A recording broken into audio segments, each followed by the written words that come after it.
What would you say to the people who maybe are on the receiving end of the obsession? I think you've got to be a part of it yourself and experience the ins and outs of the day to day, rather than just when the person comes home and they've had a bad day. I think that's true in anything that you do, marketing or fitness or writing or driving or whatever the skill is that you're trying to build. With consistency and with showing up when it's harder is when it will work. I think what you touched on there is a really common misconception in marketing. I'm not a fan of it. I'd much prefer the in-person world. If you were going to speak to either yourself or someone 10 years your junior, what advice would you give them? So I'd say take the risk, take it sooner. I waited too long. So I left it and I left it and I left it, and then I went, okay, I am going to do this now. Did you know that 93% of you are not subscribed? So if you could please do me a favor and you're enjoying the show, then subscribing would mean the world to me, and it would allow me to grow the show and continue to get larger and larger guests and continue to bring what's missing in marketing today. Thank you ever so much for joining me, and I'll enjoy the episode. Hello, my friends. I hope you're well. I hope you had a good day, evening, or night. Today, we're filming a brand new podcast, as you have seen, with Matt from Involved Health. Thank you so much for coming on. My pleasure, Colton. Thanks very much for having me. No, you're very well. Good to be back. For those who don't know you, Matt, how did you get to sit in front of me today? I'm sat in front of you today because I've sat in front of you before. We've done some work together before. You've helped with some of my social media marketing. And we had a few of my clients come in and do some testimonial work. So, and obviously I've seen your work with other businesses and other people in and around Salisbury. So, yeah, it's nice to have you back here again. Absolutely.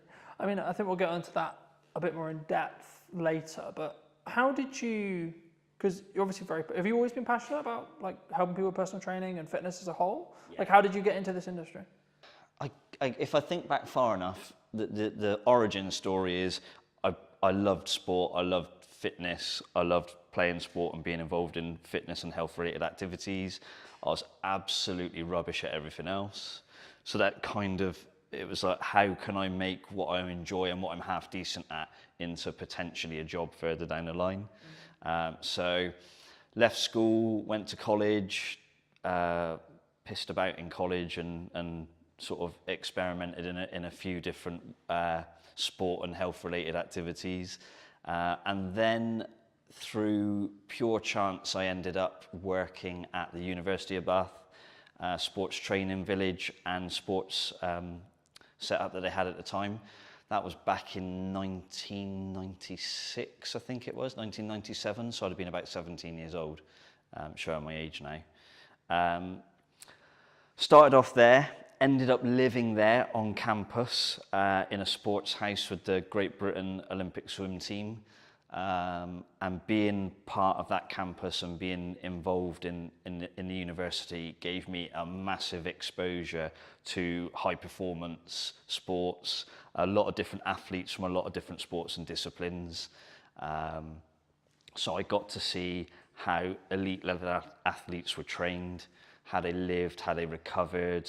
I got to understand what operating a sports facility was all about. Part of my role was making sure that the gym was in operational order, looking after swimming pools, all sorts of different stuff, athletics tracks. So I had quite a broad education, if you like, being at a university, into how that world works, and it just snowballed from there, really.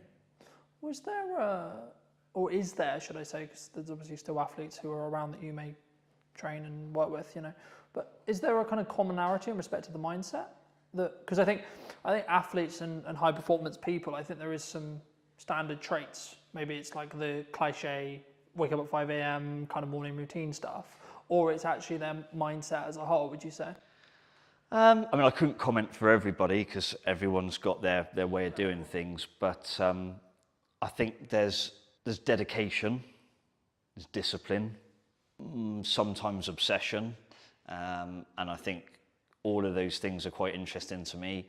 I feel like I'm a relatively driven person. I work hard. I put in a lot of work over the years in the industry and with this business in particular. Some would say potentially sometimes I might be a little bit obsessed, but I think that's a good thing. But you certainly that's necessary for high achievers? Yeah, you can't be a high achiever and not be obsessed.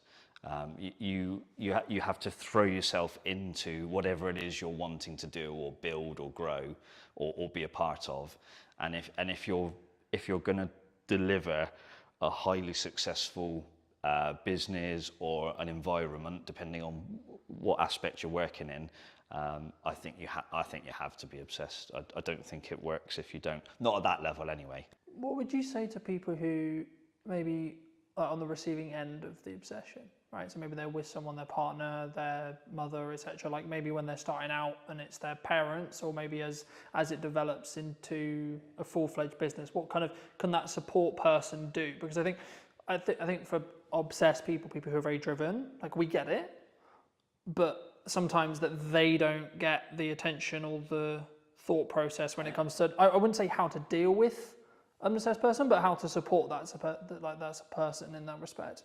Of course, in your own experience. Yeah, I mean, first off, I'm not a parent. I don't have any children. But what I do know from the backgrounds I've worked in is sometimes the obsession starts from the parents, and the kids or young people are pushed into something, and the parents, I mean, you know, when people used to say pushy parents, I think actually sometimes those parents are just obsessed with creating an environment for their kid to thrive, and sometimes that's awesome, and sometimes it can be, you know, sometimes terrible.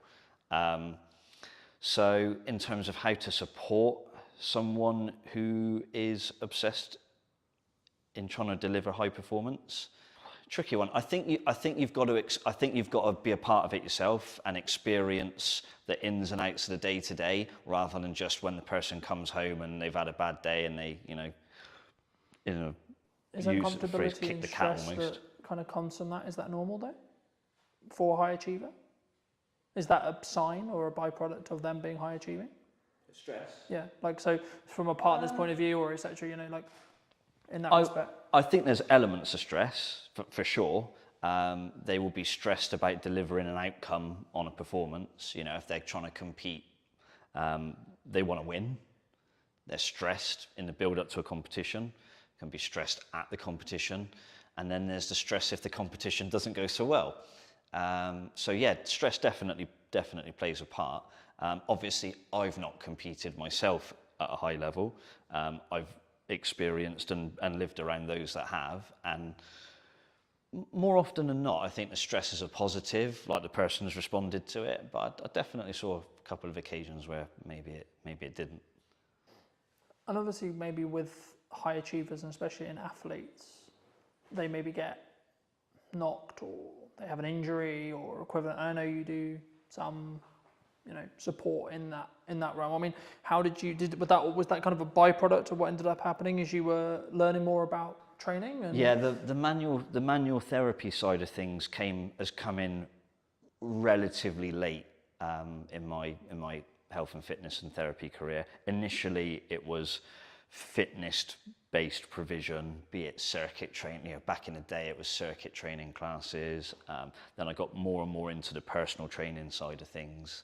And the therapy aspect for me has probably been the last 10 or so years, 10 to 15 years, I reckon. Whereas I've been in the fitness and PT industry for I've forgotten how old I am, 24, 25 years. So yeah, pretty much since I walked through the doors at Bath University, I've been involved in fitness since, and that's changed, throughout the years. Therapy's become a big part of that. I guess, how was it a natural progression from, so you train people, maybe they have injuries, and then you saw it as like, actually I can help people here with X injury or Y injury to actually help them with their recovery to get back and train as hard as they actually maybe want to mentally. Yeah, I mean, but certainly their body isn't there yet. Yeah, it was a combination of things really. One, I started to listen to, most of my clientele is Gen Pop, so general population. So it could be business executives, stay-at-home mums, or dads, doesn't matter. But it's across the board, probably age 25, 30 plus, up to my oldest client's 94. So they would always mention niggles and aches and pains. And it was like, right, how can I train around it? How can I train through it? And then I was like, hang on a minute, why don't I just try and help them deal with it more directly? And because of the nature of my client base, the need to be able to do therapy work was becoming more and more clear to me. So I'd say around about 15 years ago, I really started to delve into the therapy side of things. And 15 years later, that's probably a fairly significant part of Evolve's business now. Do you think that's one of the things that makes you unique in comparison to, say, another personal trainer, another gym, another etc.? I think when I first came to Salisbury, for those that don't know, I didn't grow up in Salisbury. I wasn't born here. An opportunity came, where are we now? Probably around 2014, 2015 maybe, to start getting involved here in Salisbury. So what I realised through that is a lot of places had personal trainers. There were some gyms around. Sadly, there are fewer gyms around at the moment. That's another story. And I realised that nobody was really creating an environment where it was seamless. So you could be down here in the gym, maybe having a therapy type workout. You could be upstairs on the treatment table. You might have ligament damage that needs hands-on treatment and things like that. So the ability to put the two things together is really, really important, because as a professional then, I can manage and help the client through a myriad of different options. So I can be involved in their fitness training, I can be involved in their therapy work, I can guide them on their stretching and flexibility, and it all has a carryover. It's better for the client because you've got one set of eyes keeping an eye on things. I'm not saying I can be all things to all people, but it does assist. But also from a finance perspective from the client, you know, if you have 1 or 2 PT sessions a week, then you've got to go to an osteopath, then you go to somewhere else for a massage. Most people know what these things cost these days. That's serious money on a weekly basis. Whereas within a visit to here, they can have a PT session. They might need just a few minutes of hands-on work or some help with a stretch. And they've spent a fraction of what they would spend if they had 4 or 5 different professionals helping them.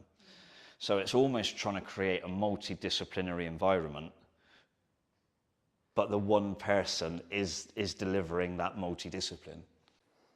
I think for me, like, that's maybe the unique selling proposition of what you do, but it allows that synergy. So if there is an injury that happens, either unfortunately with during training or like outside of training, and then when they come into training, then it can be maybe tackled like faster or potentially better, you know, in that respect. But do you think, I mean, I guess then, the next question I was going to go into was like how consistent or like how focused should the average person be on fitness? Because I think as a whole, it's always been a part of my life, but I think maybe I'm unique. I mean, we're looking at, like, I don't know the figures off the top of my head, but the numbers are like constantly changing, constantly adapting, and I don't think for the better in respect to obesity and other such concerns in that respect. And I think, is it a shift? Is there like from what you're saying, or is it still maybe it's upper middle class? Is the people who can afford it? It's, you know what I mean? Is it because from my perspective, it was always quite snobby. Oh, you work out. It was always that for a long time? I think what's changed is the media. So you look at anything in life now, the media get their claws into it, and that can be good or bad. There's definitely an increasing problem of lack of physical activity in schools. I can remember when I went to I can just about remember when I went to school, primary school and secondary school. I was lucky. I had great PE teachers. I enjoyed sport, and the provision was there to do it, and we did it for a few hours a week. But talking to clients now who've got kids in certain schools, and they barely get an hour a week of like taught physical education or the chance to just explore different sports. And I think these days, a lot of that seems to be happening outside of school. And then it becomes choice. Then it becomes, can the parent potentially afford it? If you're in a school environment, it's kind of delivered for you, to you. But to have to choose to go out and take part in a sport, it's not just the kids' choice, it's parents going, I work 3 jobs, I can't take you to wherever you need to be 3 times a week, or I can't afford for you potentially to have all the kit you need. I saw some kids walking along, I'm pretty sure it was hockey, and the stuff over their shoulders and what they were carrying or what they were wearing, I'm thinking, if you've got 2 or 3 kids, that is costing you some serious money. So the chances are you are in a slightly higher class. I don't like this class differential that people have, but yeah, it's definitely a problem. And I think, you know, I understand from my perspective what I charge for the work that I do is reasonable, and it certainly isn't affordable to the masses. Do you think the key is the educational piece then? Even if it's just like having resources or having more people talk about bodyweight workouts, calisthenics, etc. I think it's good to get the message out there that exercise is good for you, and sitting on your backside all day eating, you know, chips and whatever else is probably not very good for you. But I think the key thing is the provision of facilities that are free and accessible to anybody.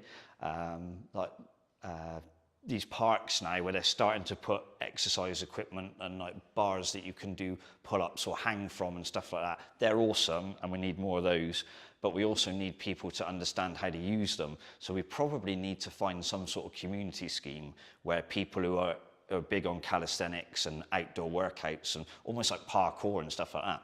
If you've got people like that who are helping kids from quite a young age get into that, then there's probably going to be a natural progression as the child gets older to, I want to carry on doing stuff like this. I want to go to the gym.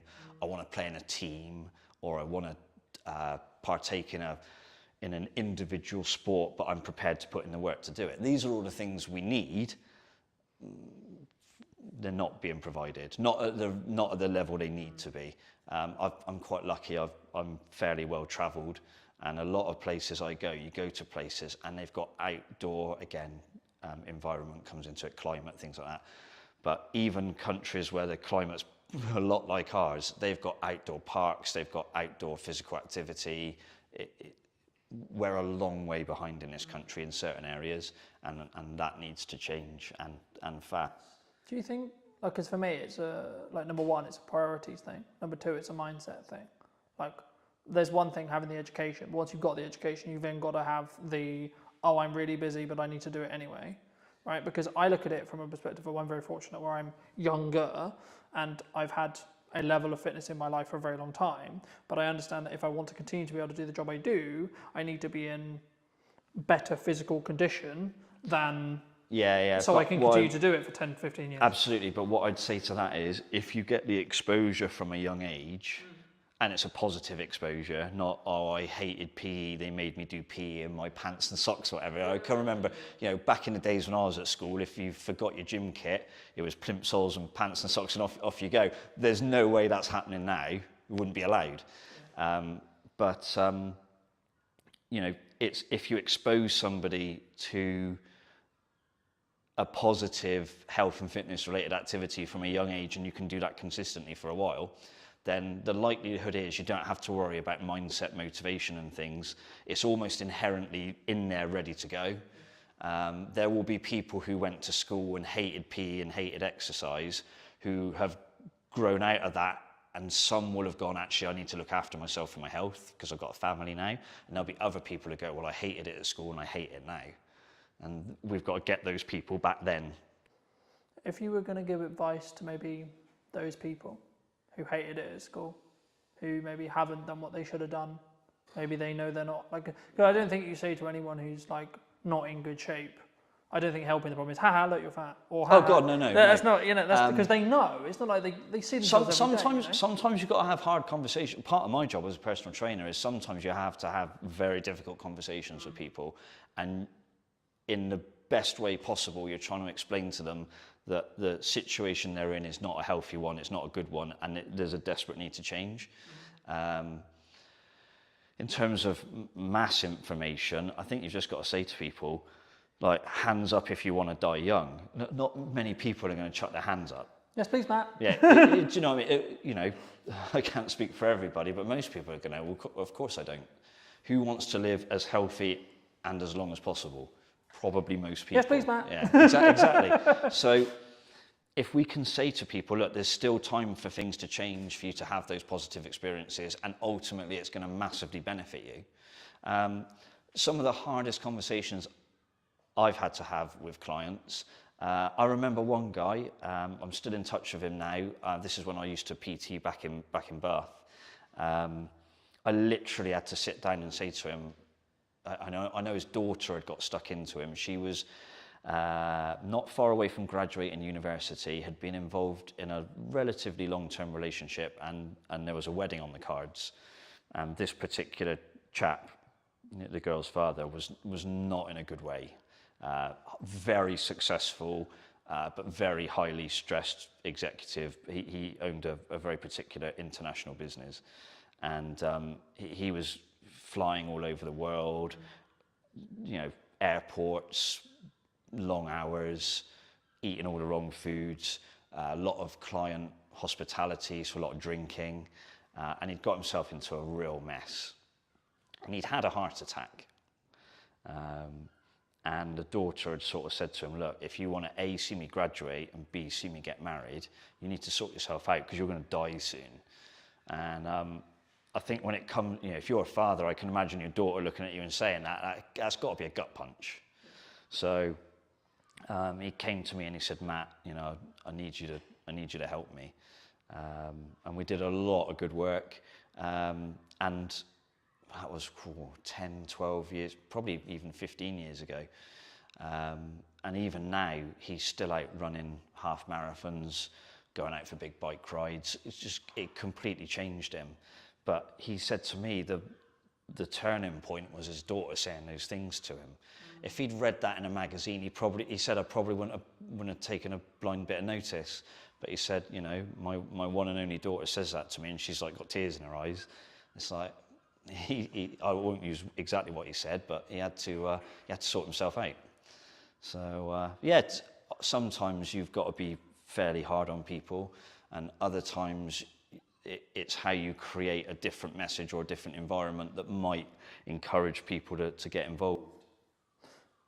Thank you for sharing that. And I think even just through that message, I don't want to use the term wake some people up, but hopefully you'll wake some people up to maybe, I mean, my next question was going to be around like age, and I think the science is semi-conclusive, and you probably did confirm or deny, but like for me, as far as I look at it, like the healthier you are in your 20s, the better your 30s, and so on, right?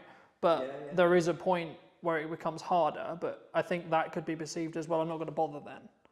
Is it that, or is it actually you just? I mean, there's no doubt that as you get older, things get slightly more difficult to do. Yeah.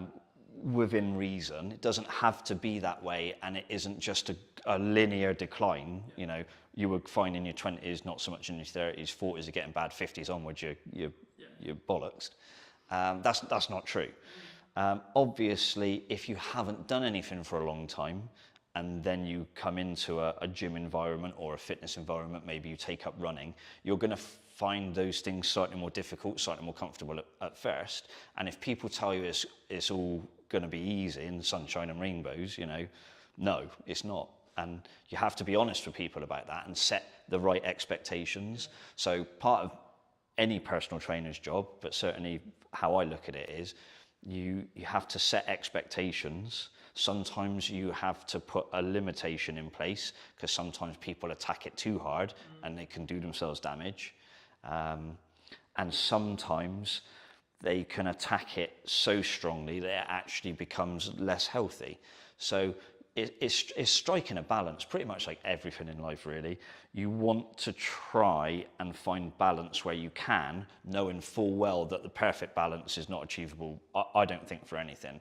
Sometimes you've got to be a little bit obsessed, like I said earlier. Sometimes you have to rein it in a little bit. But it's just finding that balance and working with the person. And it's building a relationship. So it's not just turn up through these doors and go, hey, Matt, just bark at me or tell me what to do. You have to build a relationship. There's an element of trust both ways. the client needs to trust that I'll provide them with safe and effective exercise or safe and effective therapy treatment. And I need to trust that when they leave here, they're not going away and doing 10 times more stuff that maybe they shouldn't be doing, or their lifestyle is bad because they go, I can offset it by going to see Matt, so I can carry on drinking heavily and eating all the wrong food. So it's a relationship, and the relationship's built on trust, and that trust comes with me establishing at the start of the process what are their expectations of me and what I expect from them, and it does go both ways. So that's crucial, I think. Do you think some people struggle the long-term mindset of the results? Because fitness is, from how I look at it anyway, it's a compounding thing. Like once you're consistently doing it repeatedly, then the results will compound. But there is, like, I would say probably a month, maybe 2 months, maybe 3 months where you maybe don't see, it's the question as you go to the gym, you do a thing, nothing changes. You go the next day, you do the same thing again, nothing changes. But there is a day where it does start where there's a change. Yeah. It's consistency. I can write the best fitness program, the best strength program, the best flexibility program for somebody. But if they're not consistent, they won't get the result. It doesn't matter how good one session is, it matters how good 20 sessions are. So most of my clients have been coming to see me for years. I mean, I've still got clients who are training with me now that we've opened the doors to 12 years ago when we first opened, and they're still training with me now. That's consistency. And then they very rarely miss, they have the occasional family holiday. We tend to wind down a bit at Christmas as a business, and let people go and have a good time and then attack it again in January. But the overall key is consistency. It doesn't matter what one session's like, it matters what 25 sessions are like and whether they are relatively close together. If you do 25 great training sessions but it's spread across 15 years, it's not going to work. But if you're consistent more in week in, week out terms, then ultimately you will be successful. Is that what you would say sometimes, even when on the hard days, like how I look at it is if I can show up on the really hard days where I'm really busy, really tired, etc. Not like really tired as in exhausted. Yeah, like, you find like I've shown up. It's not the best workout, but it's still a workout. Yeah. And it's building that momentum. Or would you say that like you need to then focus on recovery there? You find out most about people when they're having their bad days in any shape of life, or any walk of life. But in terms of training, I get people to walk through the door. I haven't got very many skills, but I'm pretty good at reading people. And one of my things as a personal trainer is when somebody, or a therapist, when somebody walks through the door, I can tell pretty quickly if they're having a shit day. So then you have to say, right, well, the person still turned up, so that's a win. So how do I structure the session now to make sure they go away feeling like they've had a win? And any personal trainer will tell you this, any personal trainer. The number of times someone will say, I didn't feel like coming today, I've had a shit day, but I've finished now and I feel much better for it. Every PT's had that conversation, or every PT's had that text message or WhatsApp message, whatever it happens to be. And that's crucial, like the ability to read the room, if you like, read the person, and still deliver a session and try and give them that encouragement and that consistency, even on the not so good days. That's when you get really good results for people. And if there are PTs watching this, then they're all going to be nodding their head to that. There's not one that won't be. I think that's true in anything that you do, marketing or fitness or writing or driving or whatever the skill is that you're trying to build.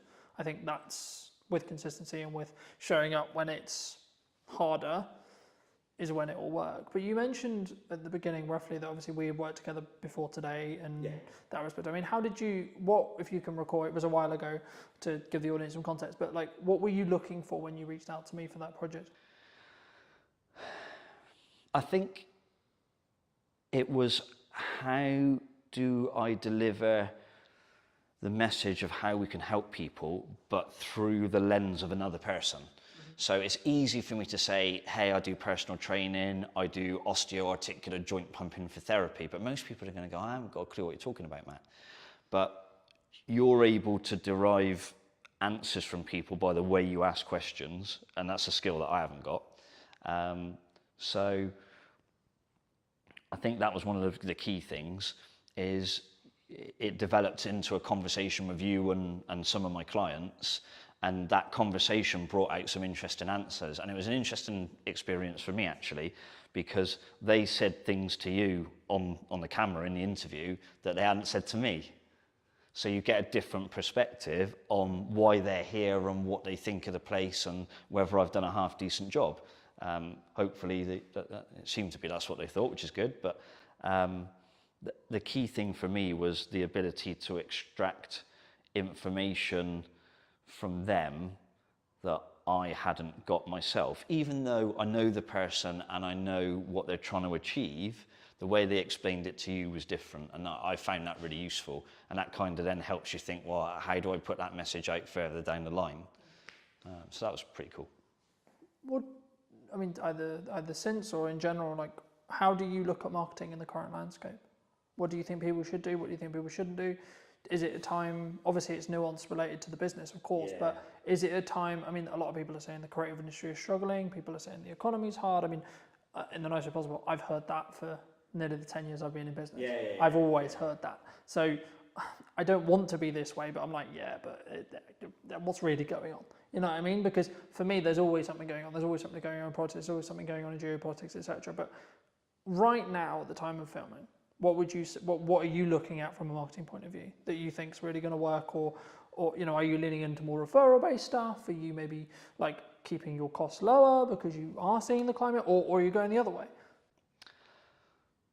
I'll try and unpack that. I think the key thing is be transparent and be honest and upfront about what you do and how you do it. Don't bullshit people. Like I can't deliver, I don't know, think of someone who's in incredible shape, who's on TV a lot. Can't think of a name now. But if I said to all of my clients, you can have that in 3 weeks, I'm telling some porkies, yeah? So be honest with people about the process.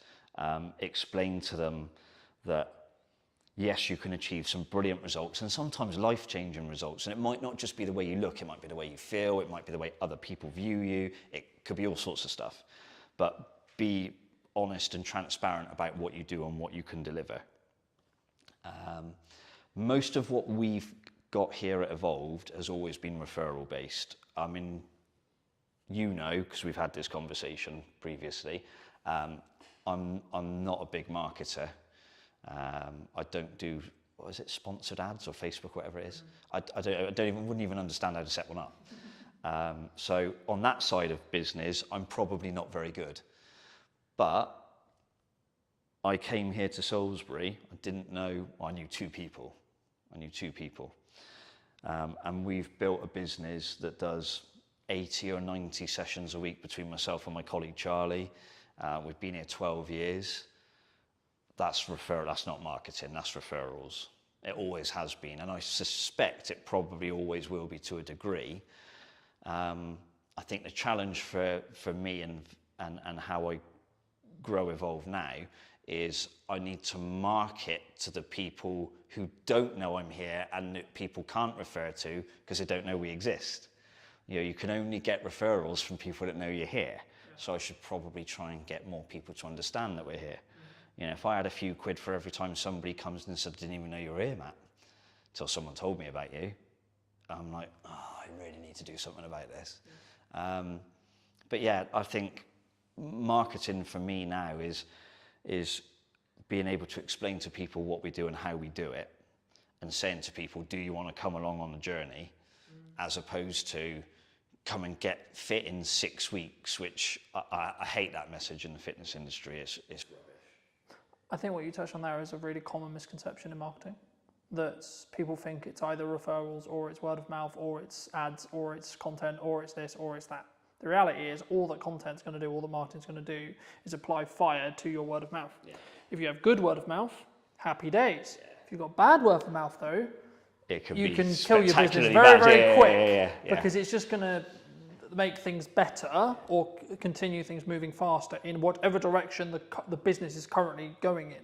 So what I say to clients when I start working with them, and I think we had this conversation when we initially started thinking about working together, I said, okay, well, are you moving the trajectory you want to work in?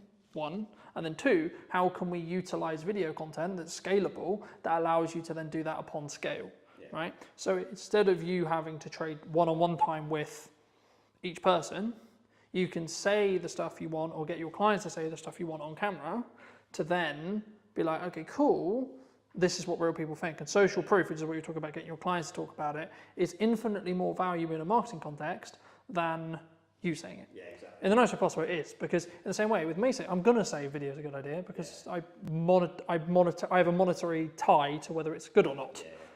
In the same way you're going to say PTing is a great idea because you have a monetary tie. We don't even necessarily do this deliberately, but we're naturally going to because it's our natural sales process, marketing process, however you want to articulate it. And that's why hearing from clients, that's why I ask people about marketing, is really interesting and really important because then to an extent they're making the decision all on their own. Yeah. And I think for me, as the landscape changes, as the economy does what it will do, I think and it's more of a mindset thing and seeing how people either want to shift or don't, because and I guess actually this is a question of, in your case, do you actually need to market? I would argue you don't even need to market because from what it sounds like at this stage right now, at the time of recording, you're close to full capacity, if not full capacity, and you don't really have enough space or staff or both to scale. No. So actually, should you market? Yeah, tricky one, isn't it? Yeah. Maybe, finding maybe good... if you want to create a waiting list and you're trying to develop another product and you want to keep things going, but you wouldn't market in the same way as if you were trying to fill a new class, for example. Yeah, finding good people in the industry locally is quite difficult. So it is something to factor in. Because I think for me, it's a key on whether it's a scaling issue. And that's why I think any marketer listening to this, they need to ask the clients they're talking to and the people they're talking to, what does their client, the person they're doing marketing for, helping with marketing, what do they actually want to get out of it? Yeah. Because there's one side of it's like continue with the reputational gain that you can gain from doing video, sure, but that's a way of doing it. And then it's a bit more punchy or a bit more maybe paid ads or etc. would work if you were trying to fill a class in quick time. But actually in the position you're in, for example, you wouldn't want to do that necessarily. Again, that also kind of changes to an extent of what stage you are in business, which we'll come to the next question, which is like, do you think businesses like have stages? In the respect of like when you're starting out, you're constantly looking at growth and then you maybe get to a size and you're like, oh, actually, hold on, maybe I don't want to grow beyond this? Either speaking about what you've done or in general? Yeah, I think it depends on the type of business. This is a people business, it's a service-based business. Can I produce 10 of me to look after thousands of people? Not really. So there's that element of I can only grow to the extent that I am able to deliver sessions for people in some regards. Could I bring other people in? Potentially, yes. But there's challenges with that. Could I go online? Possibly, but I'm not a fan of it. I'd much prefer the in-person world. One of the things that COVID taught me was I don't like Zoom very much. So I would be keen to avoid that. So yeah, it's a tricky one actually. So I think in terms of stages for a business, I think it does depend on the type of business you have and where you want to take it. Do I want a franchise evolved? No. Way too much stress, way too much money involved, way too much leverage. What are the things about stages where you are in your life as well, right? Yeah. I mean, I'm 45. Yeah, 45. Do I want to be franchising a business at this stage of my life? Probably not. I've certainly got a fair few years left doing what I do, and I feel good. But I'm not sure I'd want to put that sort of pressure or stress on myself. I'm pretty happy with where we are as a business. So in terms of growth for us now, it will be, I think it's improving what we do as opposed to doing more things or trying to be more things to more people. I would like us to go in a slightly more medical direction, and I am looking at maybe bringing a medical professional into the business, whether that's as a part of it or a service that is available to people. I won't go into the exact details of that because I know someone else will just jump on it anyway. Yeah, that's one of the things I might do. But in terms of how businesses grow, I'm not going to pretend that I'm a sort of serial entrepreneur business grower, because I'm not.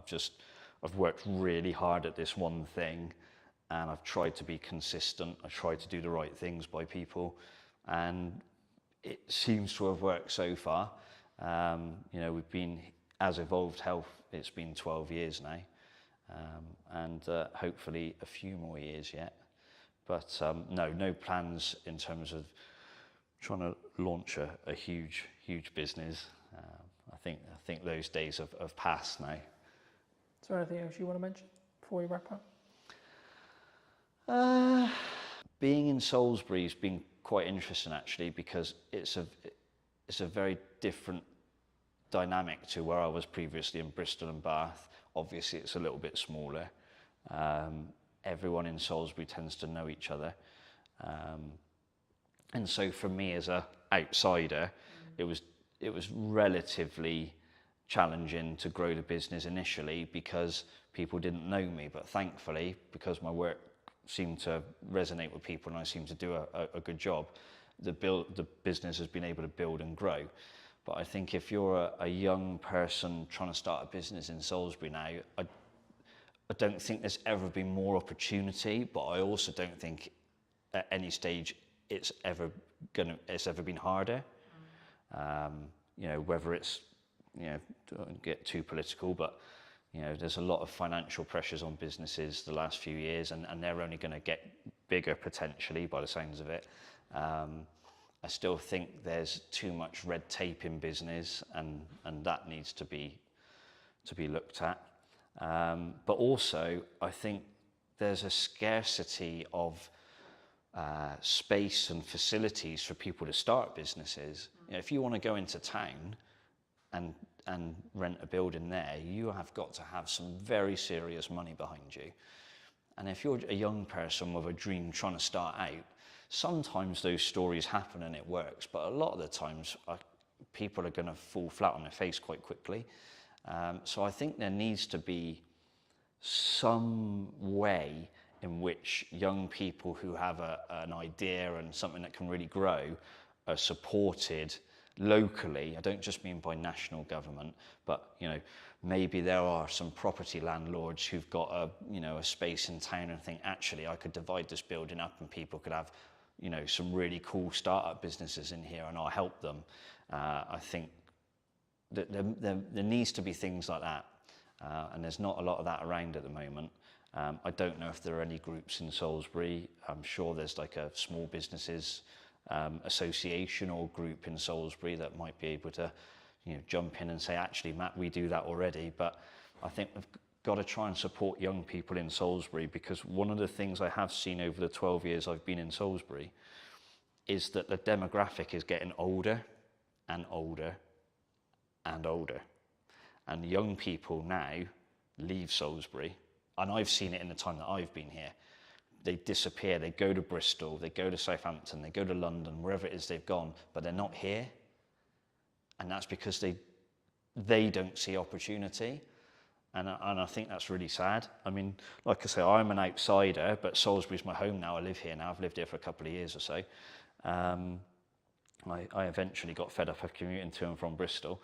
But I think we need to make sure that we create an environment for young people. And I don't just mean fitness-wise.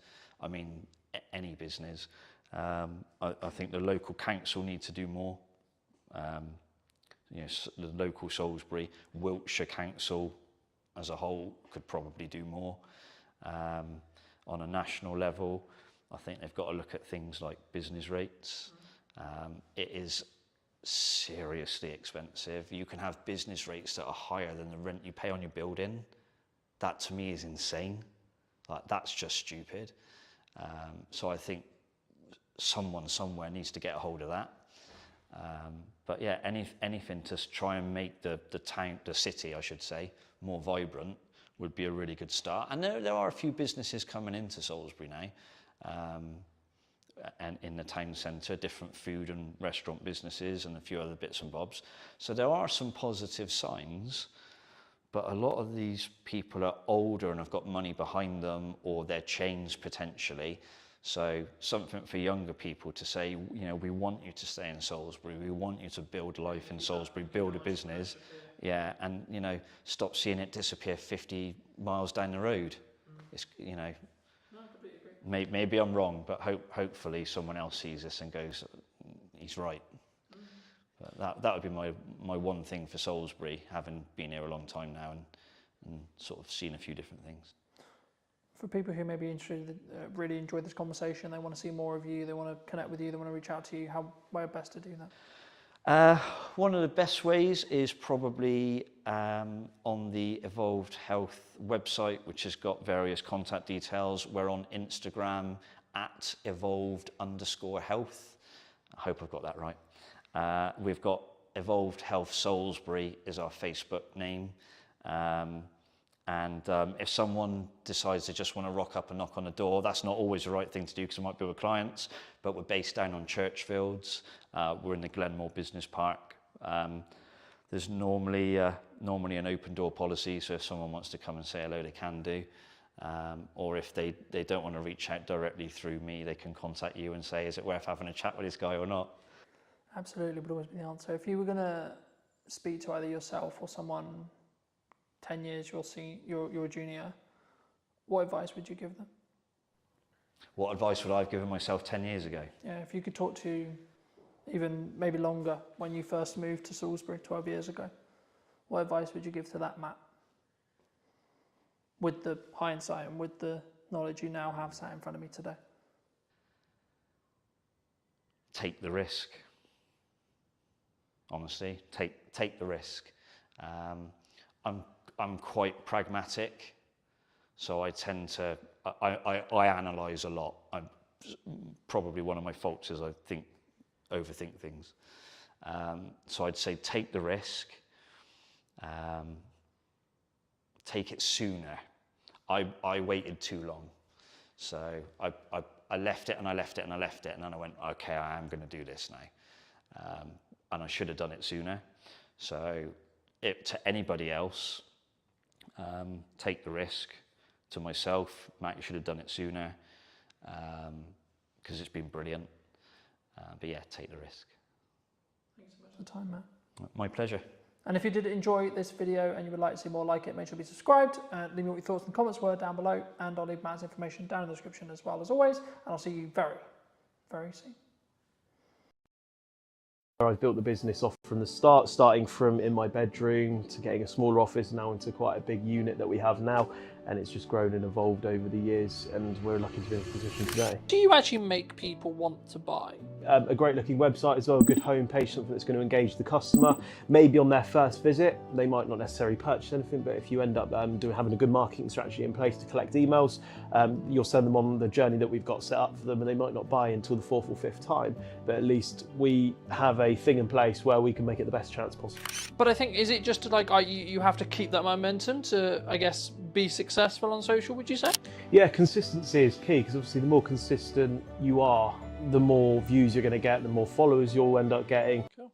Hello, my friends. I hope you're well. I hope you had a great day, evening, or night. Today we were with Ben talking about how to actually run an e-com store, what role social media plays, but also what's missing specifically in marketing. Hello, Ben. Hello. How are you? I'm very well, very hot at the moment. It's not the best day to do this, but here we go. We're here on a Saturday, working. So good on us, I guess. For people who don't know you, what do you do? What are you known for? What are we like? What is the kind of infrastructure and like the business model? So I have an e-commerce store, and I have been doing that for the last 6 years. Specifically, I sell pre-loved terrace wear fashion. So looking at brands such as Stone Island and CP Company. You can't go to the football without seeing these brands anymore. And that's just where I've built the business off from the start, starting from in my bedroom to getting a smaller office now into quite a big unit that we have now. And it's just grown and evolved over the years, and we're lucky to be in this position today.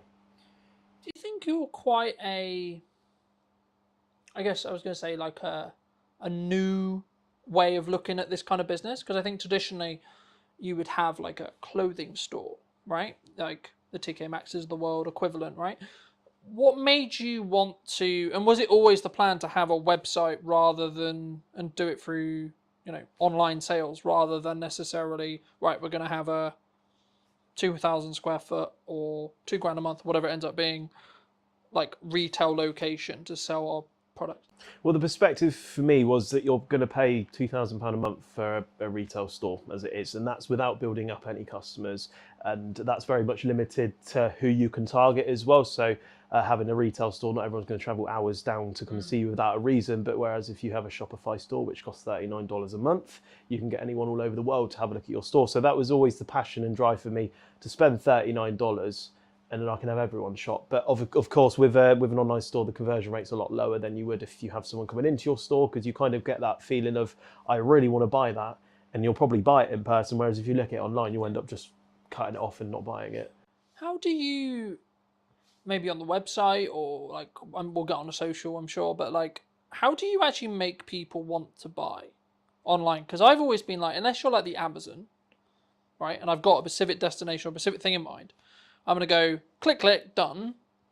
But if you're not that, how do we get people to sort of go to the website and then actually make a purchase? Because I think that's the struggle. Because, you can push traffic to a website, but it's then how do you convert that traffic into baskets, into sales, into, people actually buying the things you're selling? So it's all to do with sort of like specific stock buying as well, making sure we have the right products available, because if at the end of the day, if you've got a store full of stuff that people don't want, they're not going to buy it. But if you buy the right things, it's going to look great. A great looking website as well, a good homepage, something that's going to engage the customer. Maybe on their first visit, they might not necessarily purchase anything, but if you end up having a good marketing strategy in place to collect emails, you'll send them on the journey that we've got set up for them, and they might not buy until the fourth or fifth time, but at least we have a thing in place where we can make it the best chance possible, because not everyone on your website is going to buy something. That's just kind of standard. So do you think it's more about someone hits the website, maybe they look at something, then they'll come back, then they'll come back again, and then the fourth time, then they'll buy something? More than hit the website, buy. Yeah, unless you're specifically looking for a certain product that we have, people just tend to, because I don't really release my drops before, I don't show people what we're going to drop. So a lot of people go on there to see what we've got, and they might not necessarily want anything, but they all still go on there until they find something they want. So they might not kind of find anything for the first couple of weeks. But because we've obviously built up a lot of cash flow in the business now, there is always something available for everyone. So we make sure we cater for every single size, from anything from size small to 3XL. And so there is something for everyone, but not everyone's going to check out, and that's just kind of what you got to put up with. I guess in some ways, is that then like a strategic strategy around like retargeting with meta ads, or like reminding people like, hey, through email marketing, like abandoned cart stuff, like, is that the focus then? Like, is that where you see maybe the return customers, or is that or that could be a focus for maybe an online business that's maybe struggling to make their website like work? Yeah, so I would say other businesses, make sure you focus on retention marketing, making sure that the customers that you do get, they make sure they return and have no other reason to shop with another store. That's standard for online businesses. Email marketing as well. People might still be shopping around for that sort of stuff. They might have just forgotten who you are, which is pretty standard. Be like, hey, we're still here. That can drive conversions as well. And it's just making sure that you keep them in that sort of like customer journey and make sure they keep coming back. So we've currently got a 12-month journey set up. And at the end of the 12 months, if we can't retain the customer, we will stop emailing them. But that's kind of how we've retained our customers over the years. What kind of timeline would you say that, because I think sometimes email marketing it's a very traditional sense of marketing, but I think sometimes people look at it as we do a sequence, maybe 30 emails, 60 emails across like 2 months. And then I think there's a balance, right? I mean, what would you say? Is it like a daily thing, like in regards to like how you send them and like what you send? And or is it actually like, we're going to send you 1 a week or 2 a week? Like, how do you structure that from your perspective? So we don't want to hound the customer, because if you keep daily emailing them, a lot of Chinese companies do it. They just hound you every single day. I bought something from Alibaba. I get an email like 4 or 5 times a day, and that's enough for me to block them. But we kind of just send something to them in like a structure, maybe like one week, and we won't email them for another 6 weeks, and then 12 weeks, and then 6 months, then 9 months, then 12 months. So we don't hound the customer. Also, not hounding the customer and sending loads of spam emails will not make it go into their junk box either. So it's important to look at that as well, and just not absolutely hound them every single day. And what are those emails? Is it just like, hey, we've got a new thing? Like, is it news? Like, how do you structure those? So we've got a load of different sort of email structures for certain customers. So for example, if you bought something, there's always a thank you message that goes out. We've also got stuff maybe a week after they purchase, be like, how did we do? Leave us a review. If they haven't purchased in a 3-month time frame, then we'll send them an email, possibly with like a discount code. We're also looking at making a monthly newsletter as well, because a lot of customers are interested in what we do, what's evolving, what's changed, and to send out a monthly newsletter to be like, hey, we've done a podcast this month, or we've renovated the office, and just little things like that, because a lot has changed in the last 8 weeks, and I would love to tell the customers, so we haven't got that set up yet. So I feel like the customers can also almost feel a part of the business when you start emailing them with these sort of really nice things as well. Do you think that sometimes people either get overwhelmed with the number of channels that people say should market, right? So people who follow the show, they're like, you need to do video content, you need to do a podcast, you need to do email marketing, you need to do social media, you need to do... Would you say people get easily overwhelmed? Yeah, like with so much going on with social, yeah, and the marketing channels they could be on. It's quite difficult because there's so many social channels and so many places you can market to nowadays. And I feel like if you primarily focus on Instagram and TikTok, all of the content you post on TikTok, you can also post on Instagram as well. They were the two that I really focused on and got good at, and also built up the following on. But obviously there's places like Twitter, which not a lot of people in my industry use, which I don't use too much at the moment. You've got Facebook, there's loads of other places. YouTube as well is a really important one, which not a lot of businesses do.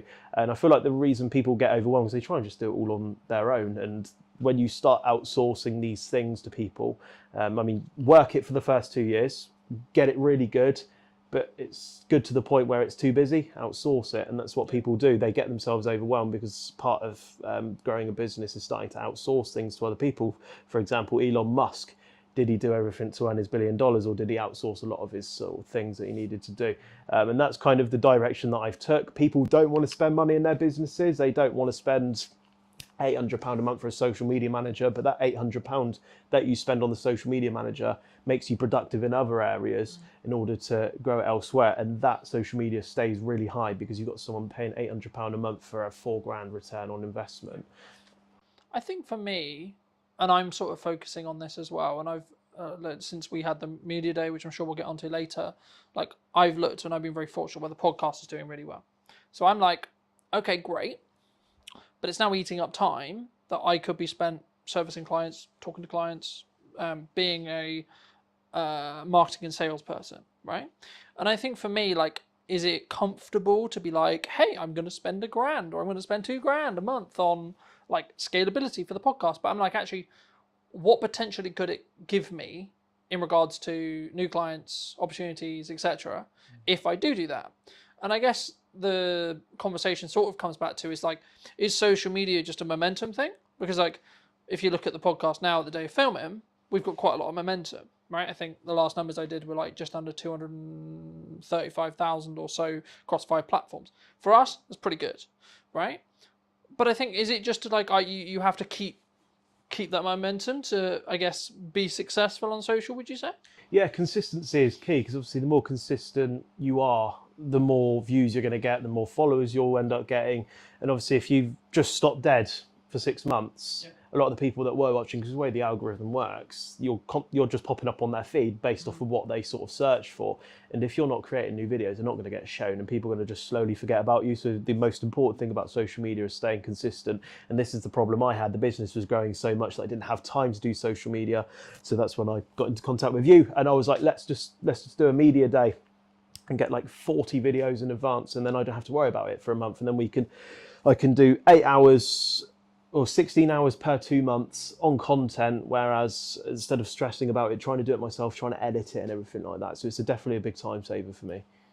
Do you think that people, I mean, what's consistency, right? Does it have to be, like in your experience, does it have to be daily? Does it have to be weekly? Does it have to be like, we're going to do, because I do basically daily non-negotiable.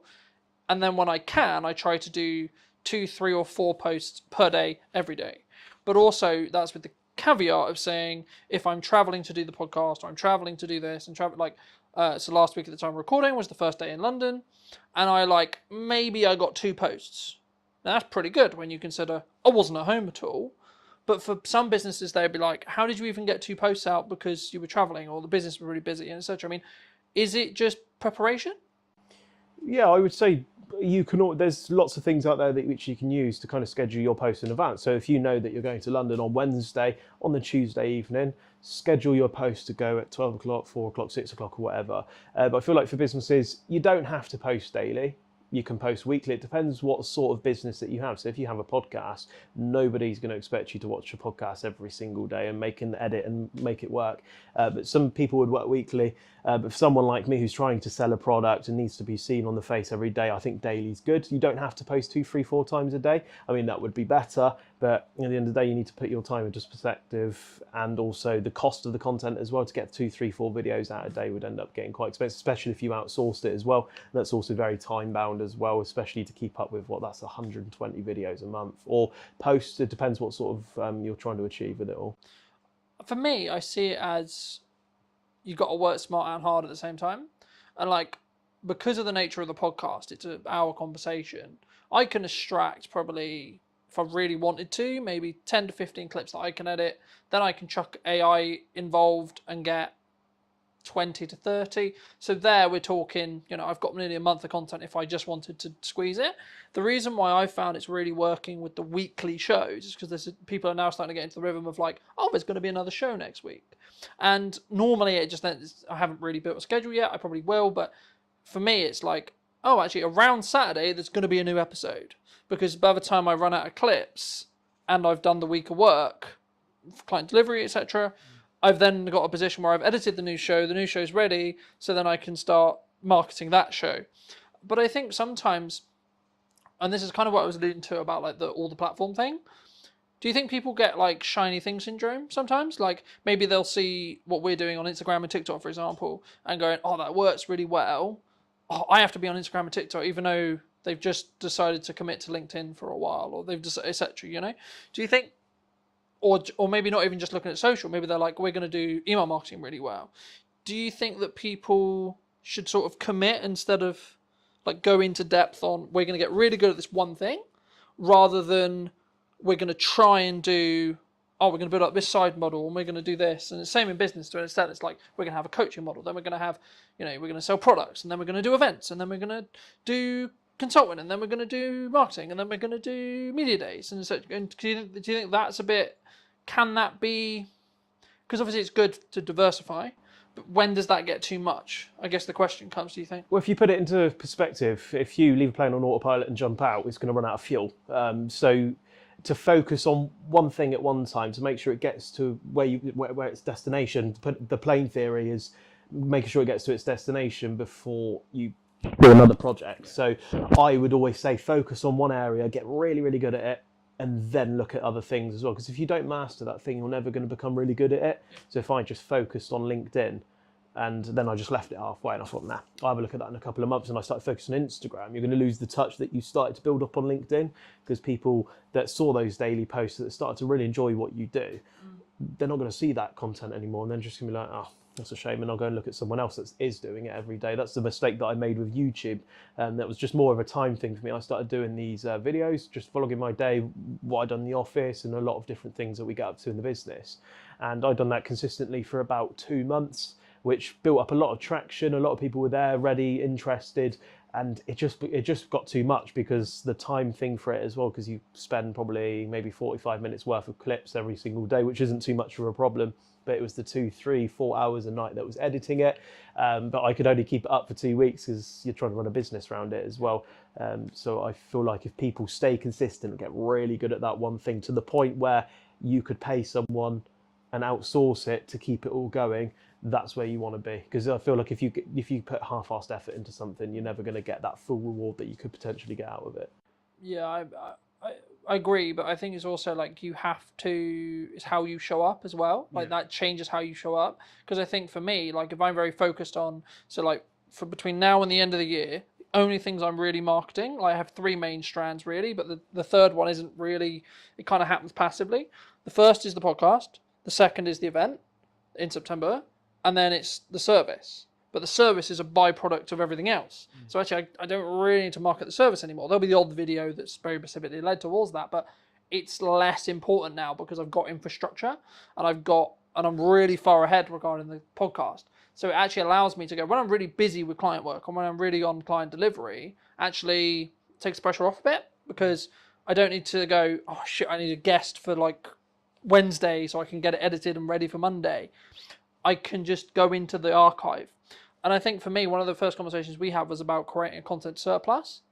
I mean, how do you look at it, I guess, outside of, for maybe people who may be starting out, obviously there is an option to bring someone like me in to go, here's 40 something videos from one day, cool. But if people maybe aren't ready to do that, how would you say they could create a bank, a surplus of content? Well, I've learned quite a lot since doing the media day with you, because my social media for the last 2-3 years, where I've been taking it quite seriously, it hits levels of inconsistency sometimes where I don't have time. But I feel like if you have a set day every single month where it's just this pure content day, you don't have to worry about anything else, it's just pure content. You can build a big bank and a surplus of content, and then you're able to dish it out in days and in whatever sort of direction you want it to go in. That's what I wasn't doing. For some reason, I would just film it on the day. I'd be like, right, I've got an idea, I'm going to go film it, edit, put it out at 7 o'clock tonight. And that's not very sustainable. That leads to days where you don't post for a week because you film that video, it does really well, you get loads of orders, a lot of business from it, and then you're like, I don't have time to film more of these sort of things. But if you specifically focus on that day worth of content and then dish it out, that really busy day that you get and that video that spikes and gets you a lot of traffic and attention, you can keep that momentum up as well, which is really, really important for businesses and social media. How did you find the media day as a whole? Because I think we're about for maybe 3 weeks-ish out from it, maybe 2 weeks. How did you find it? Really fun. I think it was great. I love being in front of a camera. I've always used my little DJI camera for my sort of videos in the last year or two. And to have something more professional, have like 3 massive cameras looking at you, was just something really fun and different for me. And as you've said to me before, it's not for everyone. A lot of people find it quite daunting, but I really, really enjoyed it. And it really does, you know, when you put it out on social media, how professional it looks and how like people think, wow, that's really, really cool. He's doing like a proper sort of setup now. And for the cost that it does and how much you break it down per video, it's definitely worth it, 100%. How have you found the videos? Because obviously we're now in a position where I think 4, 5, maybe 6 have actually gone live, right? I mean, how's your community's feedback been? Like, how have you personally found them? I felt less stressed about social media because I know today, for example, I've got a video that's already gone out today and I don't have to worry about social media, and the algorithm does all the work for me, pushing out to the right people. And yeah, it's really good.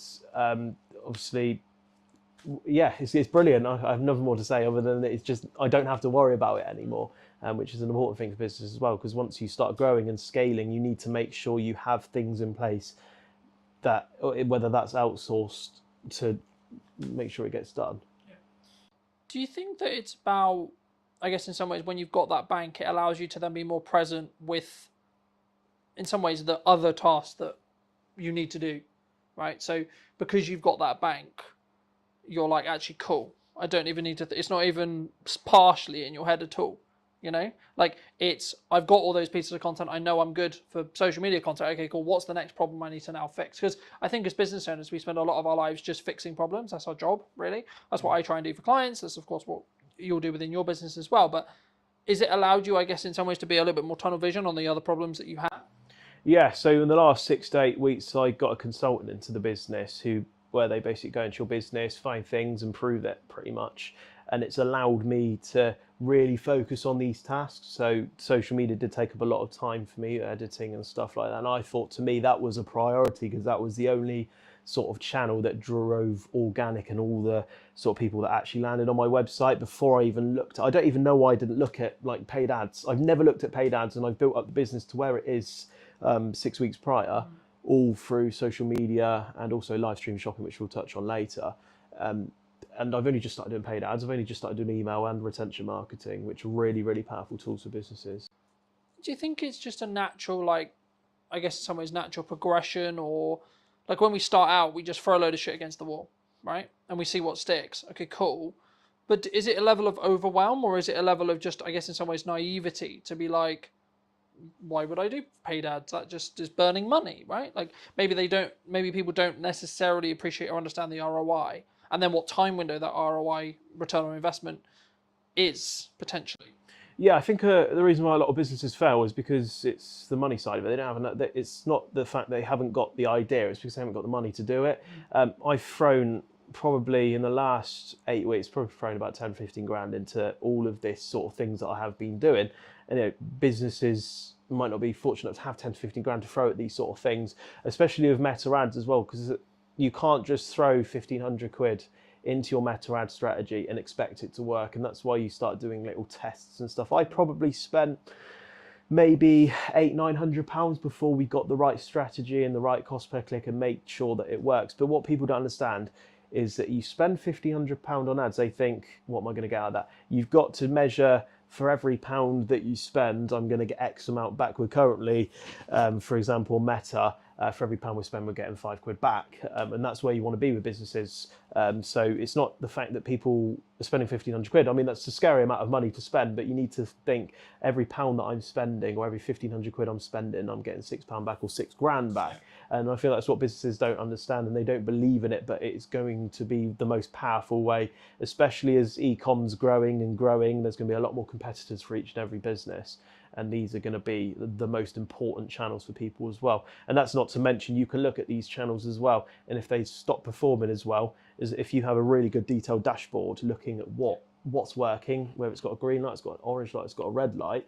And if it's got an orange light, you can act on that. But if, for example, social media is in the green, you don't have to worry about social media. But maybe my email marketing's not performing as well. And when it's an orange, we can be like, right, why is it in orange? And we can act and perform on that. So it's important to have a look at those sort of things and definitely read data. Data is very important as well. That's what my consultant has really been driving into me. And I've learned in the last 6 to 8 weeks, absolutely loads of stuff that's so powerful for me to take on and learn and also talk about as well. Yeah. I think sometimes we get maybe intimidated by data, right? Like maybe we'll see a video that gets, I'll use an example for you on your feed. Like maybe you get something that gets 10K views, and then you get the next one that's maybe like 1,100 views. And I think maybe someone would say, oh, the 10K must get you more business. Does it? It's difficult because I've measured this one before, so I don't know if you see a lot of the dress up sort of videos that I used to do. They used to get millions, like millions, hundreds of thousands of views, lots of traction and followers.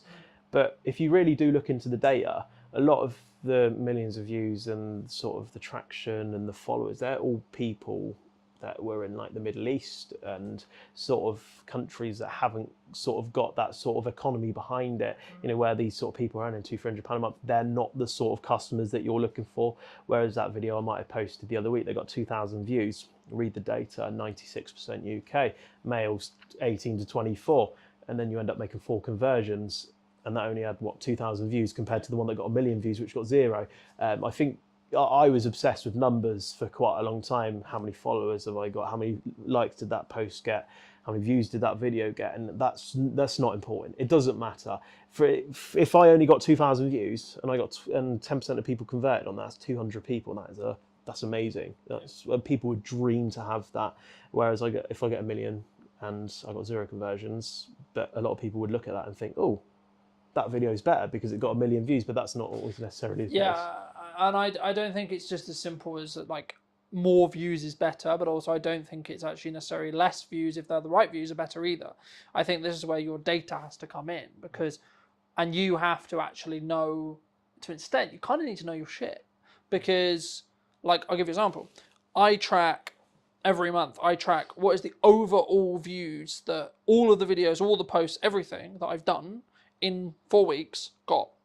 What's that currently last 28-day number? And what was the last 28-day number? Now, if you're following that logic, Cotton cares about views.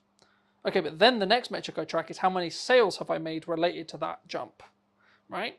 So, or how many potential deals or conversations have I had that could lead on to pipeline deals, right? And it's like, actually, then when you look at it that way, you're tracking all three metrics that matter. And I think sometimes, especially when people start on social, they just want the million views. They just want the 10 million views. They just want the, I'm going to gain all the followers in the world, blah, blah, blah. I mean, looking at just interest-based graphs, followers are becoming more and more irrelevant, to be honest. Sorry to say. But they are, because you'll be served content you enjoy. Simple as that, really. Right? Now, there's a difference between having an email list, because there you kind of own that data, right? And that's, I guess, the benefit of doing email. But we touched on live streaming, and I'm going to sort of tackle it as a live streaming element as a whole. I mean, because I'm looking to live stream the show, right? The podcast in the next couple of weeks at the time of filming. What benefit do you gain from live? So I tackled live stream shopping a couple of years ago, and obviously live stream shopping for people back in the day, maybe if you were born in the 90s or early 2000s, was all tele shopping. And I got introduced to this idea in April of 2023, and I kind of visioned it as in, this idea isn't very modern, if that makes sense. I kind of visioned it as a tele shopping thing, something that's gone out of fashion. But what I didn't notice, a lot of big businesses such as TikTok Shop, everything, a lot of big businesses are getting millions pumped into it for this live stream shopping idea, and it's becoming such a massive idea. So I joined a company called Tilt. Tilt of one of the leading sort of like, they're specifically for live stream shopping. They launched in March of 2023. And I joined in April of 2023, and I've built a lot of my business off of live stream shopping. It was actually at the point where my website was doing zero, because I was so focused and driven off of the live stream shopping, and that was more than paying all my bills every month, etc., that I just kind of lost interest and focus on the website, which is my long-term sort of plan. So probably maybe like a year and a half or 2 years ago, my website just plummeted. Everything that I worked for earning these 5-figure months just went down to $1,000 a month. It literally just went to zero. And that's when I decided that the businesses are getting to the size now where I can't do this on my own. It's like there's too much going on. And that's when I brought someone in, and I said, right, your job is we get the new stock, you upload it to the website and you look after it, and we'll grow it up again. And now we're at the point where we focused on live stream shopping. Also, the website's up and better than it ever was before. But I always do wonder in the back of my head, if I didn't let go of the website and I'd done that earlier, would my website be 4 or 5 times what it is now? But everything happens for a reason. But sort of live stream shopping is massively powerful. So if you are in that e-com space, especially with what I do as well, it's maybe for like a business like yours, obviously live stream shopping itself might not be the right fit, but for people that sell a product, whether that's jewellery, clothing, new clothing, shoes, anything like that, seems to be a really powerful tool at the moment. Something which I'll be interested to see, which I don't know the answer yet because I haven't done it, but towards the end of this month at the time of filming, I will have had some live podcasts. Like I'll be filming the live sessions, and my thought process behind that is, at the moment I've got like I said to you before we started, this won't be out until September unless I pull it through and let it skip the queue. It won't be out until September, and the reason why is because I've worked really hard the last course of the next month to get ahead. So I have the consistency, so I can always have a podcast every week. But the reason why the idea came from the live stream side was, actually, I could actually have a live show here because I'm filming all the episodes anyway. I'm setting up all these cameras, I'm setting up all the tech. It could work.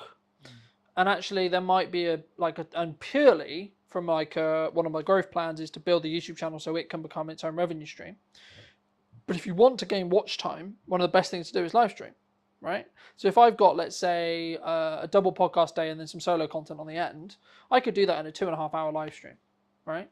Now, it will take me some time, but also if you use programs like Restream, for example, and I'm not in a position where I'm in contract, so I can basically stream wherever I like. I could stream to Twitch, I could stream to LinkedIn, I could stream to TikTok, I could stream to Instagram, Facebook, YouTube, all these things all at the same time. So maybe each stream only has 2 or 3 views, but across all of them, I maybe will have like 100 or something, right? Or as I build consistency, it will grow.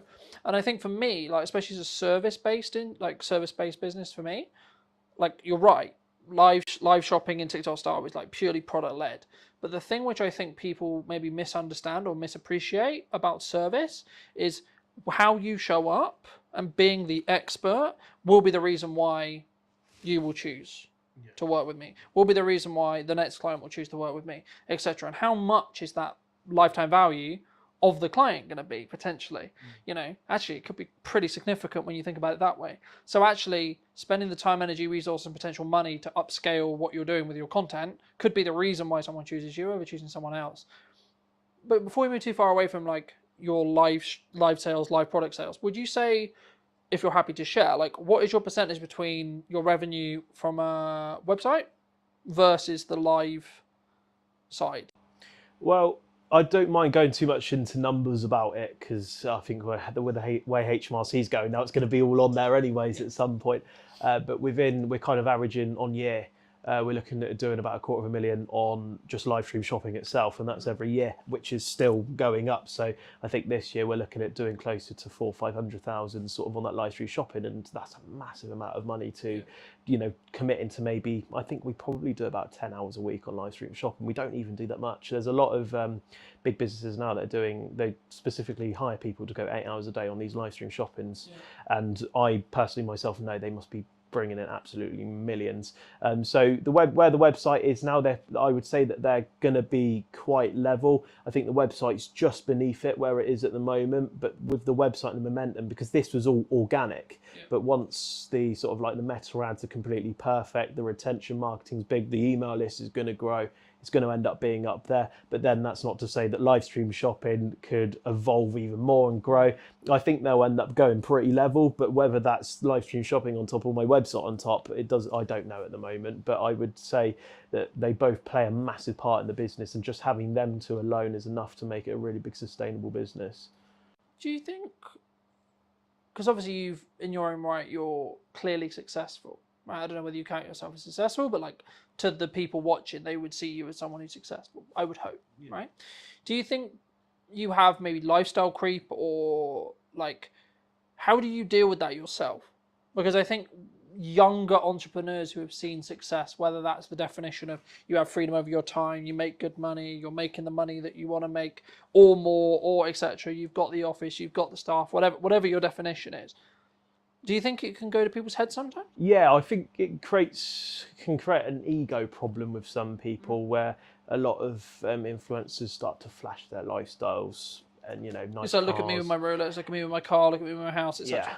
That's the direction I never want to go in. I never want to be flashy. I never want to kind of like rub it in people's faces. I struggle with this kind of it's called imposter syndrome. If you wanted to Google it, it's basically where you don't feel like what you've achieved you deserve it, sort of thing. I feel like as a 22-year-old, I should kind of be just starting out in a career as opposed to doing what I do.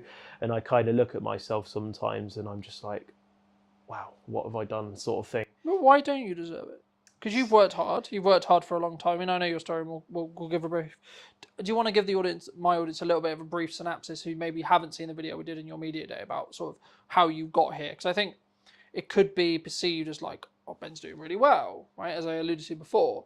But how did you get here? Just before we go into a little bit more depth on like I guess maybe the insecurity side of it, or like the imposter syndrome side. Because I think for me, it's just a sign you've worked really, really hard and you found something that works and then doubled down on it by taking the risk. But how did you get here? So it all started back in lockdown of 2020. I think that's where a lot of kind of online e-com businesses started to really sort of like kind of drive to an extreme level because no one could go out shopping. The rise of everyone being locked in a house. Yeah, I mean, you couldn't go to the pub. That's a lot of where people spend their money, and people had a lot of disposable income, so they're spending on these stores. So myself, I was working at Sports Direct in a very piddly wage, £4.58 an hour, but I was 16. So to me, getting that £200-300 a month was amazing. I could go spend on whatever I wanted. I didn't have anything to pay for. So obviously you got furloughed, so that was an extra £200-300 a month for doing nothing as a 16-year-old. It's the most amazing thing on earth. They then got a job at the One Stop down my local area. That made me earn about another £400-500 a month. So I ended up getting about £700-800 a month. And then to a 16-year-old, that is an astronomical amount of money. I was like, wow, brilliant. I saved up for my first car. I was able to do a lot of things because I was so tied away and stuck at home. I couldn't go out and spend it. I couldn't go to the shops and stuff like that. And so it all kind of started from there, really. And I kind of got a bit more of an expensive clothing taste. I've always liked these really cool terrace wear brands such as Stone Island, but could never justify spending 180-200 quid on a jumper. I thought, what idiot would spend that? My parents still have that attitude, even though I might spend £700-800 on a jumper now. It's kind of perception at the time. That was a lot of money, and that what drove me to start looking on places such as eBay and Depop. The Vinted was in sort of like the horizon at the time, but it hadn't really grew to what it was today because their business model was amazing. They started doing buyer fees as opposed to seller fees, which drove a lot more people to sell on there. Therefore, a lot more people went on to there. But that's obviously another conversation. But I started shopping on there, and that £200 jumper that I was looking at, I could get it for £80, and I was like, amazing. So even though I was earning better money for my age, I was still being quite sensible with it. I think that's what I've always been quite lucky with, is spending money, but spending it in a sensible way. So if I'm going to spend a lot of money, I need to make sure if I spend that 500 quid, I'm going to be spending that 500 quid in the most sensible way possible. And I picked up my first Stone Island jumper, and it was a worn navy Stone Island jumper. The badge had been through a wash a few times, but I picked it up for 70 quid. And when I put that on, I was like, this is amazing. I've got that £200 feeling for the price of like the third of it. And that same jumper, I sold it a couple of months later, even though I must have worn it to death, spilled so much stuff down it, all that sort of stuff. I sold it for 100 quid, and I ended up making 30 quid whilst wearing something that I felt that I got that same experience with. And that led to one another. I bought another jumper. I paid another £70 for it. I sold it for 100 quid again. And that's when I got the bright idea of I'm possibly going to start buying stuff specifically to sell it. And instead, with the profits that I made, instead of wasting it like most 16-year-olds do, I was building up just a bigger pool of money, spending a little bit more. My parents were very controlling over this because they wanted me to save up, to put money away for when I want to move out when I'm older. So they were like, right, 4 or 5 items at a time. Don't buy any more. If you buy any more, we're going to kill you, basically. So I kept doing that, kept buying, making a bit of money selling, and it wasn't all plain sailing. There was a couple of times where I lost money, but that's just part of the business, and that's where you kind of just learn and develop over time. And then fast forward 5 years later, we're here somehow. Just all happened really quickly. Do you think, like you mentioned spending a lot of money, do you think like people maybe worry that you're spending, like, let's just use the example that you gave, like 500 quid, right? But they're coming at it from the perspective of, shit, that's like 20% of my monthly income, for example. Right now, but if your monthly income and you're in a fortunate position where you build a business where actually let's just use a number for the sake of it, of like 10 grand is your monthly income, then actually spending 500 quid is like, meh. You know what I mean? Like because it's less of your monthly income, it becomes, I hate to say less important because I'm aware of the climate, right? But it's like in context, right? Someone who makes £1,000, that's 50% of your monthly income. But if you make 10 grand, that's like around 5, maybe less, And I think for me, it's like, actually, especially if you're then going to make money from it, or like you see it as an investment, or you can actually justify, or it is an investment in respect to it. The implication is you're going to spend this money. I'm going to spend this £1,000, £100, whatever it is, and I'm going to get 10x. I'm going to get 5x. I'm going to get etc. Do you think that's the reason why, like, your parents or like your friends may be like, oh, don't spend this money? Yeah, I think going early days, for me to spend £400-500 was a massive deal. That's a massive amount of money. But as you say, as you grow and develop, the more money you earn, that 400-500 quid becomes less and less. And it doesn't matter as much as how humble people stay. Your perception of money seems to kind of go out the window a little bit. For me, for example, in the most nice way, humble way possible in front of the camera, for me to spend £1,000 on a new fridge for the office isn't very much of a big deal to me as it was when I would be 16 years old.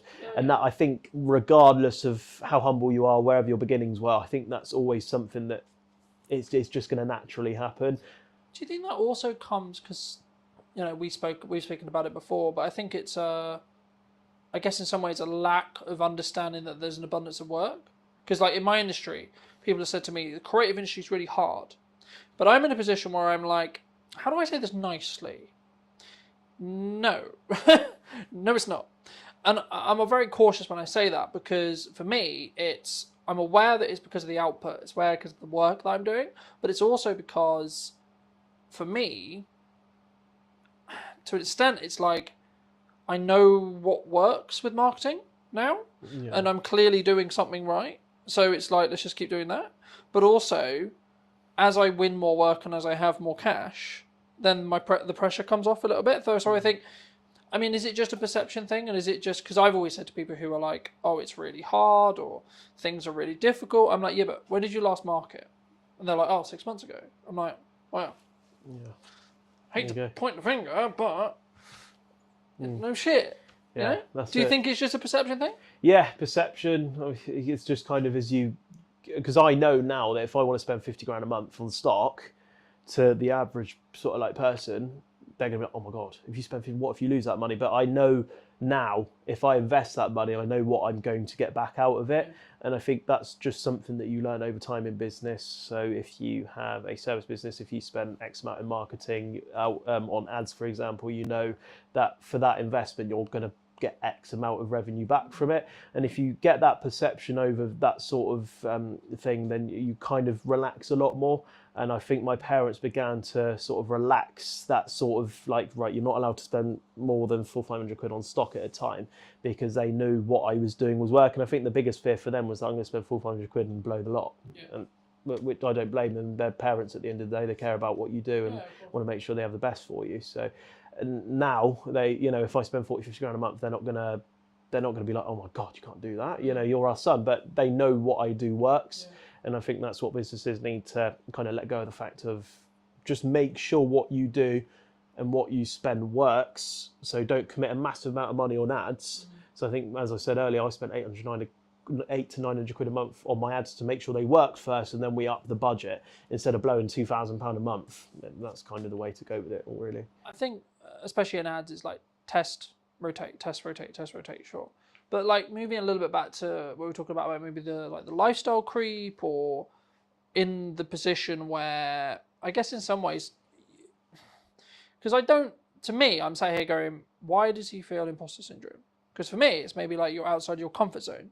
Okay, but then you're just outside your comfort zone. That's just, okay, just stay there for a bit, do it for a bit, and it'll be in your comfort zone. You know what I mean? Like, for me, I find that interesting. I don't want to delve too deeply because I'm aware that like we're on the show, but like for me, imposter syndrome is just you're doing something that you haven't done before, so the evidence in your head is like, oh, okay, this is new. Oh, this is difficult. Oh, this is challenging. I'll give you an example. At the time of filming, last Thursday, new studio, new people, but not new people, I knew the people, but like new studio, new space, new costs, new podcast, new idea. Wasn't really feeling comfortable about it, but I pushed through and did it anyway, you know? And I think those 2 episodes are really, really good. I think they work really, really well. I think the studio in London will be a very different thing to what I do on location, a very different thing in Southampton. And it's not like one is better than the other, right? If you want to go technical, sure. But also, in the nicest way possible, like the one in London's worth, like I pay more for it. And it's also in London. So I got to travel and it takes more time, etc. So like, and again, it's like also, are we locking in where it is now in respect to, because the one in Southampton, for example, is in a build stage as well. So actually it could go full production like that. And actually then they would be on the same level. So I think for me, imperfect action is what matters. And I think that once you gain some momentum and you have some success, you could say, I mean, we were talking about when you were driving me back from the media day about like looking at a car as like maybe not a great investment, but actually it's the context in which you apply to it, right? Like for me, if you enjoy that car and that's your like treat to yourself that allows you to keep working hard and keep making, let's just put a number on it, an extra £50,000 a year, £100,000 a year, whatever it ends up, whatever your number is, then actually why shouldn't you spend that money on the car? You know what I mean? Because if it's at what point, I think sometimes as business owners, we don't, for a very long time, I was like, yes, I won, and then straight on to the next thing. I was very, very bad at celebrating the wins. And I think it's kind of the way you counterbalance imposter syndrome, in my view, because it allows you to give the evidence to say, no, actually, you are pretty good. You are actually clearly doing something right, you know, regardless of age. Because I think it's in subjective terms related to, actually, I would say the age is your advantage, because you looked at the business and went, yeah, but someone who's maybe 50 will go, I have to have a retail store.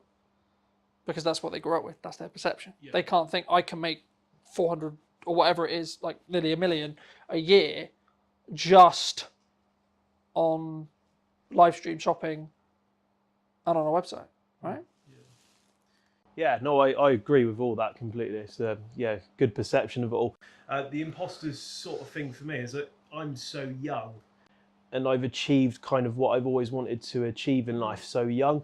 And I think for me, I don't deserve to have that at such a young age, because people work all through their lives to get up to the age of 50, 60 before that they get that really good idea. And I think it's just, for me, that's just kind of the sort of person I am. I just don't feel like at that age. I think that's important to be staying humble. Yeah. Right, and I think that's important in how you show up, and that's important in how you scale, and that's important in, actually, to be honest, how you'll then pay your staff, how you'll then pay the people you work with, how you are with the people you work with. You'll be grounded. But like for me, I was in this like fortunate position where people are like, I want to get to retirement age, I want to retire at 40. I'm like, what would I do in retirement? I know, I would film videos. Yeah. I would have a podcast. I would do this, do this, do this, do this, do this. And I'm like, hold on, so I'm there too. I'm nowhere regarding revenue right there, but like I've got enough money to pay for what I want to, what I need to pay for, and have a percentage left. Put enough aside to keep for rainy days, and put some in investments, and happy days, you know. And then I can save towards a goal of, okay, I want to buy a new camera, or etc. You know. So for me, it's all a perception. Yeah. For me, it's actually control over time, control over what I can do every day, control over who I spend my time with, what clients I have to say I can say yes or no to. So I think for me, I get to an extent why someone in your position or someone listening would potentially feel concerned, imposter syndrome, etc. But for me, that's a sign of growth. Like I was talking to my partner about this, and a good friend of his this morning. It was like, the things that used to piss me off a year ago, they don't even scratch the surface now. I was like, that's a sign of growth. That's a sign I've grown. And I think it'll be interesting to see where we both are, but, just looking at me personally, where I'm going to be in a year to two's time. Like, the things I worry about now, are they even going to be things that I worry about? Probably not, right? But what would you say to people who are maybe on the fence about, they've got that idea, like you had, right? And they're like, yeah, but it's not safe. There's no 100% guarantee the business is going to work. Should they make the leap? Yeah, absolutely. Because let's say the business idea, costs £5,000. You need to put £5,000 in for it to give it a chance to work. But you'll spend £5,000, and that to everyone, that's a lot of money, isn't it? To spend £5,000 on an idea. That's £5,000, But you know. People will go and spend £400-500 a month at the pub, and that accumulates over a year as £5,000. So if you save that, stop going to the pub for a year, to people, that's what they enjoy doing. But let's say if you cut that out, put it in a pot, and then at the end of the year, try that idea. And then you'll be able, and if that idea works, you'll be able to do that business, plus go to the pub and still have money left over. So I think try it. But at the end of the day, for businesses to work, you've got to take risks, and take risks important. If you lose £5,000, make that £5,000 back again and try the idea and do something a bit different. Do you think it's worth the lessons that you might learn in that though? Yeah, lessons are like they're priceless. Because like, even if you fail, the way I've looked at it for a long time is like you either are successful or you gain some lessons. You don't really fail. You're like, oh, don't do that again. Yeah, that's it. Yeah, those lessons are priceless for everyone. At the end of the day, if you spend £5,000 in that sort of idea and it doesn't work, you can use that to work out exactly what didn't work. So if you do want to try it again, you make sure you put those things right and see what happens. At the end of the day, not all businesses are going to succeed, and that's just a part of life. If 100% of businesses succeeded, the whole business industry, in every single industry, would be overwhelmed. It would be like there'll be too many, and there'll be so many around. Like if you look at the odds, whether it's like gut, whether it's work, whether it's this, whether it's that, whether it's just managing cash flow, managing money, whatever, I think it's like the current statistics, roughly when I last checked, was like 97 to 95%, depending on where you look, of businesses are going to fail, right? So it's like, yeah, the odds are against you, but actually, if you extrapolate that out to the world, 17 billion people, actually, the odds that you win there are pretty fucking high, right? Now, yeah, maybe the numbers, like, in comparison to 17 billion people, quite low, but it's still going to be a couple of million people who win, you know? Yeah. And that's in the lower scale of that. Let's say we go 1%, you're still looking at close to just under 1 billion, right, of people who will still win. The question I guess I would have for the audience is, do you want to be in that 1 billion who has the freedom and the time and the ability to be able to be, quote, extraordinary, or do you want to climb the corporate ladder? Do you want to have the job, right, and then the 3 holidays, the 4 holidays, live for the weekend, live for the holiday, or have the freedom over your lifetime energy, resources, etc.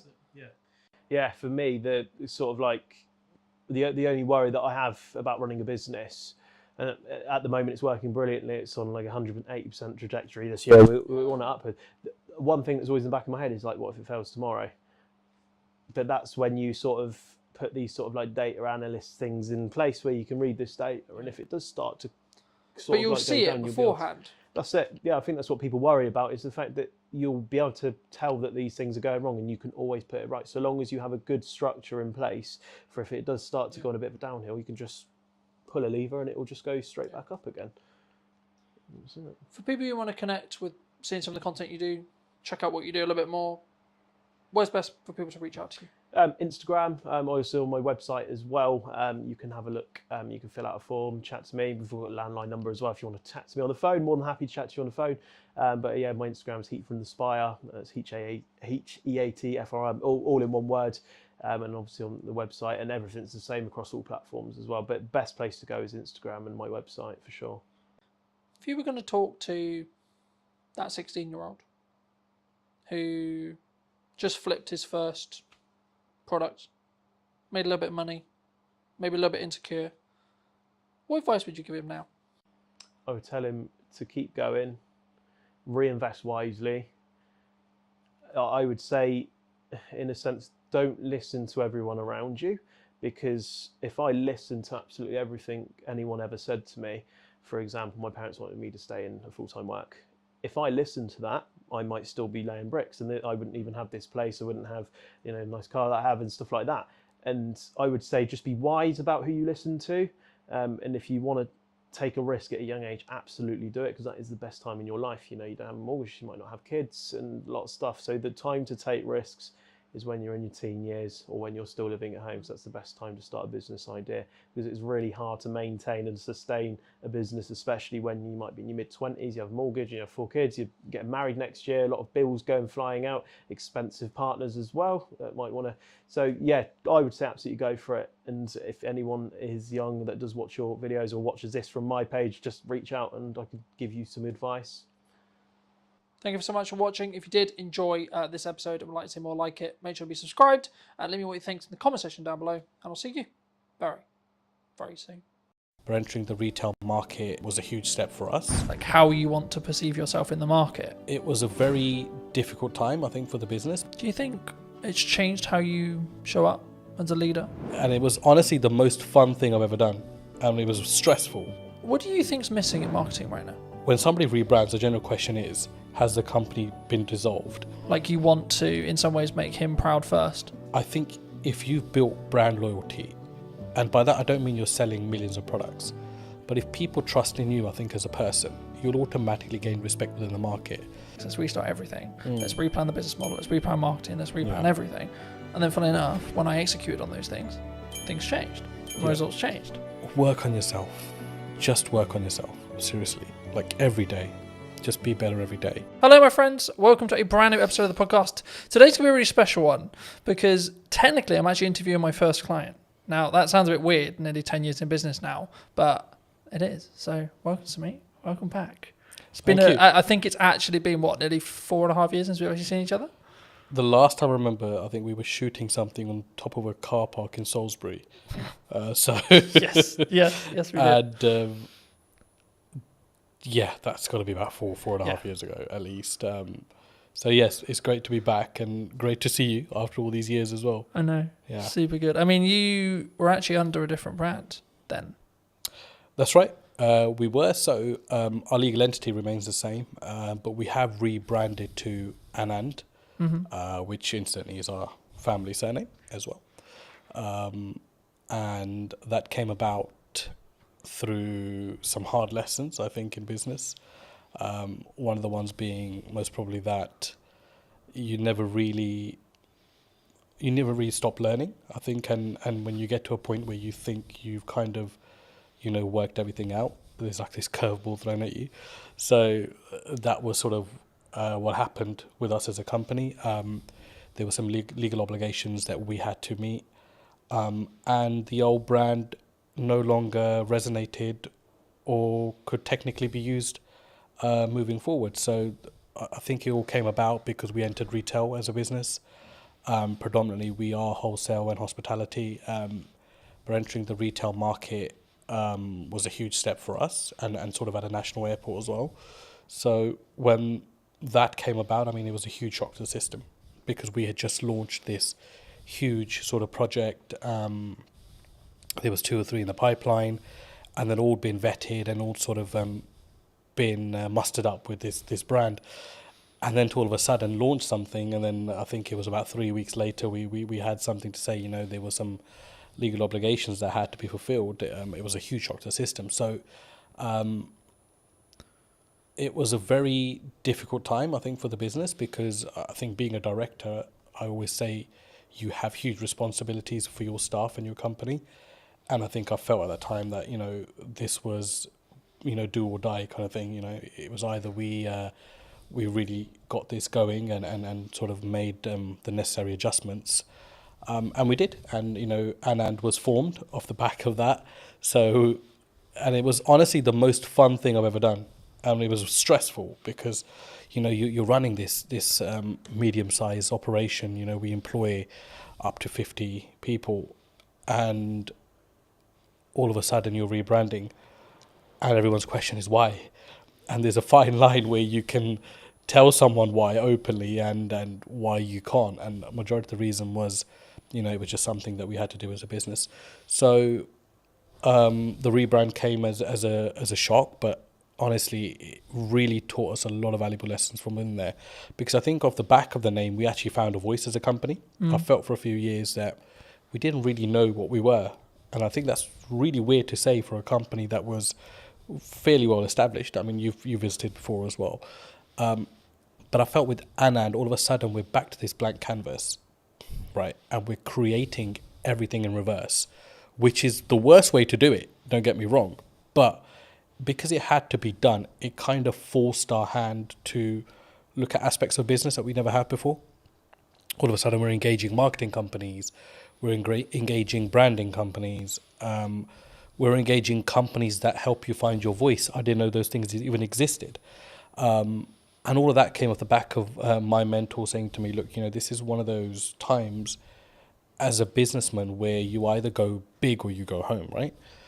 And for me, it was like, we got to go big here. Like, I've invested too much time in this. Like, I've invested too many years, those sleepless nights, everything, to just, pack up and be like, yeah, we're done here. No, we're going to go big and we're going to spend big. And sometimes that's not the best solution, but we kept a control of that, because spending big wasn't just throwing money blindly at stuff. It was really taking our time, really looking at companies that met our ethos, but also companies that we felt genuinely wanted us to do well. So they didn't make us just feel like a number amongst their client base. And that was hard to narrow down because we made some mistakes along the way there as well. And in hindsight, it's easy to say, these things happen. But at the time, when you're financially forking out money, it's a huge, huge deal. So, I mean, look, it was an amazing journey. And it's been a year since we've rebranded. And I think as a company, we couldn't be any happier than we are at the moment. Do you think that maybe some people are really worried about rebrand? I mean, you kind of forced into it, but I think maybe people who are listening who are maybe on the fence about what do you gain from a rebrand? Was it just that voice and that that really what I would call depth work when it comes to really understanding what your brand values are and how you want to perceive yourself in the market? Would you say, or is it if that's a disconjointed? Because for some business, I think that can be really disconjointed for some people.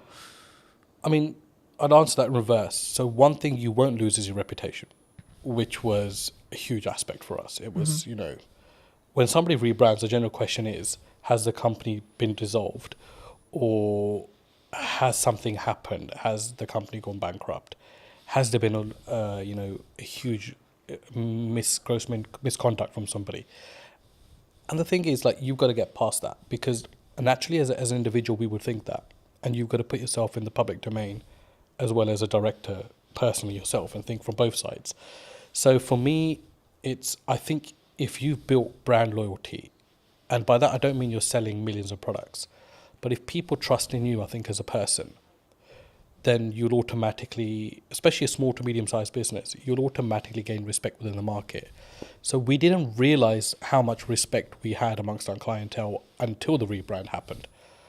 And I think that's what carried us through. So I think there's this illusion that if I rebrand, I'll lose customers. And that's a general worry because, of course, you need your finances to run a business. And your clients are your clients. You spend years and decades working with them, whatever, right? But those relationships can be ruined at the a drop of a hat as well. A split-second bad decision. So I think what I've learned the most is that if you are genuine and you are genuinely there for your clients, and if they're not just a number to you, which is how we do things at Anand, then you will be absolutely fine because people will carry through. And that's what I noticed, that all of our clients said, we don't care if this company is called ABC tomorrow, but we want to work with the same leadership that we're working with within this company. And that's what made me realize that, not that I didn't know people were important, but it made me realize how important the team that we had were and how dedicated they were. And that all stems from, I think personally, from you as a director and what your attitude is within the business, how you look after people, how do you go about daily life, and how much do those people matter to you as well. And that kind of proved to me that, those things mattered a huge deal to us as a company, and it filtered right through. So I hope that answers your question. Yeah, no, absolutely. I mean, I think for me it's important to appreciate where you've come from, but also then understand, like, sometimes we have a growing pain, right? Yeah. So it's we're shifting into a new brand, we're shifting into like scaling up, etc. But one of the quotes that you gave me very many years ago that has really stood apart, that I wanted to remind you of, but also ask you to apply some context to, is people are loyal to their needs. Yep, absolutely. Do you? I mean, how did you sort of? I guess that's a life lesson for a lot of people. But how did you? Where's the story behind that? So, I think just sort of, I've been in business for about 10, 15 years myself, and I can't put a number on it now, to be honest with you, but it's been a very long time. And one of the things that you realize very early on is that it's very much a dog-eat-dog world. Like, as much as, you think you might be out there to set the agenda straight or to start this new, loving relationship with every single person, it never works out that way. And we realized very quickly that as a business, after surviving the first 5 years, like, a lot of people are just loyal to their needs. Like, when those needs are met, they will either move on or they'll no longer engage with you. And I mean, that's absolutely fine. It's a natural thing to happen as well. But to put it into context, I mean, if I look at how we operate with our clients at the moment, I don't think there's a single client that can say that, if their volumes drop with us, that we change our attitude towards them. Mm-hmm. Whether it's the smallest client on our sort of, accounting system, or it's a big renowned sort of company, it makes no difference to us. We work personally with every single client and every single person that we work with. And that might mean along the way you have to accept that once their needs are fulfilled, that they no longer will engage with you. But to put it into sort of context, that quote at the time came from, it was one of the things that we've always steered away from as a company. Don't be those kind of companies, or that company that is all over a client when it's hot. Yeah. And when it's not, they don't want to know, or they don't want to help them out with anything. And there are some clients that we work with that, we did millions of pounds of business with before. And all of a sudden, they have engaged another company, but there are times where they still engage us when there's an emergency, and we would never turn them down, because you've got to remember that whether they've moved on as a client to another supplier, they were also once your client and made up the DNA of your business to be what it is today. So yeah, I mean, it's something you have to get comfortable with, I think, in business, and have grow some thick skin around that, because people are loyal to their own needs, and it's just the way of the world. For me, it's something that sort of, at the time, I think when you initially told me, I didn't really get it. Yeah. Right. And now I can save like 6 years, 7 years down the road. Yeah. I get it.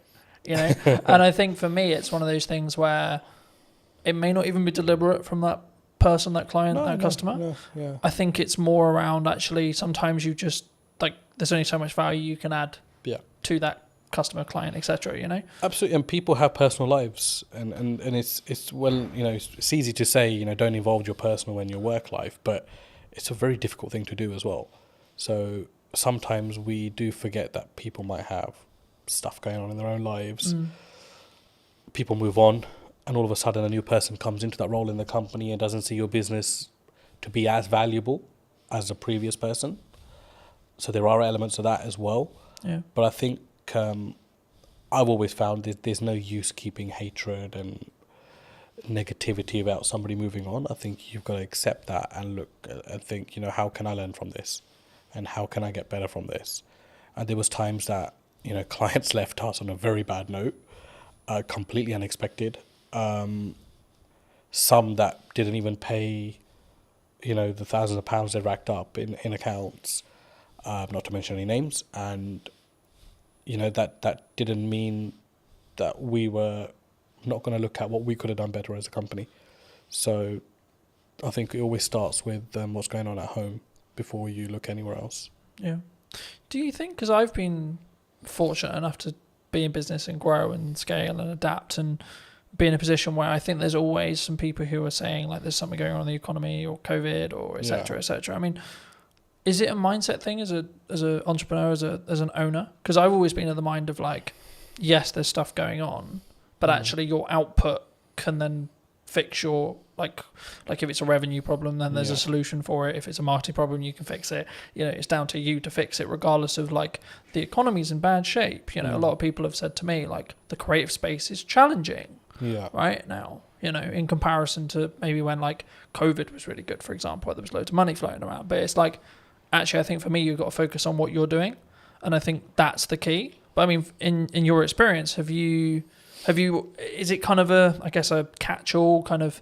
Oh, they're just saying it because the economy's hard, or as maybe as an excuse. Look, I mean, there's no doubt the economy is very different to pre-COVID. But then it's also very different to 2009, when there was a huge crash, right? Yeah. So I mean, that's just a constantly sort of evolving, you know, situation. Yes, I do believe it's very difficult now to do business, no matter what field you're in. But there are some fields which feel legislation change particularly, you know, they feel it a lot more than some businesses. But I think you're right to say you can navigate through anything with a very positive mindset. And I think if you fold as a business, but you've given it your absolute everything, you'll sleep peacefully at night. And that's for me personally. And I felt that in a situation. I mean, you know, 2023 to 2024 financial year was our worst performing year as a business. And it was also the year that we rebranded. And there was a lot of sleepless nights there because revenue was, you know, rock bottom. We'd employed people that year, doubled our workforce because we were looking to go, you know, north, and ended up going south as a business. And naturally along that is a lot of doubt because you think, should I have employed these 6 people? Should I have done this? Should I have done that?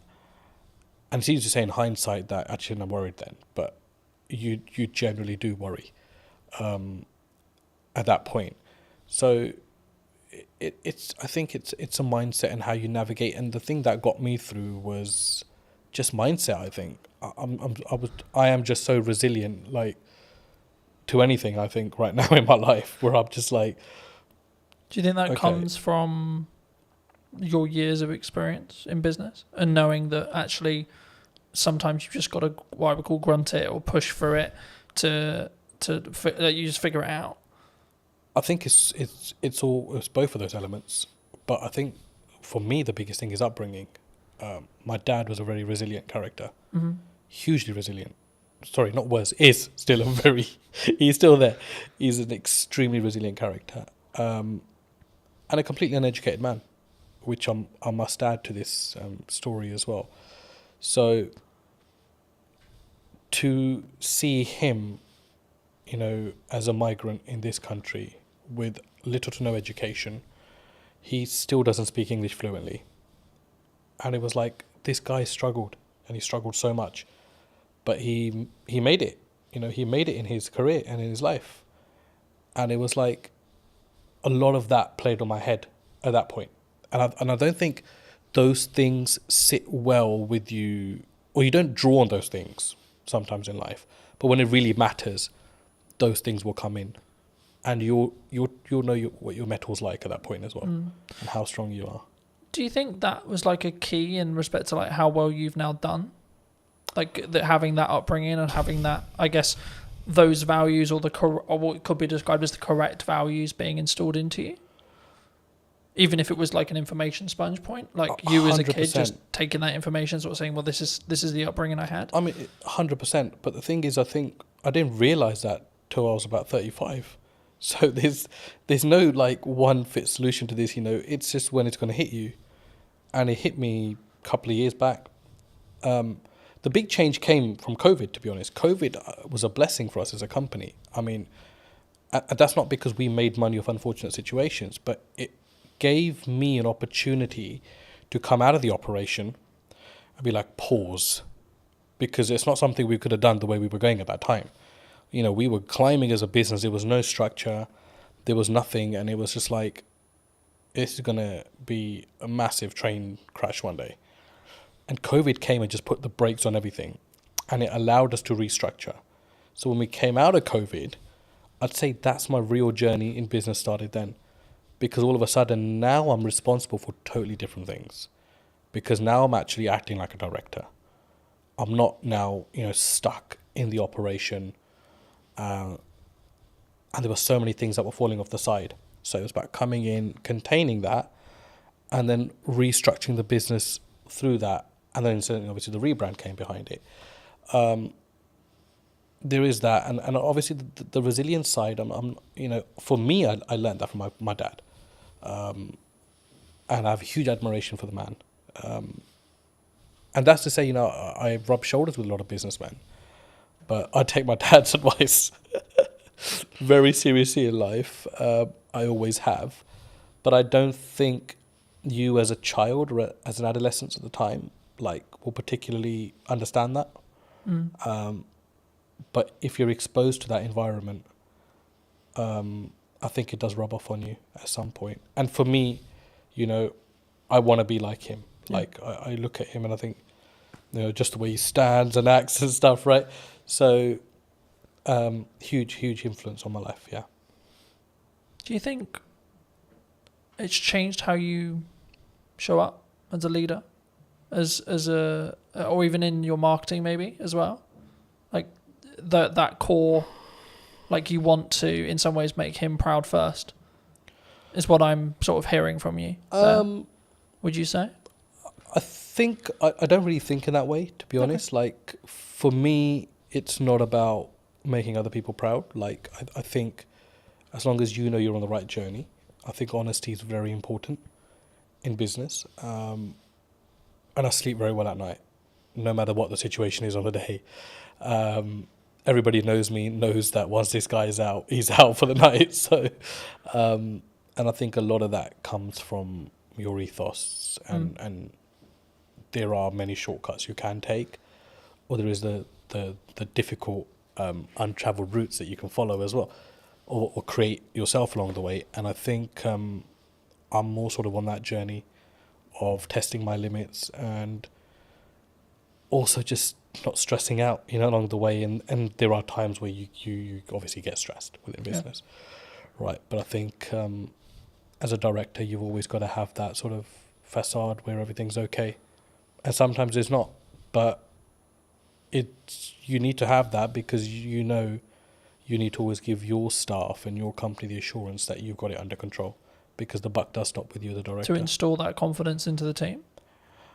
I'd like to think they're confident without that, But I think what's your problem as a businessman should not rub off onto your team, because it's for you to deal with and put those things right.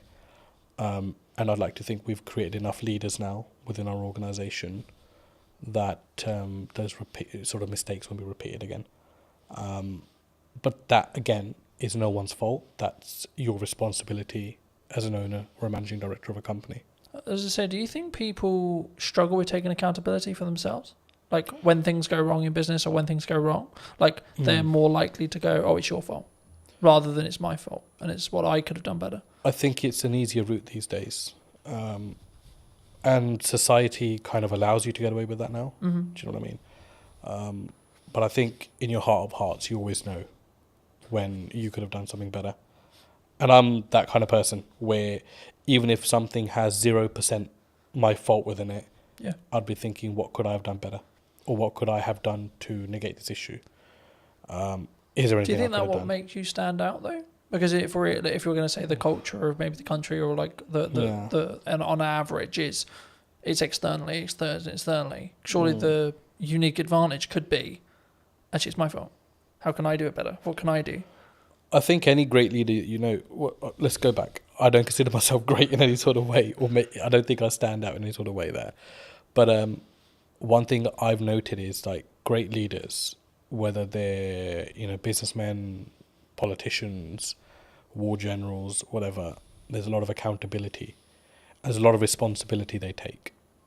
And I don't think you can really take responsibility unless you hold yourself accountable. I know that might not make sense, but in my head it does. So I think that's really true, and I think that you have to take yourself accountability to what goes wrong, right? Like I've spoken in content quite a lot about last year was really hard, economically, business wise, etc. Now I could have go down the approach of, well, it was a harder year and it was financially this and there was political uncertainty and this and this and this, or I could say, well, what am I doing? Yeah, right. Exactly. Like, how am I showing up? How am I leading with value? Yeah. Am I leading in the right way? What's my office structure like? What's my business structure like? And then what I did was actually go, okay, right, so clearly something isn't working. Right, so let's go back to basics. Let's restart everything. Let's replan the business model. Let's replan marketing. Let's replan everything. And then, funnily enough, when I executed on those things changed. Results changed. Yeah. So I think for me, especially something that you can't overly control, right? Like who's in the government, what the government policy is, etc., etc. That's why you should focus on you. That's why you should focus on what you're doing and what your key is, I guess, in some ways. But what do you think's missing in marketing right now that people maybe don't look at, or like either what you're doing specifically or maybe what you're seeing as like potential opportunities? What I've seen, because we engaged with a lot of marketing companies before we decided to go with the one we did, it was just like how bad the quality of stuff is out there. And I don't know whether it's just that people settle for, whatever's kind of fed to them, or don't challenge back enough on things. And for us, I was like, no, I don't want to look like a Pret or a Starbucks, because those things are fucking done. Like, I don't want to be that brand. No, I don't care how they're presenting their material. It makes no sense to what we do. And, the comeback from some of the marketing companies was, oh, yeah, but, you're operating in a different domain. Yeah, we're operating in the aviation domain. It's a huge domain to this country. I mean, you saw what happened when aviation shut down with the ash cloud. Yeah. I said, we're operating in a very high marketable area. But I don't need to be another one of these brands. So there's this whole, I think in marketing, they've kind of got these slots in their head. Where, oh, okay, you're in hospitality, so let's just follow the footprint of this company. You're in travel, let's follow the footprint of this. No, it needs to be personal to you as a company. And I think no matter what size you are, I think you've got to have that arrogance and you've got to have that strength to be like, no, this is shit. I'm sorry. Yes, you might be saying to me this is going to cost me £5,000 a month, but I do not value this at £5,000 a month. Like, this content is shit. And it was until we took that stance, we were able to filter out the companies that we actually wanted to work with. And it ended up actually being a company that had absolutely minimal experience in marketing, had a very strong presence in videography. They did some of our content. We sat down and said, we'd love the opportunity to market for you. And I was sold on the directors of that company. And I think that's a huge valuable lesson, that don't just go out into the market and think, I'll go to the marketing agency that does marketing for X, Y, and Z. No, that will not be the necessary fit for your company. You need to find the necessary fit for your company. So overall, I think it's a huge gap in the market there. If somebody's willing to come in a company and work personally with smaller businesses, I think it's a huge market, because everybody wants to catch the big fish. And big fish will potentially have the budgets just to pay and be like, yeah, the campaign didn't really work out. But as a small business, you can't really afford to do that. Every campaign has to work out. And whether you're small, whether you're a medium-sized business like we are, it has to work, because you're paying a lot of money for that to work. So huge gap in the market. I think there aren't many companies that I would look at and think there's a good reputation there, even though they work with big brands, because they will just consider you a small fish and think that they can pull the wool over your eyes. And I think it's very important, no matter what size you are, that you're the captain of your ship. Yeah. No matter how small it is, how big it is, you've got to lead by example there. And if you have to have the loudest voice, then you've got to have that as well.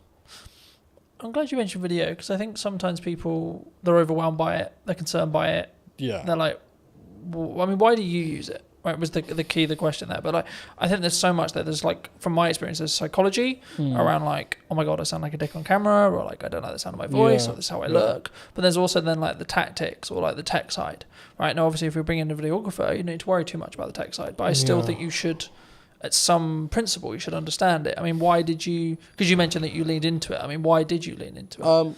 I was obviously introduced to yourself into videography. I didn't have any. We know videos get made, but it wasn't something you ever gave second thought to. For me, it was just kind of okay, I need to stop worrying about how I look or sound on camera. Just be genuine to who you are, what you're talking about. If it produces great content, it does. If it doesn't, whatever. it's not the end of the world. And obviously, it was a changing landscape at the time as well. I think all of a sudden, Instagram changed its algorithms, videos and reels, and all these new terms are coming out. And I'm like, what the hell's actually going on? And it was just something that came about. And for us, because we're hospitality and retail catering, imagery and videography is a huge aspect of what we do, as part of marketing as well. Of course, you can't just keep marketing with, let me take a picture of this and just keep sticking on social media. It doesn't really work that way. So for us, it was okay, we need to open our horizons here and actually look at things that work, and just keep yourself open-minded in the process. I think it's something that people should always try, and then see what the data then tells you, right? In whatever the campaign is, whether you're doing short form, long form, etc., etc. But I think it would be important when talking about data to think about AI, right? We're seeing an AI boom. Do you see it as we're all maybe in trouble, or some people, you're very obviously service based in respect to what you do, so it might not be as relevant, but is there elements of AI in your business? Do you utilize it, or have you gone the other way and said, actually no, we're going to lean into the fact that we are doing it ourselves and we're not maybe using it as a utilizational tool? Because I see it as a tool that can be sharpened rather than it replacing you. I mean, there were people in our team that were huge believers in AI, and there are elements of it that we use, no doubt. But I feel with what we do, if we invest too much into or rely too much on AI, I think it will stop your mind from working. And I think it's very important that you're engaged consistently. From just a cognitive ability. Cognitive ability. And I think you don't want to get into a situation where, you're relying on technology to tell you what to do, because then all of a sudden you're not problem solving yourself. Or, use it where you can, don't get me wrong, if you're stuck or whatever. But I just think that there are certain aspects of business, old school values, that no matter, they've tested all elements of time and survived. So technology important, AI important, but I don't think it's do all and end all. No, I think that's a really important important reflection. I think it can be, and I'm using the analogy of you sharpen the knife and then use it, right? Because I think it's a tool, and we need to be careful with how we use the said tool. But like for me, I'm also building habits around like doing more physical reading, right? Because I'm aware that if I use AI, my cognitive ability may become less. So I'm like, how can I actually increase my cognitive ability with effort and energy, right? And I think for me, that's the difference, and that's why I think like you can still be sharper. But were you always maybe looking at like, because I think when we look at maybe the arbitrage, or maybe we're looking at for an advantage as a whole, were you always someone who maybe looked at technology and saw the opportunities it could give? Because I think sometimes people, they sort of put their defense mechanism up and go, no, you know, we're not going to use it. We're not going to do that because it's scary and new. You've got to use technology. It's not, I mean, a side story, but a family friend, I mean, he owns about 20 to 30 industrial units in West London. And he's a landlord on all 30, and he accumulates rent of all 30, is the managing agent of his own estate, charges his own service charges as well. So huge business. And in COVID, he had an issue where his bookkeeper caught pneumonia and was hospitalized. So he called me and said, you know, I need some help with software and accounting. And I remember driving to his place thinking, there's just going to be so much advanced systems here because it's a huge business. So I don't really know what I'm going to be able to advise him on. When I got there, I was completely shocked that he had no accounting system, no software, and he was doing everything manually. To the point where he was even adding up sums on a piece of paper or his ledger, physical ledger. And I was like, and these are not small figures, you know, 7,200, 9,229, you know, and he's calculating all this on paper, and he's got this account running per he's got, a book per tenant running. And I'm like, shit, there's no way there can't be a mistake in this. Like, there is absolutely no way. So his first job for me was, I want to move all of this onto an accounting system. Yeah. And I looked at it and I thought, like, that is just madness. Like, it's absolute madness. And I remember setting up Xero for him. And I mean, I'm no Xero professional, right? We have a team that runs our accounts and stuff, but he wanted this to be a personal favor. So I remember shifting all of these physical ledgers onto an accounting software, and the sums were wrong by like thousands. So his first comment to me was, I need to recover this £62,000, which is owed to me in rent. When we actually shifted everything onto a ledger, the figure was about 225,000, which was owed to him. So it's like nearly 3 times what he thought was owed. And that was his change at the age of 62 towards technology, that I need to adapt. And that was the point where he was like, no, I Was it an eye-opener for him? Sorry? Was it an eye-opener? I think it opened. Like, how did he react? I think it opened everything that he had within him, because he was just like, I don't even know how many years I've been losing money for, which is the main thing. And he always had tenants, I said, and came to him like, you know, this rent figure is wrong. And he was like, no, he's adamant it's right. And I was like, an accounting system will put all that to bed. All of a sudden, the queries went down by like 90%. People stopped querying their bills because it was all automated. Each tax code was set. Every expense was set. And I mean, that was like, okay, there's also no time limit to when a person can wake up and see that they need to adapt to technology. And coincidentally, he got very ill last year himself.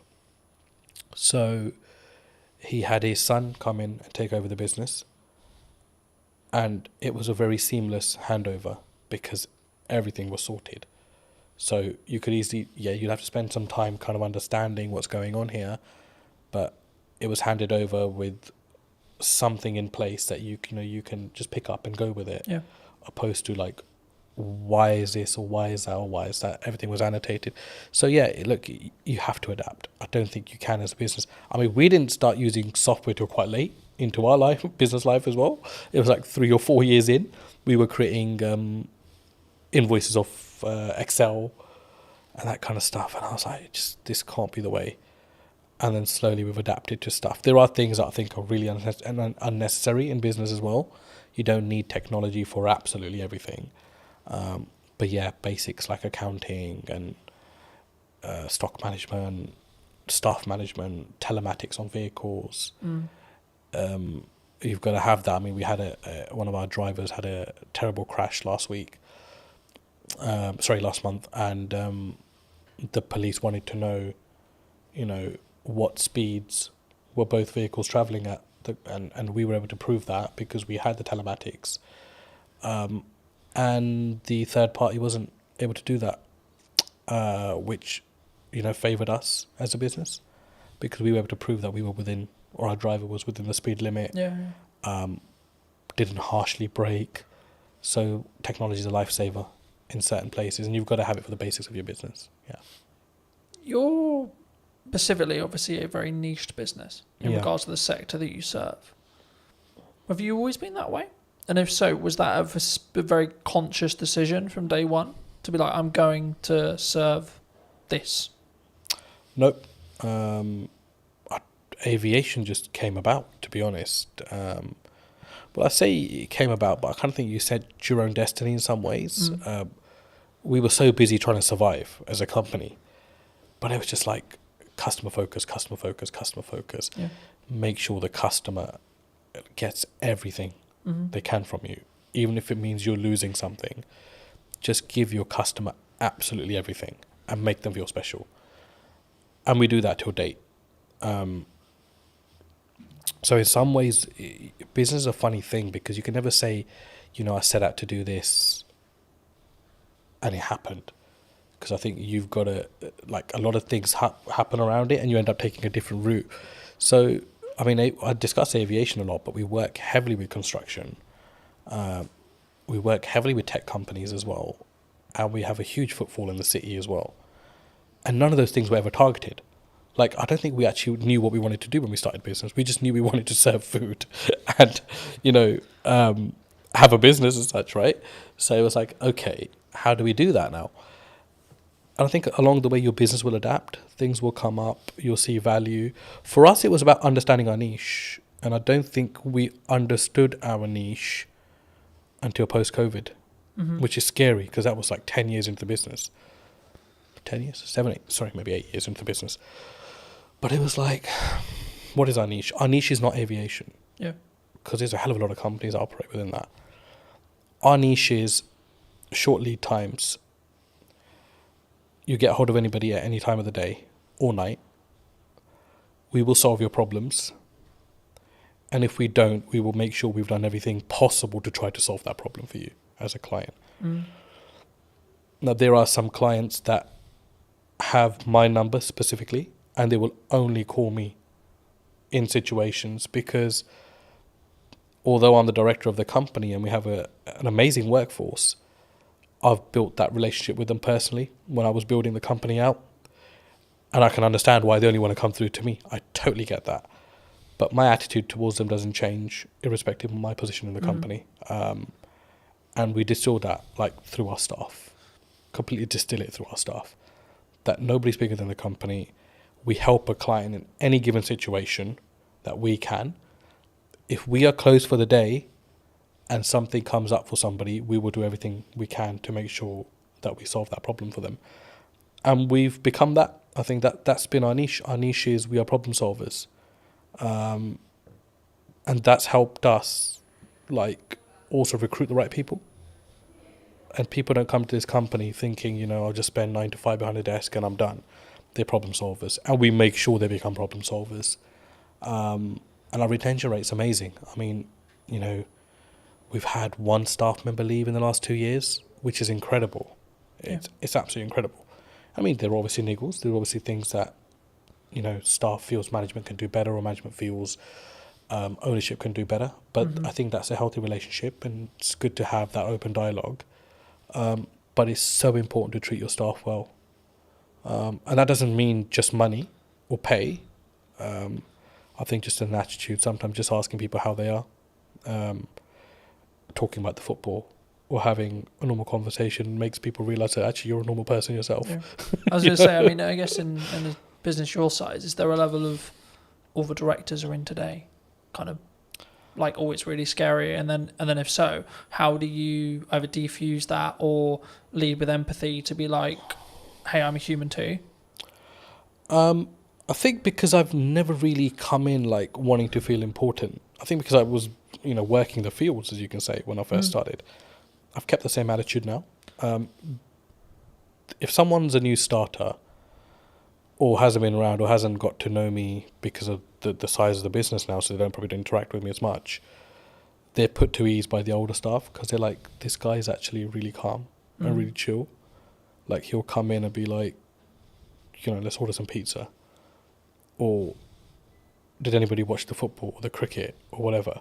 I mean, it's like we have our company WhatsApp groups, and I was at the cricket India-England the other day, and I'm sending in the group chat, a photo of myself at cricket, but that helps people just feel like, I'm not intentionally doing that.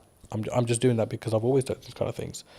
And there are staff that say, they don't feel like sometimes that I'm the owner of this company just by how I act, how I am. I'm very relaxed. Mistakes are fine. I think we've always said that, look, it's fine to make a mistake, but don't let it become a repetitive mistake and we're not learning from. So it's that yin and yang. I think you've got to find the balance. For me, it's very hard to be serious with people, especially my day-to-day staff, because I think their life is serious enough without me having to add to it. Our work is serious enough without me having to add to it. So I try to, just be chill around them. If there's problems, I'll take that up with my higher management, and we will deal with it away from our team. But I think it's very important to have that balance as well. Do you think, as a founder, as a director, as a leader, that maybe not you specifically, but those people in the question, leadership founders, they maybe have an ego problem, and if so, like, is that maybe their undoing sometimes? Like, they have a massive ego, they care about the car, they care about the house, they're keeping up with the Joneses, but they don't necessarily lead with maybe the correct, what I would describe at least as the correct values. Yeah. Do you think that has a strong impact as from a leader, from a founder, from a kind of how you show up for your staff, your employees, your higher management, etc.? I think so. I mean, the people with, if you've got the nice car, the big house, you've made it in some elements in life, and that's amazing for you as a person. I'm really happy for people that are able to do that. But do you think it comes from an insecurity sometimes? From insecurity, did you like say? They're doing it like, I've got the car because I don't maybe love myself as much, or like I'm trying to fill a hole potentially in their own self. I think everyone's trying to fill a hole in some way within themselves. I think we all have that. I mean, there isn't a perfect person out there. No, of course. Let's start with that. We all have our blemishes end of the day, and there are things that we can always improve on. But I've been in business long enough to see both aspects. I've seen people that feel like they need to show their hard work or remind people how hard they've worked by showing possessions. Yeah. And they do that more for others opposed to themselves, which is sad. I think it's quite sad. And I don't mean that in a horrible way, but I genuinely think like I'd hate to be in that position myself as a person. Starting out younger, I was obviously the general perception around business, one day I'll have a really nice car and I'll wear those clothes and I'll wear, I'll buy this and I'll buy that. But I think once you're fully invested in your business, all those things would just not matter anymore. Like, for me, it doesn't matter right now that I'm wearing discounted Next Aspadrilles or I'm wearing a certain branded top. It matters nothing to me whatsoever. Because I think more about the quality of the person then? I think... Or the quality of the founder, the quality of the leader? It's like, what's your higher purpose? Like, you've got to think, that's what you've got to think of. And I think if your purpose goes beyond materials, you've got a bigger purpose in life. You're not thinking... I mean, I get absolutely no joy. I mean, I love my car. Don't get me wrong, I love sitting in my car. But if I get a phone call, the problems are still as bad as they would be on a bus or on a train. Yeah. So all of a sudden, that materialistic thing matters in no way. Yeah. Right? So for me, I think it's like, you've got to be like, okay, why am I in this? But what am I about as well as a person? And people lose one of those two aspects somewhere along in the business. They either forget why they're doing what they're doing, or they'll forget who they are. And for me, I can't do that, because I grew up eating dinner on the floor. I never sat on a dining table, because traditionally, my dad grew up, there was no dining tables, in his household in 1960, whatever it was, in India, because he was from a very poor background, post-partition of India, Pakistan. So they grew up sitting on floors and eating. So he distilled that in us. And there are times where we're just out and about and we're having a working lunch, and I'll just sit on the curbside, because I'm totally happy with that. Like, because I don't need to change as a person, I feel, to show my status or to show who I am. Like, for me, I'm another person in this world. Do you think by having that level of humility, level of like humbleness, will keep you, I guess, in some ways empathetic or like connected with every layer of your company in respect to management and the people and the staff, and gives you more, I guess, humanity in respect to how you lead? Absolutely, because you'll be a human before you're anything else. A human that actually feels other people's pain and their situations, opposed to just your own consistently. Yeah. But it's very important for your personal life as well, because I've got 2 young kids. I was at sports day yesterday with them, and my he's just four now, and he's starting school in September. So yesterday was his sports day, and today's his last day at school. And the parents were all sitting together, and we're talking about schools, and we talked about, where he's going to be schooling and where they're going to be schooling. And it was just like an amazing conversation, because no one's judging anyone, because everyone's on the same footing at this moment in time. Yeah. But you start to get a feel as life goes on, as you grow older, that it becomes, who's going to the independent school? Who's going to the state school? Oh no, they must have so much money because his or her son's going to the independent, or his or her daughter's going to the independent school. But it matters nothing if you as a person still have humility, I think. And it doesn't matter whether you're sending your kids to a certain aspect or spending X amount on yourself. It's how you are as a person, how you treat people. I think it's hugely important, and even more so when you know that the person you are treating well can't give you as much value back as you can give them. I think that's a huge aspect of you as a character. Yeah. I think also it's a pay it forward mentality to an extent, right? Like, I think what you output will also reflect back on you in 3 months, 6 months, 12 months, etc. At some point, it will definitely reflect back on you. Whether you believe in karma, whether etc. Right? Whether maybe don't go about our belief system, but like whatever your belief system is, there's always a crossover there. And I think, especially when we go back to business, I think that's true in marketing as well. Yeah. Right. A lot of the work I'm doing at the moment is actually, how can I scale out what I'm doing and then build systems so that it allows me to be more present for clients. So then in turn I can do a better job, which in turn means then when I take on new clients, I can ensure that the quality is the same, right? And actually, I think partly because I will say no to certain projects or certain clients or certain things. Do you look at that when you potentially look at a client or working with a customer, etc.? Do you say no sometimes? And if so, where does that mindset come from to be able to have the humility, I guess, or the confidence to say, actually, no, you're not the right fit for us? I think as a leader, you're responsible for a lot within your organization. And I think you realize that the more you grow as a business. It's something which is easy enough to ignore if you're stagnant or if you're growing through, the growing pains, right? And it's a very painful area when you're growing as a business. And I mean, by no means is Anand a multinational business, but I feel the pain of it every day when we grow. And majority of the time it's financial pain, because the bigger you become, the more restraints you get on your cash flow. And there's times you're thinking, I just want to be small again. I just want to be that business that everything was done on account, payment on receipt or whatever, right? But all of a sudden now we've got payment terms. There's clients that rack up huge bills, but we know we're not going to get the money for 60 days or 30 days. And, you know, there's clients that, I mean, there was a client that came in, and we're absolutely wonderful with each other now, but they started and they, you know, said, we won't pay you for 90 days, but we'll give you this much business. And everybody was like, oh, that's an amazing deal to be done. And it was somebody from our team, actually, because when I consulted him, and he said, there's absolutely no point to take this business on, because if this client's going to be giving us £150,000 a month, we won't have that for 90 days. So all of a sudden we would have racked up something like £500,000 in 3 months. Or this business would have racked up £500,000 with us and that's a huge risk, because we only get paid 150,000 out of that 450 after 3 months. Yeah. And then it becomes that again. And then it becomes that again. And if that goes down tomorrow, we're going to be losing £500,000 as a business. And that's not just the revenue, there's the cost that comes with it as well. Yeah, because you have to pay out the cost anyway. Of And course. I think sometimes when people look at business, they maybe don't appreciate it, right? They'll see them with the nice car, they'll see them with the new studio, whatever it is.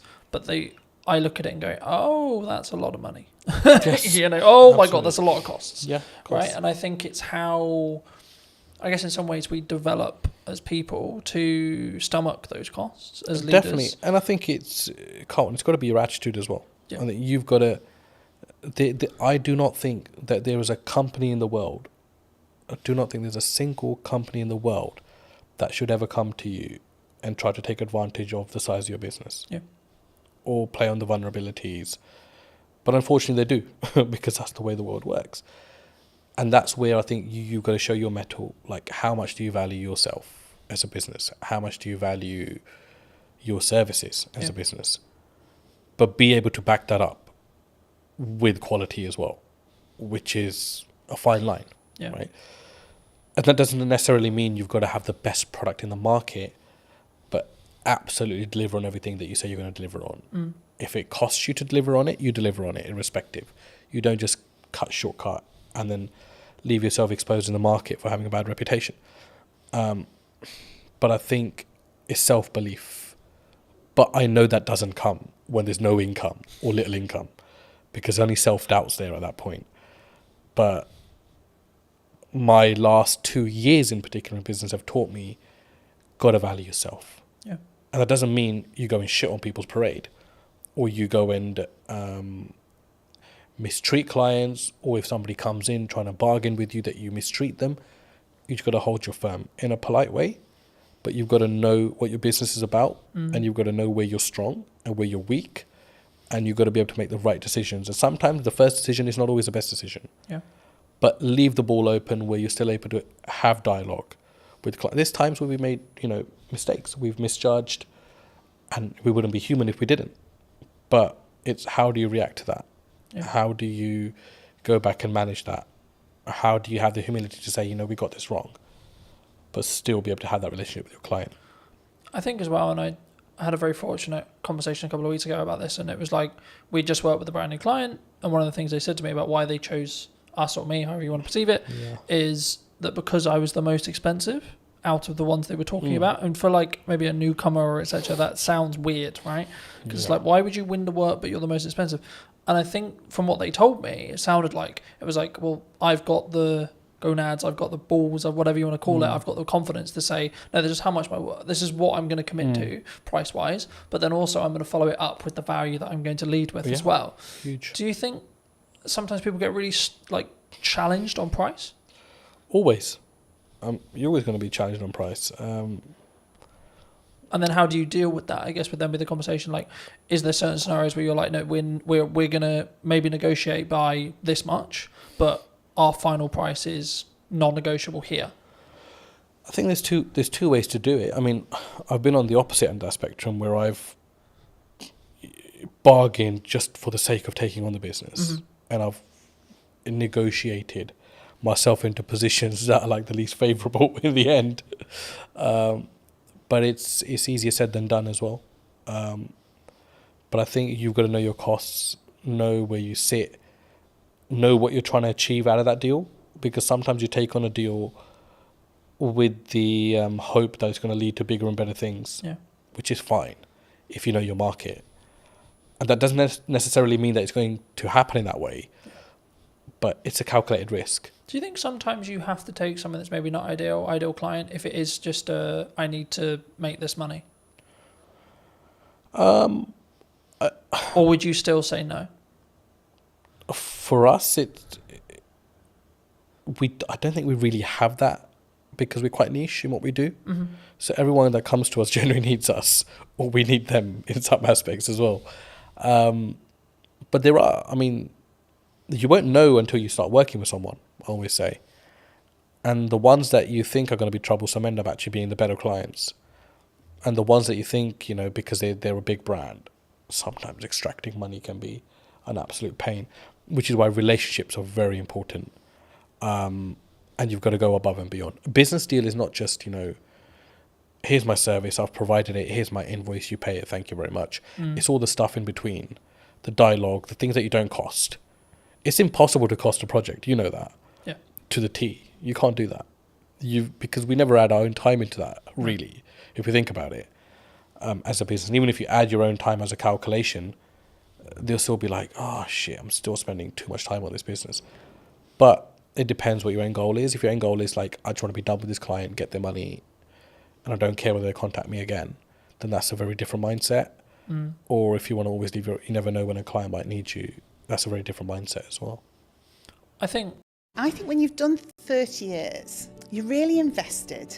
You're really embedded in the business, the risk that you face when you've been loyal to a company for that long. I mean, I've always been of the view that like content will work, email marketing will work, networking will work, going to a trade show will work, but only if you do one.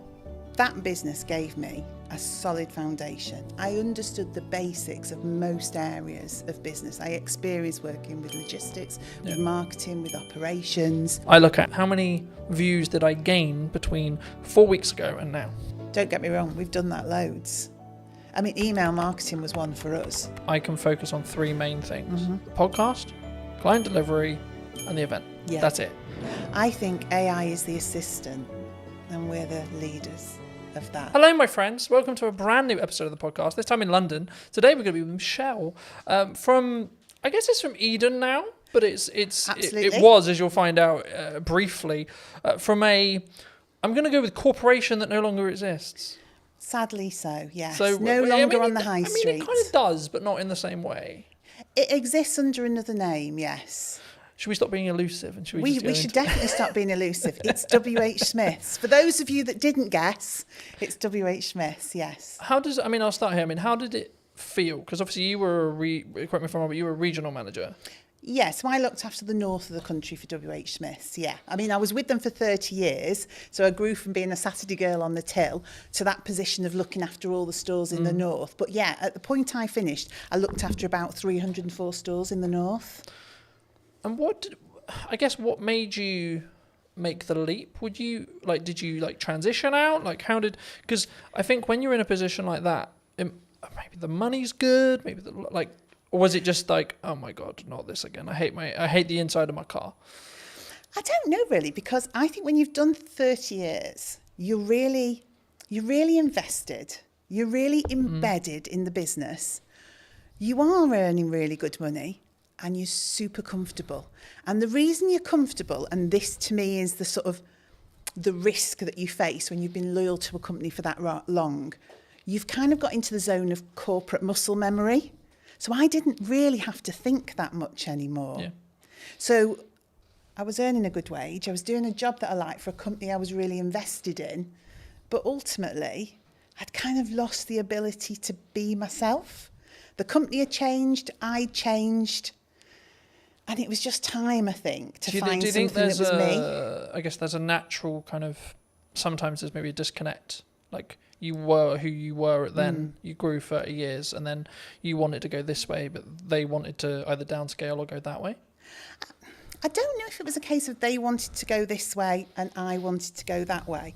Because in all honesty, I could probably have done another 20 years for them. Because genuinely, I was really embedded in the business and I loved it. I loved the people. I mean, you literally know everybody when you've done 30 years. You know every store, you've been to every place. But I just sensed that it wasn't going to be right for me in the future.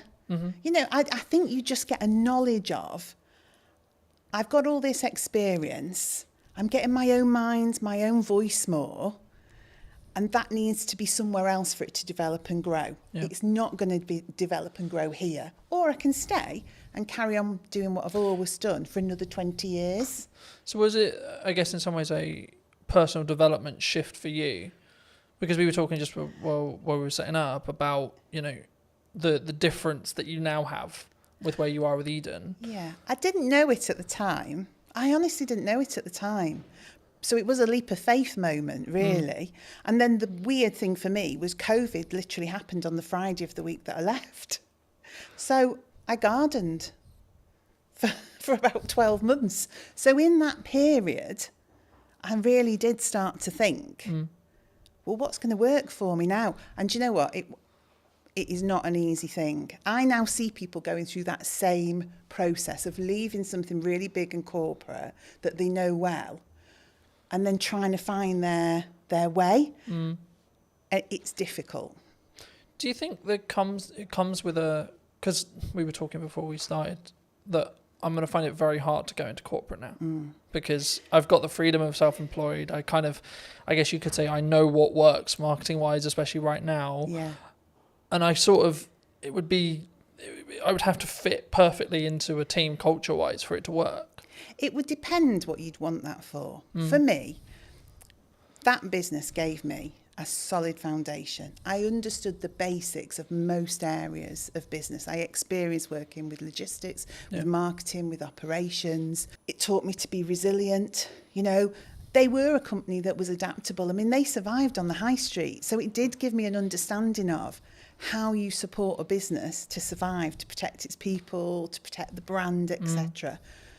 But yeah, on the other side of it, the thing that you're talking about, having your own voice, that freedom to shape a culture, shape a business, shape the dynamics of what the team are doing. For me, that didn't exist in that type of business because I think they have to have really clear communication, real clear clarity of message. Yeah. And if you're someone who wants to divert or disrupt that can be very regardless difficult. of maybe how good the idea is. Regardless right? of how good because the idea it is a triangle Yeah. in that respect. You know, you have to follow the top. And I always found I was always in a box. I think so, and as well, and you can have, and also it's the ability to push that idea through, because some ideas do make it through, but what do they say? It's like steering an oil tanker, not a speedboat.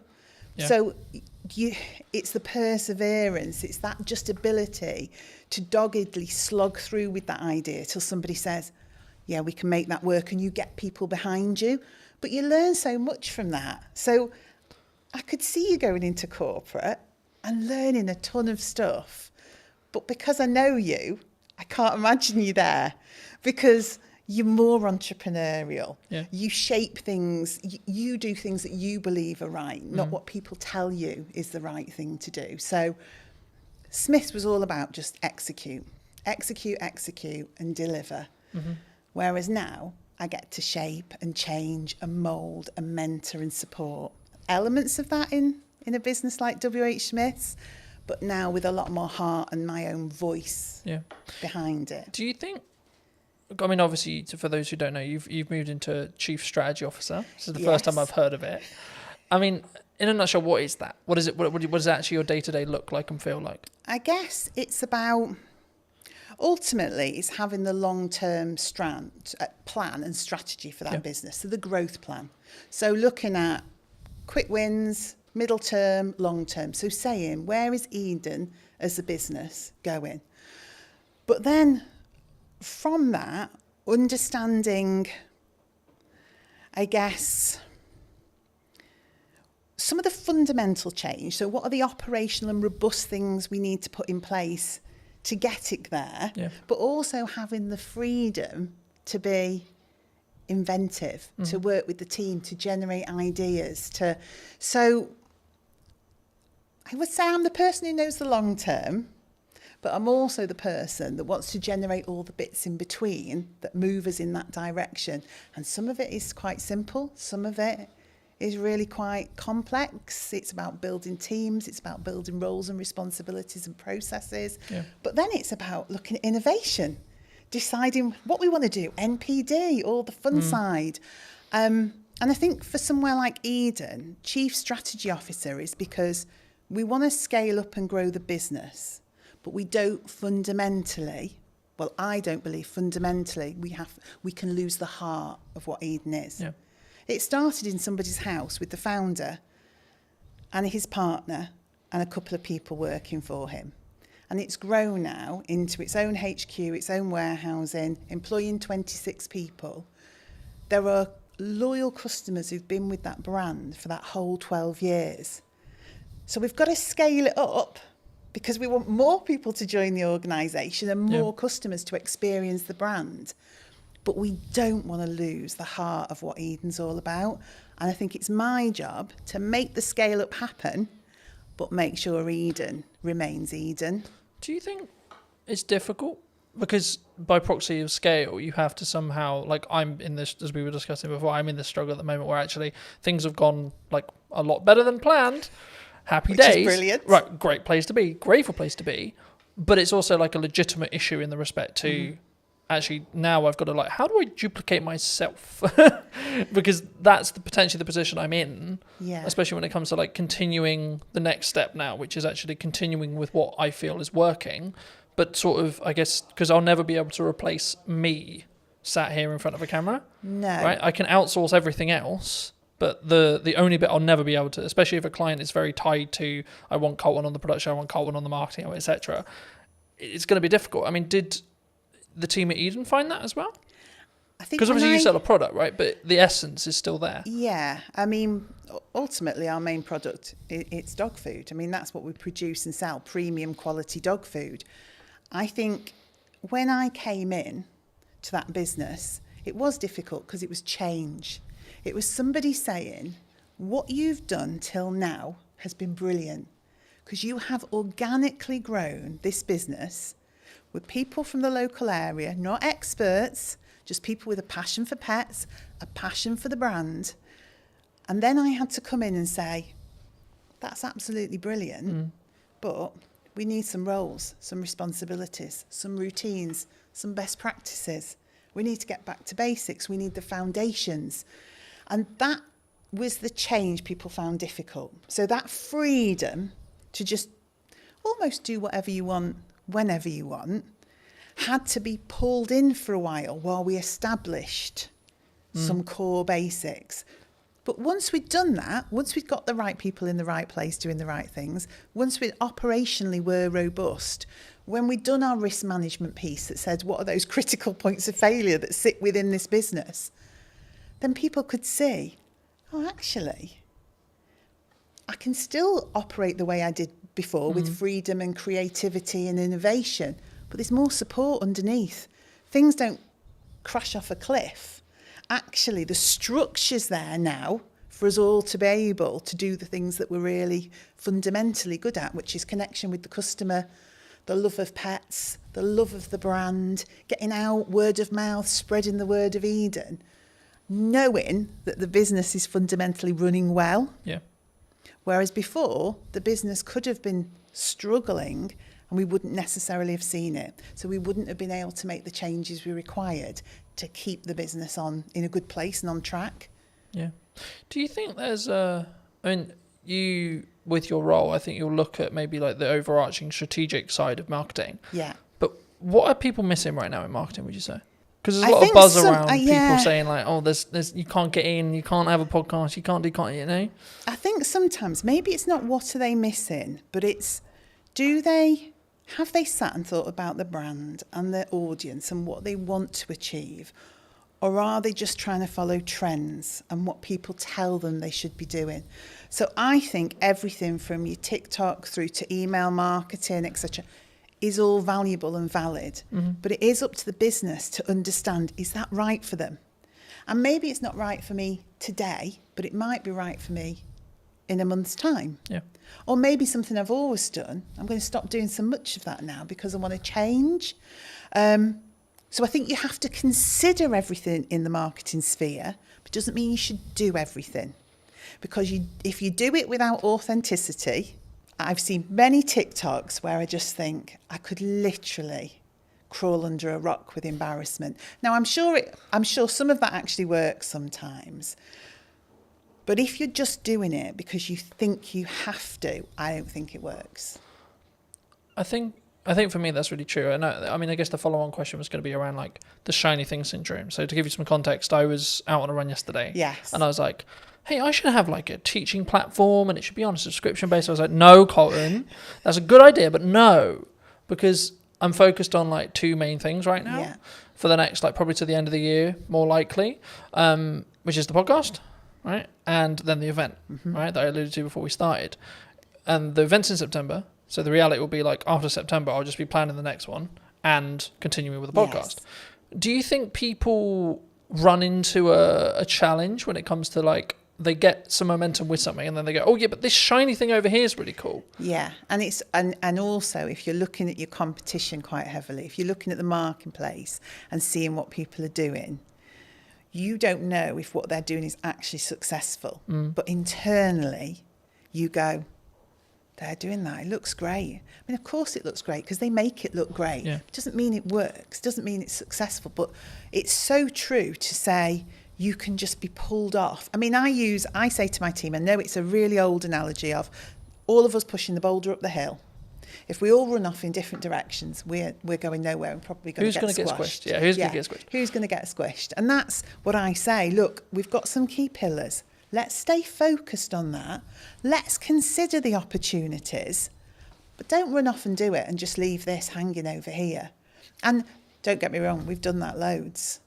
I mean, email marketing was one for us. We wanted to do it. We should have been doing it. We kept running off and doing shows and events and sparkly fun things, never actually nailing some of the fundamentals, because it's more appealing, isn't it, to go to Crufts and meet dogs. Do you think there's a level of ego that comes from that? Like either from a founder or from a team? I don't know whether it's ego or it's what personally turns you on, what your own drive is, what do you fundamentally want to do? People do gravitate towards the things that do it for them, don't they? Yeah. I mean, I've always been in the view that like, so for example, content will work, email marketing will work, networking will work, going to a trade show will work, but only if you do one. Okay. In my view, right? From what I've found personally. Yeah. When I've really focused in just depth on how do I make the podcast as best as it possibly can. Yeah. From a viewer's experience point of view. That might be how it looks, how it sounds, how I come across.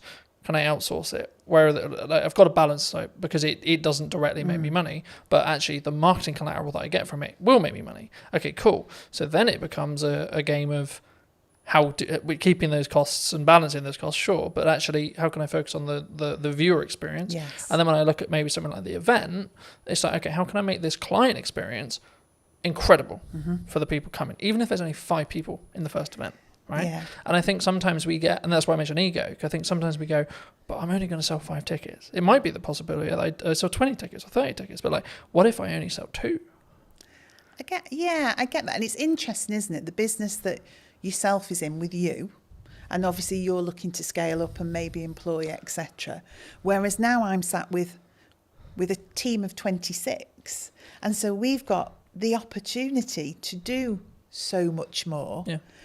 But again, it is that decision on what's really valuable. I mean, and you just touched on something actually that I thought was really interesting. Doing things really well, making sure that the experience for the customer is, well, I mean, we were in a whole cycle of wanting to be perfect and never actually doing. So we had 20 things we should have been doing. So we were going to a show, we were doing email marketing, we're creating a newsletter for B2B, but actually all of those things had to be, to us, absolutely flawless. Yeah. And we were not delivering anything. So now I'm in the world of accept 80% sometimes, but execute and get it out there for the customer and do it consistently. Because I think sometimes, and maybe it is a bit of ego, You want to look at a piece of work you've done or something that you've done that the customers see and comment on.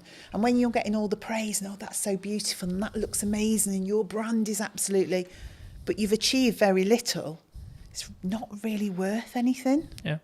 All that praise and adulation about something when you could have delivered on 20 things but done them at 80%. No, I completely agree. And there's a very quick psychology study. I've done longer videos on it, but like just a very quick synopsis here. There was 2 groups. Sometimes it's pottery, sometimes it's painting, sometimes it's sculpturing, etc. The lecturer says one half can only create one piece across a window of time. Sometimes it's 2 weeks, sometimes it's a month. And the other half can create as many pieces as they like, whatever the metric is, so pottery, painting, etc. And the result of the study was that the group that could repeatedly create something had a better piece objectively than the group that had only that window of time to create the one thing. Completely agree. And that's where done better than perfect is better. Yes. And when I say I'm looking at, like, I think it's a focus point for me on how can I create the journey or the viewer's experience or the customer's experience or the client's experience as a whole to be better across a year, not per episode, not per event, not it's the overarching strategy. So I don't look at this reel got 1,000 views. I look at how many views did I gain between 4 weeks ago and now, right? That's the metric I track, not what when I go into what's working. Sure, I'll look at specific videos, but on average, I won't. I just focus on the output and then focus on how can I build each one to be 1% better than the one before. Yeah, and I think we do similar. I would say we start to look at consistency of communication. Are we building a community? Do people feel like we're engaged with them, and so that they're engaged with us? So it's a similar sort of metric, but in a different way. Because if you're brilliant once, those people soon just disappear. Yeah. But if you're constantly there, talking to people, engaging with them, they're able, you're responding to them, then over time, that just builds into we call it a community. We're trying to create a community. And we're always trying to draw people in to that community. So the end result is growth. But I think we sometimes get into the world of we need it all to happen in one day, 2 days, 3 days, 4 days, 10 days, etc. That's me sometimes. But actually, in reality, if we just focused on, I can't remember the exact quote, but something along the lines of, we underestimate what we can do in a week, but we completely over-egg what we can do what we can over-egg in a week, but what we can do in a year is really underrepresented mostly. And I think for me, actually focusing on that 1% is what that matters overall. Yeah, because then you're building that compounding effect. You're pushing the snowball down the hill a little bit faster, a little bit faster, a little bit faster, a little bit faster. Yeah, and also I think people can understand more. So if you are constantly jumping from one thing to another, your team just cannot grasp where we're going. They can't grasp the brand. What is the message? What is the strategy? So that continued delivery, that momentum that builds, you onboard the team. And by onboarding the team, you onboard the customer. And particularly in our business, because we've got customers and consumers. So the dog's the consumer. It's the dog we're trying to get to, but it's via that customer. And so it's almost like the baby food world, isn't it? Yeah. The baby's eating the food, but the parent's choosing which of the brands to buy. Same in our world. The dog's eating the food, the customer's choosing. A lot of that comes through trust. So that consistency, that slow momentum, is people don't trust people that flip from one thing to another, and they cannot understand what they're doing, and they can't see the message. So that repetitive, consistent approach. Oh, right, I know what Eden's about. I can see what the team's about. And because we're so accessible as well, a team of 26, we're all working in Stoke-on-Trent. You speak to one person, that understanding of the brand, you'll speak to the next person, you'll get that same message. You'll get that same education piece. So people start to think, this business knows what they're doing. And I think that's the same for yourself. When I see you online, when I see you doing what you're doing, I think that guy knows what he's doing. I also think it removes the pressure of being perfect every time, like building off the done is better than perfect thing. Yeah. Because as long as I'm authentic to me, then it doesn't necessarily, you know what I mean? It doesn't matter in the same way, because I'm not like, oh no, that's not, as long as it's on brand and on piece and still me, then I'm like, actually, that's cool. you know. But talking about that to an extent, I mean, we're in a world where AI's like risen, right? Are we all going to lose our jobs? No, we're definitely not going to lose Is it all doomed? I think AI is the assistant and we're the leaders of that. And so you can use AI fundamentally to change your business. You can use it for insights, you can use it for planning, you can use it for content support, but ultimately it's the assistant to the business. It's not the business creative, it's not the founder. You know, the people are the heart of your business, but you can deliver fabulously elevated results if you work out how to use it in the right way. So no, it's not scary. And I did something funny at work the other day to show the team not to be fearful. It was just something really small. I took a picture we'd taken and I said to AI, you know, give this picture some movement. And it did this crazy thing. I mean, we're pirouetting around the stage on this picture. I think one of us had claws for hands or something ludicrous. But then I gave it real instruction, my voice and the heart of the brand, and explained what I wanted. What it created was amazing. But it needed that voice, that human voice, that human interaction, that brand understanding. So we shouldn't be afraid. I've used the analogy recently of you need to sharpen the knife before you use it. Very good, you know, in the same way with AI, you need to teach it what you want it to do and not just write me a social media prompt, right? It's about actually understanding it as a tool and not just seeing it as a fix-all, right? It's the company assistant.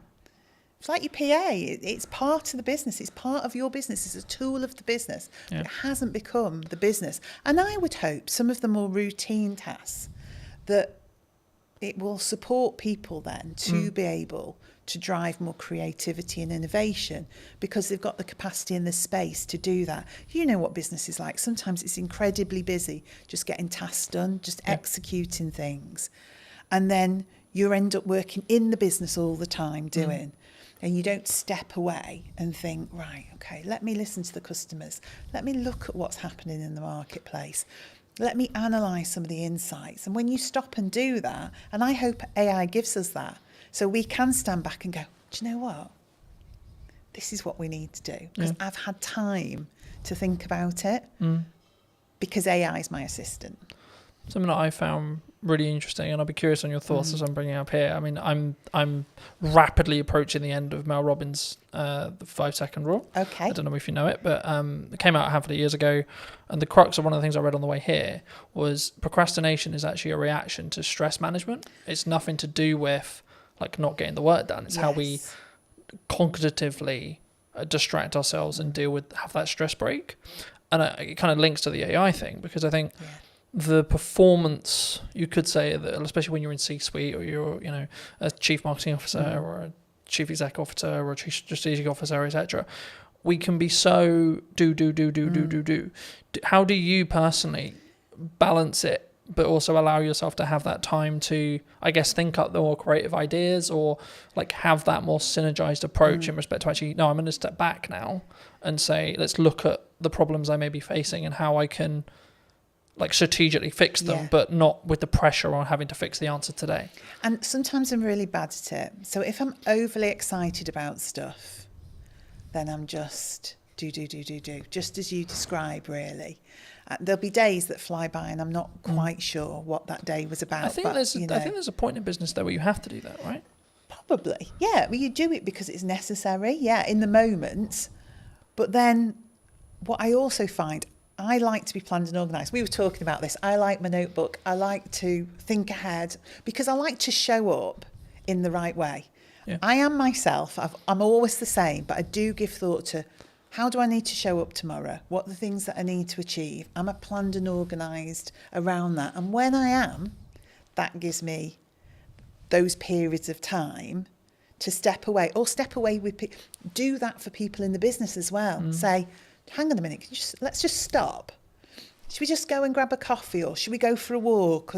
Because we probably just need to think this through a little bit. Is that an environment thing, do you think, as well?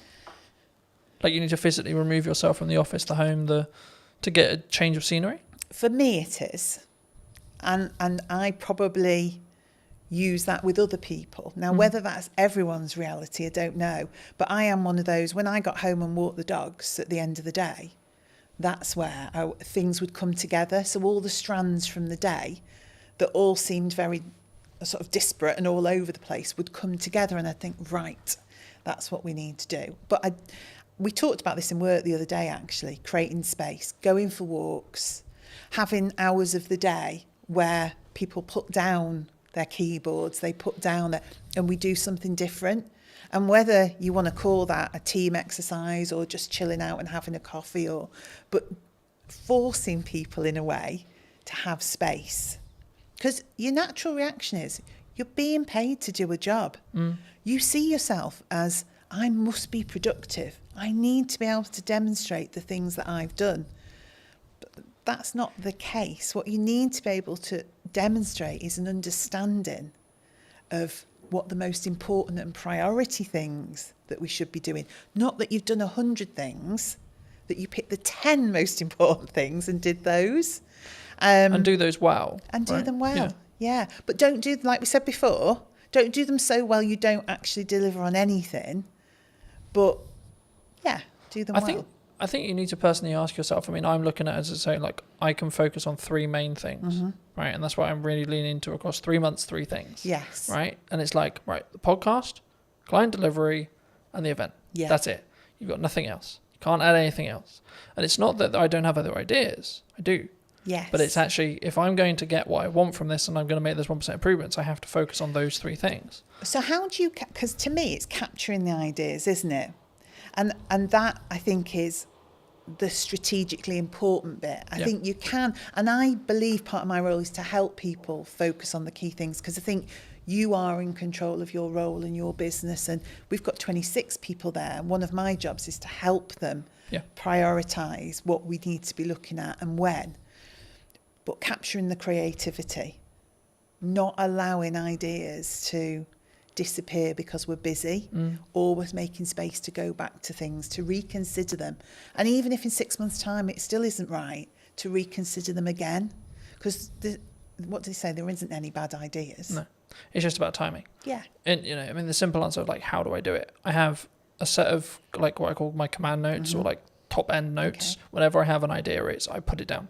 Don't care how I'm going to use it, don't know where I'm going to use it, etc. I'm like, I don't have the time to focus on how to build that out yet, but I don't want to lose it. Yeah. The other way, building off the AI side, is utilize chats in ChatGPT, for example, especially if you have a conversation in that chat, it will be able to, as in physical conversation, as in you're typing, or actual conversation, you'll be able to then refer back to it. So if you say, hey, ChatGPT, for the next 3 months, I can't really focus on this thing, but actually it's a really good idea, I'm going to come back to you in the future. Can you kind of make a highlight list or make a reel or etc., or make a summary of like my thought process now?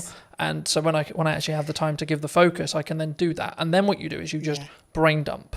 And I love that, because I am a notebook. You see my notebook there? I am a notebook girl. If you ask anybody in the office, I mean, I have strategically coloured notebooks. I lost my orange notebook the other day. I thought the business was going to completely go off a cliff because I'd lost the orange notebook. But that's me. I love to capture those notes. I sit in meetings, I listen to people. I'm thinking, oh, good point, good message, good. But I have started using the chat GPT to do just that. So I just sit and chat to it. I say, so-and-so thought of this today. Yeah. In terms of and it seems bizarre at the time. I mean, I did think I was losing my marbles a bit that I'd found this new best friend of ChatGPT. But I did. And I systematically would go through and think, right, idea. Don't lose it. So now I'm developing a combination of my old way of thinking, get it down on paper because that really works for me. But now capture it somewhere where it can't be lost. Yeah. And I think as well, like if you are capturing it either written wise, like some people are really into writing, there's a couple of things I would say, like get a tablet with a pen so you can just write it and it can digitally transcribe it for you, or just get into the habit of taking photos of those pages, because if you give those to ChatGPT, it's probably nearly smart enough from what I've found to actually be able to capture that information and then convert it into like a text format or whatever you want it to do, or even just capture it inside the chat's memory. I like that, because I'm a paper and pen girl. I really am. It's meaningful to me to put words But that might onto be actually, paper. that's how your brain's wired. Yes. And actually that might be your good idea. Yeah. And that's where your ideas flow. But then, like in the result where you do lose your notebook, if you're also backing it up through ChatGPT's Yeah. like chat memory, like you could just have one called idea dump, for example, right? And every single time you write a page in your notebook, take a picture of it, Yeah. and then tell ChatGPT, I'm going to refer back to whatever the note is. Can you remember? Can you bring this Yeah. content forward whenever I ask for it? And it's how you then. And this is an example of like how to leverage AI rather than being scared of it. Yeah, and I think that is just it. And it's funny that naturally using ChatGPT in that way worked for me. And also that ability then for me to create patterns, trends and insights from it, because I will go back and say, are there any common themes? And I didn't know if it would work or not. You never know if these things are going to work. So can you see any patterns, any common themes, anything that's coming together as one cohesive idea? And it's so good at that in terms of analysing and pulling out insights. Because I would go back, I mean, and this was an arduous task, I'd go back notebook, highlighting things in different colours, pulling strands together, generating one idea from 20 thoughts. AI is really good for that. Yeah. But again, I think it's an assistant tool. I don't think it's going to necessarily replace us. I mean, the trend sort of changed and it became this, someone who's utilising AI is going to take your job rather than the AI itself. And I think that's a more positive or more real reality of what we're going to have in the next 10 years. I think so. To be honest. And things change, don't they? Things always evolve. You know, industries change, the way we work changes, but our minds are amazing. We've just got the power to adapt and do things in a different way with the support of that new way of working. But I found because it's taking the grunt work away or allowing me to document things, etc., I then can have the more creative thinking process because my bandwidth is like opened up in that respect, and I can sort of play around a little bit more with what works and what doesn't, and like what ideas work and what, and I can ideate them a little bit deeper. Yeah. I think one thing that came to mind then, and this is why I think being the strategy officer is important, is probably one thing we need to think about. One thing I think about is everyone in the office is using ChatGPT or something similar, but I have to keep our voice as the Eden voice and the Eden brand.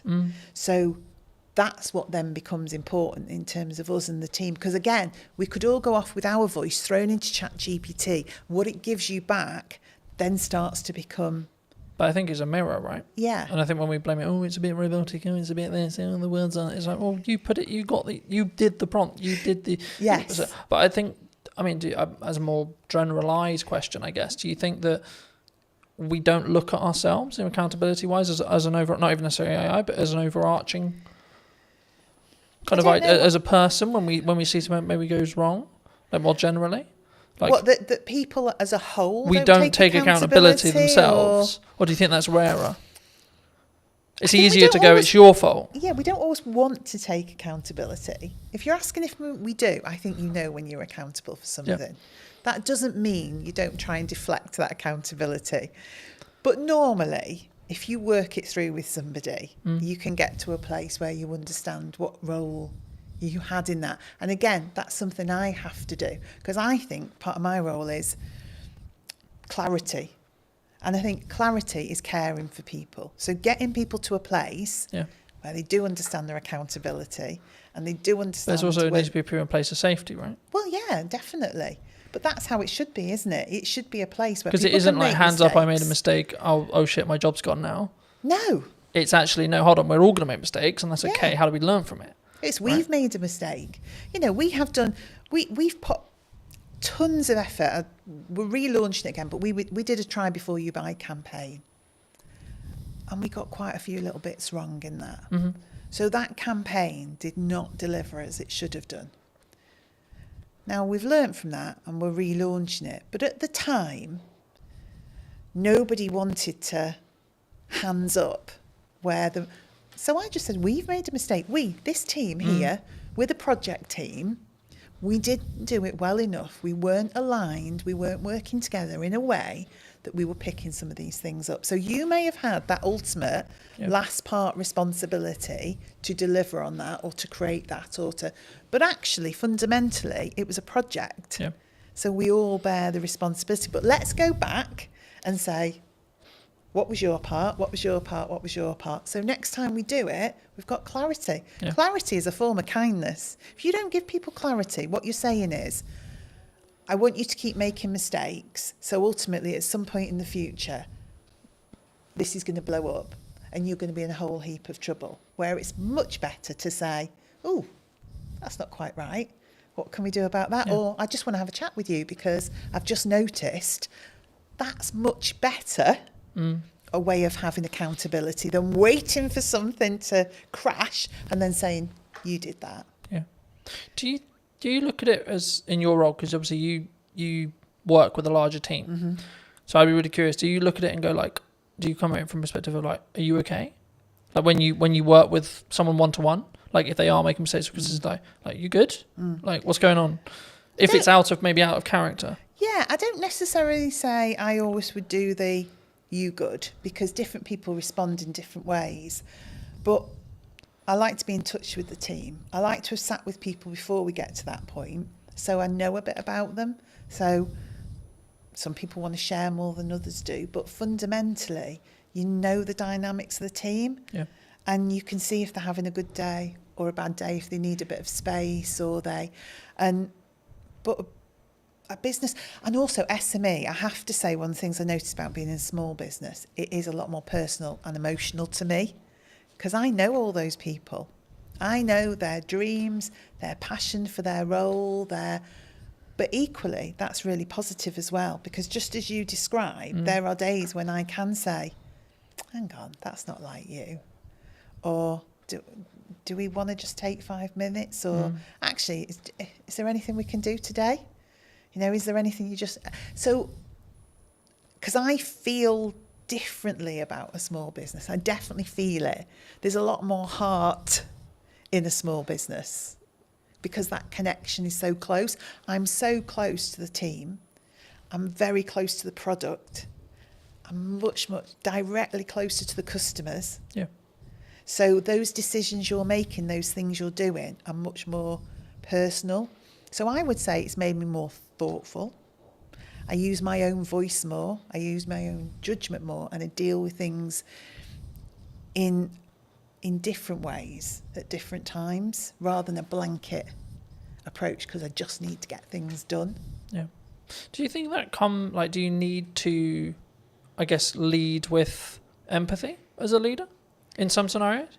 Definitely. I mean, I would say for me, what has always been important to me in the roles I've had, outside of the things you need for life, like your money and all the rest of it, absolutely. is building a strong team and a strong set of people and individuals. So, yeah, you've got to have empathy for that. You've got to have some kindness for that.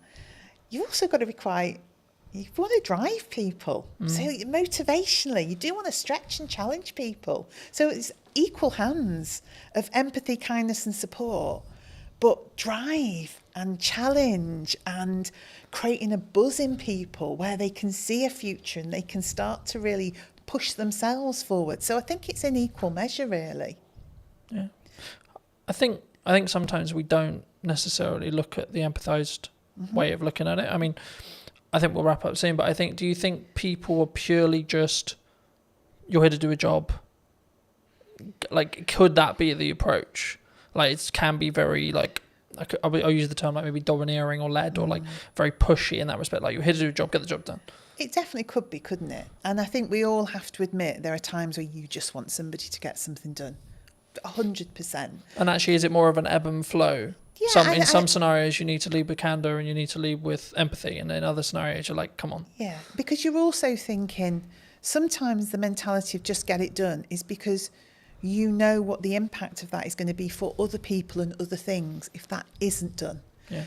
So it is empathetic, but in a different way, because you can see the end result of that not happening. So say we get something wrong. We've got someone who's relying on our food, getting to them on a certain day for their pet, who's always at their food, has a health condition, and logistically we get something wrong.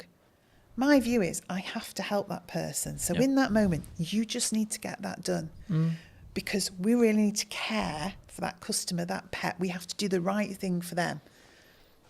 then we'll stop and say, right, okay, could we have done that differently so we didn't have to get to that point where we had to drive somebody to get that done? Yeah. But there are moments where it's right, but most of the time that's a result of not having done the hard slog in the first place, that you got there. Yeah. For people who may be interested in connecting with you, seeing more of your work, seeing what you're doing at Eden, where's best for people to connect with you? I guess I would say social media, Eden-wise, and then message me via there. So if you go onto Instagram, Eden, throw a message out. Because we're all in the office together, I will pick that up and see it. We're so easy to contact. I am on LinkedIn. I have to say it's not my favourite forum. So I'm much happier to see messages come through on that social media platform, and then I'll be in touch. Fabulous. If you were going to talk to the person who was in corporate maybe 10 years ago, 15 years ago, and you give them this advice today, what would you say to them? Gosh. As a final thought. Allow people to have a voice.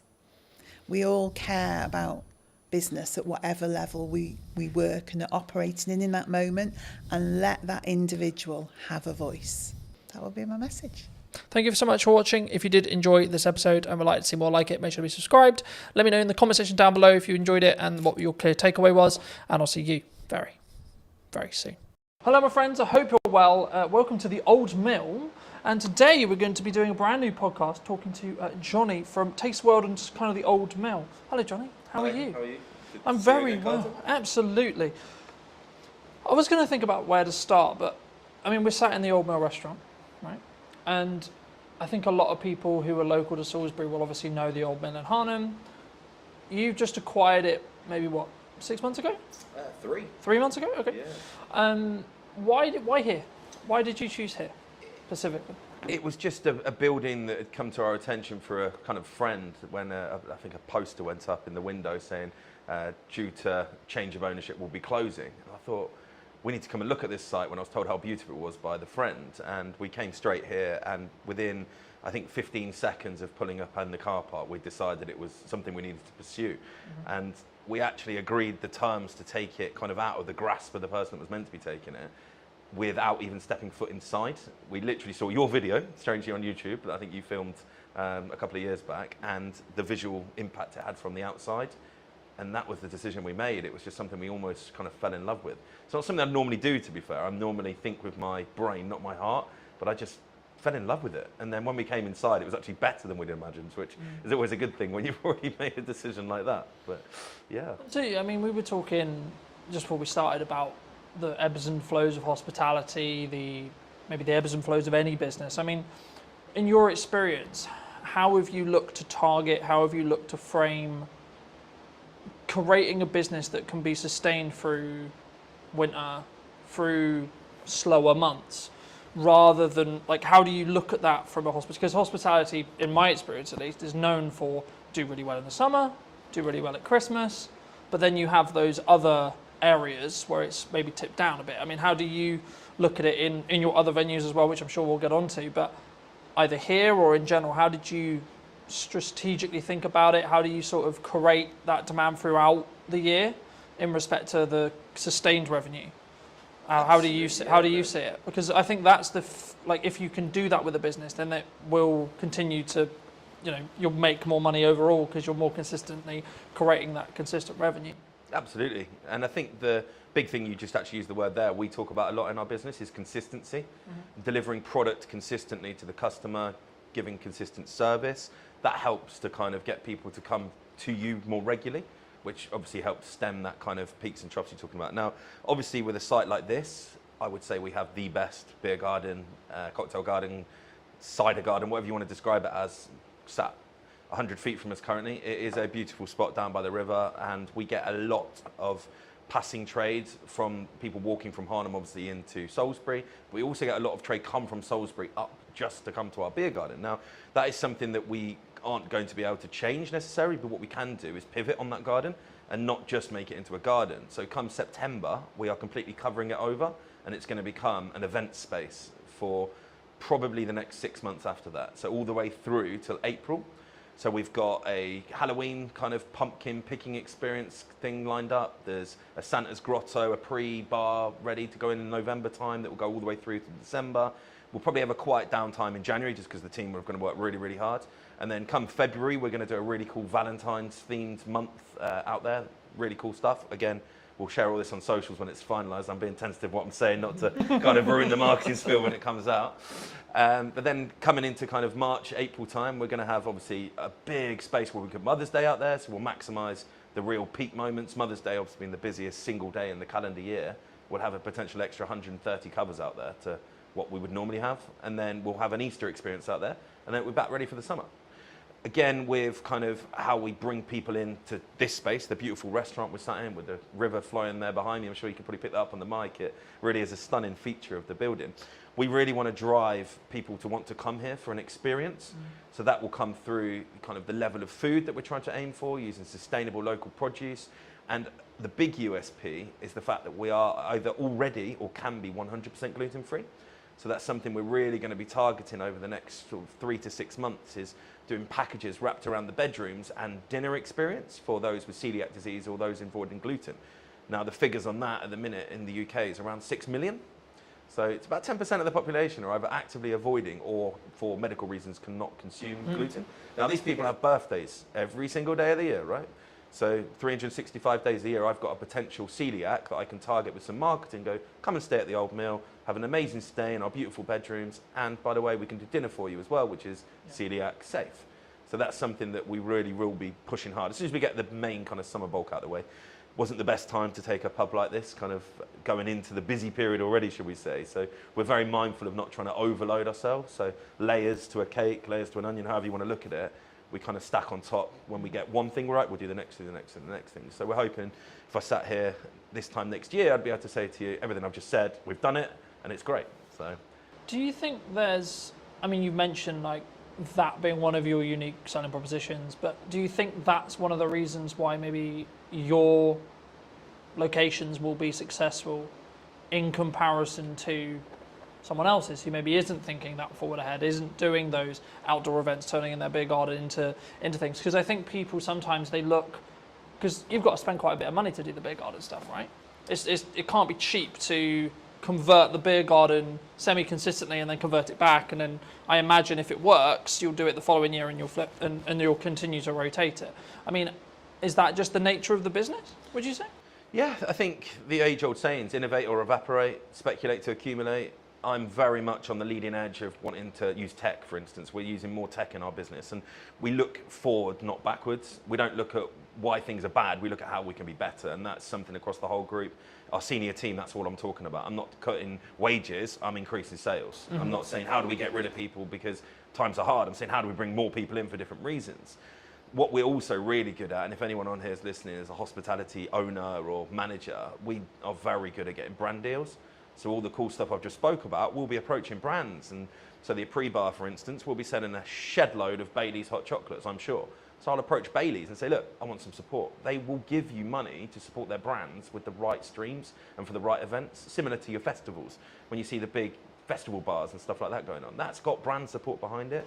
And it's having those conversations that really help us, and we're very good at that, to be fair. We've got great relationships with all of our suppliers, both local, national and international, to kind of help with that. Not just the financial costs, but they've got years and years and years of expertise doing similar events, so why would you not lean upon them to kind of help? It might be a supplier they use that can cut some costs that we didn't know about, or just simply going, have you thought about this? Like we had an event a couple of weeks ago that we used Thatcher's, a very local company, obviously from Somerset, but they are fantastic, just gone to #1 cider brand in the UK actually last week, that was announced, and they supported fully. They paid for the live music, and they came down, gave us a load of free stock, and had people down here giving out samples. That was just because they wanted their brand to be seen in a beautiful pub like the Old Mill. Yeah. So it works both ways, I guess. Thatcher's has got exposure from being able to use us as kind of a staging post, and we've also got kind of the use of their kind of expertise as well as paying for our live music. So yeah, I think that's a really important thing, and a lot of what I'm hearing about that is a very modernised touch, right? And I think the concern with some would it be, I don't know, I don't like saying like, oh, it's this person's fault or etc. But there's a lot of people in my industry, like I had a conversation yesterday that was around like the creative industry struggling, right? And I've been very honest and very fortunate where actually I'm in a very different place. I'm in a very fortunate place with the kind of work I'm doing and how I'm doing it. And like actually like looking at the bottom line of my business, it's actually doing really well, right? So I'm not feeling that, oh, it's difficult, right?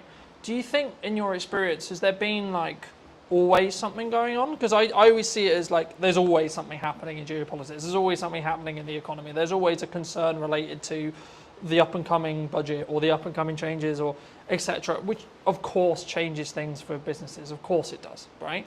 But is there a perspective, I think, because obviously a lot of your group, a lot of how you work could be perceived as you're very successful, right? You're clearly very good at taking on some sites, making them make money, and then continuing to repeat that process. Is that from a mindset from yourself specifically and the rest of your exec team of we've got to keep being aggressive, we've got to keep moving forward, regardless of what the doom and gloom is, would you say? Absolutely. What we talk about a lot is that age is on our side. I mean, myself and my exec team are on the right side of 40, shall we say. Apologies to any older listeners listening. So we're there. We've got bags of energy. Now, a lot of the sites that we look at now have had kind of historic landlords, tenants for a long period of time. They're just tired. They don't know where to look. Social media, they don't get it. When I'm saying, why are you not on TikTok? They're like, oh, no, I don't want to do that. They just don't understand that TikTok isn't just for young people now, right? We have spent 0 pennies on paid for advertising, okay? Obviously, we brought you in, you made some amazing content for us, but we've paid absolutely nothing to do it with. We've done all organic. That's because we understand what we're doing. We've been pretty much fully booked here in our rooms and our restaurant and our garden for the last 6 weeks because we understand where to put our energy and our time. We don't put energy and time into something that's not going to give us back reward. So if a conversation starts happening, even at kind of management level within here, I'm like, is that going to actually affect my bottom line? No, stop talking about it then.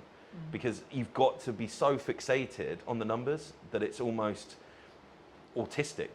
I mean, there is definitely traits of autism in me, but sometimes I wake up in the middle of the night and all I'm doing is thinking about those numbers, how we can trim 1-2% on this cost base, how can we then put that money to work in increasing sales. I think the old saying is the good places, the good people will always do well. Doesn't matter what the economy does. I think without blowing your ego too much, the reason you're doing well is because your content's bloody brilliant. There is plenty of people out there doing similar stuff to you that are probably complaining, moaning it's not great, and you look at the quality of their work and it's just not there. They haven't got the adaptability, for instance. Without throwing anyone under the bus, we dealt with another content creator doing very similar to yourself, and they were just so slow to react to us. Whereas yourself, Colton, this is what we need to do. Can you be a bit more flexible? Yeah, cool, perfect. We can do this, we can do that. And you said yes more than you said no. And that's very much what we talk about in our business. If we can, we will. And I think the customers react to that, right? Yeah. We're not perfect, never perfect.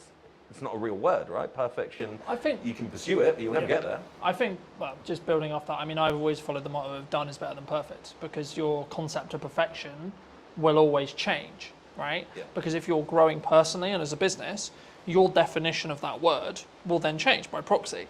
So you should never hit perfection, so to speak. And that's why I think execution is better to focus on. And that's, I think, why we synergize so well, because I do focus on execution, but also I focus on strong ROI. I'm so glad you mentioned TikTok, because so many people think it's what it was when it was Musical.ly, right? Which was dances. Dancing for kids. Kids are social. But I think it's more around the attracting of attention to then make the byproduct be sales, right? Instead of we're going to just look at the pure ROI when it comes to sales of we do this, then we pay it on ads, and then we get a higher return. Because when you do paid ads, you can track that cost a lot because you can see the metrics behind it. When you do organic, it's slightly harder.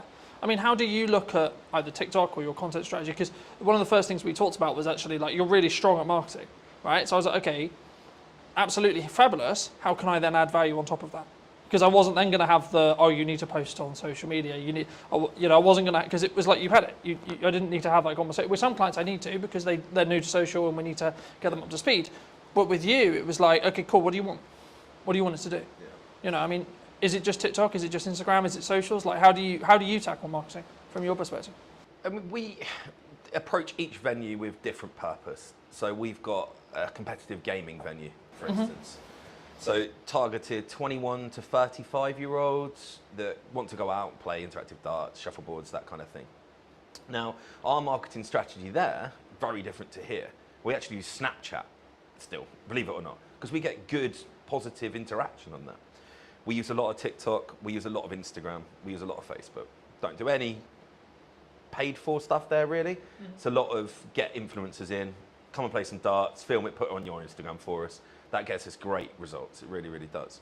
Somewhere like here, where our target base audience is 35 and upwards, we're actually using Nextdoor app, we're using Google, we're using TripAdvisor, because these are all social media platforms. They don't get spoke about, but that's what they are. So we'll have a really strong focus for, say, a month, where we work really, really hard to get lots of reviews focused on TripAdvisor.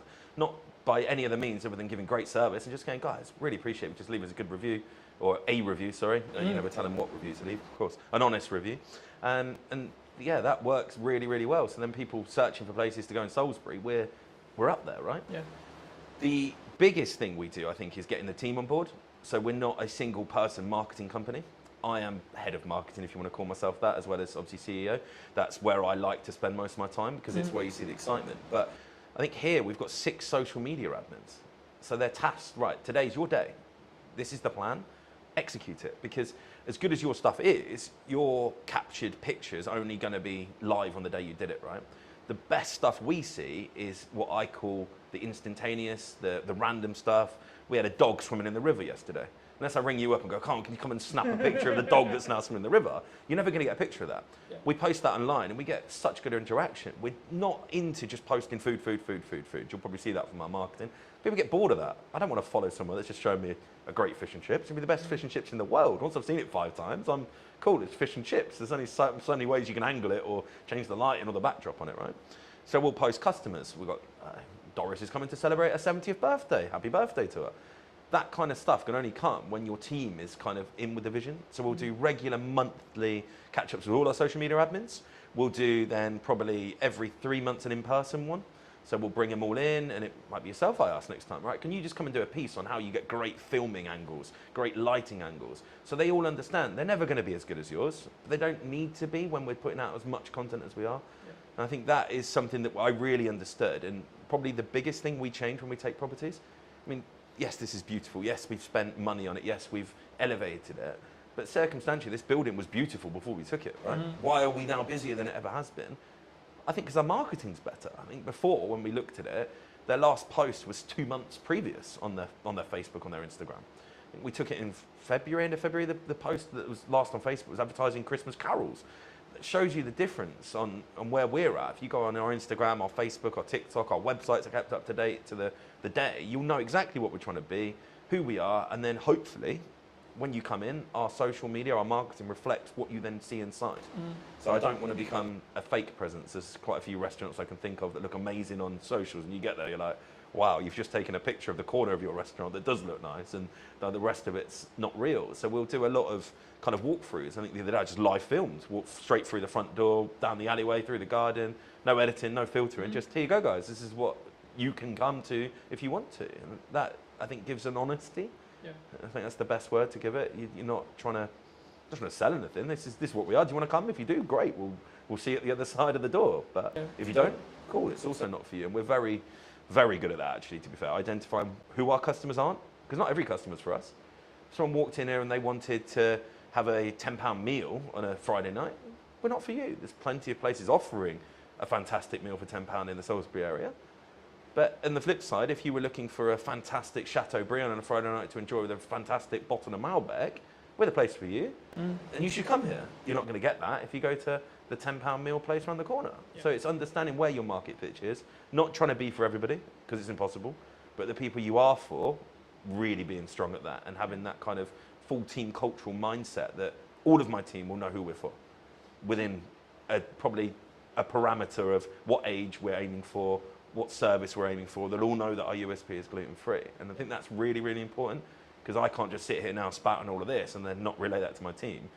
And again, we're not perfect. We're definitely, particularly in this site, 3 months in, it's nothing. You're really still learning everything at the minute. We're learning our customer base, we're learning our team, still a weekly training for all of our team. In 6 months, would I expect 99% of customer visits to be at the level I'm talking? Absolutely. And anyone watching now that came here and didn't have that, please contact me on the Facebook and we'll put that right, because that's another thing we're very good at. If we're not right, let's put it right. If we know it was something that we did wrong, we need to do everything we can to put it right. If someone came, they just didn't like our menu, that's okay. Really sorry we weren't for you. Hope you find somewhere that is, because we're not going to be for everybody. But if something's kind of not to plan, shall we say, identifying that, having the touch points during the visit to identify it while you're here is best practice. But having then the touch points after visit, we have feedback emails that go out. I've got business cards that go out with my personal email on it to everybody. If you've had a great time, let me know. If you've not had a great time, let me know, because we want to know. Even at the scale right now, when we employ 165 people across 10 venues, we are relatively big. I still understand the importance of being customer-centric in my role. And that comes through marketing, coming back to your kind of original question, I guess. That is all part of it, right? Marketing is understanding why something went wrong and how you fix it. Yeah? That is marketing, yeah. Do you think there's and this is a more general, like broad business question, or like it could be your business, it could be my business, it could be any business. Do you think some people, because I've always followed the own up to if you made a mistake and it's your fault, or if God forbid something went wrong on a video, I'll be like, look, I made a mistake, hands up, right? And I think that put, in my view, from client feedback and etc. that I've got, that puts me apart from other people who are just going to sit on their morals and go, well, actually, no, it was because of it. You know, I don't sit and, it's not about necessarily making an excuse. I don't like to use that term, but it's more, the question I was going to ask around that is, do you feel that one of the reasons why you're quote unquote successful is because of how in touch you are with the marketing, with the customers, with the the key question there is honesty when it comes to, look, we're potentially going to get it wrong, but actually this is how we're going to try and fix it for you. 100%. There is a lot of restaurant owners out there that I know of, both personally and I've seen online, and the first thing they do is blame the customer. When a customer comes out and says, oh, I didn't like that, what do you know? I'm a chef. And it's like, that's not the response. If you do genuinely believe you were right, as I say, really sorry, wasn't for you, hope you find somewhere that is. That's the response we give. I don't try and get into a debate with someone whether they were right, wrong, or indifferent. It's fairly obvious when you're wrong. Someone comes in and could be an item missing from the menu. Chefs are humans, right? And there's not enough conversation around in hospitality. It's a human-centric business, right? If you went into an office and you had 20 workers, in a week period, how many office workers would make mistakes? The problem is no one ever knows about them because it's not generally a customer-focused basis, right? But you come to hospitality, a slight small error from, could be a 17, 18-year-old that's first job potentially, becomes a huge thing for the customer. Rightfully so. We should be able to execute a meal, but we're not going to all the time. But the first thing you do, as you said, is accept it. Yeah, that is not the standard that we work to. Apologise. What can we do to make that right for you? Yeah. And if you follow those three things, then I don't think you can go far wrong. Now, out of all of the complaints that we get across the group in a year period, just call it 100. I would say 99 of them have returned and love what we are about. So that's 100 people potentially that would never step foot in the business again that we've managed to rectify, use their not so great experience to learn, made changes to SOPs or systems and processes, and then reflected on it and gone, okay, that happened. Let's not let it happen again.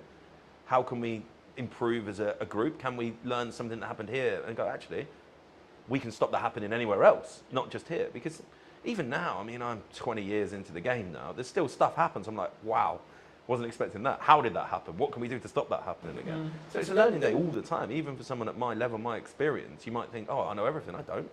I'm pretty good. I know most things, but the game's changing. Every single week, I'm like, okay, that's different. 10 years ago, did I think that I'd be talking about being a gluten-free centric company? Absolutely not. Now, it's our USP. That's our single biggest drive for us.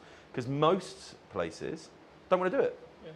And I think that's identifying what you can do to set yourself apart. Whether that's you can be cheaper. Don't like doing that.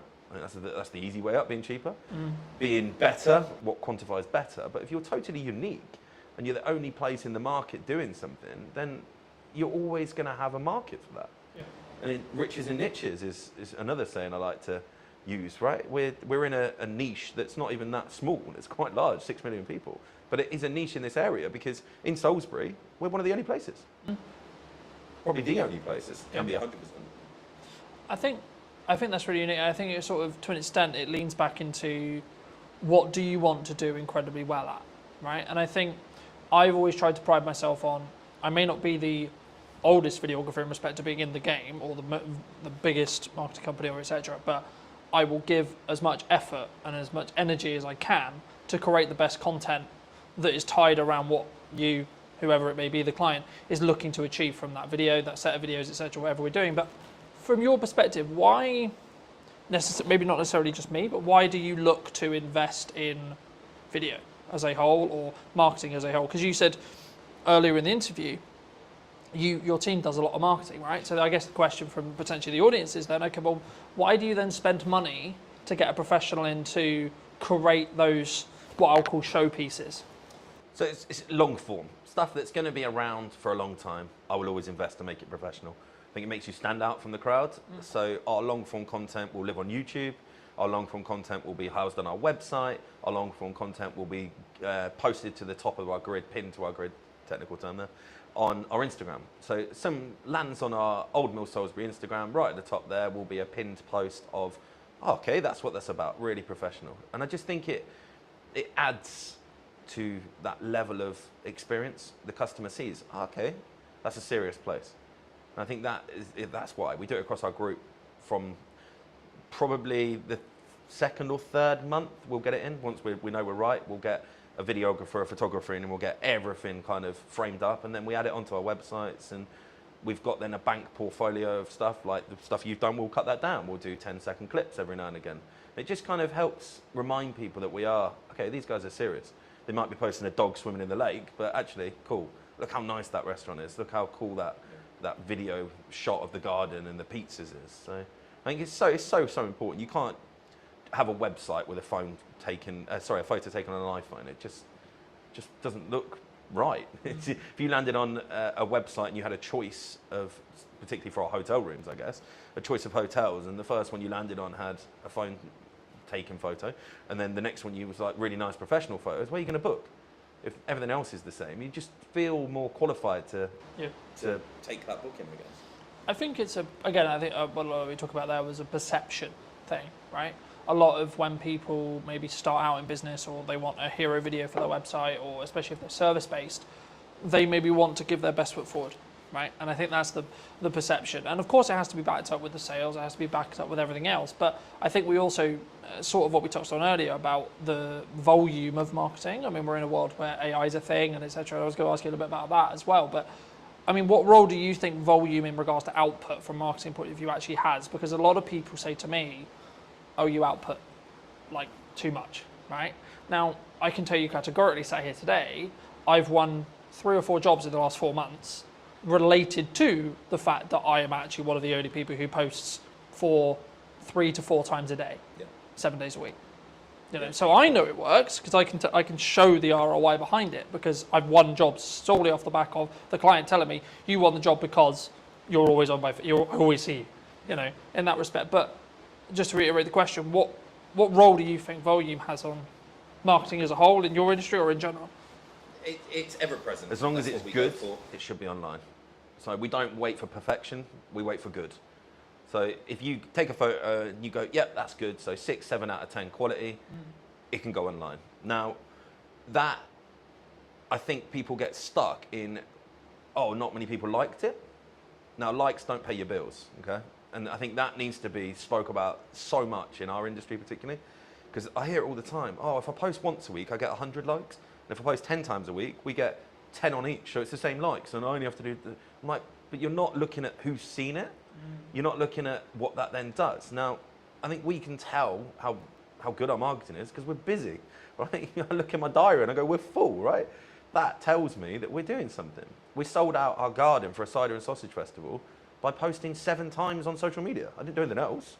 There was not a single poster printed outside the front of this pub, right? I didn't do a banner, I didn't do any flyers, I didn't go to the newspaper, I didn't do anything. So social media is working because there's people coming through the door. I don't get fixated on how many people like my posts or how many followers I've got, because I could have 1,000 followers. If all 1,000 of those come to my pub, I've got good marketing. I could have 20,000 and only 500 of them come to my pub. Yeah. Have I got better marketing just because I've got 20,000 followers? You've got to like understand what your marketing's for. Who do you want to see it? Are they going to do something useful with it? Building that community online through volume. Yeah. So I look at some of the best creators that you look at, right? You follow them because they're putting out volume content. If you only had one video from a creator to watch every week, you wouldn't subscribe to them. You wouldn't follow them. And consistency as well. If you follow someone and then all of a sudden for a week they haven't posted, you kind of forget about them, right? You switch off. If you're always ever present, now we get people unfollow us. That's fine. I don't worry about that. It's like sending out an email marketing, right? Without kind of jumping around too much. We do a lot of email marketing. I had one of the managers go, well, 300 people unsubscribed last week. It's like, yeah, I have 15,000. So that means that 14,700 are still reading my email, right? Am I bothered that 300 no longer want to interact? Or no, if it was 5,000, we might go, actually, was that email a bit missed? But it could have just landed at the wrong day. Could have been, it might have been they'd had 3 other restaurants email on the same day and they just had a mass free. You can't fixate on numbers when it comes to the social media aspect directly. You need to understand, are you busy? If you're doing an event on a Tuesday, Wednesday night, do people come to it? Because if they do, and that's your only marketing, and your marketing is working, right? Yeah. Obviously, when you start paying for it, we don't tend to do paid stuff if we don't need to. I'm not a fan for giving Meta and Zuckerberg money. If I don't need to in full, why am I going to start paying for marketing? But I'm also aware that you can't just dwell on that. So there will be a point where I know, and I'm like, okay, we need to start doing some paid ads now. For here, it'll probably be August. August, I'll probably start hammering home some paid ads, ready to start picking up the September. My events we've spoke about, they'll start coming online. But right now, our organic marketing, showing people, look, garden's sunny today, there's people out here, come and join us, is working really, really well. I mean, I don't know my exact numbers on here, I probably should have known them before here, but I reckon we put 30 pieces out on our socials last week, roughly. So 3-4 a day, plus 60 or 70 on the stories. There'd have been 5 or 6 TikToks. We actually did one at the weekend that worked really well, the Jet 2 meme one, where it comes up with the Jet 2, book your holiday now. There's a couple of the staff in the cellar lying on top of the beer barrels where it's obviously 14 degrees, having a cocktail. And it just flew. Like, we got hundreds of thousands of views on that. And that's something that took, I think, 30 seconds, maybe a minute for them to film. And it's not advertising anything, but people are going to see that and go, oh, they've got a sense of humour. They're real people, right? We do a lot behind the scenes stuff, particularly with our kind of restaurants. We want to show prep. We want to put that out. If we've just had a beautiful piece of fish delivered, why would we not show someone what that looked like when it arrived, what we did to it, and now what it looks like when you get to eat it? Because I think it gives that authenticity. Now, if you weren't doing volume, you couldn't do that. Because it looked really weird if I hadn't posted for 2 weeks and all of a sudden I got a tuna bit skinned. Like, what the hell? But people expect it from us because we're there all the time. But, oh yeah, old Mel posted, cool. What's that? Oh, they're prepping a fish. Yeah. It kind of it makes sense. Like, it's not sporadic. It's not random. It doesn't take people by surprise because that's not a good thing, right? No one wants to be surprised on social media. I think so many people, they don't. I would say if I was going to go down the nuts and bolts of it, they don't optimize for the lurkers, right? Because the lurkers, the people who don't actually interact, the people who actually don't comment, the people who don't, etc. Like, oh, I got no likes on that. Oh, I got 2 likes on that, etc. But like, how many views did it get? How many impressions did it get? Yep. Actually, and then, as I say, like, what then is the knock-on effect to actually seeing your business, right? And you're seeing people come through the door talking about that post, talking about, oh, etc. It's about being human, especially in a world with like where AI is a thing, right? That people is concerned about. I mean, maybe it doesn't affect your industry as much, but do you feel that, like, are you using it? Like, firstly, are you using it if you're open to share? And then secondly, like, is it something which you were scared of, or was it actually, hold on, this is actually a supercharger for us? So I went to an event called EMC. Big shout out to Matt Wilson. If he watches this, I'm sure he will. An incredible event, 500, 600 plus entrepreneurs that are all there because they are the owners of their business or senior team in their business, but they are the marketeer. They want to generate sales through social media or Google online, digital marketing, right? And this was 2022, and there was a spiel on AI. And everyone in the room looked at each other and went, holy crap, this is real, right? 2022, the average Joe had no idea what AI was really. Artificial intelligence, yeah, cool, that's something that That's a nerd thing, yeah? Yeah. ChatGPT was mentioned. I got on it pretty much within 3 months of that conversation. So I've been using ChatGPT when it was a bit rubbish. Now, Every single one of my social media admins, every single one of my senior team has it on their phones with the pro version. Okay? Now, we write our posts, we put them into ChatGPT, and we tell them to optimize for our audience. So it knows our audience, it knows what we want to write like. So you end up with a post, if you really knew the marketing like we do, you can kind of tell, but the average person has no idea that's what we're doing because it feels personable. What we don't do is go, ChatGPT, write me a post to advertise Cider and Sausage Festival. We don't do that. We'll write into it. What it does is proofread. So you don't end up with posts going out with spelling mistakes. Can't get my words out today.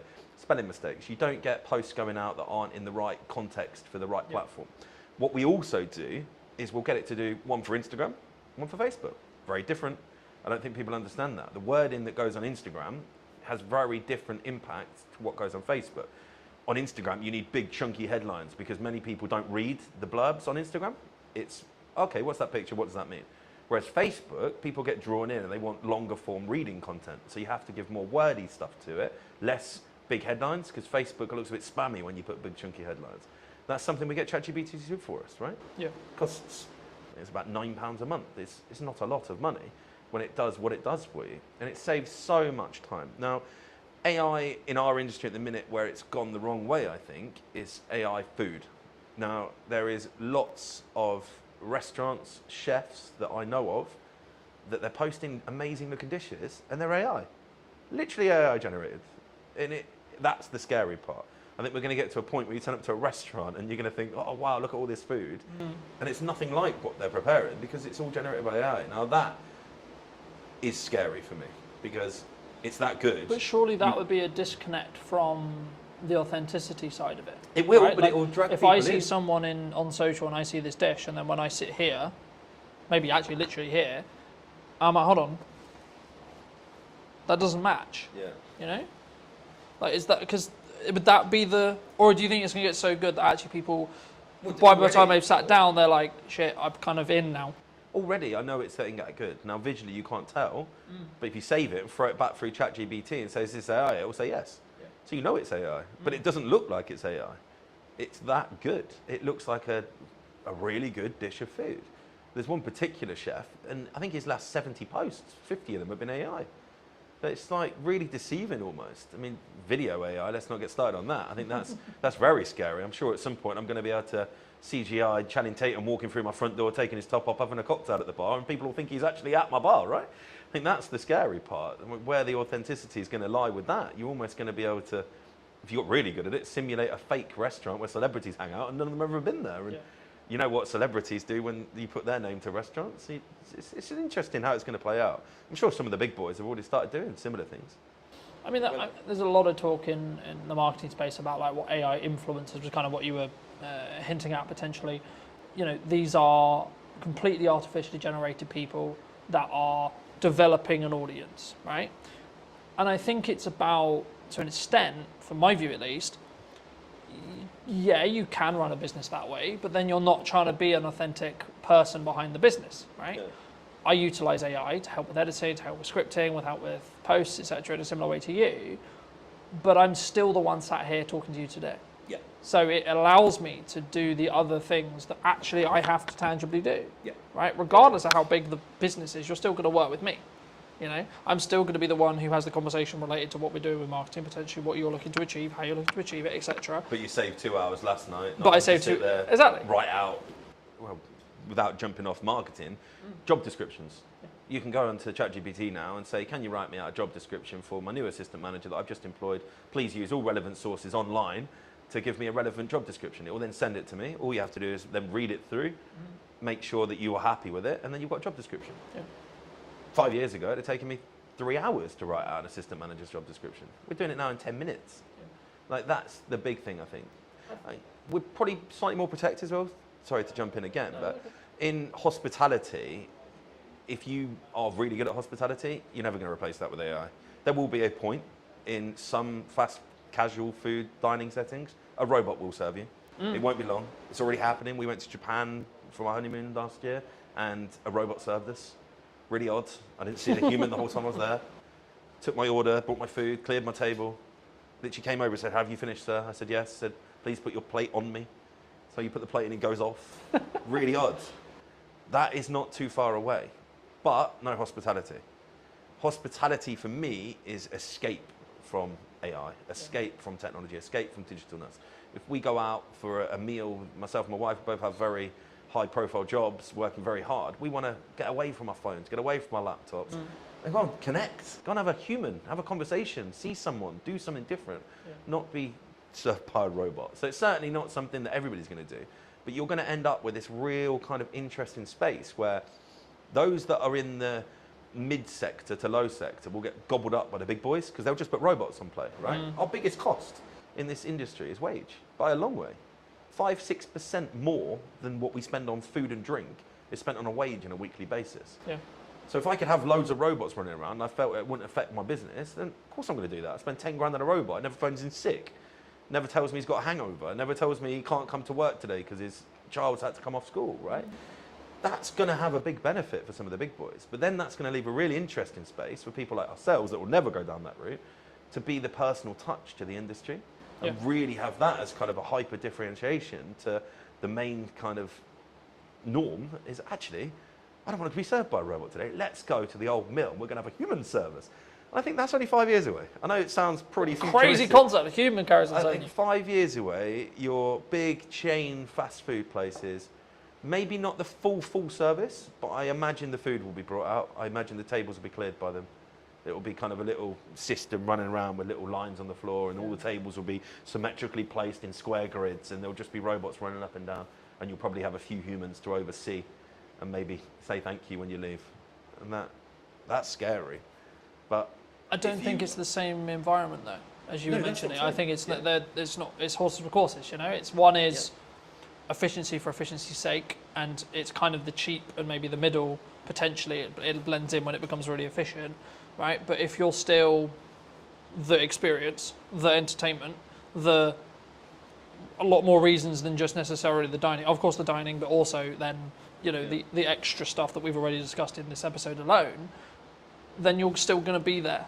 You know, you're still going to be the reason why someone comes through the door for that, because they want to hear how X member of staff has got on, because when they were last in, they talked about the fact they were actually studying on the side to do whatever it ends up being, those micro stories, those people connection stories. And I think AI is an accelerator if you choose how to use it, but it shouldn't be replacing you. I think you should use it in the same way you would sharpen a knife before you use it to cut, right? Yeah. In the same way you should train AI to do the jobs that would be grunt, would be, I can edit this podcast in a third of the time now because of AI. I press one button, it does most of the transitions for me. I need to check it, just double check it. I need to do that nuance, but the bulk of it can be done with one click. And I think that's the opportunity, right? A lot of people in my industry are pushing back against it. Go, I'm not going to do that. But why? That's the question I'd ask them. Why? What are you scared of? Yeah. Because if you're not doing it, you're going to be left behind. And I think we've touched on the fact that we're kind of going to separate ourselves in the higher space where personal touch is going to be so important, but we can also charge the price that allows us to afford keeping the team on. Where the restaurants are going to struggle is where they step back from, I don't want to use robots, but then everybody else that starts using them will be able to then reduce their price point or not have to put their prices up. You're going to have people stuck in the same sector as the robots, doing the same food with the same ambience, the same everything else, but they can't get the price up to the level because they look expensive comparative to the, sounds crazy saying it, the robot restaurants, right? I think that's something that I would be very worried about if we didn't think ahead. Like we were talking about this 5 years ago. I actually had the very conversation with our kind of POS software provider. I wanted it to be as intuitive as possible because I don't want my team to have to be taken away from serving customers. But also I think it gives you that focus, right? Like if you know you've got those processes that are being optimized by AI for your socials, etc., that you can then focus on, okay, all right, we're talking to Johnny today. I can focus on what I need to do for the prep. I can use ChatGPT to help me with the prep, but then I can just solely focus on this. So it gets the technology out of the way in some ways. So my job specifically, it gets the technology out of the way. In the same way with you, there'll be elements with your team where technology can help when it comes to taking orders, etc., etc., etc. I can see a world where a human still serves you, but they're wearing a microphone that can capture the order request, and then it can go to the kitchen instantly, right? Rather than, and then maybe I'm being pedantic, right? But it saves that 20-second walk, and then the person can focus on actually oh, how are you? You know, that customer service element, and not worried about what would you like, sir? Yeah. You know? And they can focus on the recommendation of the wine. They can so on, because they're not thinking, oh my god, I've got to remember this thing from the start of the conversation, back to when I go to the kitchen to tell the team what to actually create. You know? And it removes human errors. Yeah. Unfortunately, whether you want to admit it or not, AI makes less mistakes than humans, right? And again, without jumping around, there's a reason why they're looking at AI doctors, right? Because they're going to have information on the medical science in the world, and every doctor that's ever made a thesis on anything is going to be available like that to AI. The best doctor in the world can't do that. And I think that's, you've got to embrace it. Can't be scared of it, because you'll just get left behind, because it's happening. Yeah. I mean, I don't want to go too deep, but when the www boom came in the early 90s, everyone, no, it'll never happen, it'll never happen, it'll never happen. That was a slow process, because everyone had to go out and buy computers, you had to have internet, you had to have all of that, right? The only thing stopping AI going probably 10 times further than it is today is the human mind saying no. The technology's there. We've all got iPhones, Samsungs, Pixars, whatever you've got in your pocket, right? You can do it. It's just the embrace, right? Yeah. And the more we use it, the more it learns, the more it adapts, the quicker it's going to go. And in the improvement in ChatGPT in the last 12 months is scary, right? Yeah. And I think, especially in the leading kind of industries, you're going to see a big shift to AI being the only thing they do. And then that will feed down and down and down, right? And yeah, we understand it. We've been speaking about it since 2022, right? We've had it there in our back mind. What can we do to improve and, as you say, be more efficient? QR code ordering is something that we use a lot of, because it brings back the time. Yeah. If someone's sat in the garden, gets their time back. They don't have to go and stand at the bar and queue. They just order on the QR code, comes onto the till, it's printed, it's paid for, we can take it out to you. Yeah. That saves so much time, right? But also in then, you're actually creating a better customer experience, which determines they're more likely to come back, which determines they're more likely to enjoy their time. Yeah, so of course, when it works, right? That's the key factor, is you've got to make it intuitive, you've got to make it seamless, you've got to make it easy to use, not friction. It should feel like you're doing them a favour, not the other way around. And I think that is how you frame it. Guys, we're using technology because your life's going to be more enjoyable, you're going to have a better experience, not we're lazy, we can't be bothered to serve you. Because it's not that. Like, it's just, I think using it to your advantage. I mean, you're editing software for your videos, I think it's the prime point there, right? Yeah. Is your video any better now because you say? Probably not. You probably do it the same, right? But you've done it in a third of the time. Yeah. So now you can do 3 times the work, right? Yeah. You can edit 3 videos in the same period. Yeah, exactly. You know, I'm not in a position where it's a choice of I can do this or this. I can now do this, this, and this, because each section takes less time. Yeah. The product is identical, pretty much, because I'm still going to go through it, I'm still going to tweak that nuance, etc. It's not that I'm not editing it, it's just the grunt work of, okay, camera 1, camera 2, camera 3, camera 4, camera 1, all the way through, is done in 20 seconds. You know, that used to take me 2 hours. So I'm cutting 2 hours to 20 seconds. Yeah. So it allows me to then, focus on, okay, actually, technically you're talking, but my reaction was really good there. Okay, so let's swap back to me, even though you're still talking, right? So I can then focus on that nuance, because also I'm not, in my head, I'm also not creatively kind of fatiguing, because I've been looking, oh my God, I've been looking at this interview 2 hours, right? Yeah. And I think it's also like you can focus on the other elements, and then also you can just increase your volume, because it's an efficiency thing as well. But let's cover everything I wanted to cover. I mean, is there anything specifically you wanted to talk about or shout out, etc.? No, I don't think so. I think it's been a really great chat, to be fair. I think those that are in business will know that it is hard at the minute. But I don't know a single person that's talking like we've spoke today that's complaining. Because that's the kind of the key, I think. If you're complaining, you're not thinking, you're not changing, right? You're complaining. Stop bloody complaining and just look what you can change in your own business, in your own life to be better, because it's not going to change in the macro, right? Complaining is not going to stop the Labour changing any of the crazy wage bills they want to put on us. It's probably going to happen again in April, right? We all know that. But we're already factoring that in. We're like, okay, what can we do different in 12 months? What can we do different in 6 months, 3 months, 2 months? Not, oh, it's happened. What am I going to do now? Because it's just too late then, right? You get to the point where something's already gone wrong. It's, what can you do, right? I think it's also about focusing on what you can control, outside of like the government's going to change what the government's going to change. Yeah, cool, it affects you, but you can't control what they're going to change necessarily. Like really, you can write to your MP, you can try and lobby, etc. But like tangibly day to day, all you can do is focus on your output, Focus on your marketing and focus on your costs and your sales, right? They're the the four sectors of business that you should focus on, and you should continue to focus on those, right? Yeah. How can you provide more value to your customers or your clients? How can you increase the likelihood that you're going to get more clients or customers?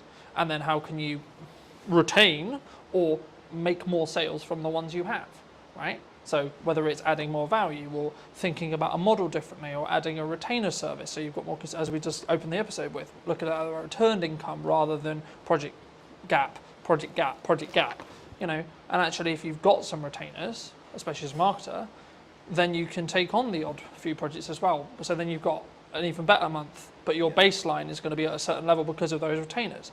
But then also it removes the stress, so you can do other elements, like you can focus on your marketing more, you can focus on your systems more, etc. I mean, what would you say to people as a final passing bit of advice, maybe who are, or yourself 10 years ago, what advice would you give to that person if they were going into business today? As a business owner, I think it's very easy. Put all the systems and processes and people in place so that you don't have to work in your business. Because if you're in your business and you're doing all of the stuff, there could be AI that gets it to do all of the stuff you don't want to do, but you need to be having conversations that bring sales in. You need to be having conversations that are getting new customers. If you're not doing that as a business owner, you've got a job. You're not in the business. That's, yeah, I think my biggest advice and something I've been able to do in the last few years and why I think we're where we are now. I don't pour pints. I don't cook. I know how to. I don't. I've got people that do that because as soon as I start pulling pints or I'm in the kitchen, I'm not marketing, I'm not growing, I'm not out there looking at what we can do to be better in the future. It's a lot easier to find a chef than it is to find someone that can do all the stuff that I know I'm brilliant at. And most business owners are going to be the best salesperson in their business, the best marketeer, because they know it inside out, right? Yeah. But they just get so tied up, and I get it. You're a one-man band plumber, but you're only ever going to be that level. If you've got aspirations of being a full-on business owner that can be on a beach 4 or 5 times a year, and not having to be worrying you've got income coming in while you sleep, which is the dream for everybody, right? You've got to put the people to do the job that you are currently doing and then focus on how you bring customers and sales in to pay their wage. If you do that, game changing. Easier to say when you run a pub because you have to employ people, right? Yeah. I think the biggest challenge, even for yourself probably, I don't know where your growth map sits, like it is the biggest challenge for most people is the mindset, oh, I'm going to employ someone, I've got to find their wages every single month. Yeah. But that's ultimately what makes you a business owner. I think that was a real kind of shift change for me, that brought an ops manager in, brought an exec chef in, brought a head of marketing in, brought all of these people in. I went, wow, I can now concentrate on the stuff I really enjoy doing. Yeah. I'm not having to sit there and get like fixated on the pot washer didn't turn up on Tuesday night. Although it is my problem, ultimately it's not my problem. You need to make it someone else's problem, those little minute details. But then again, it's that focus, right? It comes back to that focus. And I think you have to build financial stability within yourself in answer to what my growth plan is. A, build financial stability for me, then scale it to the point where it has financial stability for someone else and 2 other people. Yeah. And then look at, okay, how can I allocate those resources to potentially replace me in this role, and this role, so then I can then open up to do 4 podcasts a week, 6 podcasts a week, whatever it ends up being, because the only thing I will never be able to outsource is me sat here today. Correct. I can get 2 camera operators in today to run the cameras. That's not what's happening, but I could have done, right? Yeah. That would have cost me something. Cool. But then I don't even have to think about, is the camera recording, etc., etc. Yeah. But then I can focus on our interview, right? So it's about removing those hats when you can, but building them, in my view, especially as a creative industry that's very this and always been this, and it's been very you're always very fortunate and should be very grateful to be able to work in the creative industry as a full-time career. It's not a obligation or a thing you can do. And I remember a YouTube video saying, for a long time, especially during COVID, when there was a really strong boom and there was lots of creative work going, everyone was very entitled about being, oh, I'm a creative and I do this and they do all the pay my day rate, whatever it was. But followers on TikTok. yeah, but now it's actually, I'm grateful to be able to do this for a living, and it's a privilege to be able to do so, not necessarily a thing that is likely, in that respect. Or if you could only do it part-time, okay, cool, be great if you could do it part-time, or etc. And I think it's about your work ethic. It's about how do you control those levers regarding sales. Actually, when you make money, how much do you keep and then hold on to, so you have that financial safety net. So if you are project to project, do you have enough to cover 2 months, 3 months, 4 months, 6 months, 12 months, etc. And then once you've got that, then you can develop another financial pot equivalent to go, okay, cool, I can now outsource for 3 months, 4 months, 5 months, 6 months, 12 months, etc. And then you can then say, okay, well, how's best to spend that money to get strong ROI, strong marketing, and what's your timeline on that? You know, that's just my view. But thank you so much for coming. I mean, if people who don't know, what do you want to shout out? What do you want to link to? I think if you haven't been to the go? mill and you're local to Salisbury, it'd be great to see you down here, see what we've done. And yeah, it's been a pleasure. Thank you so much. And if you did enjoy this episode and you would like to see more like it, then make sure to be subscribed. Obviously, if you're looking to potentially up what you're doing with content, I would love to hear from you. I'll leave my information somewhere around this video, and I'll see you very, very soon.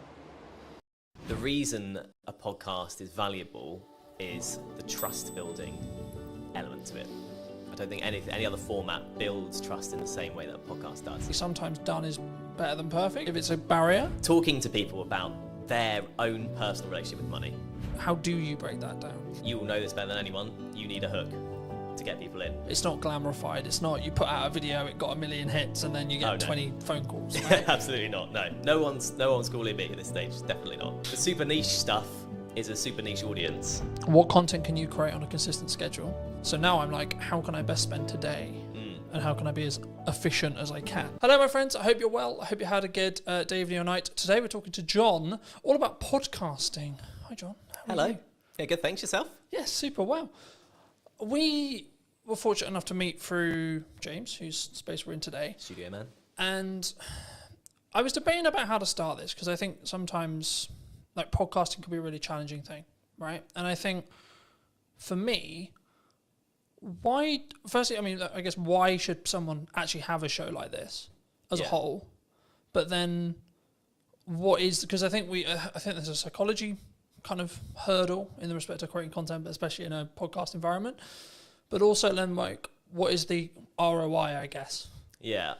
Would you say? I think it's the format dictates that more than anything else. Mm-hmm. So the reason a podcast is valuable is the trust building element to it. I don't think any other format builds trust in the same way that a podcast does. For a couple of reasons. First of all, you are sort of having a long form chat. So you can go into subjects way deeper than you can in other stuff. Sometimes even videos and documentaries and stuff. If you're watching a documentary, there's kind of like a point at which you need it to move on. With a podcast, you could sort of effectively ask questions forever. And if it's good content, it keeps going. Do you think it's the first or easiest step into content creation, would you say? I think audio only, yes. Mm-hmm. Simply because of the barrier that is video in terms of skills and everything. And you've got to think about camera setups and everything like that. Whereas if you do audio only, so easy to get a mic, so easy to talk to someone online, virtual on a video call. Mm-hmm. That's so accessible that actually, it's quite an easy first step into it, I'd say. Do you think you're limiting like yourself though? Because I don't know whether like I question audio only, unless obviously you're on the platform, but when you're looking at maybe social posts like LinkedIn or Instagram or Facebook, is there is there an audience, would you say, for audio only still? Yeah, definitely.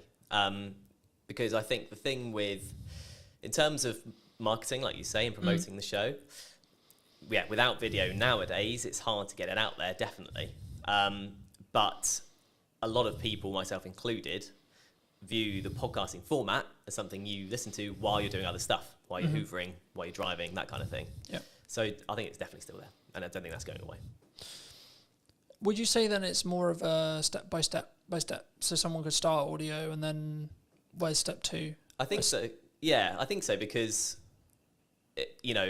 for depending on who you are, if you're a business, it's a bit different. If you're an individual, you kind of learn the time required to sort of get to each step. So once you start on the audio step and you're like, actually, it's taking me too much time, it's not worth it for whatever reason, it's not for you. If you then introduce video purely for clips, so you film the whole thing but only use clips, then you can see what time the promo takes, and then when you go to a full video, you can see how long that takes. So I think that's why you'd do it potentially in that step if you're coming at it from a completely new perspective, if that makes sense.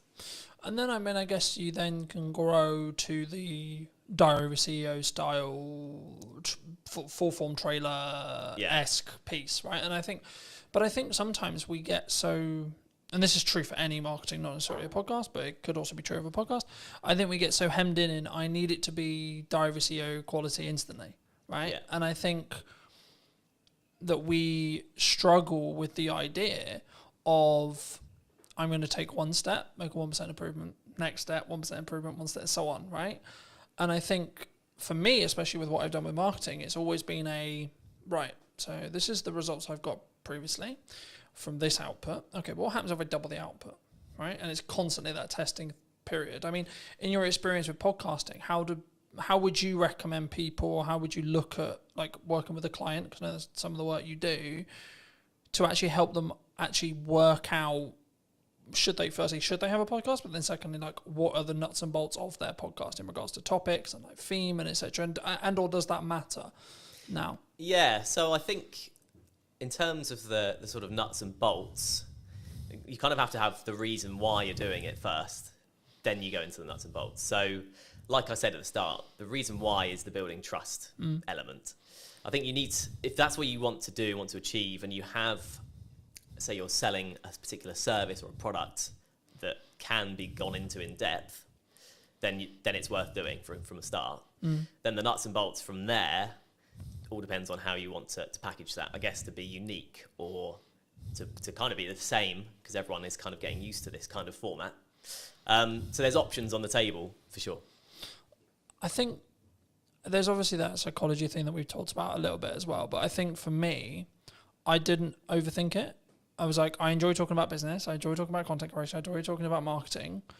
And yeah, I've evolved it, and yeah, it sort of changed, and depending on like the guest will kind of tailor the conversation slightly. But I also don't overthink the conversation, because I trust in myself as an interviewer to ask, I guess, poignant questions, or like what naturally comes to my mind. And I think sometimes when we look at content, it's not in this box, right? I watched a video this morning talking about the fact that like one of the reasons why they're not, the person in question wasn't on YouTube, was because he was constantly concerned about, he sells video production, so it has to look good, has to sound good, and I followed the logic of, yes, sure, but actually sometimes done is better than perfect if it's a barrier. Do you, like, how do you, when you look at either, and I'm sure we'll get onto the podcast you're launching, but like when you work with clients, or when you're maybe looking at your own podcast, like, how do you balance that line of, okay, it's done, but actually there's these things that that could be better? Do you hold a podcast back? Would you reshoot a podcast? Like, where's your line? Yeah, I think you'd want to know that before even starting, frankly. If you want it to be polished, and the client's a big company, for example, you want it to be polished, you start from there. That's kind of, the level is set effectively. And going on from there, in terms of, you know, if it looks scrappy, there's kind of growing evidence that a scrappier look still appeals on the right platform. I was reading recently about TikTok, and how people, or watchers or users of TikTok, prefer the raw content, the raw sort of footage and stuff. So someone literally picking up their phone and talking, there's no kind of green screen, no one's putting any effects or whatever. If the content looks like that on TikTok, it sells on TikTok. Yeah. Whereas on YouTube, like you were saying, people kind of expect a bit more of a polished thing. But I think authenticity is quite a big thing these days when it comes to content. And like you were saying with your questions and it's coming off the dome and stuff, that's in some ways kind of seen as a more better or nicer to watch compared with a completely polished, you know, you've gone through 20 questions with a fine-tooth comb and you're only asking 10 because they're like the best ones only. It doesn't, like, conversations don't work like that, and that's ultimately what podcasts are. I think that's an important point. I think that there is obviously a line when it comes to like the quality of, like, especially if it's what you sell, like what I sell is video production, so there is a line. But I also think that there's an opportunity cost of refilming a conversation that isn't the first one, for example. Absolutely. Right? So to give you some context, last week or so, I filmed a podcast with my mum, and that post, me announcing the fact I did it, did really well, which kind of doesn't surprise me to an extent. It doesn't, but there's actually a tech like challenge with that podcast because one of the cameras isn't in focus. So my camera isn't in focus. So I was in a position last week, and I think I pretty much made the decision I'm just going to work around it.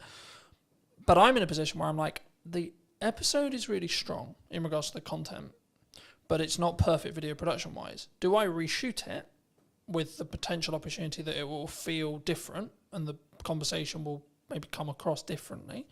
Or do I work around the fact I've got multiple cameras and I fix it that way? Or do I just go with, okay, it's out of focus. It's not far out of focus. It's maybe an inch, like a tiny amount. But is that an approach some people should take? Do you think they should get like out of the way of the content sometimes?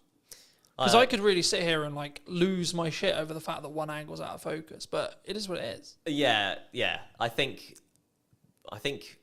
the content is what matters most. I think if you try to reshoot it, it's never getting anywhere near the same, especially if it was a good episode. Yeah. And it's your mum, right? So it's personal to you, and it's like an emotional element to it. Yeah.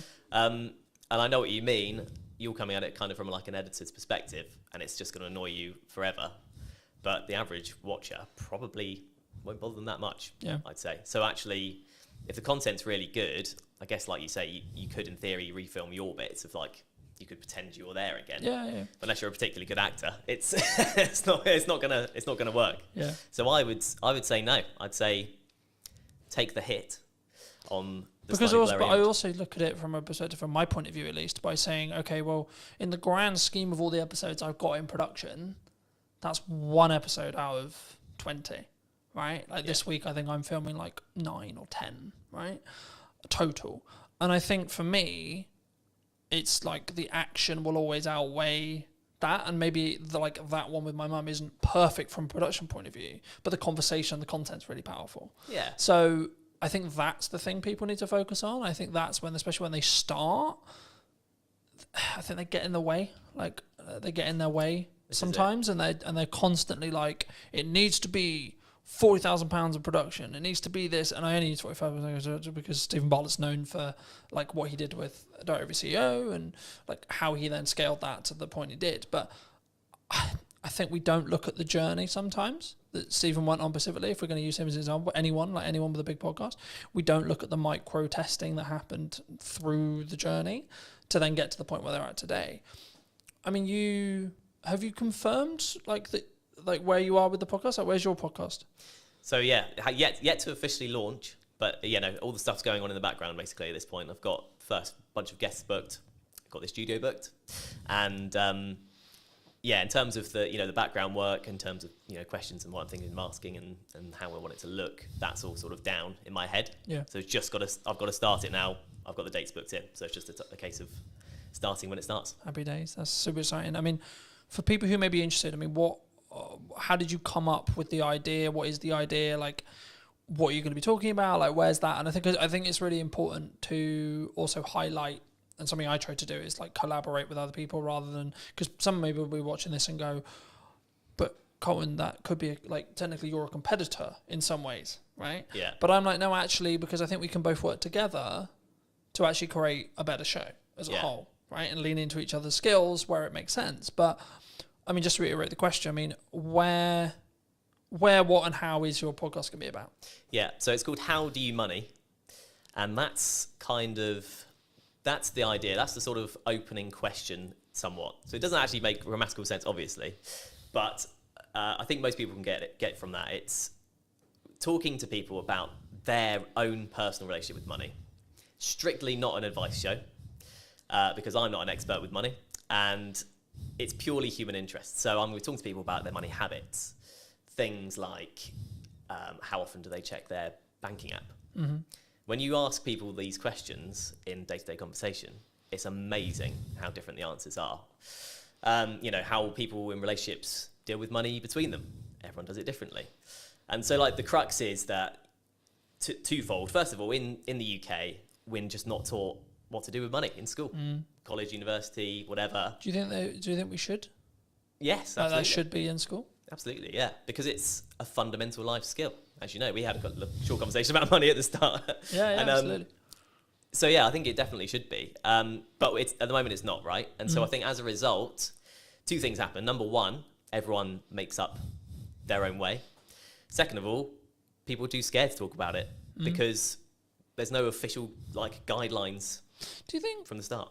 Do you think that's an insecurity? Do you think like if I say that I nearly lost the business in 2024 or previously, that you're going to judge me? Do you think it comes from that? Absolutely, yeah. Do you think that I'm going to think that you think I'm a failure? I think that's a big part of it, definitely. And then let's flip it. Do you? Absolutely not. No. And I don't think anyone would, because, well, the main thing being everyone else will have their own story along the same guidelines. You know, because we're not taught about what to do, because life is a challenge anyway with money, because there are so many ways you can trip up with money. So it's very much the sort of you know, low budget psychoanalysis of money, and it's kind of an accumulative thing. So no, it's not about the one episode or one particular episode or what one person says. My idea about it is looking back at the first 10 episodes and seeing all the different answers. I've got a killer question that I ask at the start of this podcast that everyone will definitely have a different answer. It's a one-word question. Okay. One-word answer. And I hope that kind of sets the tone for how the rest of it is going to be. Yeah. I mean, looking at your planning stage then for your show, I'm curious, because obviously I plan mine in the way I do it. How have you looked to plan it? Do you completely pre-plan it? Do you have an idea of questions in your head? Obviously, you've already said you have the opening question there. I mean, what do you have the rest of it? Like, just break most of the audience's case, but also I'm curious as well. I mean, like, how do you break that down? Like, how have you broken that down? So I have kind of set it into 3 or 4 kind of different sets of questions that relate to specific things. So like I'll have 4 main topics, let's say, and then questions that come underneath that. One of my sections is clickbait questions. Okay, fair enough. Just being really honest about it. But are you doing that for the clip that you're going to extract from the show? So partly to do with that, yeah, okay. Absolutely. You will know this better than anyone. You need a hook to get people in. Yeah. That's just the reality. Yeah, 100%. But as well as that, those questions often come up with the best answers. There's a reason they're clickbait questions, because they're the big questions. But it can't just be all of that, because it's like me going to you, what's the biggest mistake you've ever made with money? What's the best thing you've ever done with money? What's the worst problem you've ever got? Do you know what I mean? It doesn't, that's not a podcast. It doesn't work as a format in any interview or anything. So that's one section, for example. But in terms of the process, I just thought of the questions based on normal conversations with people. And then I've sort of categorized them, you know, chopped a few out. Yeah. The clickbait thing was only a recent idea, really, so I've added some of those in. And yeah, in terms of a format, it's conversational, right? So I don't have to hit every question. If I ask the second question and that lasts a good chunk of the podcast, so be it. It's quite loose because I want the content to be real. I think that's important, right? Because I think sometimes, and we were talking a little bit while I was setting up, about why people don't post or why people don't like show up or why they don't talk about their money, or, you know, there's loads of the kind of from a psychology point of view or like a coming across point of view, it's the same. And I think that for me, I've been very fortunate that I've always sort of taught publicly or built in public. And it was interesting because about a month or 2 ago, I think, I personally, so I don't know when the trend started, but the trend of building in public really started taking momentum. I mean, have you, because I know we in our one-to-one, we talked about the fact that you were 6 months-ish like into freelance. I mean, how was your journey from like, okay, I'm going to do this thing, I'm going to go freelance? I mean, was it forced on you? Was it 50%? Okay. Yeah. I took voluntary redundancy basically from my previous job. But to be honest, I'd come to a point where I felt like I wasn't going anywhere in that job, if that makes sense.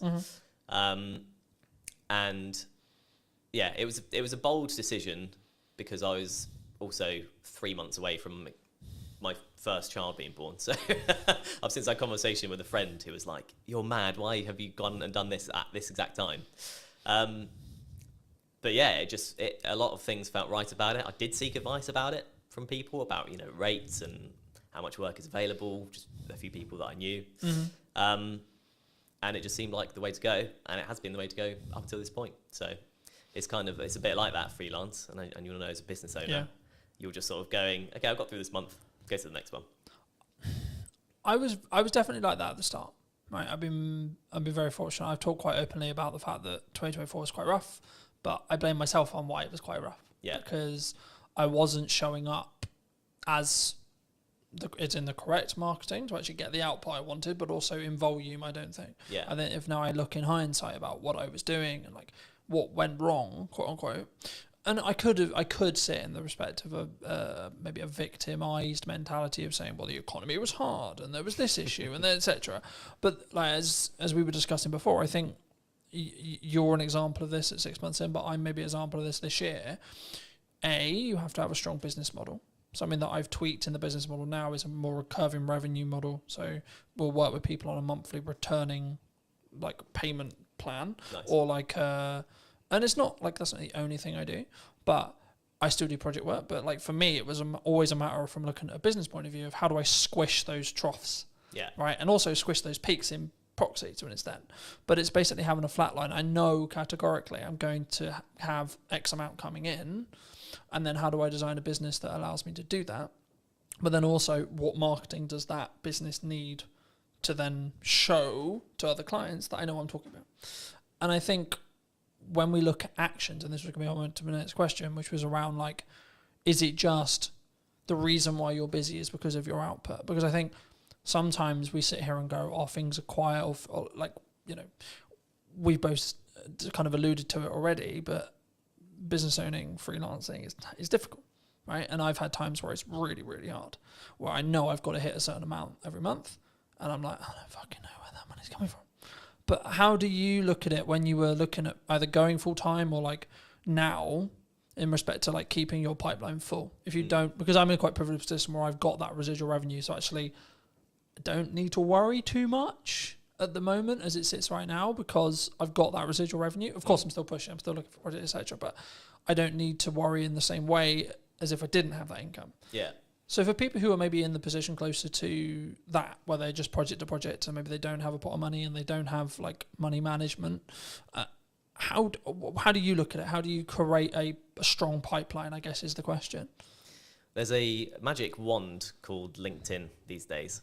And it basically, I've just utilised that. So you can find companies that do what you do, or companies that you want to work for in a freelance capacity. Then there's a tab that says people, and you can directly speak to the people at these businesses that you want to work at. That's all I've done. And the first 6 months, I'm thinking about 10 months in now, but the first 6 months for me, 100% of the work I got was through LinkedIn. Okay. So, and was that through what I would call in the trenches hand-to-hand DMing? Right. Yeah, absolutely. There's a strategy I call it. It's like cold DMing, cold outreach, cold warming. It's not glamorified. It's not you put out a video, it got 1 million hits, and then you get 20 phone calls. Right? Absolutely not. No one's calling me at this stage. Definitely not. But yeah, it kind of just through messaging people. Sometimes people I knew, and that led to work. Often most of the time, people I didn't know, and that led to work. And you know, it's you often hear in sort of success stories, it's like a lucky break or a sort of lucky thing. And I kind of did have that with my first job. But it was because I made that approach, and I said, "Oh, hi, you do these kind of podcasts. I've done these for this number of years. I'd love to do more." At that time, they happened to need someone because they wanted to do something new. Yeah. And I got the work because of that. And it's one of those things, isn't it? I think the quote is, luck is where time and preparation meets opportunity. That's it. Preparation meets opportunity is luck. That's all luck is. Yeah. You're prepared for an opportunity to come, and then you continue to keep yourself prepared and keep yourself ready. Like, we're recording this just before, about a week and a half before the kids break up for school, right? A lot of people in business look at that as, oh Christ, everything's going to go quiet. Everyone, which understandably, they're going to spend time with their children, they're going to go on holiday, etc. I read a post the other day that was something on the lines of, things are quiet, right? Things like the creative industry is struggling, like these kind of terms. And I was like, okay, that might be true. And it might be actually we're coming into the summer holidays, etc. But that's then an opportunity for you to A, output your marketing, B, look at maybe cold outreach or what you're doing there, and then try and set some stuff up for September. I mean, do you see, like, are you, because I remember when I was just project, especially when I was like tighter on cash flow, it'd be this rush to get money in because I knew I would have 6 weeks where things would be a lot harder. Are you either financially planning wise or pipeline wise or etc., are you planning for that to be slower, or do you expect actually there's going to be a percentage of businesses that actually just keep going and work around everything? Yeah, I just feel like at this stage, I don't think I can really plan for it, if that makes sense. The planning is outreach. Yeah. Just message people, talk to people I know, people I've worked for before, people I don't know, people I want to work for, all that kind of thing. So yeah, I'm not at that stage yet where I could do that, but there are opportunities sort of on the horizon where I may be able to do that. So it's one of those, really. I don't know exactly how that planning would look like for me right now, if that makes sense. Yeah, no, absolutely. I mean, I think, and this is kind of like a bolt-on question to marketing or networking and how you tackle those things. For a long time, people have always looked at maybe traditional marketers as, I'm going to go to an event, I'm going to network in the room, and I'm trying to get work from that room. What I've always understood is it's networking through that room, right? But nowadays, because of time and because of what I do less of the in the room having a conversation stuff, but I'm still leveraging either the network that I have and then their connections that they're making potentially, or you as an example, or I'm actually just trying to utilize the network I already have to then lean into either creating more content or creating opportunities to have conversations in one-to-ones with very targeted people. And I think sometimes, especially at the beginning, and I look at it as phases in business, right? So I'll use you as an example. The phase you're in freelancing as a whole is you've got to do a lot of hand-to-hand, you've got to do a lot of time investment, you've got to do a lot of network events, you've got to, like, I think the term would be like kiss a lot of frogs before you get your prince or princess, right? And I think for me, it's then about like maybe looking at scaling. You may not have thought about this yet, but like how would you then look at, say, you're 3 years down the line, 4 years down the line, and actually you've got, like, not that you don't have a reputation now, but you've got more of an established reputation. How would you then like say to a person or a client or a friend that maybe was looking to scale, because the issue is when you're trading time like that, it's not as scalable, right? You can scale the unscalable by just working really hard and working smart, sure. But would you look to do content? Like how would you look at it from your perspective, and or what are you planning to do? In terms of content, how do you mean in terms of content? In respect to like, would you continue to network and would you continue to lean into your own podcast and see that, because I expect what will end up happening, of course we don't know, it hasn't launched yet, but I expect what will end up happening is you'll get inquiries solely because you have a podcast, right? That's kind of, yeah, and that's part of the strategy, frankly. Yeah. You know, an ultimate goal for the podcast would be sponsorship eventually, right? Very hard to get, notoriously, very long time to get there. So I'm not particularly holding my hopes up for that at this point, but that's kind of my best bet in terms of something like you say that isn't just working and getting paid for the work, if you know what I mean. Yeah. You are getting paid to do the podcast, but it's not directly, I do this hour, I get this pay. Yeah, absolutely. I mean, I'm glad you mentioned sponsorship because I think it's something which people really struggle with. Do you think, because normally it's audience size based, right? Yeah.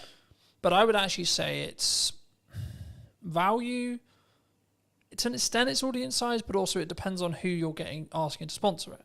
Okay. Yeah. If you're trying to get Coca-Cola to sponsor it, you probably should be pulling like a couple of million, right?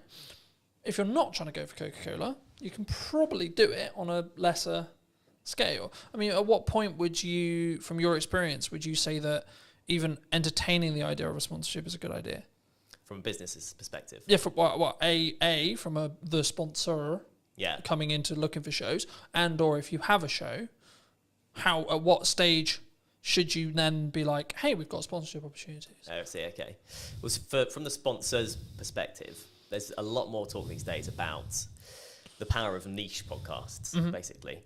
Mine isn't very niche, so maybe I've missed the mark there and I have to relook at it. But the super niche stuff is a super niche audience, and super niche stuff brings a super dedicated audience in a lot of cases. Because if you love barefoot shoes, I'm particularly interested in them, you're looking about barefoot shoe stuff all the time. People look about, how to strengthen your feet, what to do with toe spaces. You can go into mad detail and mad depth.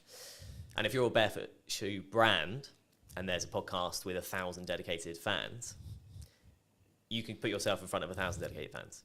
It doesn't sound like huge fry, compared to small fry, but it's dedicated people that if they like your brand will keep coming back. So it's kind of like a repeat customer concept. And also it's super niche. So if you're a barefoot brand and you go on the biggest podcast that's out there, you'll get lost among the noise of, the big brands like Coca-Cola. Yeah. So I feel like it's for a business, you want to look at the niche communities that you want to target. And then once you're in there, you're in there. As a show then? As a show, I think you have to know what you are able to do with the show. If you're committed to it week in, week out, because I think sort of weekly is what you need to be doing really for it to be worth sponsoring, maybe bi-weekly. Yeah, you could go for it from day one. I could be chasing it now, but I haven't got anything to show. I can't say, here's the podcast. I can say, here's the idea. Yeah. I think if you have something that it looks good and sounds good and the content is good and a community are reacting to it or people are reacting to it or you're getting a good amount of, if there's a value proposition in there, you're ready to sort of offer it up as long as you're committed to keep it going. Because then otherwise there isn't a sponsorable thing, right? Yeah. Do you think, I'm glad you mentioned like rhythm is what I call rhythm of shows. Do you think that you kind of alluded to it, maybe weekly or bi-weekly, like, because I know there's some people who maybe listen who are like, I can only do once a month. Yeah. Right? Would you say that would stop them doing a show, or do they need to organise filming in such a way or producing in such a way where when they launch, they've actually got enough to do weekly, for example? Yeah, I think it kind of probably depends on the content, what the podcast is about. There's a lot of complicated algorithm stuff with YouTube and stuff. You definitely know more than me about that. But that kind of dictates that you need things to be weekly or you get lost. That's what I've sort of read. I think the buzzword we could use here would be you have to be consistent, right? You have to commit to what you're saying. For me, I do weekly because it can work. And how I do that behind the curtain-esque is I just film a shit ton. Yeah. So then I've constantly got content, right? So for me, I've kind of got content buckets. Like, so I'll have stuff that's just me involved. For that, I'm about 6 weeks ahead of schedule in respect to like what I'm editing, in respect to what I'm filming. And then from a podcast point of view, as I alluded to earlier, I'm filming 7 episodes this week. But 7 episodes won't go live this week. No, right? Of course not. In the first week, when I relaunched the show, 7 episodes, like close to 7 episodes did go live. But that was a deliberate marketing plan that was, we're going to push the podcast really hard. Now, I'm doing clip generation through AI. I'm doing clip generation with me, and it's a yes and strategy rather than a yes or strategy. Because I think so many people, they look at, we could use ops clips, we could use an editor, we could use this, and they don't say, what if we do and, right?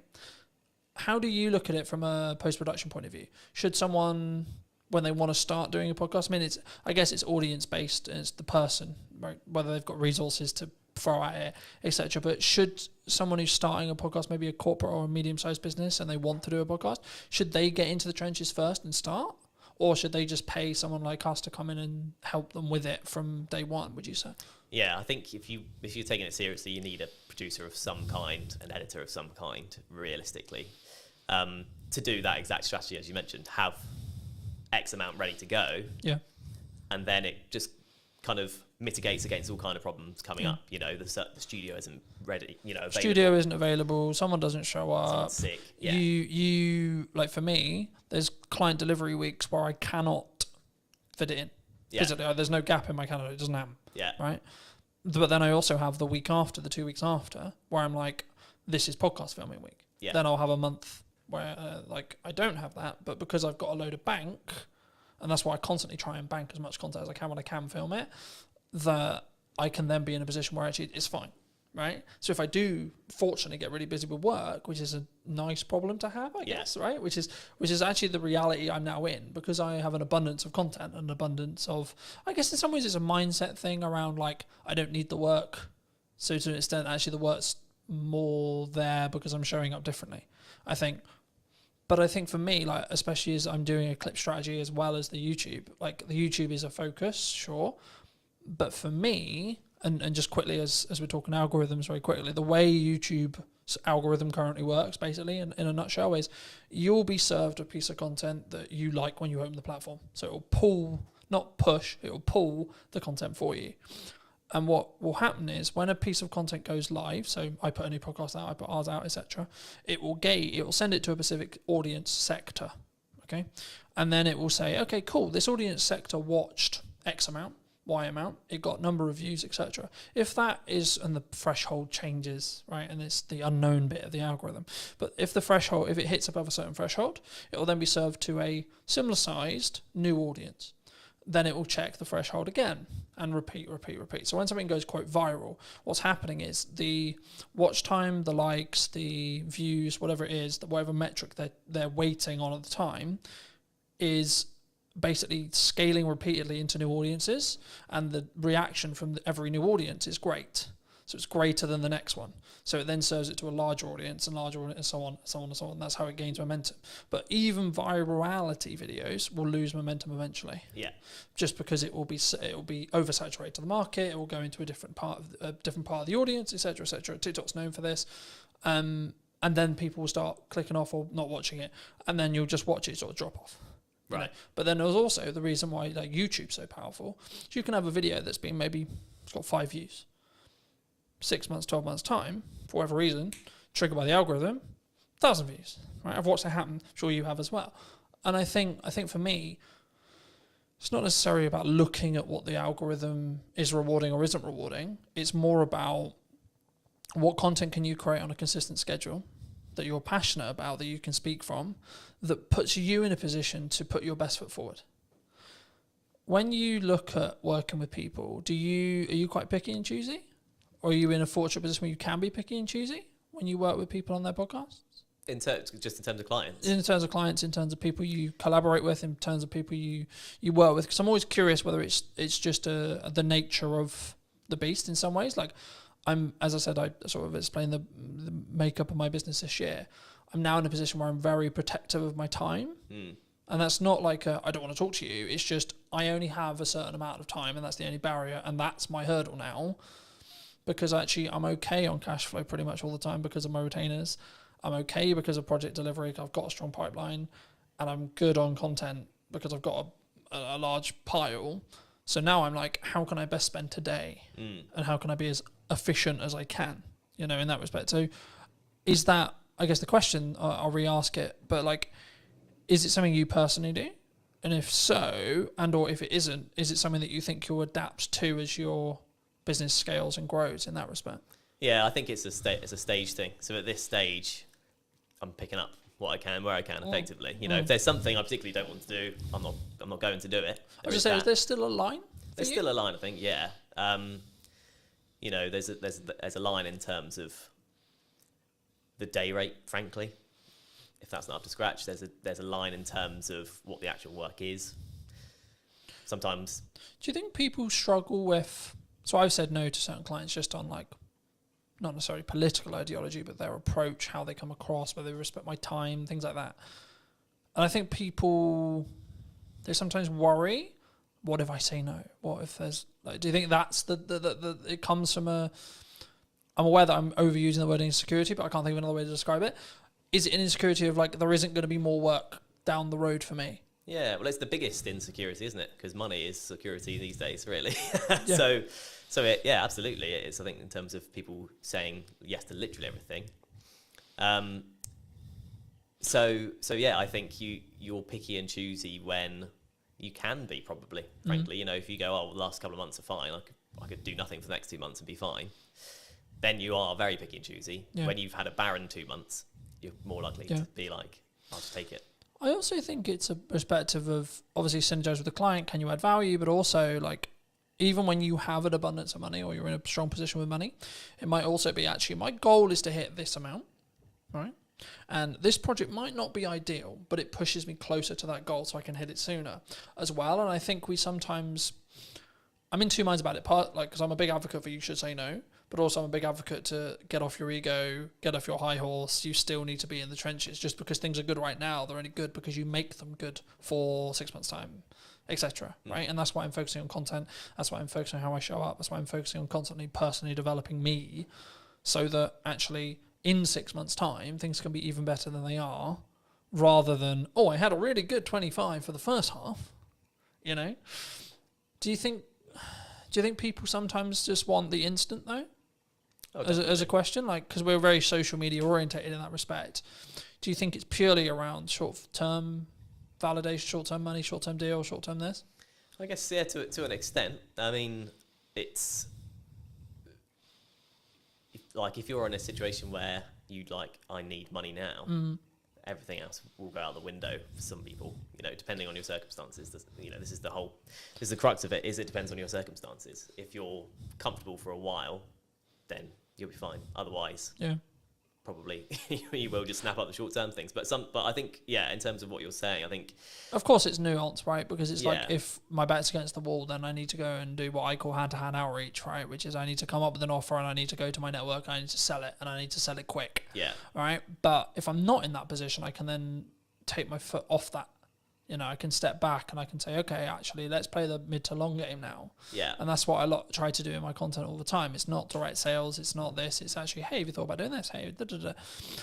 But as a society, as like starting creators, as freelancers, as video people, whatever you want to call it, have you noticed that people are more, they want short term? And they don't really have, I guess, the patience to look at where you're going to be in a year? Yeah. I think that's a reality. I mean, I would have been quite sort of downbeaten if I'd had a different first 6 months to it. You kind of have to go through the journey to understand what the journey is. Yeah. Right. So with clients, with people approaching you, and you will have experienced this as well. You have 100 people you message. Yep. 30 reply, Yep. 10 say they'll have a call with you, 1 person gives you work. And if you think of it, if you go into it with that mindset, you'll live by that mindset, right? Yeah. So you'll keep doing it and you'll Yeah. keep getting work because you've played the numbers game effectively. You've hit as many people as you can. Eventually something's going to come up. You've done the rep, so to speak. Yeah. Yeah. I was going to ask you, it was about speed of delivery, speed of output, speed of execution. Do you think that's maybe a nature of why someone's more successful than someone who's, I'll do that tomorrow, from a mindset point of view? Do you think?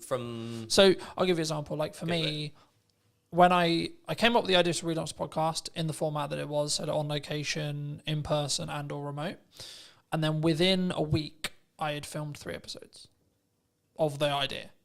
Within 4 or 5 days, the first one was out. Because I didn't let myself get into that will be on the to-do list for next year. That will be on to-do list for next summer. That will be on the to-do list for 3 months' time. Because I knew I'm only going to get the results. I'm only going to start getting the data if I start outputting. Yeah. Right? And now it's becoming actually a core part of the marketing strategy for the next 6 months to a year. But that's because I've gained a load of momentum with it. And I know I'm really starting to get into a nice groove with it. And that's why I asked the speed thing, because one of the unique selling propositions I have personally as an editor is, so I'll give you an example. At the time of filming, I did a media day for a new client on Monday. And today we're filming on Monday. He's already got half the content already. And it's a week, right? But also it wasn't like that was the only thing I was doing. I've also put out, like, I think nearly 40 pieces of content for me, etc. I've done a load of other stuff related to the business. So for me, one of my unique selling propositions, or one of the things I do, is like I work really smart and really hard consistently with no result, plan no result. But for me, from what clients have told me, one of the reasons why they continue to work with me is the speed. Yeah. Right? Like one of the things that comes up in conversation all the time, and James mentioned it a couple of weeks ago when I came to do 2 more podcasts, he was like, your speed's ridiculous. And it's because I've built a strong system to be able to work smart, but also just work really hard. And that's where I kind of come from that point of view. Like, I know it's really important, but I know I'm willing to put the graft in and continue to put the graft in for 10 more years or more, if that's what it takes. But do you think that's uncommon in entrepreneurs as a whole? I guess potentially, yeah. I mean, there's you kind of touched on it. Because there's a level of complacency. There's the work smart, not hard mantra, isn't there? But like you say, if you do both, kind of double the results effectively. I'm going to outperform someone who's just working hard, sure, because Yeah. I'm working smart and then doing the hours on the smart work as well. Yeah, right? that's it. Yeah. So I think it probably is in terms of that. I mean, the get up and go thing. If you follow Gary V on social media, then you'll get the get up and go thing, because that was very much me. This podcast idea I'm doing was, I think I first thought of it 2 years ago. I've been writing notes about it on my phone, like month after month, something pop into my head. I'd be like, oh, that'd be cool. And then, but do you think we have a culture of we're going to write notes about it, yeah, definitely. rather than execute on it? Yeah, absolutely. Absolutely. You know, because it's you have to. I think you have to go through that journey. You know, I'll be You have better to at hear it fitness enough. next year. My diet will be better next year, Yeah, Right? absolutely. Yeah, you just need to go. or next month, or tomorrow. Yeah, It's okay. We can. We've had a really long week. We can chill. yeah, You know. yeah. It's true. It is. It's and we've got that comfort, and it's the whole being in a comfortable position. You don't grow in comfort. You have to be in discomfort. But actually, saying yes to things, you've got your yes and kind of mantra. Yeah. So just saying yes to things opens up. You realise, oh yeah, I can do this. Like if you just go, I'm just going to do it, and actually plan it. Like whether that's setting a reminder, put it in the calendar, write down, on your fridge, this is what you need to do today. Whatever, however you do it. Something I just building off that briefly. Something I found really valuable across the last couple of years was, if it takes me less than 2 minutes to do, I just do it. I don't set a reminder to do it. I don't I'm going to write a to-do list or this or this or this. Like, I need to send an email. Send the email rather than write a reminder about sending the email, because the action will probably take less time. Yeah. And then it's done. Then you don't need to think about it. Yeah. If it's a longer thing, I need to ask ChatGPT about that. I need to do some research on that. I need to plan the podcast, and it's like a longer goal thing. Start momentum by putting a reminder in your calendar and then stick to that. Yeah. But I think sometimes, especially with like fitness, I use that as an example all the time. It's like, I need to start running. Okay, but when's the first run? Yeah. You know what I mean? I think, and I've just finished Atomic Habits from a book point of view, and it talks about specifically, my girlfriend's driving mad because I keep using the word compounding, but it's the only word that matters at the moment, right? Which is that everything I'm doing is like, how can I compound? How can I small win? On the way here, I was reading my second book. I've started reading physical books rather than listening to them. For a long time, I listened to them. As a dyslexic, I was like, right, this year I'm going to read a book cover to cover. No excuses, going to do it. So I was like, right, let's get a book that I actually really want to read that I haven't read, that I know is actually quite good because it's got good reviews, and has been talked about in this whole improvement space for ages. So I was like, cool, let's start with Atomic Habits, see where I go. And then I went on to Mel's 5-second rule, which I knew about for a long time. Mel Robbins is a leading psychologist, for those who don't know, in Canada, and she's just launched a new book talking about they, them, and other people's opinions on us. It will be on my read list. But for me, the crux of the 5-second rule, for those who don't know, is you count down from 5 and then you move. Right? So 5, 4, 3, 2, 1, move.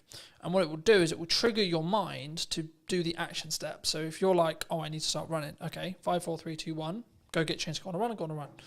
Because we don't sit in that uncomfortable window long enough on average, right? I'm really embarrassed because I'm not good enough at health and I can only last 2 minutes of running. Okay. But then the next day do 2 minutes and 10. Next day do 2 minutes and 30, etc. And I think once we start building the compounding, right, is when the snowball effect will continue to roll. I mean, do you think is that what you've used to get to this point, do you think? To a point, yeah. I mean, the Atomic Habits, my favourite quote from that is, every choice you make is a vote for the person you want to be. Yeah. And once you tie it to your identity in that way, there is a bit of a mental switch, and you start doing even the smallest things, right? Like the eating healthy or whatever. You make the healthier choice on a menu, or that kind of thing. You justify it to yourself in a way that's personal, and in a way that you can then live by effectively. Mm-hmm. So that's definitely helped. And there's a lot of things in that book. That book's brilliant. So yeah, I think definitely. Obviously I've read it as well, and it's probably helped me. I've signed up to the newsletter. I get that as well, and I do think there's something to be said for being in that world of like the positive quotes and shifting your mindset around certain things. If you look at it enough, you just will start to think like it. I think for me, I've been aware that like what I consume is how I'll show up, right? So like that's why I'm trying to build the habits from building off Atomic Habits, but in general, I'm trying to build the habits and build momentum. So like when I finished Atomic Habits, I was like, I've ordered another book, but it won't be here for 3 days. So I'm like, I need another one because if I stop, then I won't do it. Then I broke the habit. And in the book, in Atomic Habits, they talk about streaking. And I'm the same with fitness, I'm the same with podcasts, I'm the same with everything. But for me, that's the key. So actually, I'm not like, my heart's not broken that my other book's not going to be here, because actually it's now planned in for when I finish Mel's, right? So actually I'm constantly like, and now to an extent, my travel plans, my thought process, etc., like how I use my downtime is actually trying to change. And like, actually I'm sleeping better because I'm reading before bed, like I'm reading on trains, etc. I'm like using my phone less, and I'm trying to, I guess sometimes I did an episode that I'm recording about a week ago talking about digital detox. And I for me, I've been notoriously known for like, because we work in media, so we're constantly on our phones and we're constantly, etc. And it's a tool, but I hadn't given myself that. And that's, I think, why I shifted into physical books as well, because I was aware that I was constantly on my phone. Do you think that's like from a psychology or your own well-being, or like as a freelancer, that can be your advantage? Like having those non-negotiables every day? Yeah, I think so. Yeah, definitely. I mean, it's an interesting dichotomy, like you say, because when you're in the industry and when you're in a position where you can't not rely, but you're chasing views, but then you recognise that it's tough. It's tough mentally, or it can be tough mentally. Yeah. It's hard, but I think that is where a podcast comes in, particularly an audio one, because you don't have to be on your screen, and if it's got enough value, it's not just doom scrolling. It's one thing with detailed information that you go into, kind of like you're sort of talking about audiobooks is how we used to consume things. That's kind of what a podcast is. Yeah. Non-fiction, obviously. So I think that's, I don't know, I think that's kind of the power of podcasts in a way. It can be, you can consume without being tied to a screen. Yeah. I think also it's how you show up and the micro learning that you get from each one. Like, so for me, I'm like, I'm not focused on how many books can I read a year, for example. I'm focused on, okay, how many pages can I weave in today? All right, today's quite busy. I'm traveling a bit. I've got loads of client delivery stuff to do, etc., etc. But it's like, actually, I've got this window of time, right? So actually, how many pages can I get in that window of time? Okay, cool. Gamify it. And then I'm also, to an extent, I'm rewiring the habits that I had. So previously when I would travel, I'd be constantly on my phone or constantly like listening to music or watching YouTube videos, which is not a bad thing as long as it's educational, sure. But for me, I'm curious to see where I'll be in like 3 to 6 months when I'm deliberately scheduling in time, whether it's travel or etc., to physically kind of disconnect from digitized stuff, especially as I live and breathe digital.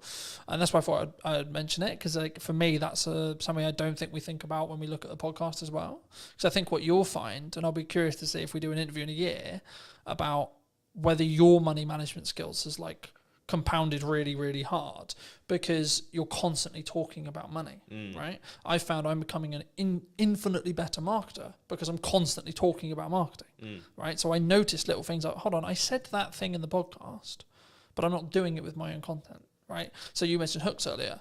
I'm not doing strong enough hooks on the ones I'm editing. Okay, how do we do that? How do we fix that? So now I'm focused more on how do I create a really strong captivating hook? That will probably grow into how do I create a micro trailer? Yeah. I expect as an editor, but also the knock-on effect for my clients will be they'll get a better product. Yeah. Which in turn means I'll be able to charge more, which in turn means I'll have more money to either give myself a longer buffer or outsource to do other things and scale the business that way. Do you think, like, I don't want to specifically like steal in some ways a lot of your podcast, but if you could rate yourself on money management right now, where would you rate yourself? 10 being incredibly good, you know where every single pound's going. 1 being, I've got no idea what's in my bank account. Yeah. There's a psychology fact about ask someone for a number between 1 and 10, everyone says 7. But that's kind of where I'm tempted to land on that, really. You know, I've been on my own journey with it, definitely. And, I married an accountant. So that's helped me quite a lot. And, just being in a relationship, she's super savvy. She's closer to the 10 mark than, most people I know. But just being with her has helped me probably come up from a 5, frankly. Okay. In your 20s, you're in like a 3, generally speaking. There's a question that is going to be on the podcast, which is, how often do you check your bank account every day? And in my 20s, it was as little as possible because I just didn't want to know. You push it away, right? You go... Does that come from you were anxious about it? 100%. I was at university, but it's... Shit, how much money have I spent? Exactly, yeah. How much has gone on beer? I don't want to know. How much I spent last night? I don't want to know. So I don't remember last night, but I remember there was a card involved. Shit. Yeah, Shit. exactly. But once you sort of learn to look at it regularly, it empowers you. I've found empowers you because you go, okay, well actually I'm in control rather than just letting it all just slip and hope for the best. And if it's overdraft, it's overdraft. So I've kind of been on that journey, which is a small thing. I'm not trying to claim I've been on an epic money journey. Nothing dramatic's happened either way for me, but that one thing, kind of going back to the mindset thing, has helped massively. But again, you ask everyone. I'll ask you, how often do you check yours? 3 to 4 times a day. Right, there we go. Since I was in business. Right. For business, same as you.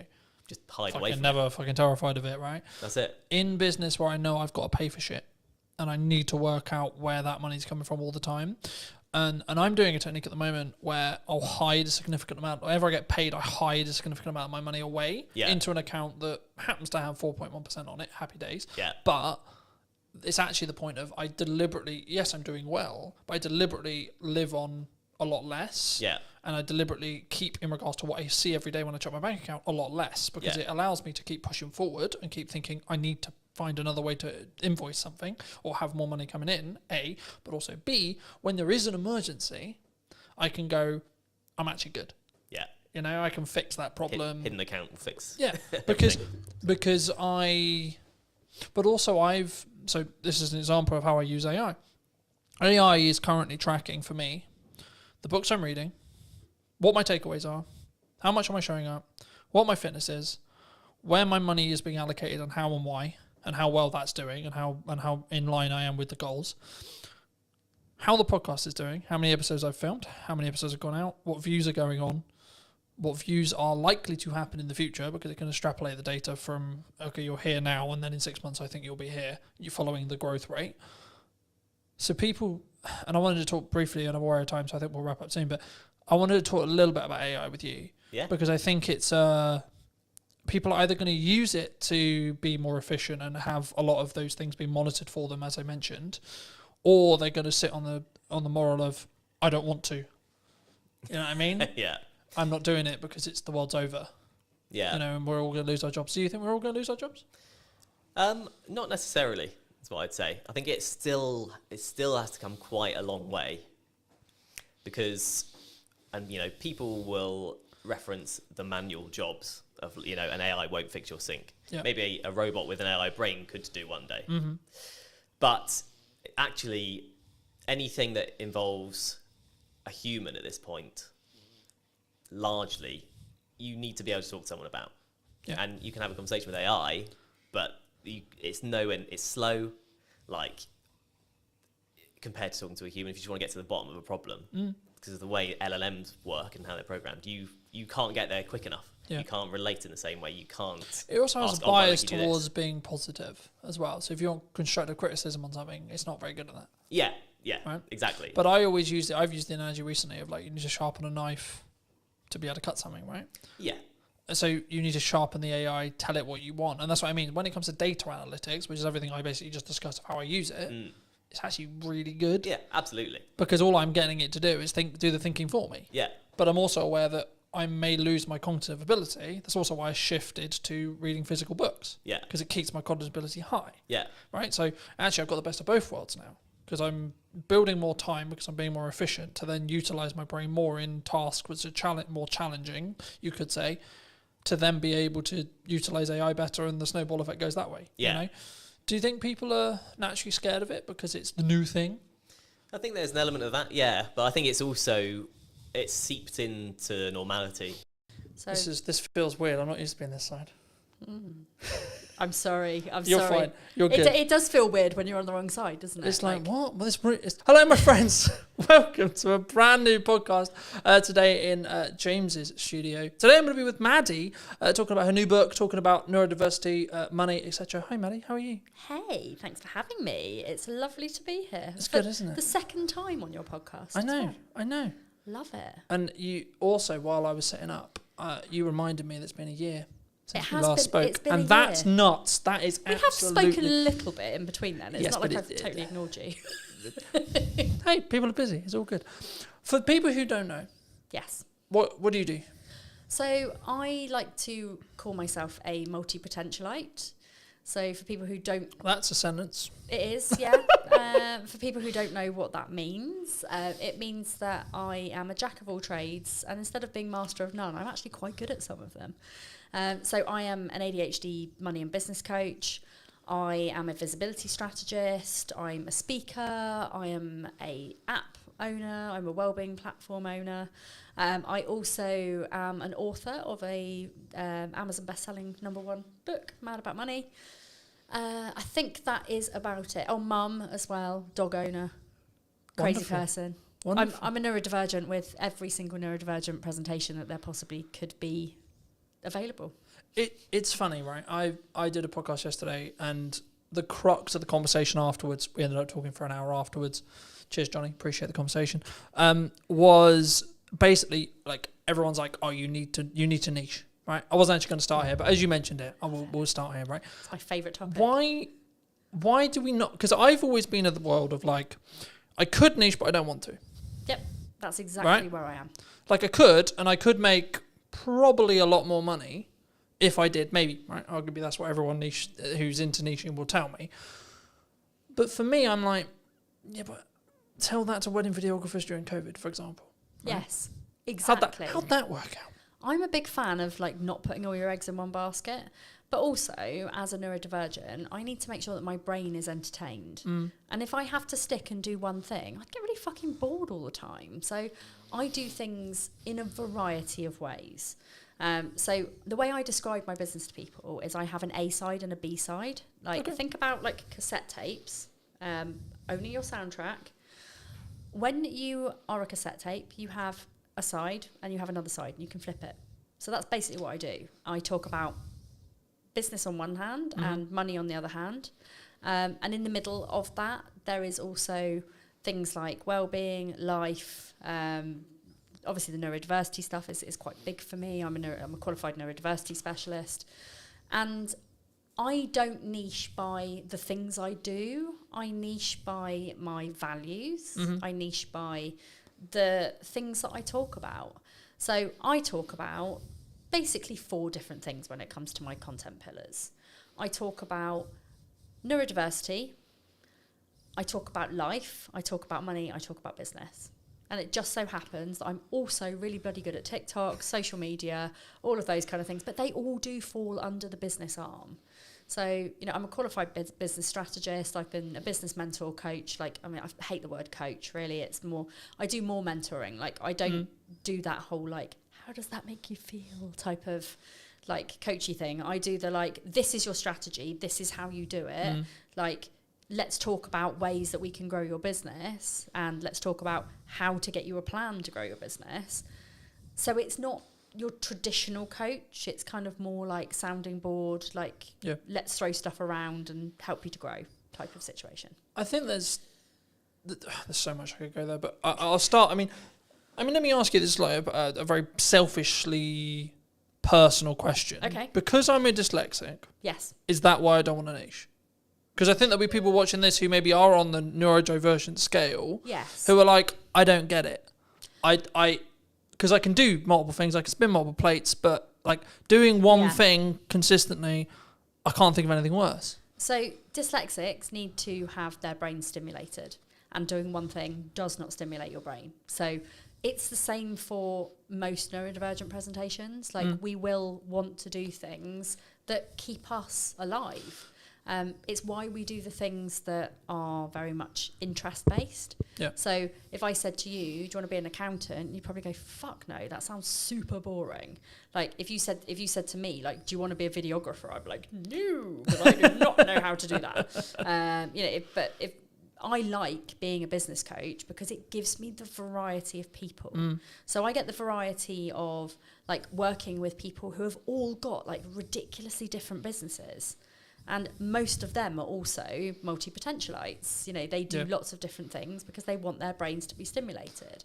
So by working with lots of different people who all do different things, who also do different things within their things, I am just constantly like, this is fun. Yeah. Like if there's ever a day where I turn up to work and go, oh God, this is ridiculously boring, I think I'm in the wrong job. But I, every single day, love what I do. I think it's so easy for us to sit here and go, oh, well, we love what we do, etc. Right? Because there's that A-Dodge analogy of you find something you love, you'll never work a day in your life. But it's I work really hard. But that's what I was going to say. I mean, I think it's one of those things where when you say that, I can tell you haven't done it.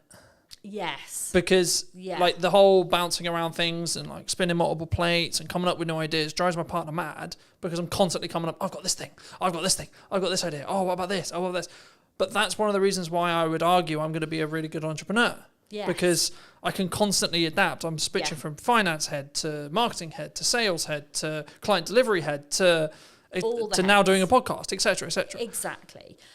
It's nice when you get to do when you get to kind of like build that team and get rid of the things that you don't enjoy as much. So like for me, admin, funnels, anything that is process driven. Yeah. Literally makes me want to die. Sales, marketing, talking, podcasting, video creation, not in front of the camera rather than behind it, because God, no, I would not want to be the other side.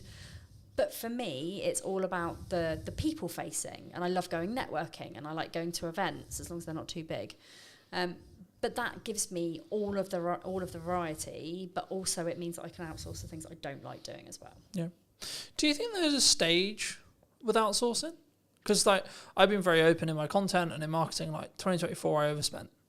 I nearly lost the business twice. Right? Yeah. And I'm now in a position which is kind of not the opposite, because it's weird to say that, but it's like I'm in a stronger position, but I'm actually doing absolutely everything myself again. Yes. So I do most things myself. I've got a couple of virtual assistants who are absolutely amazing. Shout out to Kira and Naomi. They're amazing. But yeah, I think one of the things that I did super early on in my business, so like even with my previous business, was that I outsourced the things that I don't enjoy doing first. Yep. Because if you have to do all of those boring tasks, they never get done. And actually, they're quite important tasks, like scheduling emails, paying your invoices, like creating invoices. If I didn't have somebody creating my invoices, I would never make any more. I'd never make any money. And I've just been in a little handover with my 2 virtual assistants. And I realised that I haven't invoiced for like 4 months, and I'm like, oh, I thought my cash flow was a bit down, but it's because I don't have the executive function to actually do that piece of the business. So it's not that I don't think it's important. It's just that my brain goes, no, you don't like me, so I'm not gonna be your friend. Mm-hmm. Do you think there's it's not even bored. I think it's because I was going to link this into TikTok because I know that's a lot of what you do and a lot of what you teach, and so it'd be wrong of me not to talk about it, but.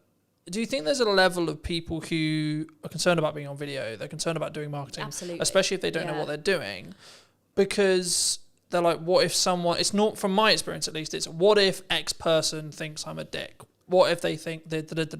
Absolutely, and there's a lot of confidence building that goes on in the background with that, especially when people are new in business, because showing up and doing videos, like you're going to get your friends judging, you're going to get your parents judging, like why are you doing this, why don't you go get a proper job?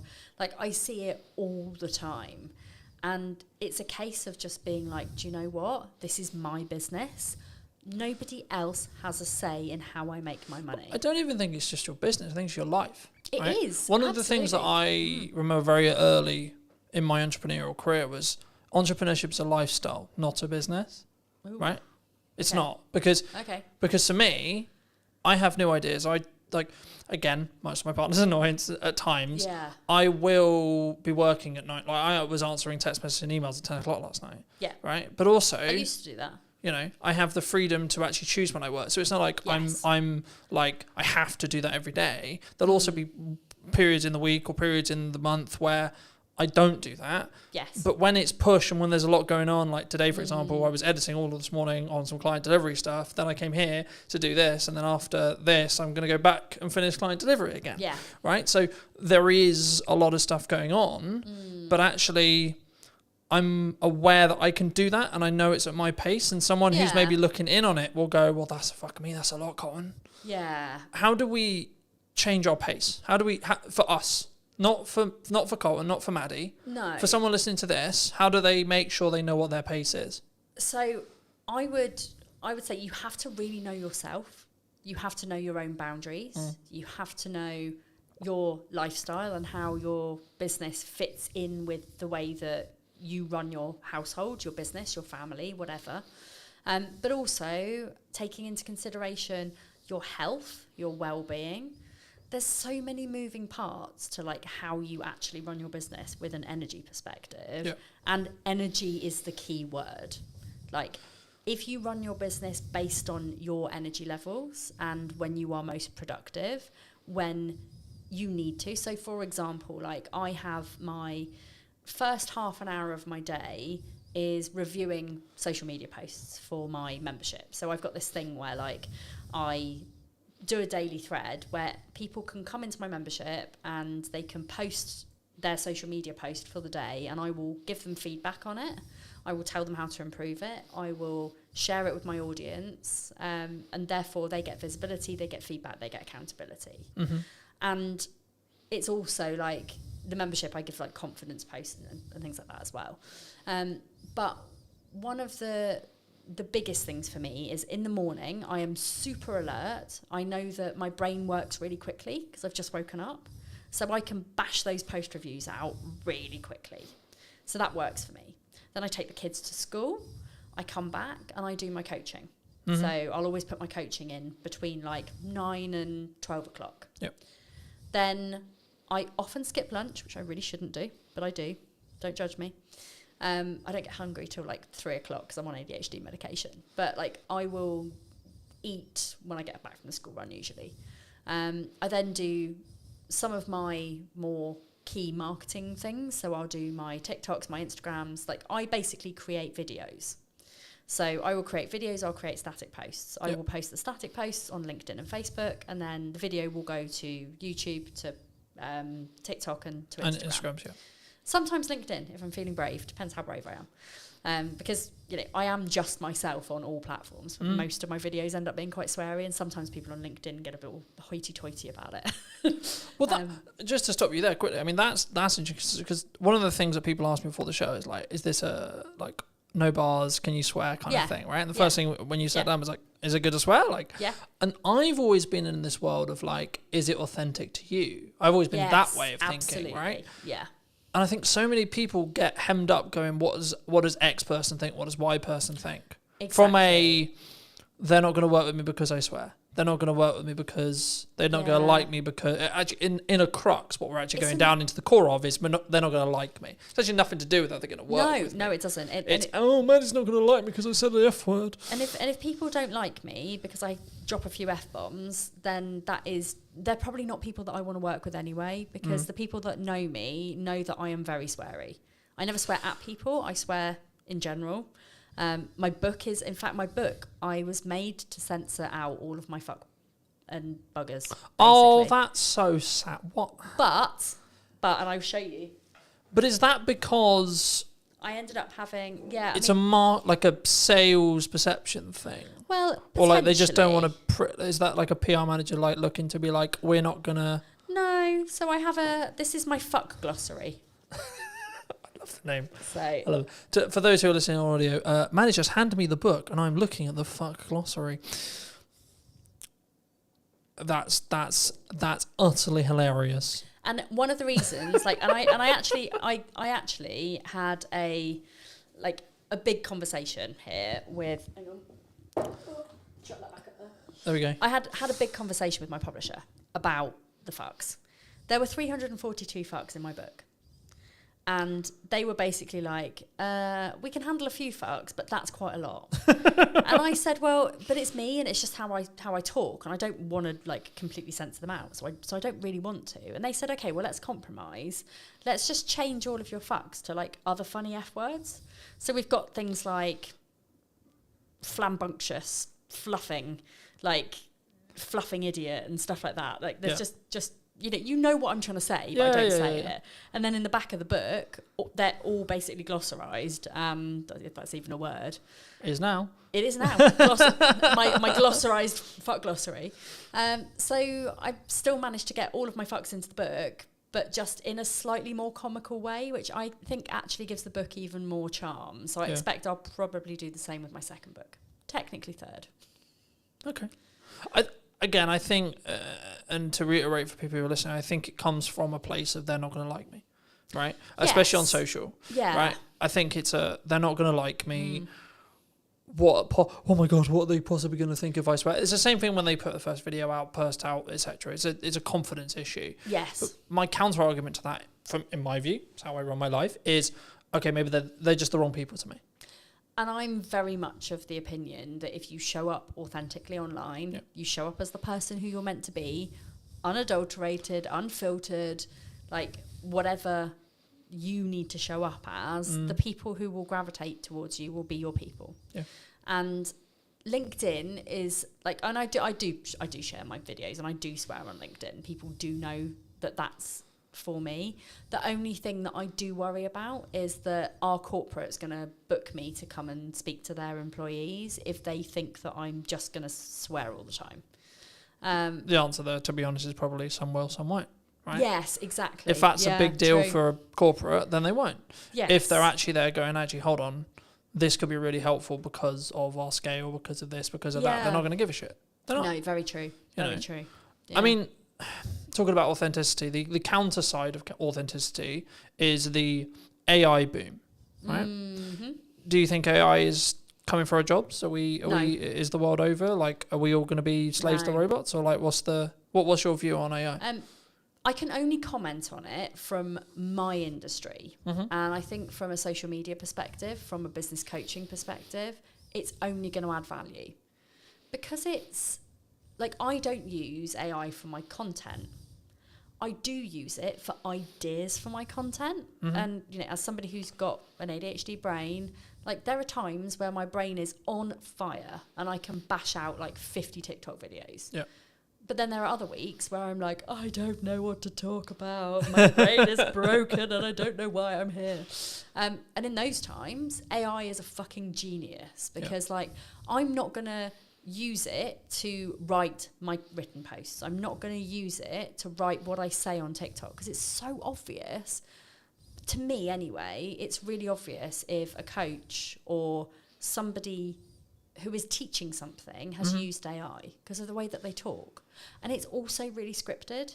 And you can almost tell, like, if you were listening to somebody on a podcast versus them on their social media, how much slower some of the people talk because they're having to really, really, really think about how to do their job. Yeah. And this is not me calling anybody out, but it is quite obvious that some people are writing literally every single one of their posts with AI. If I'm stuck for an idea for a post, I will ask ChatGPT if it can give me some ideas. And then I will look at it, I will close it, I will go away and I'll write about the thing because I know what I'm talking about. Mm. And also the amount of spelling mistakes, because I'm dyslexic as well, like, the amount of spelling mistakes in my posts, people know I'm not using AI to write my posts. Yeah. But it's also, like, yesterday I asked AI to draw me a tattoo. Like, I had 3 different tattoo ideas and I wanted to combine them together. Brilliant. We do have to be quite wary of the environmental impact of asking AI to generate us pictures, etc. However, like, it's really bloody good for things like that. Yeah. I don't think it's coming to take our jobs. I think we're more at risk of, in kind of places like the retail sector, of things being run by AI. But people, I think, will always need coaches, because there's only so much that AI can do without not being a human. I mean, don't get me wrong, like Sparky, who's my chat GPT, like he's my bestie. Like there's not much I don't talk to him about. Like if I've got problems or I've had uncomfortable conversations or I need solutions to things, I'll always go to him. He's not actually a him really. He's kind of like, but he's a non-binary chatbot. But it's a tool, right? I think that's the key. And the analogy the analogy I started using was you don't use a hammer to put up a set of shelves. You use a screwdriver. Yes. Right? Yeah. But now I'm actually using it even more. I'm changing the analogy to be you sharpen a knife if you want to use it effectively to do a job. Brilliant. Right? Yes. In the same way, you should utilize AI to allow you to do a job. Yeah. Right? Whether that's training, if you want it to write your posts, training it to be you in your tone, to be in your voice. You can do that, and it is actually very easy. If you've got a lot of written content from previously, if you've got videos, you can feed those into ChatGPT. Yeah. Personally, I prefer to actually write my but that's a posts personal from choice, a heart. right? It is. But you can use it for literally anything, as long as you make sure that you train it in a way that it takes out like no fluff, like cookie cutter solutions, here's the truth, like all of those bullshit ChatGPT type phrases where you think, do you know what? I'm not somebody who would actually say that in real life. But again, it comes back to the authenticity side. It does. Right? It really like, does. Yeah. I'm like using the no fluff example. No fluff would actually be relevant for me because I try not fuck around when it comes to content. Well, right? I don't do any fluff either. Mine is very I'm very direct. But instead of saying no fluff, I would say I give you direct, actionable advice. Yeah. That, and I don't bullshit you. That's not the same. It's the same as saying no fluff without saying no fluff. So as long as you are kind of aware of those ChatGPT type of phrases and you've got your own ways of saying those kind of things, crack on. Like, I think it's great. Where I don't think it's so good is people generating AI pictures of themselves. I'm like, that's not authentic. It ages you really badly. Yeah. I mean, I haven't, to be honest, I've got an amazing professional photographer. Like Katie Needle, shout out to you as well. We love Katie. She knows me so well that she can capture my style, the way I am. Like, I used to ask her to chop a few inches off my stomach, but she doesn't do that anymore. Because she's like, Maddie, you've got to be authentic. Fuck. Why is this my brand? But, I love working with her. And, her photos are so good that they could be AI, but they're not. And I think that's where a lot of people are falling down. That, you meet people in person and you're like, you don't look like that. Like, it's the same with TikTok filters. Like, I will always use the eyelash filter. That is the only filter I use on TikTok, apart from green screen or whatever, if I'm going to try and show something. But when people see me in real life, they're not going to go, oh my God, her eyelashes are so fake. Because I wear makeup. But when I'm working at home on my own, I don't wear makeup at all. Like, I am very much unless I'm going out in public, I don't put a face on. And even then, it's literally just mascara, maybe a bit of eyeshadow. So, but again, it's that authenticity point, right? Yes. You're not going to see me online as having loads of freckles. I mean, I do have loads of freckles because I've been in the sun this week. But, you're not going to see me having loads of pretend freckles or But I think that I think I was going to say I think people who do that, but I think in general, if you do that on your content or you're looking for beautify filters, Apple's known for this, etc. But I think that comes from an insecurity. Possibly. I think that comes from that point I was making earlier, which is about I'm going to put myself out there. Yes. Jesus fucking Christ, people are going to not like me. Yes. Right. Exactly. It's that the tribal mind again going. Yeah. Hold on, Maddie might not actually like me here. And do you know what it is as well? And this is why it's taken me a really long time to love myself. And I don't say that in a weird self-indulgent way. I say it in a you have to love yourself to be able to show up as much as I do. And it's not from an ego perspective. It's just knowing my own power and knowing that I'm good at what I do. And actually, I don't give a flying fuck what people think about my looks. I get so much hatred online. Do you know what? Apparently, having rainbow hair just automatically means you're woke. Like it is a insult. I'm more than happy and privileged and proud to be woke. But it is that. But it's Interesting that, jump. It's that All right, fair enough. But it is that thing. It's like, you know, people see me with my rainbow hair and they're like, lesbian, and I'm like, married to a man, but you know, whatever. I dabbled for a while, but you know, it is that thing. But people make the assumptions, and then what I don't think, if you have high self, I'm very fortunate. I've been installed into me from a very young age, has been what I believe to be the correct values, right? It's always been, how can I love myself? How can I have self-worth? How can I have self-esteem, etc.? But what that's come from is my mother, and then my reality, right? Yes. And then as I went through school, etc., etc., etc. But I think it's, again, that reaction will come from someone who is going to use it as a defense. It's going to sound weird saying that's a defense mechanism for them, but it is, because they're being aggressive, they're being accusatory first, because then Maddie can't like stand there and be herself, and you know that's uncomfortable for some people. It is, yeah. But how did you get here? Like the personal story wise, how did you get? Because I think your story is a very interesting one.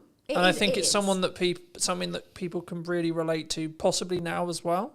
And that's why I wanted to touch on it. I know we've already kind of done it in length. I'll leave the other episode in the description down below for those who want to go in a bit more depth. But quick synopsis for people who maybe don't know. Yes. So I grew up with an eating disorder, essentially. My eating disorder developed into problems with money. And by the time I was 21 years old to 23 years old, I was in £40,000 of debt. I struggled really bad with spending addiction. What I didn't know was that I had ADHD and that my brain was constantly lacking in dopamine. So therefore, for me, the two things that really, really mattered to me were food and spending money. Ching. Buying stuff, buying food. Which is why I've always been overweight, because I'm like, hey, I'm sad, have a donut. Have 5 donuts.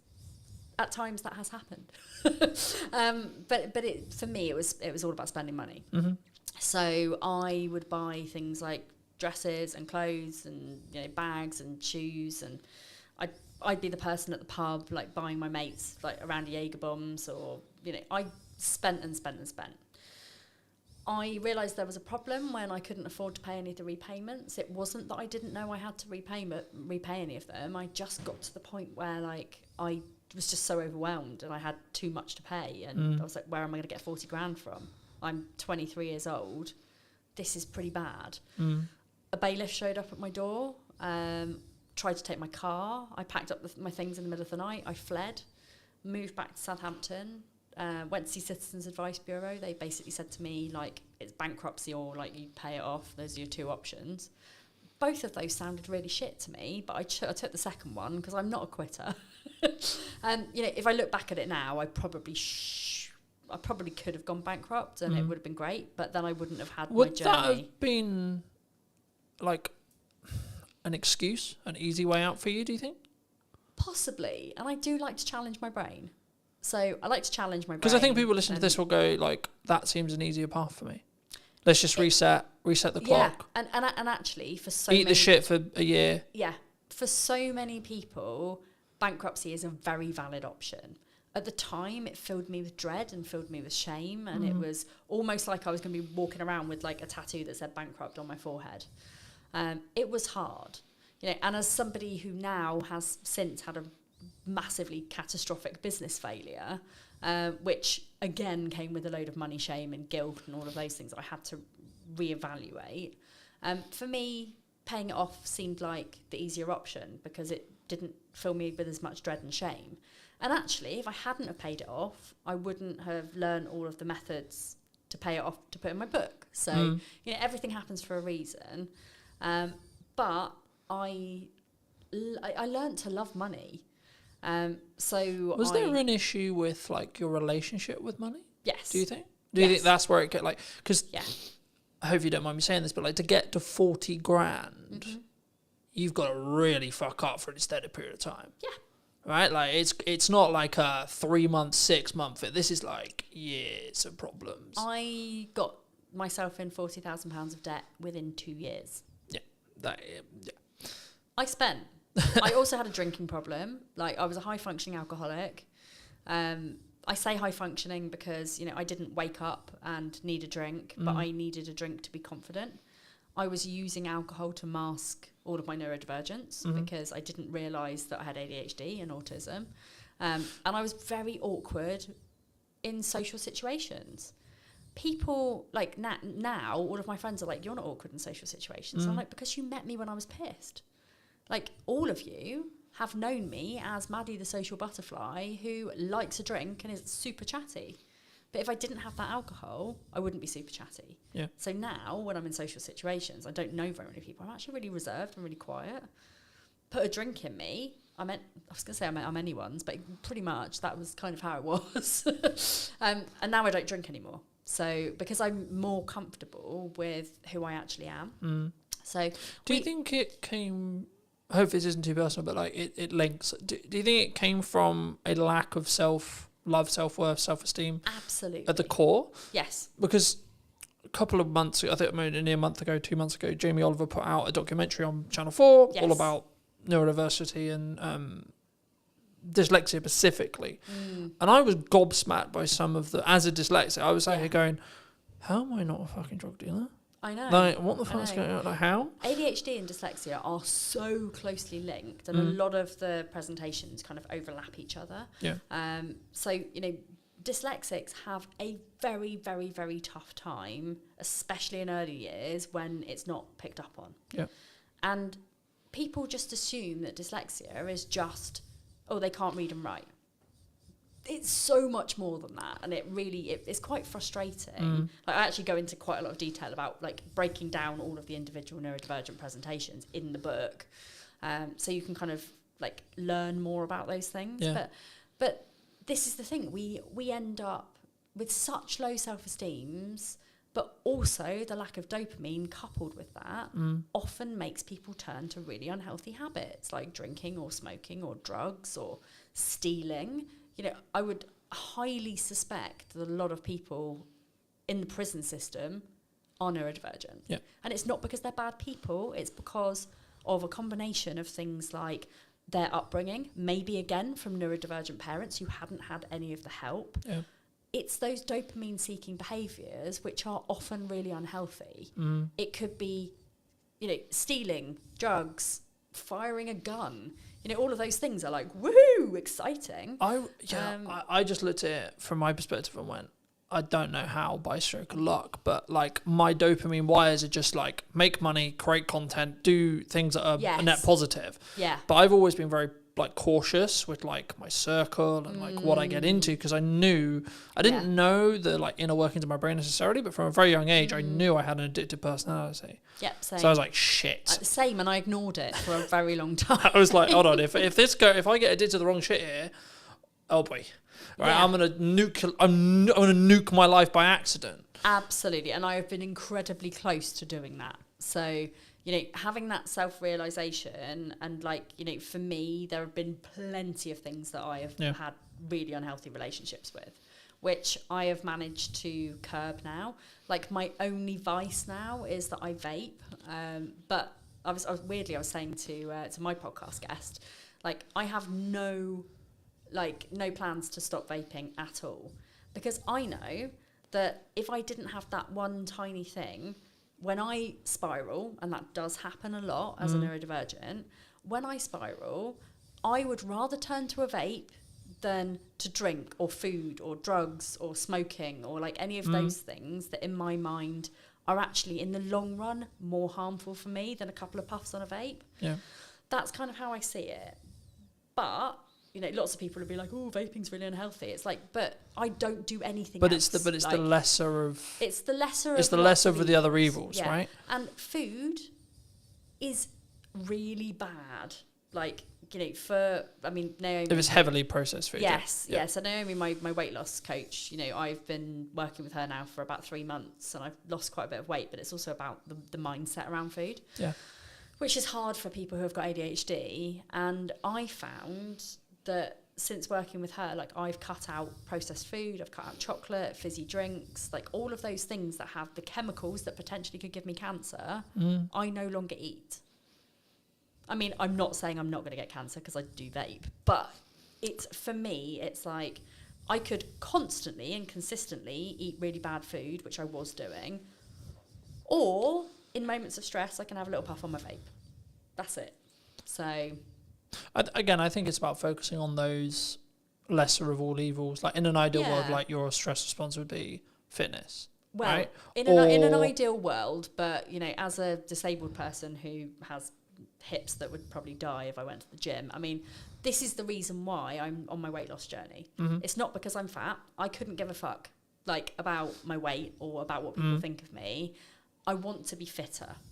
I want to be able to go to the gym without after 10 minutes wanting to pass out. I think that's an interesting thing, and we won't go too much into fitness here because it's not a fitness show. But for me, people are like, why do you stay consistent with fitness? And for me, I'm very aware that my job's very physical. Yes. And I'm just simply at the thought I want to do this for 50 years. I want to be able to look after my kids when I'm older, know? I mean, they're not going to be kids when I'm older, but at the same time, I went to a soft play with them at the weekend, and one of my children is very she likes the fact that mummy's an influencer, so she tells everybody. So this lady comes over and she's clearing the plates, and she's like, my mummy's an influencer, and this lady's like, oh, tell me more. So I'm like, oh, it's really embarrassing, but yeah, I do this. And she was like, oh, our area manager, I really want to speak to you. So the area manager comes over and she's like, oh my god, you're an influencer, really love you to do some TikTok content for us, and blah blah blah. She went and got me some socks. She was like, you have to go in and play. I was like, I can't, it's really embarrassing to say I'm disabled and I actually don't really want to go in and play. So I went in and played for 10 minutes before I almost died, and then went on a very scary slide. I mean, that also rhymes. But I was heavily aware of the fact that I am not fit enough to go and do these kind of things with my kids, and it made me really sad. So that's my kind of motivation behind it. It's a good motivation to have. Yeah. Do you think in business people, and this is kind of more a mindset thing about they don't start the podcast, they don't start video, they don't start posting, they don't build the momentum, they don't start whatever it is, right? Do they do that from is it just the what if someone else thinks of me, or is it still a tech issue? I still think there's a tech issue there. There's also an overwhelm issue. It's we're told that we have to do all of the things. We don't have to do all of the things. And people, I think, they see me as somebody who is very heavily into visibility, and they're like, Maddie's on every social media platform. She's got her own podcast. She's always on other people's podcasts. She writes books. She does speaking gigs. She's got a radio show. She's got all of these things. I'm manifesting the radio show, by the way. I'd argue you already got a radio show. You got a podcast. Yeah, it's already a radio show. Yeah, kind of the same. So they see me doing all of those things, and they're like, oh my god, that looks fucking exhausting. I don't want to do that. And it's because that's my hyper focus, and I love social media, and I love visibility, and I love doing all of these things. That's why I do all those things. I could still very easily put 100% of my efforts into one platform and still have very good success with it. Do you think that people worry about volume? Yes. One of my biggest questions is how many times a day should I be posting? And does that matter? No, I don't think so. Consistency is what matters. So whatever consistency means to you, whether that is once a day, whether that is, posting 3 times a week, whether it's posting 3 times a day. But for me, I also think it's when I have no client work, I can post 6 times a day. When I'm in client delivery mode for half the day, I can only post once or twice a day. So right, I'm still posting, but you're not posting as much. But when I'm here filming, I'm having to travel, I'm having to do this. I'm not in my office, sat there on the computer. So my posts will be less, right? But that's why I batch content. That's why I Exactly. Yeah. But also, I don't sit there and go, I didn't hit 4 posts. For fuck's sake. But this is the thing. It's not how many times you do it. It's the quality of what you do when you do it. Yeah, of course. And it's also just bearing in mind that output reflects input. Yeah. So if you post more, you will more than likely get more clients. If you show up more, you will more than likely make more business, make more money. And if you are posting once a week on one social media platform, you're probably not going to be getting to your ideal clients unless you're out there and you're networking 24/7. Yeah. Which, there are other ways of doing it rather than showing up online every single day. But it's the consistency, it's the output, and then you'll see a return on investment based on what you put into that. But it's also because I think we're so, and I did a video a couple of weeks ago talking about like we're so in the business world, we're so hyperly focused on I need ROI, I need ROI, I need ROI, and I'm just like, yeah, but you're outputting an amount and your revenues like driven by 10%, 20%, 30%, 40%, whatever it is.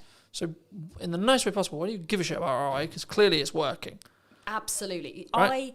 I obviously give a little bit of a like for example, like I got invited to speak at quite a big event. It was a big investment, like 15 grand. I'm like, ooh, that's a really good opportunity because there's going to be like thousands of people there and it's going to be really great. But then I thought about it. If somebody gave me, and this is again one of my money rules, if somebody gave me 15 grand and said you can spend this on anything, would I spend it on that? And my answer was no. If I had 15 grand to grow my business, I would strategically think about where to put that. Yeah. I would probably put some of that on ads. I would probably put some of that on like promoting my book on Amazon, things like that. And I just thought, do you know what? What could 15 grand do for me?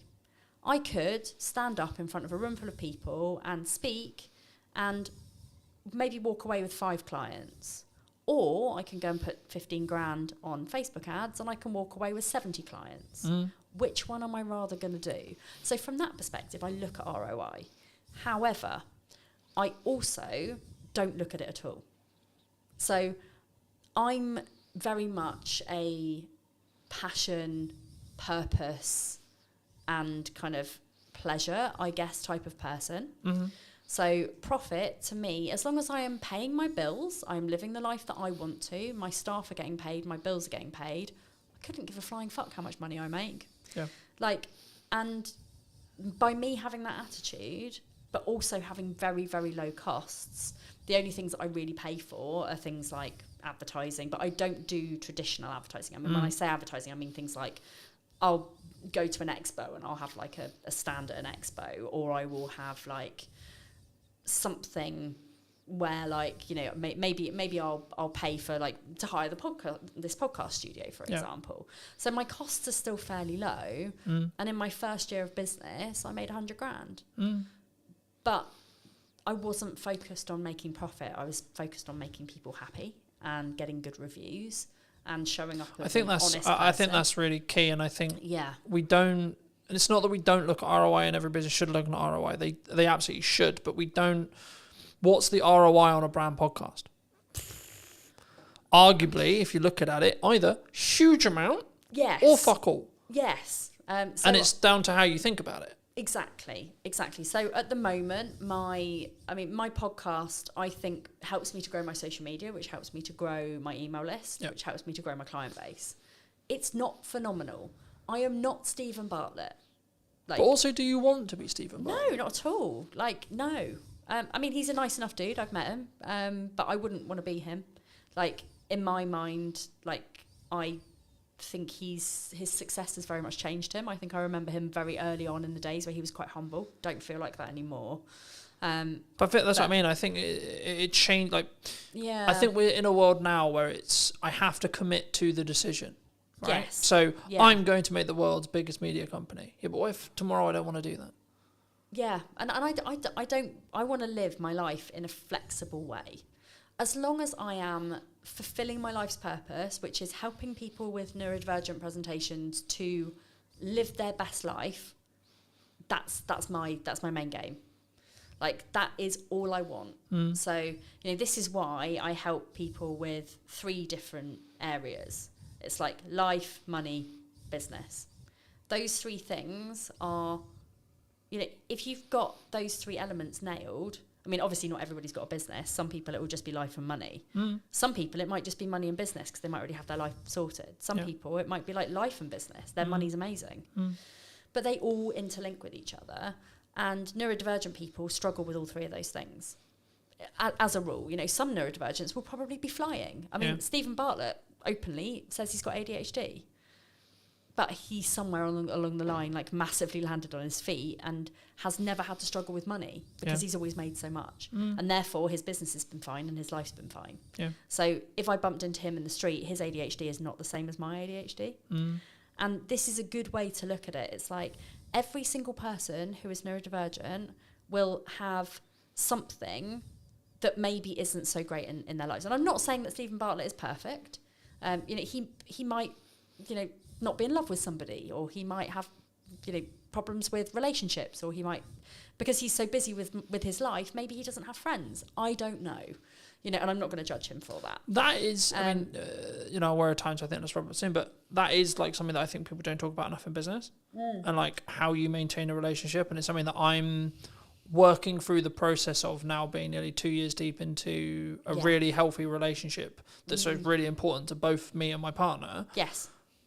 I'm like, but also my business is really important. So fuck, how do I do that? Juggling your money, your life and your business is a really fucking tricky thing to do. It is a spinning triangle that, if you think about a triangle, like if you're spinning it too fast, you're going to poke yourself in the eye, it's going to fucking hurt. Yeah.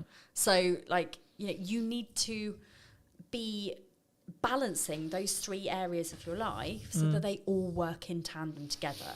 And that means, no offense, not working till 9 o'clock, because like I used to have a thing where I'd be like, oh yeah, my cutoff every night's 9 o'clock. Like it was some form of badge of honor. Now it's very, very, very likely that I don't work after 3. Like it has taken me 10 years of running a business to work out what success looks like for me. And success looks like making enough money to enjoy the shit that I do. Yeah. I don't like, and I'm sorry, universe, that I say this out loud, but I don't want to be a millionaire. If I had £1 million or multi-million pounds, my spending addiction would just be 1,000,000 times worse. So like, I don't need that much money. Like I find it hard enough to manage the money that I've actually got. Yeah. But I go on 2 nice holidays a year. I've got a fairly nice car. I mean, it's a Citroen C3 Picasso. It's not a Citroen C3 Aircross. That's the chap. It's nothing exciting, but it's it's only 5 years old. It's got Apple CarPlay. It's pretty cool. And like somebody the other day, I picked up one of my clients, and they're like, "Oh my god, your car is so nice." And like to them, that was like a really posh car. To me, I'm like, that's not a posh car. Like a posh car is like a Porsche or a Jaguar or like a BMW or whatever. But I think it's about perspective. Yeah, it's perspective and the stage you're in, and that's what I was going to say about the whole like 9 o'clock thing, right? Yeah. Like, at this moment in time, I'm working potentially till 9 o'clock. But that's because it works for you and it's your decision. Yeah. And also, one of the things that fucks me off so much about the business world is it's like either you're a hustler, or you're a lifestyle business. Like there is no in between. Yeah. There's no let's run a successful 6-figure business or like high 6 figures, even early 7 figures. Yeah. It's like you're either a lifestyle business or you're a multimillionaire. There's nothing in between. And that's how I teach the people that I work with, like in business, that there is an in between. Yeah. Like there is a level where people want to make 5k a month. There's a level where people want to make 2.5k a month.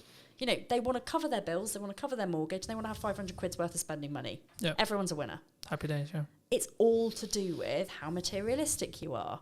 It's all to do with like how much you want to show off and like flash everything around. I'm not a flashy person. I buy my clothes from Shein and Sainsbury's. I drive a bog standard okay-ish car, which, by the way, is on car finance. It's not really that posh. I'm hoping to buy it at the end of my deal. But, I am not somebody who is, like, going to go and spend masses of money, like, renting a private yacht or, like, doing those kind of flashy things. I, like, for my business strategy day recently, I took all of my people for a day to the beach, and we went to the arcades, and I gave them all a £5, and they had the best time in the world. That's the sort of thing that I bring to my business community. Yeah. It's not about being flashy. It's not about like all of the things that. But I think that makes you more relatable, right? Well, it's not more about like, oh, this guy's untouchable, this girl's untouchable because she has the yacht, she has the car, she has the house, etc., etc. But no.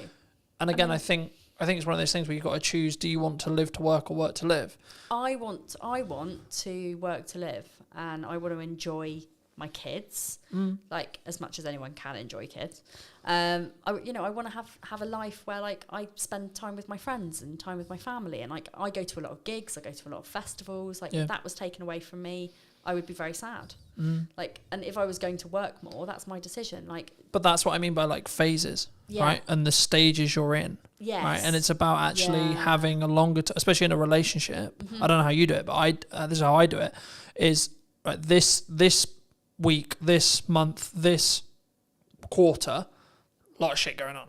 Right. Yes. I'm launching a podcast. I'm doing this. I've got an event going on. I've got loads of client deliveries, etc., etc. Yeah. So, what's your event? Just out of curiosity. AI content creation, teaching young entrepreneurs how to do it in crux. I love that. Why AI is not a threat and how you can use it as a tool. Nice. Link in the description, those who are interested. Yeah. The crux though is I've got a lot on in the next 3 months. Yeah. So the conversation I had with my partner before that period was the next 3 months is going to be a bit rough. Don't divorce me, basically. Pretty much, yeah. Pretty much. It will end at some point. Yes. Right? I'll get churn. I'll get to the point where the podcast, I'm so far ahead that it's fine, it doesn't matter, etc. I'll have a lot of, like, when the kids are off school, client delivery will fall off a cliff because everyone wants to spend time with their kids, completely understandably, but that will be natural. Yes. So it's now about actually having the candor, the conversation, the understanding to say, I understand I'm not around as much as you want me to be. Yeah. I'm not showing up as much as I want to be for you. Yes. But this is important to grow the business for the next year. Yeah. So we need to sacrifice for 2 months, 3 months to allow to reap the rewards that will come in 6 months. Exactly. And I'm pretty sure that like me and my husband at some point went through that stage. Now it's very much like we're both working the same amount of hours. We're both having, like, because he works, he's just been promoted as well, so he's like head kitchen gardener for quite a big estate. You know, he has lots of things in the summer, like he's got to plant all his beds, and they have open garden days and like things where he's got to impress lots of rich people. So he has lots of things where he has to work. Yeah. I have lots of things because I've got like festivals and like things that I'm speaking at, and you know, I'm all over the place.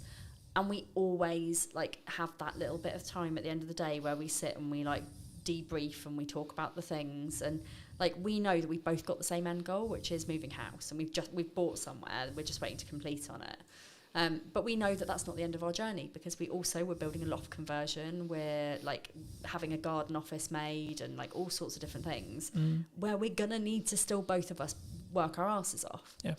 But it's about balance, and yes, it is about the stage that you're at, but it's also about understanding the boundaries of your relationship, the boundaries of your business, the boundaries of your friendship circle.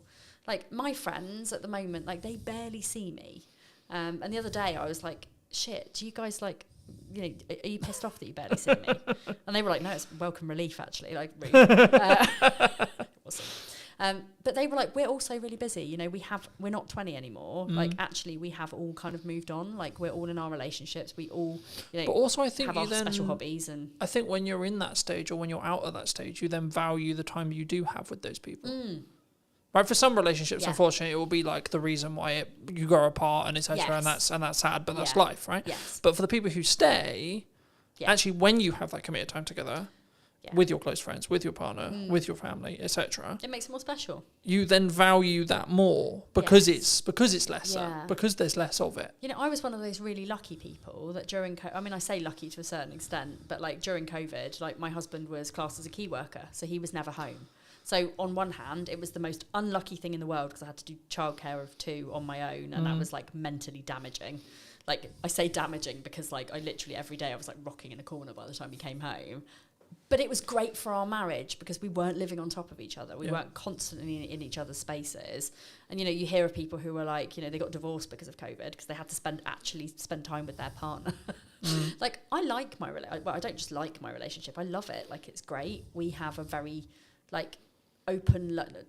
I said the other day that we have an open relationship, and my son was going around going, "My mummy's in an open relationship." I'm like, "That's something very different." Like, no, we're not. But you know, we are very open with each other. We're very trusting. Like, if either of us have got a problem, like, I mean, my husband is very much like, another work event. Oh God, well, this is like, and he does get a bit annoyed sometimes because I do work away a lot. And when I say to him, like, I need to go on holiday, and he's like, why? And I'm like, well, A, it's a working holiday. I'm going to go and I'm going to write my second book. But B, like, I don't get any time on my own ever. I'm either working, I'm parenting, or I'm with you. None of that equals alone time for me. So me going on holiday on my own means that I actually get time alone with me to relax with my thoughts, with nobody talking to me, so I can hyper-focus on the shit that I need to. And that's what I need. So but I think that comes from firstly communicating what you need. Secondly, it's then both parties understanding. Yeah. And then if something has gone wrong, Yes. then there being a level of forgiveness there. Yes. And I think for me, like, they're my three keys in any relationship I have, right? Communicate, understand, and then forgive. Yes. And it's not that we're immune to making decisions and we're immune to getting things wrong. It's things are going to go wrong. How do we then deal with those things? Exactly. I'm going to overpush sometimes. Yeah. Right? And actually, how do we then bring that back and say, okay, I did this wrong. Yeah. How do I move forward, and how do we move forward so that doesn't happen again? Yeah. In my mind, it's about communication. It's about boundaries. It's about trust. It's about open dialogue. And it's about kind of just being aware of your partner's needs, but also being aware of your needs, and communicating that together. And that does really help where you are in a relationship. And I think often, especially when you're new in business and you're just working and working and working, because you kind of have to hustle at the beginning to kind of get something off the ground. That's kind of one of the pinnacle like, it's growth stages when relationships tend to suffer. And it's not just relationships with partners, it's relationships with children. It's relationships with friends or parents. Like, I mean, my mum quite often will say to me, "No, I haven't seen you for like 2 months." I'm like, "Really? You saw me like last week?" Like, you're being melodramatic. But it's that point where, Yeah, but that's your mum saying, I miss you. Exactly. I want to see you more. Yeah. Right. Yeah. And I always, I'll always take that on board. Like, but she is equally as busy as me. She doesn't run a business. She just does a lot of music things. But again, it all comes down to awareness. Yeah. And this is why I teach in the way that I would want to be taught myself, and having those 3 pillars, it's like life, business, money. Everything fits into that triangle. You just need to make sure you don't poke yourself in the eye with it. Great place to end. Where can people find the book? Where can people find your podcast? Where can people find you? Yeah, so I am and don't you poke yourself in the eye with the triangle. Don't poke yourself in the eye with the triangle. I am on all social media platforms, not saying that you have to be at all. Maddie Talks Money on Instagram, Mad About Money Official on TikTok, LinkedIn and Facebook, and everywhere else, Maddie Alexander Grout. The book is here. I mean, you can't get it from here. You can get it from Amazon. You can get it from all good bookshops as well. You can even order it in. If you don't have it, you can order it to your own library. I've had some people say to me that they've ordered it for their library, which I really like. That's awesome. So if you can't afford to buy the book, go and talk to your library, go and get them to have it in, and then multiple people can benefit from the book, which is nice. So thank you for having me. No, you're welcome. Great chat. Final thing to end on. Yes. If you were going to talk to yourself 10 years ago, what advice would you give? I would tell myself that I am neurodivergent and to go and sort that shit out. It changed my life, genuinely changed my life, understanding my brain. When you understand your brain and you understand your body, anything's possible. Magic. Thank you ever so much for coming back and joining me. If you did enjoy this longer conversation, then make sure to be subscribed. Leave your thoughts in the description down below, comments down below, etc., etc. And I'll see you very soon. Take care. Hello, my friends. Welcome to a brand new podcast. We're here with James in his wonderful space. Hey, thank you. How's it going, much. James? It's going very well. Very busy, though. The space is launching very soon. We just started kind of putting the idea together for Hampshire Podcast Studios, and it launches July 1st. So I'm sure by the time this is out, it might already be launched. But putting together an all-purpose space for content creation, video podcasting, audio podcasting, anything you need, one-stop shop, walk away with your footage. So it's going to be fun. I think it's an interesting space, right? Because I think so many people find podcasting really hard. to know how to do it. Yeah. But also, not even from a tech side, just being in the psychology around creating content, but especially having a conversation. I think maybe it's slightly more natural with the conversation element, but I wasn't actually going to start here, but I think it's a nice place to start. Like, why not? How would you say right now to people who are maybe watching this, who are looking at this and going, I kind of know I need to be doing content, Yes, but it's terrifying. So I for a long time, so I've run a social media agency first. That's our main background for around almost 5 years now. And I think one of the biggest learnings I've taken from that is ultimately there's a lot of personal psychology tied up in even business social media if you have to be in it. And I really didn't realize that in the first few years of doing it, because for me, a lot of it, this is so common sense as like a marketing practitioner. Is like, we need to get you in a content surplus. We need to get you everywhere. We need to transform your brand into a media asset, essentially, like a whole brand in itself, churning out stuff all the time. I want to do YouTube channels, Twitch, TikTok. I want to go to town. And I took that attitude to everyone. And I obviously had to kind of bring everyone through baby steps. I had a lot of pushback all the time. I was like, what's going on? And I realized that, it is how you feel about each app individually. For a start, so you've got different challenges in each thing. And also how you feel as an individual, because you've got to put yourself out there, whether you're the founder or you're a marketing manager. And I think in learning that is what attracted me more to the whole podcasting angle first, and video podcasting. When you try and drop someone straight in it to create 2-camera, YouTube videos and TikToks, you forget everything you've ever said in your whole life. Even if you're my mouth doesn't work, James. Yeah, literally you can be the most knowledgeable person in the world. You're like, what the fuck is going on? But if you can get in with a good co-host and you can just take some basic talking points and the theme of the show, and you're not too worried about the full show, again, you're just going for content volume, you can get so much value out and help so many people in a very relaxed setting, and it gets you used to it. So podcasting and video podcasting is my gateway drug into getting you into proper content creation and your brand into a new space. And also, we're seeing platforms right now like YouTube. We were discussing while we were setting up and such, that one of the reasons why I'm relaunching the show and how I'm relaunching it is because I'm seeing a demand in these platforms, firstly for short form, but secondly for a long form conversation piece that I don't want to say is fluff, but has value led, right? There's a lot of people who claim to be quote experts, right? And are they? Hard to prove these days. It's to an extent, I think it can be subjective, of course, right? Yeah, and how much expertise is actually valued. It actually does depend on the market a little bit, but from the amount of misinformation we see online, I think it's more about the trust and the brand of the individual as opposed to their knowledge base sometimes, which has its good and bad points. I mean, we're both in, unfortunately, potentially soon, a commoditized market due to AI, right? And I think having a podcast, having a conversation, having brand, having personal brand, buzzword, authenticity, buzzword, community, buzzword, right? Is the reason why you'll be in business in 20 years. Yeah. Right. I mean, where do you see AI? Its point right now, because one of the USPs of Hampshire Podcast Studios is human-led, AI-enabled, right? We've kind of created a unique workflow where using 3 or 4 different softwares, we can kick out a really good service much more quickly than it was ever possible before, depending on how fussy you are with shooting settings and all that kind of stuff. So it's right now it's beautiful for grunt work. It's beautiful for getting out of the way some of the things that were actually quite tedious. When it gets to the point where it can do the advanced stuff, then we're in a different space. So right now I'm not too afraid of AI, but also one of the reasons I wanted to start the studio itself is so we have, we kind of own the means of production a little bit. I think it's going to take quite a while for people shooting it in person in totality to be replaced. And I think it will go in phases. So it'll be short form, easy or creative content. I mean, we're seeing a lot of incredible stuff at the moment. That will be the first to go. Then the more in details, maybe YouTube video, talking heads when you're more static. I think that might also go. And then eventually it'll be pretty much everything. But we have no idea how long that might take. It could be one of those moves way more quickly than we think in a 3 to 5 year span, or it could be 10 to 20. Not quite sure.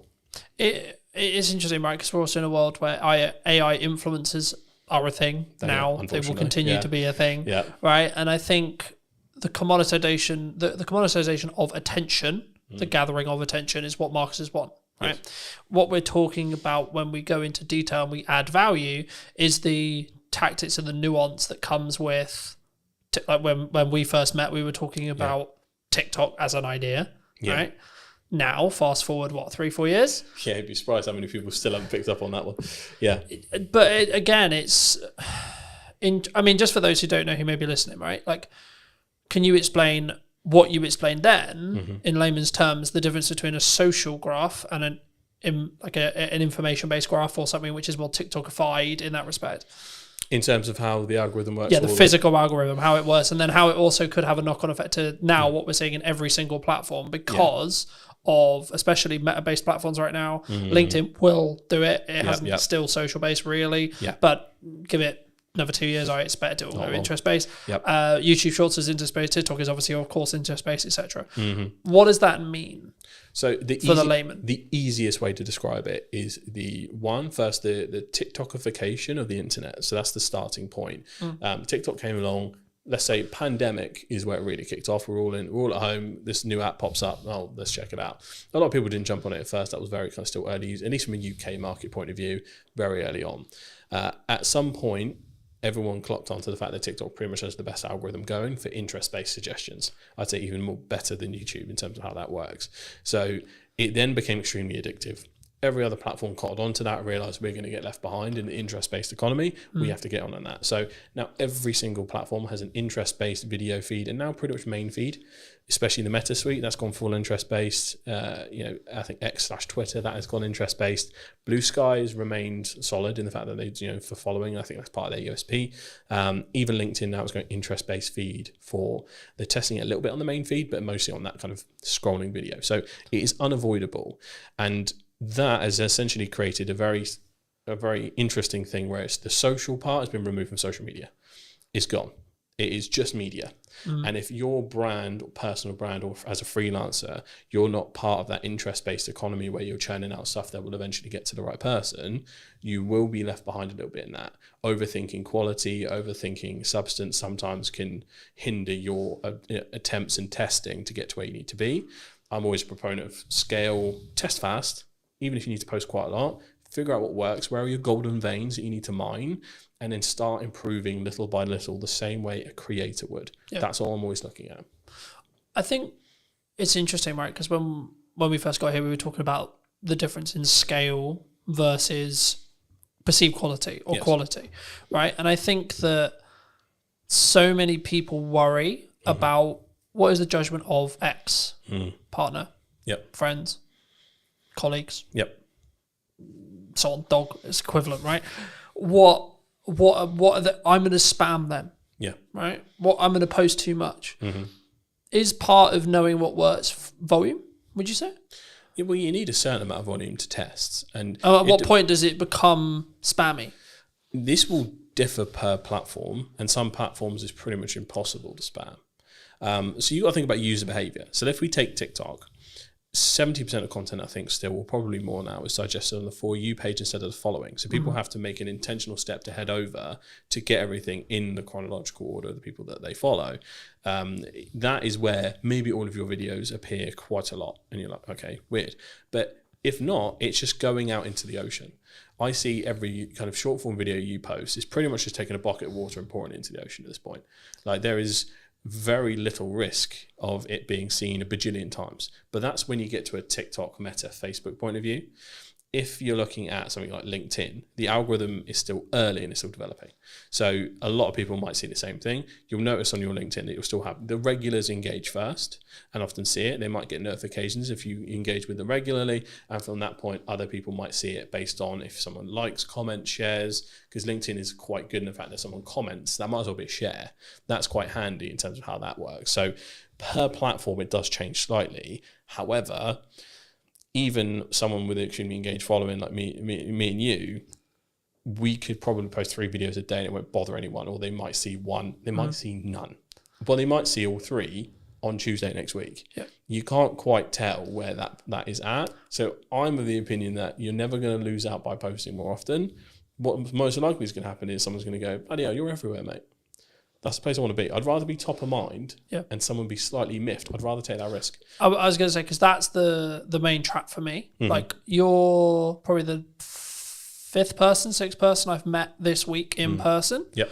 And every single one of them's first reaction when they first meet me is, "You're fucking everywhere." That's the way. Right? Yeah. And for me, I'm like, that means I'm doing something right. Yeah, what an because incredible it advantage. means you're seeing me. Now, it might not mean necessarily you're consuming 100% of that video, that one video. Yes. But then my heart isn't, oh my God, James didn't watch my whole video. Yeah. Because ultimately, if you start knowing that, and especially that there is a massive silent lurkers user behavior on LinkedIn, I think goes underestimated. There is a large percentage, and I'm not sure the specific number, of people that watch video without sound that just kind of watch it without checking in. Yep. Now, if you don't click that video, I don't think it actually classes as an official like engagement. I think after a certain point in watch time, without kind of clicking the unmute button, that will then class as a view. But you'll have a lot of lurkers, which means your actual statistics won't show the true success of what you're doing. So this is where like you get into the debate between reach and impression numbers and which one you should really focus on. I'm quite focused on views at the moment. Views and watch time are basically the most essential KPIs now. But in terms of how you need to look at LinkedIn specifically, yeah, I think you just go nuts. But if you're going to make those slight improvements to really focus on the quality element, again, quality is subjective. For a lot of people, our content will be quality because we have good equipment, good knowledge. And a lot of people within our industry will look at quality as how good's the edit. What are the things that grab back attention? So there are nuances to the game, and it does depend on your audience. So I often just optimize for the silent watcher. Title that lingers for like the first 5 to 10 seconds, put the best bit at the front, and then let the rest of the story play out. Because you still got to manage your own resource. Even if you have a team behind you, they've still got to manage their resource. You can't do a full Diary of a CEO trailer for everything. And often, if you're not already quite big or have a large following, we have catching up to do compared to others. So different spaces for different places. I think, again, and it's one of those things where I think this should be a yes and not a yes or, right? So for me, I'm like, that's a good idea. Let's do that. And a podcast and short form and talks and in-person events best, right? and this and that and that, because I don't then worry or care about this specific video has got X amount of views. I have absolutely no interest, to be honest, in what that standalone video does. What my views are as a whole across Meta, across Instagram, across LinkedIn, yes. Yeah. Okay. As a whole. Yep. Specific video, don't care. Yeah. Because I don't know what's going to go well or hit. The only way you can do that is test it, right? Yeah. Test and it something and look at which the spikes on your graph. Yeah, and something when you're specifically creating content around a targeted event like an in-person event or a service you're trying to sell, etc. Yep. A strategy that's worked for me in the past and will work now is put out a load of short form stuff, see what happens, see what works, and then media buy, ad, Meta, placement, etc. against the stuff you already know works because you've already got the viewership, you've already got the metrics, and that way you're not then potentially wasting pounds or dollars figuring out going, is this good? Now, this is one of those things where you might want to tweak the copy slightly because it's an ad and not a post, etc. Things like that. But overall, it's going to work because you already know the creative's good. You know? Absolutely. And the thing is, for me, I think people, they use the I'm trying to create one polished video on LinkedIn as an excuse not to be working. Yeah, because a lot of people will take that out. Again, this is where we come back to the personal psychology point. We know we're supposed to go to the gym. Do we all go all the time? Some people do. Most people don't. That's just the reality of it. It's Gary Vee that made the point originally. You know, social media is like going to the gym and eating healthily. We're going to relapse. We're going to mess up. We're not going to stay consistent all the time. We're going to have sprints where we kill it and then times where life happens. Yeah. Don't punish yourself for that. Kind of go with the flow. Do what you can do best. And this is what the testing allows you to do. Find what medium is the easiest for you to create and find most comfortable. Because I've noticed that I'm a big proponent of TikTok and its uses and how it works. In terms of me creating TikTok content, I'm actually quite bad at it. In terms of the pacing, in terms of how you need to deliver it, sometimes some of the memes and things like that, like I personally struggle. That's why we have a good team behind us. Whereas in a YouTube or podcast setting, I thrive, and I think that is sometimes a matter of age. Sometimes I'm 28, so I'm either the oldest Gen Z or the youngest millennial. So I'm right in that center point, depending on what blog you read. So, but I grew up with YouTubers. So that is how I often visualize and say my thoughts and verbalize them.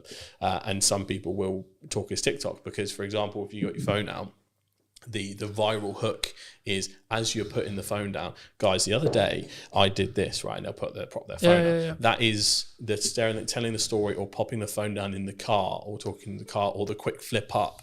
This is stuff that is derived from TikTok and is done really well. And it's something you can learn, but it's not something that will come natural to you if it wasn't your first port of call almost. So you do have to adapt to where you're at. Once you test, once you get used to it, because you've got the barriers of editing, you'll hear yourself, you'll see yourself. We are so used to it at this point, it doesn't matter. But there was a point in time where we were like, oh my God. Wait, I sound like that? Yeah, literally. What the fuck? Literally. And now, for some reason, it sounds exactly the same to me. But before it sounded so different. Yeah. But there is that hurdle. So I'm very acutely aware, even in a B2B corporate setting at some of the largest companies, if I've got the challenge of bringing a video podcast in or video content, that person has to start from ground zero. Yeah. It does not matter how big that brand is. If we have to use someone, but I deal with internally- £100 million deals, James. Yeah, and then and I go, all right, tell me now, and I put my math doesn't work. Who am I? What day is it? Who are you? So it's hard, but you have to practice. Yeah. This is what a lot of brands do have some hubris around it. Like I'm a big brand, we can do whatever. Yeah, it depends on your presenter. Unless you're going to bring in a professional presenter and pay. But again, should you, from a brand point of view? Because the whole point is I'm talking on camera, right? You need so to the have same someone- person who sells is the same person who's talking on camera. Homegrown will always win, in my opinion. Homegrown, authentic, buzzword. Homegrown, authentic. We like our buzzwords We today. do.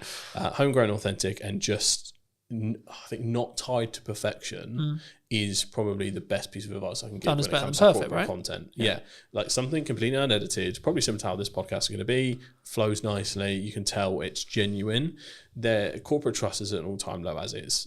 If you are going out with something ultra polished that's over the top, you brought a TV presenter in, good luck relating to anyone, right? It is that kind of equation. So yeah, factor that in. If you're the biggest brand or just starting, both people are kind of in the same place. Yeah. And if you are starting, I think you'll pick up things, right? Like I've noticed, you may have noticed it in the show. I didn't piss around at the start. No. It was you lose bang, people this is who I am talking to, this is what's going on, bang, we're talking to James, cool, straight in, right? That's only because I'm used to doing long form content on YouTube. I've been doing it like 2 years, consistently for 2 years now. Yeah, because a lot of people don't realise the first 10 seconds is the new thumbnail. That auto plays as soon as you hover over the video. Yeah. So if you don't get straight into it, well, you've lost someone, and I know how the YouTube algorithm will work in the respect to, right, if someone sits and watches it for 10 minutes and is interested in this conversation, they're gonna then be then the video, the big podcast will be served to a larger set of people, and then so on. That's how stuff goes viral, right? Same with short form, but on a more narrow basis. The key, I mean, like, okay, we're probably at the point where people, if they're going to click off, they're going to click off. Hey, happy days. Yeah. So let's give people a bit of a history lesson on you, right? I mean, when we first met, you were not running this. You were running what, from my understanding, was a basically fully service social media company that helped B2B brands think like creators. Yes. In Crocs, right? Yes. Okay, what happened? How did you get here? How did you start there, and then how did you get here? So it was really interesting. So the official journey was scroll all the way back, lockdown, I think 2021 or 2022, is somewhere in that range. We all start working from home. Weird day for us. We think we're going to be back next week. Oh boy, did we mess that one up. So we were there, and I realised that, I felt like I was outgrowing the place I was at, to put it that way. And I was like, I could probably do this. So got an ad up on Fiverr, and for a month it kind of did nothing. Had no idea what I was doing. I came from an advertising marketing background, 4+ years in that, working in-house and agency side. So I had all of the knowledge to bring. It was just a case of how do I business? I didn't know. I had no idea. So that ad basically did nothing for like a month, and then suddenly it put me in this like featured creators section. So I had a lucky break there. Most people don't admit their luck, folks. That's how it happened. And then from there, I got my first client, and then got my second client through Fiverr. I got my third. That pretty much got me to a point where it was around what I was earning, and I just went, see ya, and then I took a risk from there. And then from there, it started to just me. One person, two person, third person, ended up kind of, as we're going along the scene, working with the likes of the University of Southampton, Barclays Eagle Labs, American Express, Global Business Travel, people like that, over that 4 year period, almost 5 years. And it grew very fast, very quick. Didn't know how to business. So from that point, it was a tricky thing to navigate. And eventually I was just like, this is also isn't making me happy. We grew way too fast, way too much pressure, navigating contracts, chasing people that hadn't paid. It was that essentially, and overspending too. We had office space at the time because I was in my head. And I think a lot of people's minds, we still had the path to return to normal. So I was spending a lot on a hybrid office space to go, come in if you want, you don't have to, but we have a space where you can still be creative, we can collaborate, and then trying to figure out what that was. But that was lots of extra spending on, mostly UK team. We had an overseas team as well, and helped facilitate both. So we had kind of a hybrid model. But in the end, there was a few kind of financial things we ran into in terms of contracts, things like that with larger clients, and it pretty much was. It sunk the boat. But I then kind of took some time away because it also happened at the same time as some personal losses. So I was very anti-work for like at least a year or two, I'd say. I was in the mindset of like, why do we do this? Reading Buddhist scripture, you know how it gets. I'm going to go mountain, man. Yeah, literally, I was just like, bro, I should be. I'm going to vibe out. Yeah, it's I should all be good. Out in the field. when you get into watching like Outdoor Boys on YouTube, and you're just like, oh. Show me the jungle, man. Show me the jungle. Yeah. I was just like, dump me somewhere in the middle of nowhere. I know how to survive now. I watch your YouTube video. I can make fire because I watched it on YouTube. Man, make fire. So I was in that zone for ages. But then, I rebranded, created a new agency with a different spin on it called Straw Hat Social. And you need a straw hat, by the way. Yeah, absolutely. It's inspired by one of my favorite shows, One Piece. I absolutely love it. I kind of made Shogun up on the spot many years ago, so it didn't really have much personal meaning to me. But Straw Hat does. It's basically a show about pirates, and the kid who wants to be the king of the pirates. And it sounds simple, but it's one of the most complex and deeply layered shows in history. 7th best-selling piece of media ever in the entire world. So check out One Piece. So from there, it's a very different angle in terms of how I approach it. It's a bit more of an in-house agency model in terms of I do spend time at clients' offices at times. It's very involved in terms of more of a consultancy angle, because what I learned a lot of the time is most of the time there's other work to be done in the rest of the marketing cycle compared to when it was just social. So that is what Straw Hat is a little bit more. I'm still working on, I need to create a website still, all the taglines, all the rest of it. But then the next part of that was the podcast studio. And that has now been born from that journey of going. Often a lot of clients had financial troubles, especially some of the smaller ones. A lot of them needed content, but for us to produce it and for me to have a retainer good enough to support my team ended up being too chunky. And I was like, we just need a place where someone can come in, grab their stuff and go, but still have a good experience and get what they need. And it's guided by social first expertise. And that's how this was born. So that's the journey through and through. It's been really interesting. And it's a really interesting space. And I'm kind of curious where it's going to be in a year to two, right? Me too. From what we discussed. But I think that leads on quite nicely to what is the missed opportunities right now in marketing? Because we're talking about like short form is good, but it's kind of 3 years old now. The idea of it is 3 years old. Yeah, it's fairly commonplace at this point. I think a lot of brands know even AI, using AI is kind of like 2-3 years, right? Yeah, and I think a lot of people are so aware of it. I think there's multiple layers, so people are often overwhelmed by the amount of choices now. Even myself, I'm probably sat on, without no matter of a lie, about 150 clips odd that I have trouble distributing because of the time, alongside trying to do your regular duties and biz dev and all that kind of stuff. So sometimes you can hit a content surplus problem. So that's one, overwhelm. But there's also, I think things are undervalued. I don't think there's a silver bullet where like this is super underestimated, but I think because of the rise of TikTok and AI, I think YouTube is a seriously underrated platform. Because for brands especially, like my dream for Hampshire Podcast Studios is for it to be a full-blown vlog channel, podcast channel.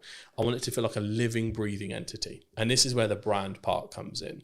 Eventually, I want someone following me around, the team around as it grows, and just helping people out as much as humanly possible in the most authentic, easy way possible, by also doing what I do on a daily basis. I think that has a really nice ring to it. We love following bloggers. I think I'm lucky enough to, a lot of people do follow for my personality at times, and I can channel that big energy. So it's one of my unfair advantages. And again, a lot of people do have to tap into their unfair advantages, figure out what sticks, what works for them. But yeah, I think YouTube is just seriously underrated. I still think good usage of TikTok from a B2B channel point of view, underrated. And I think people need to just focus in on that platform and possibly looking at some new starters. Blue Sky. I think especially if you're in the political space or if you're in the more thought leadership space, do open an account and start growing it, because that's new, fresh, fertile ground. With the anti-Elon sentiment in the world at the moment, X kind of is very much transformed, as a lot of people know. So if you want a kind of non-toxic space, Blue Sky is where you need to be. I mean, Threads is Threads. For me, it's a bit of a non-starter. Most people just dual post across both from Instagram to Threads. So yeah, I think having some kind of home base and making it feel living and breathing is where I want to be at, because that's the part that you couldn't replicate that. I mean, you'd have to go through years and years of stuff and spend lots of time dedicating to prompt engineering to really get almost a sitcom. And this is how I explain this to a lot of big brands. Like, there's so much interwoven intricacies in brands that grow so big. The best example I could possibly give is the Goat Agency. They were like the king of pioneering vlogs, and they still do them to this day. That company probably has the best set of advertising for what work culture is like at Goat. I want to create that at some point and then distribute them through the short form channels, LinkedIn, TikTok, YouTube Shorts, all of them, because that it's like a home base, a secondary to your website. Yep. And that's where I want to be at, where I think it's kind of undervalued. But you're also building that parasocial relationship, right? Like 95% of the reason why I have good relationships is actually nothing to do with how much time I spend with you personally, right here, sat here today. Yep. It's actually how much do we spend interconnected with each other's content, right? And ensuring potentially there's value being added or not. And actually, in an interest-based world, it's even easier. Because if I don't like what you're saying, I won't get served it. Sorry, I'm just not going to. No. It's not going to happen. Yeah. Right? Yeah. It's the same. It's like, so there's a couple of rules I introduced with that. Does it go through the Holy Trinity? Does it educate, inspire, or entertain? If it's not one of those three, don't bother. People's time, they'll be gone. And then the second one, act as the audience. Yeah. But you gotta be so brutal about your stuff. Like, would I have been hooked? Would I have scrolled? You got around 2-3 seconds max. We're looking at organic. You have to be better ultimately, and just post. But you don't have to be better straight away. Oh God, no. Right, that's I think the key there, because I think when you say that, people will be like, "Oh fuck it, why do I even bother?" You can your quality can be shite and your content can be shite, but you can still get really good at hooks. Yeah. But don't underestimate what you can do on a phone. Yeah, we specifically basically only use vlogging cameras because one, it's like for client stuff, because we only make social content usually, it's that perfect middle ground between high-end premium or like cinema line cameras and slightly better than a phone, so you can tell it's like made for purpose for a certain piece of content and has that slightly uplifted thing. Because sometimes if you go too far, if the camera's quality is too nice, sometimes people think it's an ad. Yeah. And I think that is a very subconscious, like, you're trained to scroll really quickly. Yeah, the only time I would say that that's not true is if you're selling video production. Big time. Right, well, if you're selling, if your product is, this is how good it sounds, right, you can have off days, you can have bad environments, etc., whatever. The value of the content is what actually matters at the end of the day. Yeah. But on an average, if you're selling something that looks and sounds good, every video should look and fucking sound good. Yeah.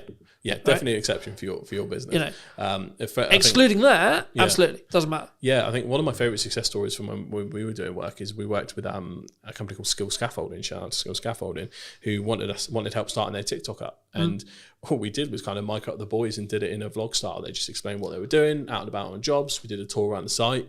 Mate, I think we got millions of views from that. It was in the first 3 months. Like, there was a real appetite for industries that you wouldn't think so.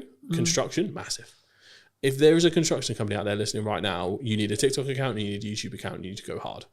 I couldn't believe how much people were like, because it basically is all the boys that got home from work, like, oh, is he using a fucking 380D, or like, you can't be doing that, you got to wrap this up a different way. So there was the positives and the negatives of like going, oh, I would have done it that way. But there was this, like, again, that parasocial relationship there, even from the actions they were taking, because they were like, oh, I do that at work too. That representation of something they didn't see before, I think, is massive. And I think a lot of companies, I think they're too boring to do stuff like that. Are probably I can't do that. I'm an accountant, James. I think the accountants could absolutely do it. Like, it would be so funny to have like a funny accountants podcast or like just a vlog at the accountant's office. And the whole hook is, I'm going to prove to you that accountants aren't boring. And then you just show the work day. I remember that I did a strategic session with a networking group that unfortunately doesn't exist anymore. But the point was, an accountant asked me, how do I do hooks? And I said, think about worst case scenario, someone gets their books wrong. What's going to happen? Yeah. And the hook ended up being like, If your books are shit, your business is going under. Yeah, and this is And then they went into the whatever, right? But it's like you have to grab the attention straight away. It's like, fuck, shit, okay. And I think a lot of people, here's the personal psychology thing again, you resist that immediately because you don't want to come across as spammy or clickbait or think you're trying to over dramatize the situation. There is something in the this is why the Americans paved the way first in terms of content output, and then we adopt it later once we see it works, because one, we're just a skeptical nation, but two, we're all a bit too frightfully to make all that fuss. Oh, but we also want to speak like this and be stubborn off lip and not swear on camera, don't you know? Can't do that. No. Whereas the people that do... Meanwhile, in America, Gary's screaming on a stage, for example. Yeah, exactly. And he's killed it that way for years. But I think there's an aversion to hooks sometimes because you're worried about perception, even on the brand level, which is really interesting. So there is a removal we need to do of that. And hooks / clickbait is okay as long as you actually deliver.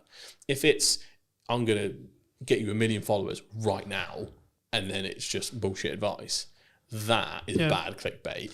But if we... And also it doesn't work anymore. Yeah. So to give an example from this podcast, if we were doing, here's how my business completely went under, cut to black, and then I just told the story I did before. But that was the hook that made it dramatic enough to stick around. And that is what we need to focus on, essentially. But you still need to deliver in some way or form. I mean, the next thing I was going to ask you is about like fear related to AI, fear related, but I think it's actually about fear of being replaced in content or in jobs in general. I mean, do you see, in the people you speak to, your circles, etc., do you see people scared of AI? Are people like, okay, we're game over here, boys? Yeah, a little bit. I think especially when it comes to, because you can kind of see what's on the chopping block first a little bit in terms of, one, there's company memos going out all over the place. I think the Shopify CEO was like, before we put any new hires out, double check that an AI agent can't do this. So from a leadership level, there is definitely a ruthlessness that is kind of starting a little bit, where cost cutting is becoming the norm, especially in the economy we're in. It's a very risky place to be. So there's a political sentiment and a fear-based sentiment from the top. So that's not good. The leadership shouldn't be thinking that way in general. It should be to enhance every employee, not to replace employee or new hires. So that's a start from large companies that contribute. The second point is looking at, you can tell some areas are getting good fast. For instance, creating fantasy content from scratch with video. Is Google's tool VO? Is it? VO3. VO3. I've been entranced with watching like the Yeti and Bigfoot vlogs on TikTok, which sound insane, but like I've never seen. I watched one the other day where Bigfoot was working for the cartel, like dropping drugs in the rainforest, and it's just like we are here, and they are really funny. But you don't sit there and go, "Well, that happened. That's real," because it's Bigfoot dropping drugs in a jungle, right? I think that's why it's fairly accepted, because like it's received really positively, because it's a whole fantasy thing. It's clearly AI labeled, and it's using AI in a way that's funny and not scary. But if you try to then, let's say if you took an audio podcast and went transcribe this but put us in a fake studio and everything else like that, I don't think that'd be received very well at all, because that is just a perceived thing of, right, you've removed the cameraman, you've removed this, you remove that, you're cutting the humanity out of a humanizing process. So I think there's a way you use it can help. Well, we already watched this happen. I can't remember which YouTube it was, but there was a Minecraft YouTuber who was like, I'm going to AI myself, and I'm going to make everything AI. And his entire audience turned on him. Yeah. The long and the short of that story was the entire audience turned on him. We're not in a place societally where it's like super accepted right now. Like, there are certain ways they're accepted, and some ways that aren't, and sometimes you can't actually tell where that is going to fall. And if you're a brand that's just doing nothing but trying to AI everything, whether that's individuals, like I had a studio tour, for instance. I like to take pictures with the people that come down. I forgot to take a selfie with a guy, and I was like, could you send me a picture of you? And I'm just gonna like do a cartoon version, say, I fucked up. AI came to help us though, and here's a picture of us together. And that'll be my saving grace. And that's fine, because it's just a little helping hand, as opposed to, it's not like I could have sent that to a designer or a Photoshopper and they would have made that happen, because the pictures would have been clearly Photoshopped and weird. So it's a different use case. So if you can see it's helping someone as opposed to replacing someone, I think that's where the sentiment changes. But graphic design is what scares me for what comes first, I guess. That's getting scarily good fast, even better than the video side. Yeah. In terms of prompt engineering, if you can get that right, it's like, ooh, that's a bit mad. But I mainly worry for entry-level positions, because a lot of the things you have to learn, a lot of the grunt work you do would be the base level edits, will be your standard graphics. It'll be like, that's where you learn your trade.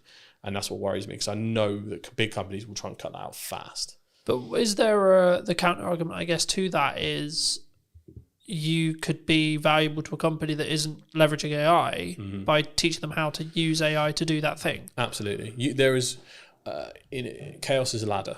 There is an abundance of opportunity that comes from this uncertainty, this change and all that stuff. But this depends on whether you're looking at it from an individual solution or a societal solution. I'm always looking at it from, I could probably spin up a course tomorrow talking about how we can introduce it to your business, and this is how you don't get left behind and all this. Morally, for me, I'm like, I can't do that, because I want to look at the societal solution of how do we get AI to help us and not replace people that sometimes you just want a job. Like, I don't want to have to live in a world where we all have to be bombastic entrepreneurs and hustlers, because it is not feasible to live in a society where everyone does that. No. There was a fascinating podcast, Diver CEO, the debate between a guy called Gary Stevenson and Daniel Priestley. I respect both equally, but you could tell they were talking past each other. Yeah. One guy's talking about a solution for the individual, the other one's talking about a solution for society. And I think we do need to find a middle ground, because ultimately everyone's got to look after themselves. Yeah. If we go too far in the realms of rugged individualism, we leave everyone who's vulnerable behind. And I think there is a place where we can move forward and do this right. Yeah. But this is what's interesting. What will happen is America and probably China will pave the way in a massive way for AI development. And typically what's happened so far, the EU in general will then regulate the advancements that come from those two areas. That's typically its role. It's not really a powerhouse in terms of AI and technology, but what it does is it knows how to make rules right, GDPR, other stuff like that, and it kind of reins in rampant innovation, because otherwise people get left behind. Yeah. And I think there's so much you could go into on that, but I think the main thing is like self-accountability related to your own actions, right? Like, it's interesting because obviously when I've been starting the podcast and do the research on the show, what I want to do with it, etc. But like, even in the podcast I filmed this morning with Jack, we were talking about the fact that the economy is in a bad place, which is really weird for me to hear, to be honest. And this is going to sound really horrible, because I'm doing better than ever in respect to like commercial work. But is that because I'm self-action and I took an audit of what I was doing last year when things were harder? Like, it's not like, oh, I'm fucking immune to it. Last year was shit, right? And it was like, do I get to a position where I did my audit, I redid all my marketing, I redid all my structure, I fill in all the gap times, and then I'm very focused on client delivery? Yeah. Is that why? Because I'm 100% account. Like, I don't. Yes, you need to know what's going on in the news, but I'm not sat here going, Rachel Weezer said this. Like, we're speaking about this. It'd be easy to use that as a on crutch. the day that her Spriggs statement is happening. I've got no idea what it said. Yeah, it's probably happened. I've no idea. Yeah, I've been too busy working. There's a spending review today. Yeah, that's what I mean. But I know it's today. Yeah, I've got no idea what was said. What? Because I've been working all day. Yeah, same here. I only got to hear a little bit of the preamble before she actually kicked off. But there is a fine balance, and I think it might be industry dependent when we look at it. So industries like ours, you can look at it in two ways. Usually, first thing they cut is marketing. The smart companies don't. When everyone brings their marketing down, you ramp up. That depends on if that company has resource or not. And if you're talking to that company, that's the right mindset. So there's that. The second thing is, it is also everything's down to the individual. Obviously, the pandemic was an awful time economically. I came up during that. That was my ladder. I was born in the dark, raised by it. So I completely get where you're coming from in terms of, right, yeah, fuck it. If there's chaos going around everywhere, I'm just going to take advantage of everything. But I think you just need to focus. I don't think it's just as simple as like you just need to focus on what the fuck has worked and what the fuck you think is going to work, and then just get your head down, right? Stop getting heady or whatever you want to call it. Yeah. In XYZ person said this, or Donald's done this, or the PM's honestly, done this, or the news cycle is so draining at this point. It is. For most people's own sanity, and I'm super clued into the politics and news and all that stuff, it's almost impossible to keep up with America at the moment. And obviously that affects the world, unfortunately. The UK is a little bit more stable, but just not moving very fast. So, but I think the easiest way to describe it is like, I think that motorcyclists have a term for it when they get focused on the big truck that's next to them. If they stare at the truck, they will subconsciously get closer and turn into it. They're like, no! Even though they could just like not go that way, but like it's like their hands make it. It's like when you're supposed to look where you're throwing the ball and things like that. So for business owners, freelancers, everyone that has like the agency over what they can do, I think that they need to focus and really kind of hone in and, like you say, just like blinders on. I don't care what's happening, the world will be falling down around me. I'm going to make this money. That's the opportunity we have. But then the socialist in me kicks in, where I just want the people that just want a job to be able to have a job, be stable, be happy, without having to be like, mega AI improvements, I'm going to upload your business. Because some people, we need the world to go round with people that just do jobs. But you can call it like the people who, you know, clean the cars or clean the office or clean the shop or whatever, you know, there needs to be those people. Yeah. But I think people who are willing to be that extra level, right, they should, right? And I think it's important if you can right now, if you're in a functional position where you can push forward, you can. Financially, you can. Energy, you can. Fires me up, right? Something I've noticed as I start doing podcasts and other things is I'm less focused on where the business is. Now you'd be like, but that doesn't make it like that, so on. But with financial planning, I know that I'm fine regardless. Yeah. And actually, I'm like, okay, cool. But actually, I'm then winning more work because of that. Yeah. Which is a really weird Tell you what, concept, you know? It's very similar. The biggest learning I had from when the business started to go down on my side was my lead tap almost entirely turned off when I stopped focusing on social. Social was my main pipeline. Inbound was our main pipeline. We weren't. It's not like we had like mega, you know, website inquiries or anything like that. That was my lifeblood. But what happened was, subconsciously, I was like, we've grown to a point now. Bigger companies don't bother with all this social media lark. Maybe I can just calm down a little bit. Ironic enough, considering what I did. But I was like, I almost sat in this complacency of they'll come to us now. I'd have to try as hard. Would it be fair to say your ego got in the way? A little bit, yeah, I think so. But also there was We're big enough now. Look at us. Yeah, it was also a point where I think there was not safety in numbers thing, but we had like a fairly good sized team that I was like, we are one of those stable proper companies now. Like it felt like we had like a, you know, when you feel like an institution can't go down or anything like that. So there was a little bit of that, but also because of all the growth and growing pains, there was so many fires to put out individually. Yeah. It just took my eye off the ball. It also drained a lot of my energy, so I couldn't really refocus back on. I couldn't bring that same enthusiasm. The ideas used to come to my head. That was almost taken from me by the stress of a growing organization. Yeah.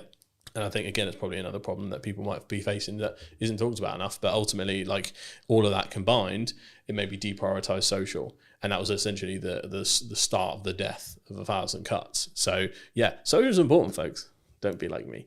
But we're okay now. It's good. It's, well, I think in that respect, and I think to an extent, it's also about understanding where you are, right? If you don't want to grow and you're happy where you are, then yes, you should still do social. But it should be less of a priority if you're trying to scale. If you don't want to grow, you should focus on social even more, because you just that pipeline. You want it stuck there for whenever you need something. Just pluck something out of it, like a box of toys. And also, you don't know what projects are going to come from those connections, from those ideas, from those things. Nearly everything that I do now has come from a pipe idea that has happened while I'm asleep, while I'm there. The concept of the new format of the show. It will sometimes be remote, sometimes hybrid, sometimes on location, etc. That came from downtime. That came from me thinking, right, okay, I'm doing this on social, I'm good with this, but what about this? The same with the AI workshop. And the content creation workshop I'm working on at the moment, right? Same thing. It was like, okay, cool, that makes sense. There's demand for that potentially, right? Needs marketing, cool, fab, cool. And the same thing, you know. And I know you want to talk a little bit about live streaming. Where's live streaming fit into this? Then live streaming is really interesting. So when I'm always a proponent of looking at creator economies. So creator economy in general is essentially, where are all the platforms right now where people are making a living from?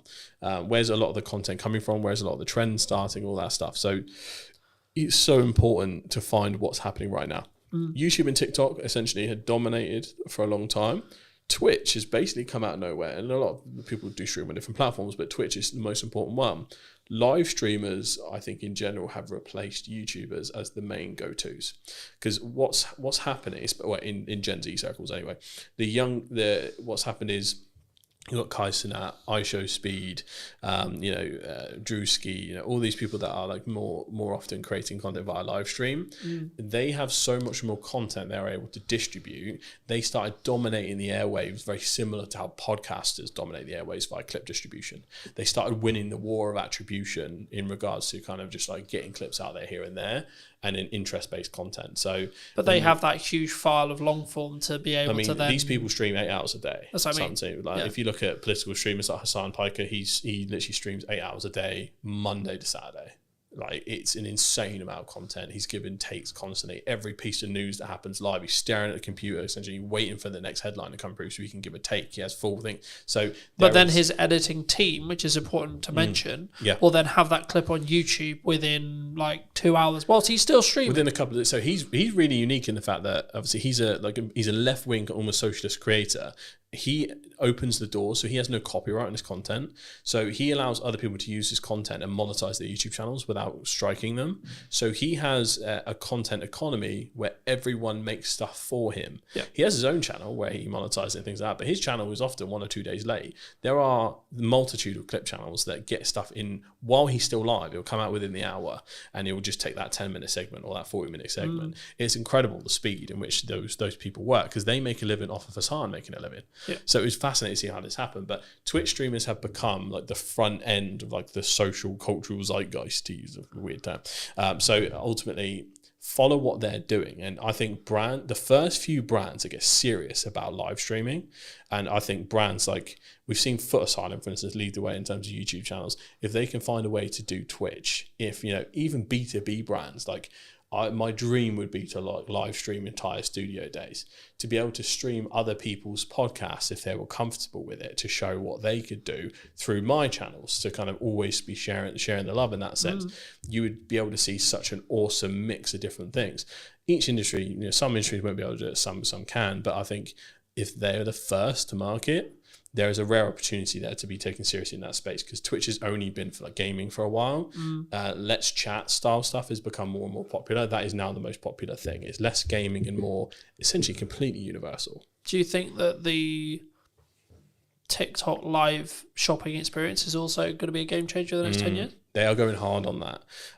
I keep getting ads for webinars to become like kind of a TikTok live agency, because they're trying to bring other people into the fold. It's really interesting. It's something we're considering for the studio, to have almost a live shopping zone, or to figure out how to kind of do that properly. We have sets for it, but there's a certain kind of aesthetic and way to do it. Live shopping is becoming crazy. TikTok shop, it sells insane amounts, without considering potential bans. At least in the UK, that's nowhere near anything. In the States, I don't think they'll ever ban it, because Trump gets too many headlines from TikTok and too many views. So I think he'll leave it the way it is. So I think, again, it's a serious, for e-com brands, serious business. Even just lives in general, even if you're not selling, TikTok lives and lives in general is so important. Like, there's people that, again, make a living off TikTok live just by, like, we've all seen have you seen the TikTok NPCs? Yeah, so people pretended to be different characters, or every time someone sends them a little emoji, they go, wow, emoji, thank you. And they act like robots for hours and hours, but they make ungodly amounts of money from it. But surely insane. Linking back to AI, that'll be commoditized by AI.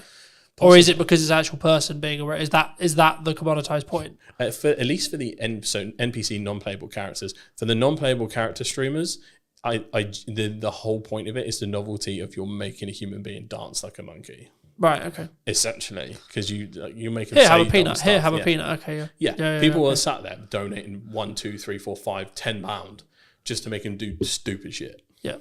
Which is a very dystopian place to be, but like that is. It reminds me of a Black Mirror event somewhere. There's got to be an episode like that somewhere. But yeah, no, absolutely. It will happen, because currently there are certain creators who are pretending to be robot AIs.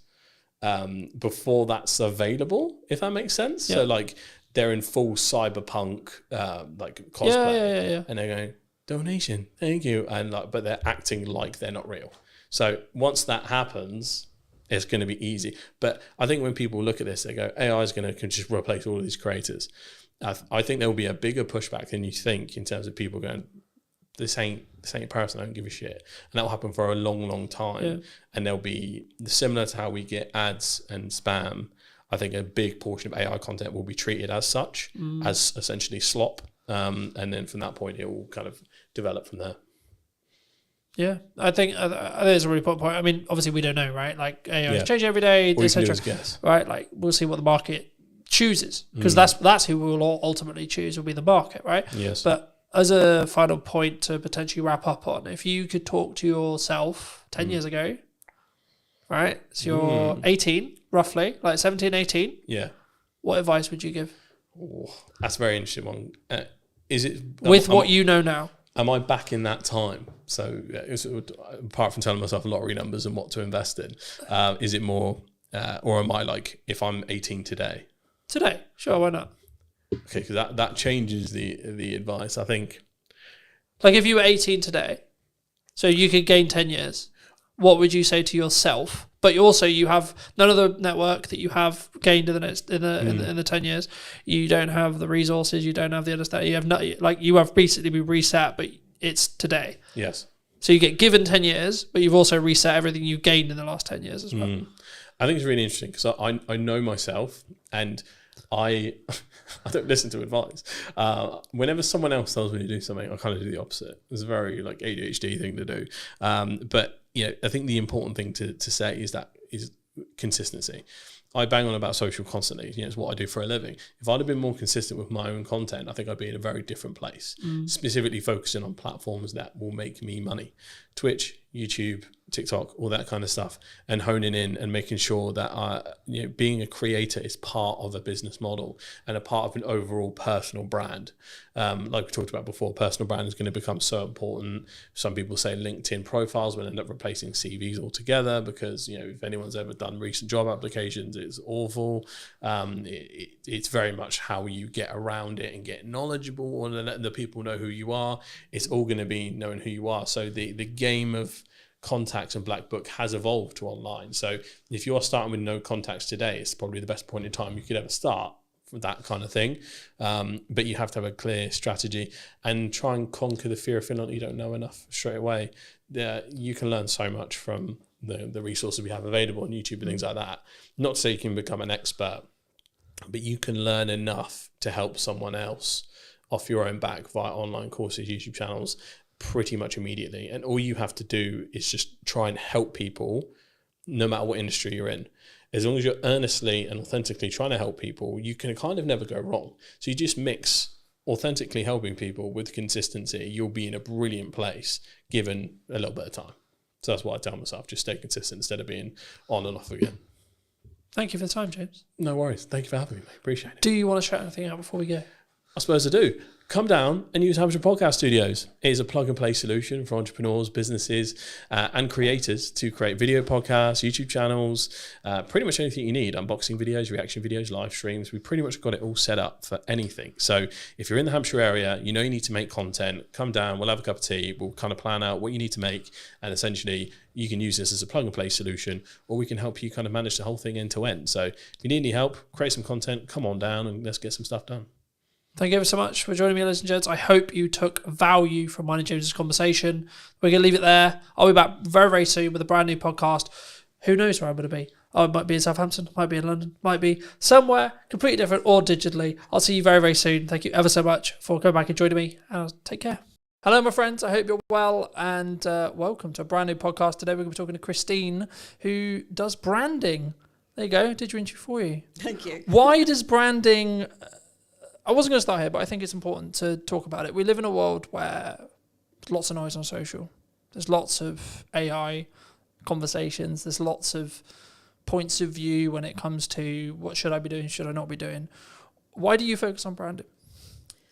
I focus on branding because a lot of businesses are completely overwhelmed when it comes to marketing. They really don't know where to start. They don't know what they're doing. And I was finding that doing visual branding, logos and stuff like that with clients, I was finding that at the end of the project, they still didn't understand what their business was actually selling.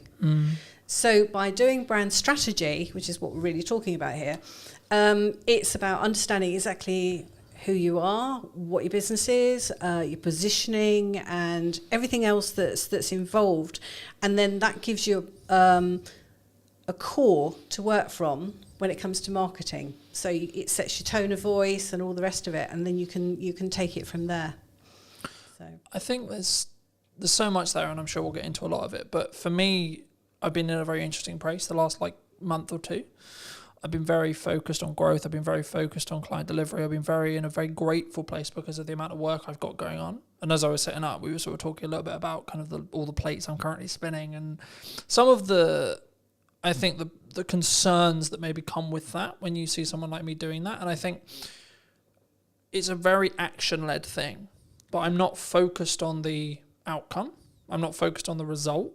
Yeah, of course I want it to happen, and I would like it to happen, but I'm purely just focused on the journey of getting there and saying, right, I've got to do this, this, and this, and my action will compound across time to then mean that I've got the successful podcast, I've got the successful business, I've got the successful marketing.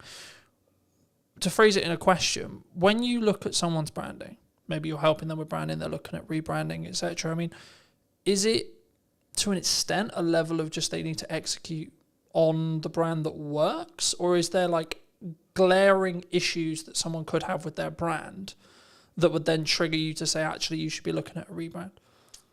Do you think?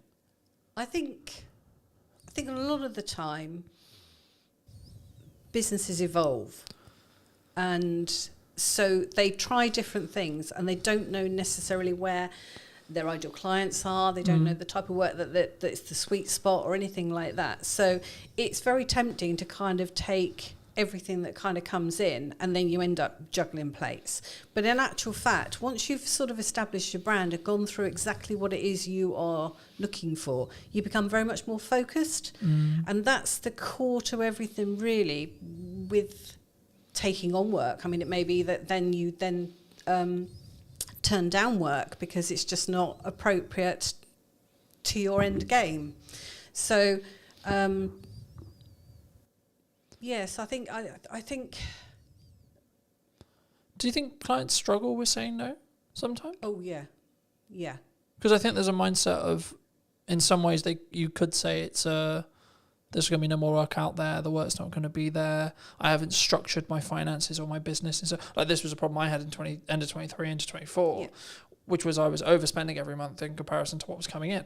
Right? Yeah. And I wasn't doing the financial work to build a foundation to allow me to be able to have the freedom to be lean enough from a cash flow point of view to do the other growth things that I needed to do to continue to then grow. But I was coming from a place of, I need this to make me money today. I need this to make me the money next week, because I have bills at the end of the month that, to be honest, at that time, I didn't know where the money was coming from. Yeah, and that's typical, especially in the early days of running a business. But the problem is you become so busy running around doing those jobs, and I'm just as guilty of it. You become so busy running around doing those jobs that you haven't got the time, the bandwidth, or the brain space to actually think about the fact that it's really not going to help where you go. Yeah. I mean, it becomes very much a feast and famine, as we were saying before coming on air. That you spend all your time running around, and you don't set up the next work and things. It's just not top of mind. And I think that's one of the key things about setting down exactly where you want to be, the type of clients you want to be working for, your position in the marketplace, etc., etc. Like I say, you become very blinkered then. I think there's lessons and stages, right? I think I'm always of the mind where I'm very grateful that happened, and that I nearly lost the business multiple times. And I would actually argue it's made me and my partner a lot stronger because she's seen another side of me. Like now, everything's sunshine and rainbows in comparison, right? Yeah. But I think for me, it gave me a real reality check, because I'm sure some who know me would be like, oh, Colin's very egotistical. He's very, he thinks he's the bee's knees kind of thing. And I was like, yeah, but actually I know I've got a skill set now that's, when my back's against the wall, I'm in a corner, I know I can get out. Yeah. And I think that for me, that's a different power, if you could say, a different confidence, a different resilience. And I think that's the thing that's maybe lacking. When we first spoke, we talked a lot about AI, and I'm sure we'll get into AI, but for me, I'm seeing kind of people who are lacking resilience in the respect to how the turbulent market, like you can look at geopolitics, you can look at like general politics, you can look at what are Labour about to do with like changes to corporation tax and etc. etc. But I always look at it and go, okay, well, can I affect or change any of these things? Can I affect and change what's going on in the market and how business confidence is? Not really. So yes, I need to be aware of what's going on and what opportunities are there, but actually the only thing I should potentially be blinkered on is the things you were talking about in regards to positioning, focus and output, but also what am I doing to develop? What am I doing? This podcast came from an idea and now I'm executing on it. It's not, I think some people, and to phrase it into a question, it's going to be like people have ideas and then they don't execute on the ideas, right? I mean, why in your experience do you think people do that? I think part of the problem at the moment, or for the last few years, has been this idea that, and it's probably going to sound very controversial, but there's a lot of talk about things like niching down. Now, it can go to an extreme, I think, and what we really need to be doing is finding ways of being adaptable, because with ever-changing markets and that, the people that survive are the ones that are going to adapt.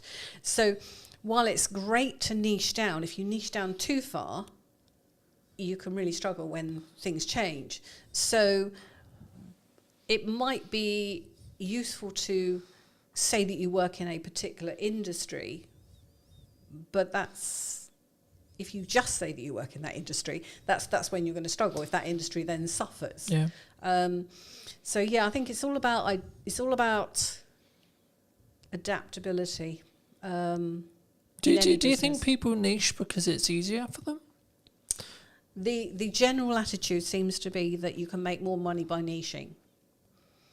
Yeah, I heard that. So there are a lot of designers out there who have niched down and just say that they work in a particular industry.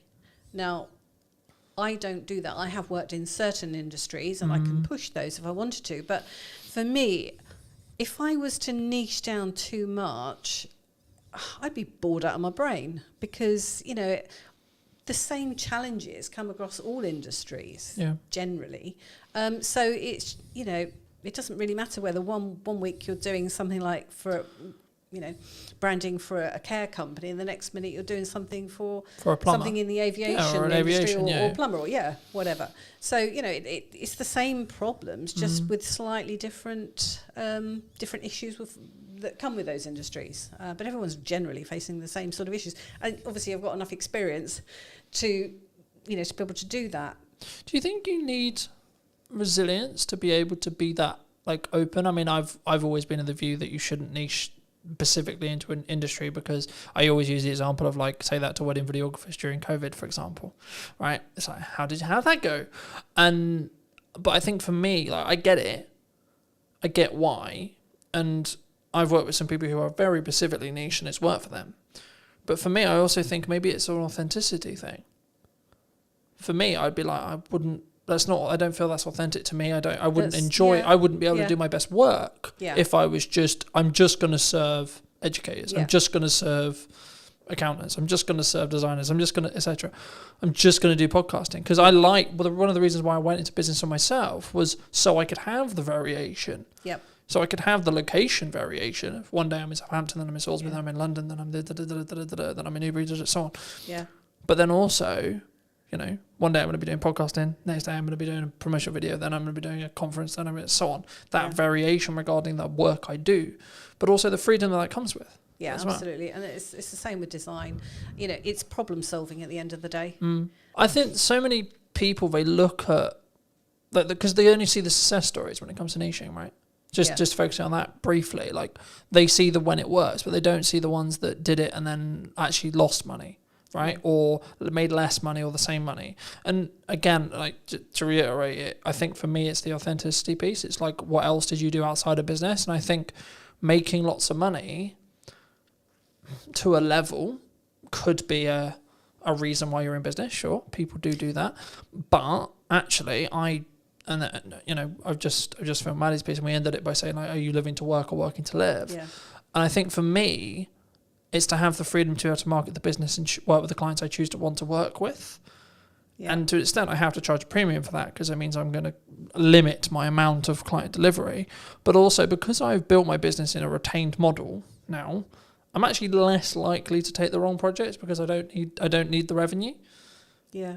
Like, I don't need it. So then it's a question of, does it actually apply to my goals? Does it help me grow? Is it a really nice project? Is it a really fun project? Is it the right client, etc.? And then I can look a bit deeper into the relationship that I'm trying to build rather than just the transactional side of it of, right, I need to make £1,000. I need to make 500 quid. I need to make 10 quid, whatever it is. And I think sometimes how do you look at it from when you are approached to do some project work?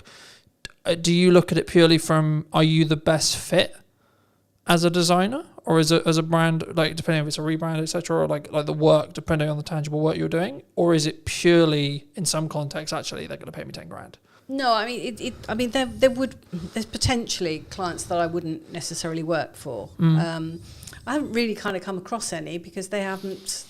That's not the kind of client that would necessarily approach me. But if I don't think that I'm the best fit for it because I don't understand what they're doing or whatever, or just didn't get on with the people.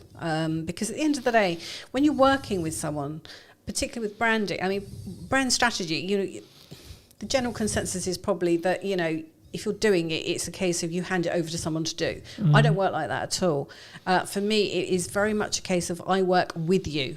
And the more involvement you have, the more you will get out of it. So it is a two-way partnership. And I'm basically facilitating it.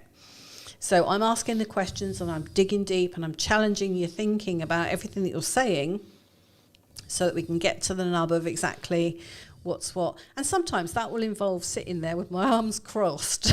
I've done this before, where I'm not getting anything from someone. So it's a case of, actually, sell me what you're saying, because I don't get it. And almost being slightly aggressive, defensive sort of thing. But it's a way of kind of getting them on the back foot to then get into the nuggets of what's what. Now that's a just one-off example, but that's not normal. But I'd like to come back to what you were saying about the type of work that you were doing, because to a certain degree that's niching in a way, in that you're choosing your market sector. So some people would say that that's niching, but it's really just deciding what your position is in the marketplace and who it is you want to work for. I think it's about, like, there's a lot of conversation at the moment about, especially from like Alex Hormozy and others like that, talking about the model of your business, right? Yeah. And I think for me, one of the things I may have got wrong in my early career was not understanding a sustainable model, right? As a career, I think maybe even a niche is now becoming a buzzword, right? And I think for me, it's more about being authentic, and that's why I lean into authenticity more, because it's about, for me, saying, is this the right client? Right? I can personally work with them, like tangibly, can I talk to them if things go wrong? Are we going to be able to work through those? And then B, more importantly, can I actually add value to that client? Right? Can I be the provider to fix their problems? Because in 95% of cases, we're paid in relationship to the size of the problem that we fix. Yeah. Right? And to be honest, the client doesn't actually necessarily care about the nuts and bolts of how you fix it. In 95% of cases that I've found, they don't. They're not interested in what camera am I going to use, what lens am I going to use, what tripod are we going to use, what microphone are we talking into, etc. They just want to know, I've got this thing, I've got this problem, I've got this objective. Can you help me get closer to that? Or can you help me get to it? Yeah. I mean, going back to basics then, with branding, how do you build a brand? Does it have to be around you? What, as an individual? Yeah, so when you're looking to build a business, let's say I was starting again. Okay. How would I build a brand? Okay. Well, we do use a framework generally to establish the core values and positioning and all the rest of it. It's one of those things where, what do you want to do with the business? That's where we've got to start, really. What do you want to do with the business? Where do you want it to go? Do you want it just to be you? Because that's the key thing. If it's just going to be, is that looking tangibly at, like, do you want to exit? Do you want to sell? Like, etc.? Are you going to have staff, all that sort of thing? Where do you want to be in 5 years' time? Where do you want to be in 10 years' time? Because if you're looking to build an empire or an agency or something like that where you've got staff, there's no point building a personal brand. Well, there is a point, but do you know what I mean? The business cannot be your personal brand, because going forward, that's not going to work. You've got to build a business brand. Mm-hmm. Do you see what I mean?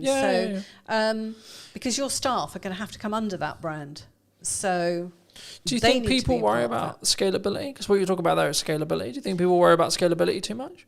Because I would argue, like, depending on how you look at it, your personal brand is either infinitely scalable or not scalable in any way, depending on your mindset around it. So the one thing I'll never be able to outsource is me sat here in front of you today, because I need to be involved in the content. Sure. Right? Sure. So in that respect, it's not scalable. But the more content I have, it's infinitely scalable. It is, but what I'm saying is, it's how you then put that out. Do you put it out as you, or do you put it out as the business? Mm-hmm. Do you have a business name, like I do, separate to the to my own brand, like me? You know, because if you are going to have staff, you cannot just rely on your personal brand. I mean, I remember years ago I went to an interview with somebody whose attitude was very much, well, I'm the face of the brand, which was fine, but it just meant that he couldn't have a sales guy go out on his behalf, because that wasn't the face of the brand. Do you think that can transition though? Do you think, like, when a business starts, it's very founder-led, let's say? Yeah. Right? So in my case, it's 100% founder-led, right? When you have a discovery call, you're talking to me. I show up on set, you're talking to me, you're working with me. When we do the strategy meeting, it's me. When you're doing the post-editing, it's me. But if I choose to, right? One of the main visions that I had was, let's scale it. I think they can work simultaneously. It depends where in the growth process you actually come in with this, really, doesn't it? I mean, yes, if it's at the very start of a business, but what I'm saying is those are the questions that we ask for going forward. Because if you are going to stay as a freelancer or as a solopreneur, whatever, then build your personal brand, because that's probably got more equity long term than your business. But do you think Do you think clients and consumers are more open to connecting with people's personal brands than company brands then? Because I've found personally, looking at like the corporate side of the world, that even corporates are now like driving out saying, who can we put maybe in the C-suite, or like who can we put out that is the personal brand for the corporation? So I think it's because I remember listening to a couple of years, about 2 years ago now, and it's kind of transitioned as well into 25 as well, where corporate trust is at an all-time low. I don't know if that's still true now, but it definitely was a couple of years ago. And I think part of the reason is because they stopped being personal. Yeah. They stopped having this. You stopped knowing the salespeople. You stopped knowing the business owner. Yeah. You stopped knowing the person that was behind it, and it became very. And that was kind of the transition into AI as well, because it became very just about profit and about ROI and about, like, how can we leverage this and how can we be as efficient as humanly possible? And humans aren't efficient by proxy. We're not robots, right? No. But I guess to phrase it into a question, I mean, do you think that looking at the larger scale, maybe of the corporate world, because like our unique selling proposition to smaller business owners is we can be personal, we can be me, right? Because that's what we sell. That's we're not scalable by proxy, by deliberate. Do you think corporates should be looking at personalizing their business brands? What happens when the person leaves? If it's a person, if they've moved company, then what? What is that person putting out? Are they putting out stuff that's on brand with the company's policies, or are they putting out stuff that's completely random, and at odds with it? It's difficult, isn't it? Yes, a difficult one. Yeah, I think there's pros and cons. I think there's risks like anything when it comes to that. But I think that maybe the medium-sized companies that may be listening to this, or the larger companies that listen to this, I think you have to make that decision, and then you have to commit to it for a period of time. Yeah. And to an extent, you are potentially risking, and that's why I sort of lean towards C-suite, because they're less likely, they're more committed to the company that they're in because they're C-suite. But actually, I would say, okay, well, let me pivot the question differently. If you're an employee or someone who's entrepreneurial minded or starting out, then should you just focus on personal brand? Do you think? I don't think you should ever just focus on personal brand. I mean, or can you run them side by side? Yeah. Because people know I'm Colton from Brand Media, but they'll probably know Colton more than they'll know Brand Media. Yeah, I think you should run the two.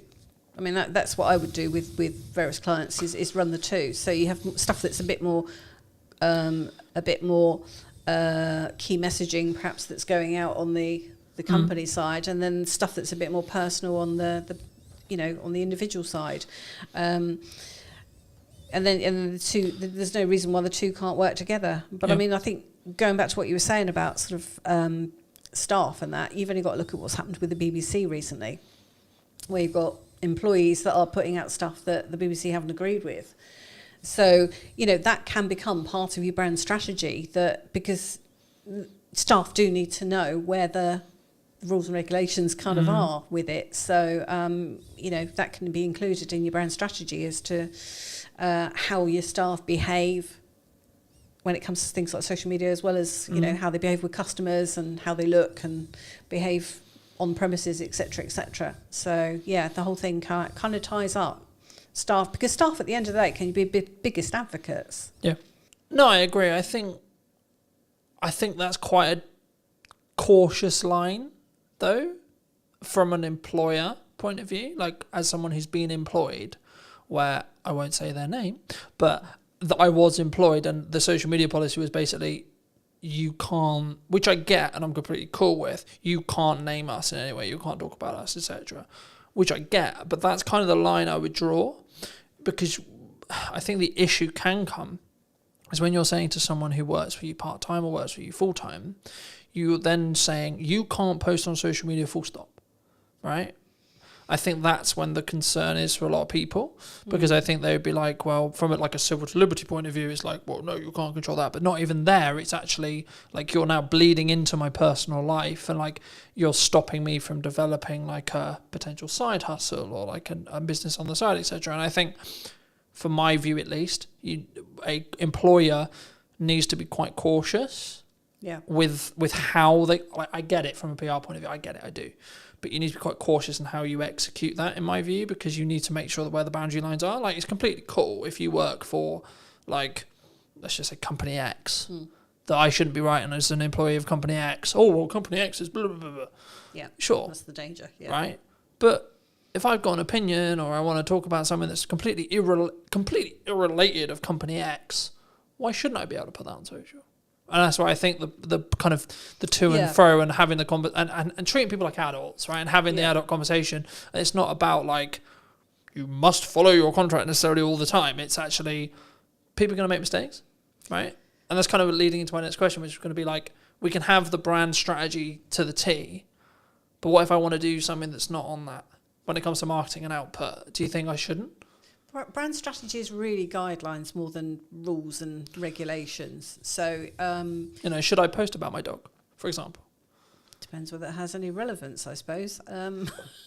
Or whether it's a nice dog. Or, I've referenced when I'm not in a relationship in content before. Now I'm in a relationship, I've referenced that dynamic, right? Yeah.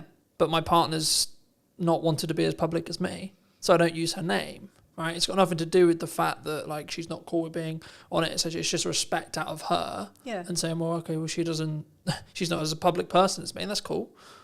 But I can still talk about the dichotomy between how I balance a business and I balance a relationship, and the how my thoughts have changed across time. But that isn't specifically business related. It's not like what's the ROI on that. If you're just going back to the ROI thing again, it's like, well, what's the ROI on that conversation? I mean, those are probably the posts that will get the most, traction anyway. So, I think it's just about being sensible with it. I mean, I know plenty of clients that their staff do post something we put out, or they'll reference something that's happened that they've done at work or whatever, and that's just them showing their skill set as much as anything, or success of something. So yeah, I think it's one of those things that decisions need to be made. As with any aspect of branding, it's about making some decisions and setting down some guidelines, and what companies do is up to them. But, yeah. I think to an extent it is about looking at risk and reducing risk in some ways, but also having the understanding and compassion that by putting person in a box for the wrong person, that might mean you push them away from working for you or etc. And you may want their talent because they're really good at X or Y, for example. Yeah. Do you think AI is going to change that? Do you think AI, because when we initially connected, you were talking quite a bit about AI. I think possibly wrongly in my thought process, but I think we're on similar sides in some respects, but also in different sides in other respects. So I'm curious a bit where this bit of the conversation is going to go. But do you because the trend was AI is going to take our job. The trend has now sort of evolved into someone who utilizes AI is going to take my job. What do you think? I think that's probably right, that people that understand AI are likely to take the jobs. Yeah. I think going forward it's going to be more difficult for the people coming into the marketplace if they haven't, or people that just will not point blank refuse to learn these things, because at the end of the day it's just a tool. Yeah. It's just a tool. So, if I didn't know how to use Illustrator or Photoshop or something, I'd be, I wouldn't get the jobs, sort of thing. And it's the same with the AI. AI is just a tool that speeds things up, as far as I'm concerned. Do you think there's a lot of scaremongering around it? Do you think people are very? I think there's a lot of hype. Okay. I think going forward I've got a client that's in the sector, and he's convinced that they're going down the wrong route completely, with building on knowledge graphs rather than mathematics. And so it will be interesting to see over the next few years just exactly where it does go. Because if it's learning from itself and it's making mistakes along the way... Well, that compounds on mistakes, yeah. And the worry is if that then gets used for things like medicine and stuff, where's that going to end up? So yes, it's an interesting one, and I've embraced it because for me it's like having an intern that I can just get to do a lot of grunt work and then go through and check everything, and it's been an extra pair of hands. So we've discussed at length how I utilize it, how I'm utilizing it, and etc. But I do feel concerned for 16, 17, 18, 20 who are wanting to skill up. Yeah. Because the entry-level jobs will be done by a robot, whether that's AI, whether that's a physical robot that's being run by an AI, or whether that's a self-service checkout that has AI features built into it, etc. Like we can machine learn it. All these they're kind of buzzwordy. They're actually ways of describing the inside tech. Yeah. In reality, it's technology taking and making stuff more efficient. That's actually what we're talking about. The concern, in some ways, but then the other side of it is like actually the opportunity. Because like if you're 18, 19, 20 and you become really good and really efficient with utilizing AI tools, then you'll be able to jump ranks that like you wouldn't be able to. So I think there's, I'm curious to see where it's going to be. Like you, I'm very curious to see where it's going to be in the next couple of years. I wouldn't say to anyone listening as well, don't utilize it for everything. Yeah. The analogy I've started using now is use it to sharpen your knife. Yeah. And then still use the knife yourself. Yeah. In the same way you wouldn't use a hammer to put up a set of shelves. Yeah. You use a screwdriver. You need to know how to do the process that you're getting it to do. But also there's a cognitive side of it as well, which has been discussed a bit, but not as much. If you're using AI to do your thinking for you, you'll be ceased to be able to think. Yeah, exactly. Which for me isn't too much of an issue because I use it to do the stuff I already know how to do. Exactly. And then I can then think about the larger scope stuff. Yeah. So my brain, and I'm also someone who's now forcing myself to read a physical book, right, as well, because I'm aware of the cognitive stuff that I'm now not doing because I'm utilizing technology. Yeah. So I'm trying to balance it deliberately. Yeah. But I guess the question is like, is there like, when you look at branding, when you look at what branding feels like, looks like, sounds like, is AI potentially going to change that, adapt that, like potentially ruin it, potentially destroy it? Because some people just potential use for it. any of this, Some isn't people would there, just type really? into ChatGPT, write me a social media post, enter. Yeah. Right? Yeah. But then who are they actually talking to? What are they trying to say? Those are the things that you need to understand before you would then use it for writing social media posts and that. I mean, it's a shame that they are focusing on the creative side of things rather than, you know, what we really need, which is care workers and, you know, bots that can look after elderly in their own homes and stuff as a, you know, support and a companion and, you know, a safety line and all the rest of it. But we're not anywhere near that, because that involves a whole plethora of abilities that AI just hasn't got and is way You need off to be able to of. empathise, etc., etc. Yeah. So it's just a shame that they just seem to be focusing on the creative sides. But I mean, it's also coming in for things like law and stuff like that as well. So, you know, I mean, are we all going to be out of jobs? Are we all going to, you know? Well, if you go down the Terminator Doomsday books, then yes, right? But and then we're looking at completely universal income and that kind of entire point, and no one works, etc. But I actually think the real reality will be what happened with technology, has always happened with technology, which is the jobs we did won't be as important or as done by us anymore. They'll be done by a computer, technology, or AI, or both. And then we will do strategic thinking, we will do creation, we will do and that's why I'm focusing solely on strategic thinking now. That's the only things I'm thinking about. That's the only things I'm creating for. That's the only because everything else will get commoditized. Cameras will have AI chips inside them that will be able to, like, we're already seeing it. Yeah. Like the cameras that are coming out, they can AI track my face better than a focus puller can, arguably. Right now, if you go to a purist in Hollywood, they're going to say no, a human's better because it has mistakes and etc. But the reality is going to be solo setup, solo shoots like today. I need cameras that can work without me having to look at them. Yeah. Right? Yeah. So I can focus on talking to you. That will be where the game changers are. Yeah. Because you'll have technology enhancing what I can then do on my own, which removes my costs. And I've been thinking about this a lot. It's like, well, actually, businesses have done this always. They've tried to find ways to pay people less or outsource it to other countries, and they've always looked to reduce costs as part of being a business. But it did also open up a question, which is like the counter opposite to AI, which is what role does emotional intelligence play in our branding or in business? Yeah. Which is the other side of it, which has to be humanized. Yeah.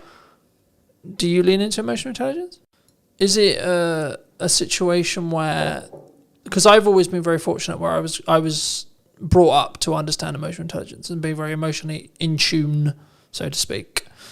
I could go down the road of like men are known to be a masculine, stoic thing, but I've noticed actually the people who are, quote, winning when it comes to social and what they're doing can lead with emotional intelligence, meaning they can lean into either the feminine energy of being empathetic and understanding and that kind of thing for periods of time, and then also then transition and shift into the go-getter, stoic, I've got shit to do, fuck my feelings, it doesn't matter, I'll deal with it later kind of approach. And I think actually the people who don't sit on their morals and go, I'm a stoic man or I'm a stoic woman, but then also don't lean into the I'm a victim, the world's really difficult, and actually can balance between the two and bounce between the two and lean between the two, will be adaptability. Will be in a position where they are more likely to win. Because they won't just be, in the same analogy, smacking a head repeatedly against the wall going, well, the wall's not breaking down. But It's a case of understanding your client in that situation, really. I mean, if you know that your client is a female of a certain age and likes, you know, certain rom-coms and all the rest of it, you're going to have a more feminine approach when you communicate with her. Whereas the same approach isn't going to be applicable for a roughy-toughy man, is it? That's into outdoor sports or something. You know, you've got to address it in the language that you use, the imagery that you use, and it may not be for a whole company. It may just be for a particular set of products or something for that company that you lean into those things. But then you would have an overall brand for the organisation as well. which is, I don't know, we produce the strongest, longest, whatever toilet paper or whatever, whatever the item is, So yeah, I think. But looking into personal branding, is it actually about just being in tune to what you're feeling at the time and or what's authentic? I hate using the word authentic all the time, but authentic to you. Yeah, I think you've got to be authentic to you.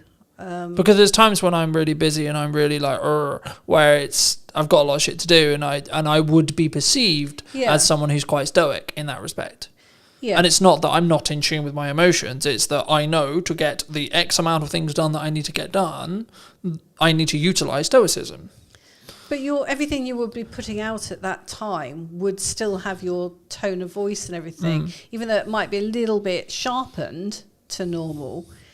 There would still be the essence of you within that. I mean, I'm very introvert, so doing stuff like this is terrifying. But and I know that in some instances that can kind of come across as a little bit aloof. And it's not. It's just that I tend to stop and think about everything. If I go into a networking group or something, I'm kind of there assessing the room and everything. And it's not that I'm sort of being snobby or anything like that. I'm just processing what's going on. So, and I'm quite open when it comes to social media stuff. I mean, I don't talk about family and things like that particularly on there, but I will hint at things just because but yeah. Do you think it's also about kind of the chapter that you're in? I've been, and again, it's kind of like, again, I hate using the word authentic, but it's being authentic to you because, like, for example, I've always been someone who talks about my emotions quite openly. I've been very, like, heart on my sleeve kind of thing. Like, when I'm going through shit, I'll be very open about going through shit. When things are going really well, I'll be talking about it really well, right? Like, when I'm really excited, I'm very animated and etc. But, like, I also don't overthink it. Right, I think so many people, they sit there and go, I shouldn't write that post because it would be perceived this way by a person I don't like. Or what if XYZ person sees it and then they think about things? Or what if they choose not to work with me because they see something? And I think actually, in the nicest way possible, in the grand scheme of things, it doesn't actually matter that much. The lifespan of social media posts are very small. So it doesn't really matter that much. But if you set yourself boundaries in the first place... Yeah. We do all have boundaries. I mean, I don't like having my face on social media. I've never been particularly photogenic, unlike my sister. But it's just one of those things that I don't tend to do. I've always been behind the camera in front of it. Is that an approach thing, or is that if you're happy to share a self-love, self-esteem thing? Do you think? It's just me hiding, I think. But it's like what I mean by that is like, because I coach people on this all the time. Is that a confidence thing? As in, you haven't done enough reps in front of the camera to be confident on camera. Quite possibly, but I mean, yeah. And if so, more props to you to doing the show, because that shows that you're pushing yourself outside your comfort zone, which not a lot of people would choose to do. Which is what I am doing this year. Yeah, I'm forcing myself to be more visible this year as a person. Because I see that there are other designers out there that haven't got my capabilities and that. And that's not me being arrogant. That's just me being sort of, open and honest. That there are, I know that I'm good at what I do. Yeah. So I have got to push myself out there because I can help more people if I do. But it's also, you're kind of leading with your best foot forward and you're helping your client more so, if that makes sense. Because... actually, by you putting yourself out there more, you're the best solution for them.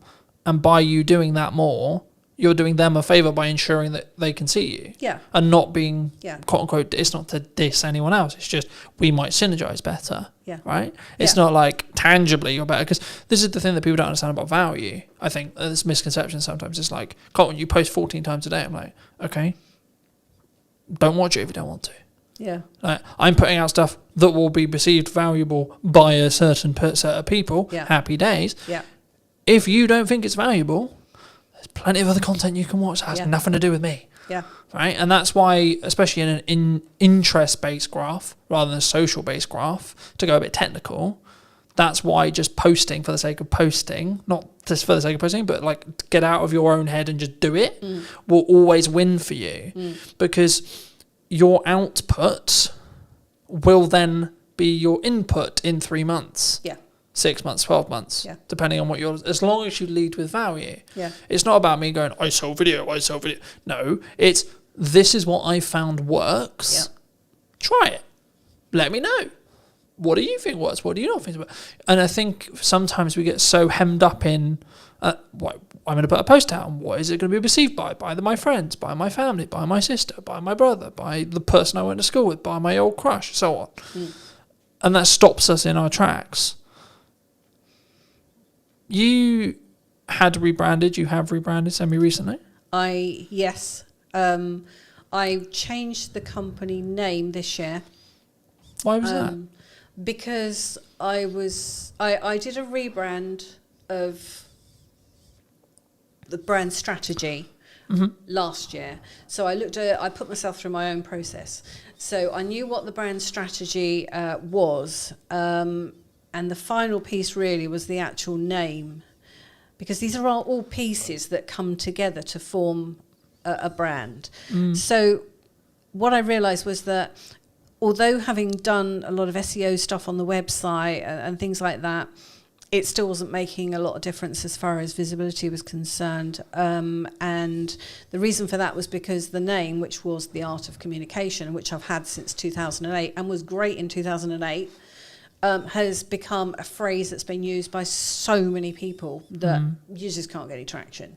So I had been thinking about it for about 2-3 years, but hadn't really settled on anything that I felt was quite right. And in the end, I just thought, I've got to do something, and it makes sense just to change it to Art of Comms Creative, because same URL, same emails, all the rest of it. It's just a step forward. So and everything else about the brand was already in place. And that's something that I've done with other clients as well, where they've had their business for 2-3 years or a bit more, and they've found that they wanted to have a rebrand, and we've looked at the name as part of that, because they just weren't working. I mean, some of them were long names and all the rest of it. So, and the other thing with rebranding like that is well, once you've got your brand strategy in place, it is possible to pivot with everything else remaining the same. Yeah. So it could be that you change a name, you change a product or something like that. But if you've got all the rest of it in place, that's just one element that you need to then alter. And I've had that with clients before, where I've had clients that I worked with before COVID that have had to make significant changes since. But because the strategy and everything was already in place, it just meant making some small changes, and the rest of it stayed the same. So it's not wasted ever. I think sometimes we don't we underestimate the seasons we're in, and I think it's that as long as that branding, comms, tagline, colours, typography, camera, network, etc., served that season, then it doesn't matter if you completely change it. As long as it's then in line with what you then want to do. And the keys and the reason why I didn't mention the values there is because the values are the bit that need to stay the same, in my view. I think it can be very difficult if you do change drastically. I mean, we've only got to look at a certain car advert that changed recently and bombed. But I would argue they changed their target demographic there. Yes, and that was half. Which was the issue. Yeah. Right. You could have reworded and redesigned the logo 1,000 times over, and as long as you were still talking to those same people, who cares? Yeah. So it can be very dangerous doing that. I think you've just got to. But that's why I think you need to be authentic when you start about your values, meaning the business. You need to install the values that you have into the business, whether it's a business brand or your personal brand or both. And then you need to be very clear on your target demographic. They can slightly tweak and change in respect to like the ideology and like the age and so on, and like maybe the income level, because especially as you scale and you're looking to make more money, the target that you had when you were looking for really small micro businesses won't be the same as when you're looking to work with medium to large, right? Yeah. Just in income. Yeah. But the problem that Jaguar had was they went, we have a certain set of people who we've talked to for 50, 60, 70, nearly 100 years. Yeah. actually, no, man, we don't want to talk to you anymore. Yeah, we're not interested in you. Actually, we're going to go over here and talk to these people who actually didn't really like us to start with. Yeah. And that's the problem. You don't necessarily have. And then call it a rebrand. Yeah, you don't necessarily have the influx of new clients coming in that are the rebranded clients, and you've alienated your existing customer base. Yeah. And it's not about being like overly political or anything, in my view at least. It's actually about understanding who you serve. Yeah. And actually saying if you're going to make a transition, a pivot, whatever you want to call it, are you slightly pivoting or are you drastically pivoting? And if you are drastically pivoting, have you thought about the downside and have you prepared financially to make sure the company can run for 2 years while you build the momentum on the other side? There's nothing wrong with that. You might have gone, actually, I don't align with that anymore. But instead of doing it in micro changes, what Jaguar did was, we're going to go over here. No, actually, no, we're going to go over here. Yep. So funny enough, it didn't work. Yeah. And it was then became a laughing stock on the internet, which I found quite interesting. It was very interesting to watch. Yeah, very interesting. And I was like, which comms manager just got fired, right? Because you know a comms manager got fired somewhere. They did. Right? And the agency got fired. And it's like whoever came up with that idea is like, you could have done that in 2 pivots, not 1. But you don't know what Jaguar was saying to them. So I mean, it's all being blamed on the agency. But I mean, at the end of the day, but also did, and this could be anyone, not necessarily aimed at Jaguar, but did they want to lean into where they believe the future with political correctness was going? Who knows? I've always been of the view that if you don't like what I say, don't listen to it. Yeah. Right. So maybe I'm anti-political correctness. But that's what branding is about, though. It is about not just attracting people, but also putting some people off. Yeah. And I think for me, I've always been I have a 100% honesty policy that sometimes gets me in big trouble. All right, sometimes with clients as well. But I think that's being more authentic to me, and I think that's actually really important because, like, if I make a mistake, I'll put my hands up and go, I'll make a mistake. Yeah. But also, if I think that the client's comms or the client's communication before the project was the problem, I'll say that this wasn't on the list. Yeah. I had it the other day. It's like, I did, but that wasn't on the deliverable list. So, funnily enough, it's not a deliverable. It's not to deliverable quality. Yeah. There's footage that exists of it, yes. But it's not to deliverable quality because we didn't agree that that was a deliverable before the project. And then I purely just focus on how can we do it better next time. I don't dwell on it. I just go, well, okay, there was a miscommunication. I don't even point the finger. I just say, well, there was clearly miscommunication there. But I think that's natural in business. And sometimes that might mean we don't work together. Okay, fine. That also might mean, actually, I think that strengthens your relationship with the client sometimes. It can go either way. Yeah. And I think, do you see that that's actually okay sometimes? Like mistakes happen in business, and like how does it say more about a person, I guess, in a question, about how they deal with the problem and how they deal with the mistake, rather than because mistakes are bound to happen, right? Yeah. I think about a lot of it is about managing expectations.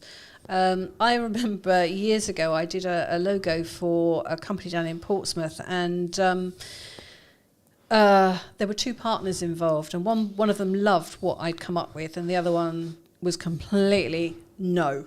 He was almost stroppy about it. The guy that loved it, he came on and he said, "We've got a problem here." And so I just sort of said, you know what, let's have a meeting and we'll sit around the table and work out what's going on here. And I went down there, and funny enough, the guy who loved it scarpered. He left me with the other guy. But love to meet you, bye. But as it turned out, I mean, what we did is we sat down and I just sort of said to him, look, went through the various things, sort of like, what about the colours? Yeah, I'm fine with the colours. What about the fonts? Yeah, I'm fine with the fonts. So where's the problem? So what's the issue then? Actually, I promised someone who's an investor that we would use certain aspect in this logo, which we haven't done. And I'm kind of like, oh, okay, we can sort that. Do you know what I mean? It's kind of like, let's just get it resolved, and then we can move on, because but I could have just sort of said, what's going on here? That's not right. I'm a designer, I know best, and all the rest of it. But no, let's actually work on this together. Do you think there's a level of ego there? Like, as in, you have self-worth rather than you have an ego? Yeah, I don't bring... There's no place for an ego in design, especially when it comes to branding. Business. I was saying business, right? You need self-worth in business. I need to know what I'm worth. I need to know that I'm valued, I need to love myself, etc. Yes. Yeah. But I not sit on my high horse and go, I'm an ego, this. No. I mean, one of the things I don't have is a particular house style. Okay. And I was talking to a client a few years ago, and I said to her, so what made you choose me as opposed to other designers you've been looking at? And she said, because I looked on your website and there was no logo on there that I didn't like. And she said, the other thing was every logo was different and it was all different styles and stuff. And she said, and bearing in mind this is just coming from me, it's not, no other staff or anything.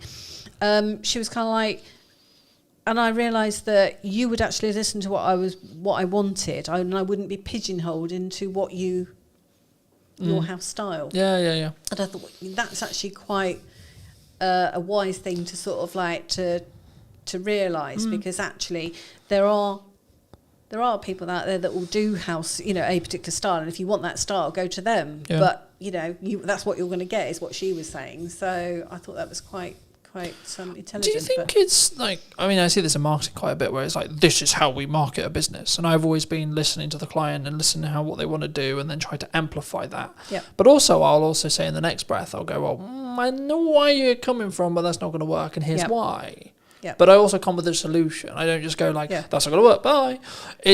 But I think for me, that takes a level of conviction, because also I'm putting my neck on the line, because if that thing that I've just said doesn't work, I look like a right twat. Right? Because I said your idea is not going to work, but my idea also didn't work. So do you think it takes a level, I mean, I guess to phrase it into a question, like, A, is conviction important? B, do you think having that level of conviction comes with experience and time? And then developing those instinctual, like, what works, and looking at maybe market reaction and maybe it's specifically in branding, it's like, why should we use a colour here? And using colour psychology, etc. Those things that maybe a client wouldn't think about. Yeah. I think a lot of it does come from experience and having, seen how things have gone in the past, and just having a real in-depth knowledge of how these things work makes a difference to the outcome. But I mean, it's always a partnership between a client. It's never just me doing something. It's always a case of, right, I'm thinking through things, whether if it's a print sort of item, the technical specs and all the rest of it that we need, and what's the call to action, and what's the marketing message, who's the target audience, all those sorts of things. What do we really want to get across here? But yeah, it's very much a joint partnership. There was another client that I worked for once, and I remember I wasn't working for the boss, I was working for a managing director, and I had a meeting with this particular lady, and the boss happened to come into the room, and I was a little bit worried, because I thought at the time, it's all very well working with the managing director, but if the boss then says, I don't like what you've done, where do we go from there? And he came into the room, and I just sort of like grabbed him and sort of said, I said, project seems to be working, going through pretty well, sort of thing. Are you happy with the logo and the design work that we've done? And do you like it, sort of thing? And he said, don't matter whether I like it. He said, it's whether my clients like it. And I thought, bingo, yeah. So, all went through easily and that. But, it's just a case of working together to get the end results that we're looking for. So understanding the results at the start, what we're trying to achieve with this. What's the job? What's the ROI? Going back to the ROI side, and I think that's interesting, because I think it's the same thing. And when you do anything, I think I had an ideal that was, I want the podcast to be like this. I want my business to be like this. I want what I do with content to be like this. But if the market reaction is, no one gives a shit, got to change it. But a lot of people don't start off like that. I mean, I certainly didn't. I didn't know what I wanted my business to be at the very start. It was basically started because I needed to work for myself because I needed to work around childcare. And then as things have kind of progressed over the years, it's now actually, what do I want this business to look like? You know, what kind of clients do I want to work with? What kind of hours do I want to do? And all the rest of it. You know, that all then gets a bit more solidified. Yeah. But it's about helping clients really on their journey. I mean, that was one of the things that came out of me doing my own rebrand and my brand strategy was, you know, the fact that I'm a people pleaser. I like to help people. And one of the things that I realised was that I can't help a lot of people on my own. But what I can do is I can enable a few people that can then go on to help other people. Yeah. So it fans out as a as a sort of structure. Well, it has a knock-on effect. And Yeah. I mean, the next question I was going to ask you is specifically about marketing. Do you think that people need to lean into more ideal action, as in like executing regardless of the outcome or regardless of it's not perfect, to make the ball start rolling, rather than I'm going to sit on all my ideas and I'm going to execute when it's perfect? I think there's got to be a level of perfection there. I mean, I don't mean perfect, but I mean, you know, there's you have to hit a certain of standard, of course. And, Yeah, all the of rest course. of it. There's no point putting out just rubbish for the sake of. Well, there's no putting posting for the sake something of out. posting, right? Yeah. Oh, look, I posted today. Yeah. But if you have intention behind it, then it's better to put something out than wait for it to be. Because when it's spot on. perfect, Well, exactly. right? Like for me, imperfect action consistently will always outbeat Yeah. waiting for perfection. Because if you're growing, Yeah. personally growing or Yeah. business growing, your definition of the word perfection Yeah. will be different, right? And what's perfect today may not be perfect tomorrow Yeah. with all the changes that we've got going on around us. And also, it may not align. Like I've been in a very fortunate position where the business has taken me on multiple journeys, that some of which are very lesson heavy, other of which are like filled with joy and filled with happiness, right? But I'm still grateful for every single one of those. And I've actually found that what I want from the business has completely changed in the now nearly 9 years I've run it. When I started, and I was naive, you could argue I was naive, I was, but I was not more naive than I am now.